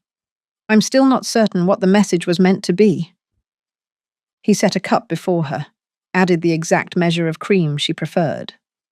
"Read it to me," he said. She considered. "I warn you, there may be passages best left to private mortification." His eyes were humourless, but she saw the spark there. "I should like to know what is said about you." She broke the seal. The letter unfolded with all the drama of a military manoeuvre. She began in her best narrator's voice, affecting just enough of her brother's tone to be mischievous. "Dearest Elowen, and by extension the House of Ashwood, its laird, livestock, and attached satellites. We remain in your debt, both literal and poetic, for the rescue of the Harrington fortunes. Papa is in grand spirits, having discovered that solvency agrees with him. He is making plans to retire to the coast, where he can indulge his passions for painting, oysters, and melancholic walks in fog. Mother is similarly transformed, though still convinced that you will soon tire of Devon and return to civilization. She has undertaken to read all of Gibbon's Decline and Fall as a sort of tribute to your marriage, though what lesson she hopes to extract, I do not know. As for myself, I am once again at liberty, my creditors having lost interest, pun unavoidable. I do wish to see Ashwood under your command. The rumours are intoxicating, that you have domesticated a duke and tamed a garden with equal ease. The betting at White's is now 3-1 in favour of your hosting a winter masquerade. Do not disappoint. All affections, and none of the usual reproaches. Your brother, Cedric." Elowen finished with a flourish and folded the letter, setting it atop her napkin. Anselm sipped his coffee. "He writes well." "He writes as if the entire world is in on the joke," she said. "I admire the audacity, if nothing else." He regarded her, the corners of his mouth not quite smiling. "Your father is well?" She nodded. "Relieved, it seems. As am I. I thought for a time that my name would never again be mentioned in the family archives except as a dire warning." He shrugged. "It was not your fault."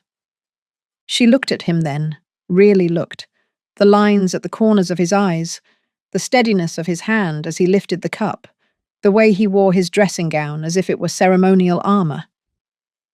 "It was not yours either." He did not answer at once. There was a new softness in his manner, an openness that felt less like surrender and more like a negotiated peace. "Would you have changed anything, knowing what you know now?" She considered, the question not entirely rhetorical. "No," she said. "Not a thing." He drank his coffee, setting the cup down with deliberate care. "I am pleased," he said, "for your family." She tilted her head, watching him over the rim of her cup. "Did you—" She paused, then forged on. Did you have any part in this sudden stroke of fortune? He set his jaw, but did not feign innocence. I wrote to the estate's London agent. It seemed expeditious, but I did not wish to meddle further.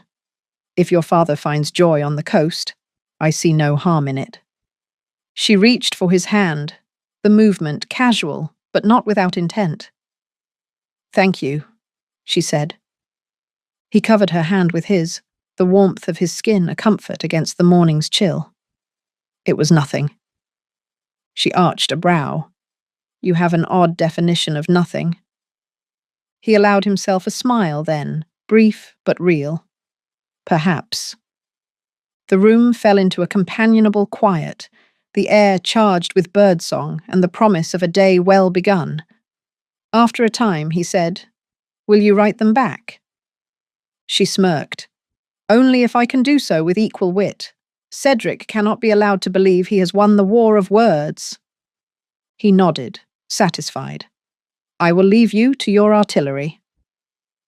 He excused himself, and she watched him go, the blue of his dressing gown trailing in his wake. She finished her coffee, then reached for a fresh sheet of paper and a pen. The ink took to the page easily, her hand quick and sure. She would write her brother and her mother, and perhaps even her father, whose passion for melancholic walks she suddenly understood better than ever. But before she could get past the salutation, a knock at the door interrupted her. She called for the visitor to enter. The butler, a man whose starched collar could have doubled as a guillotine blade, bowed with impeccable grace. Lady Ashwood, he intoned. The household staff are gathered in the great hall. There is a matter of some importance they wish to present, at your earliest convenience. She set aside her pen. A mutiny, then? He did not blink. I believe it to be quite the opposite, my lady. She thanked him, then rose to change into something more befitting the mistress of the house. She selected a gown of deep violet, with an overdress of lighter silk that caught the sunlight in odd, delightful ways. She arranged her hair, smoothed the set of her shoulders, and made her way through the marble-floored corridors to the great hall. The staff stood arrayed on either side of the room, the senior servants at the fore, the youngest footmen and maids in the rear. The butler nodded to her entrance, as if satisfied that the world now spun on its correct axis. She walked the length of the hall, her heels sounding an agreeable click, and stopped before the assembled company. The housekeeper, a woman with the jaw of a Roman senator and the disposition of a favourite aunt, stepped forward and offered a small bouquet. Snowdrops, early violets, and one ridiculous pink tulip. My lady, she said, we wish to thank you for what you have done for Ashwood, for the house, and for his grace. Elowen took the bouquet, the scent unexpectedly sharp and sweet. You are kind to say so, she replied, but Ashwood runs on your labour, not mine. The housekeeper blushed, but did not retreat. We've seen many come and go, she said, but never one who remembered our names, nor who fought the rats in the larder herself, nor who— She paused, weighing whether to continue. Nor who risked her neck to save the staff from certain dismissal when the accounts ran short. There was a murmur of assent from the ranks, punctuated by a cough from the butler, who clearly preferred his revolutions orderly and on schedule. Elowen felt her cheeks flush, but she inclined her head. It was the only reasonable thing to do, she said. The gardener, lurking near a potted laurel, spoke up. The gardens never looked finer, he offered, then retreated to the comfort of his leaves. The housekeeper produced a tray, upon which stood a delicate crystal glass. If it please you, my lady, we would like to toast your health. The glass was filled with something golden and potent. Elowen accepted it, raising it to the room. To Ashwood, she said, and to those who make it worth the living. The company raised their invisible glasses, and there was laughter, and even the butler allowed a half-smile to crease his cheeks. After a few more words, most of them awkward, all of them genuine, Elowen excused herself, leaving the bouquet in the care of the housekeeper. She found herself on the terrace outside, the day now full-blown into warm sun and shadow. She sat on the stone balustrade, watching as Anselm crossed the lawn toward her. He was dressed for the day, but there was a smudge of dirt on his sleeve and a set to his stride that suggested he had been inspecting the grounds. He joined her on the terrace, leaning against the rail. "The staff have staged an insurrection," she informed him. He nodded. "I heard the rumblings. I take it you survived." "Barely," she said. "They gave me flowers and a drink. I believe it is a plot to render me sentimental." He regarded the view, the garden, the cherry trees, the flash of crocus beneath the yew hedges. "Is it working?" She considered. "Perhaps." He placed a hand on her shoulder, light but anchoring. "There are worse fates." She let herself lean into him, the moment soft and unguarded. "I never imagined this life," she confessed. "Not in all my wildest attempts at imagining." He squeezed her shoulder. "Nor I. But I find I do not wish to leave it." They stood that way, watching as the world spun into afternoon. Eventually, he said, "The winter garden needs attention. If you are not otherwise occupied, I would like your opinion on the new beds." She smiled, thinking of the letter, the staff, the impossible beauty of the day. "Lead on, Your Grace," she said, and together they walked into the promise of what came next. Not perfection, not peace, but the certainty of morning after morning, each one brighter than the last. Late afternoon arrived at Ashwood with the gentleness of silk drawn through a ring. The east sunroom shivered with gold, and the light poured itself over every surface, forgiving all past indiscretions of wood and glass. The room had the air of a conservatory halfway converted to civilization, moss-green damask, windows tall as cathedral doors, and a pair of elderly ferns that had outlived 2 generations of Ashwood inheritors. Elowen sat with her lap desk propped against her knees, the contents of her morning's correspondence spilling in orderly ranks across the table.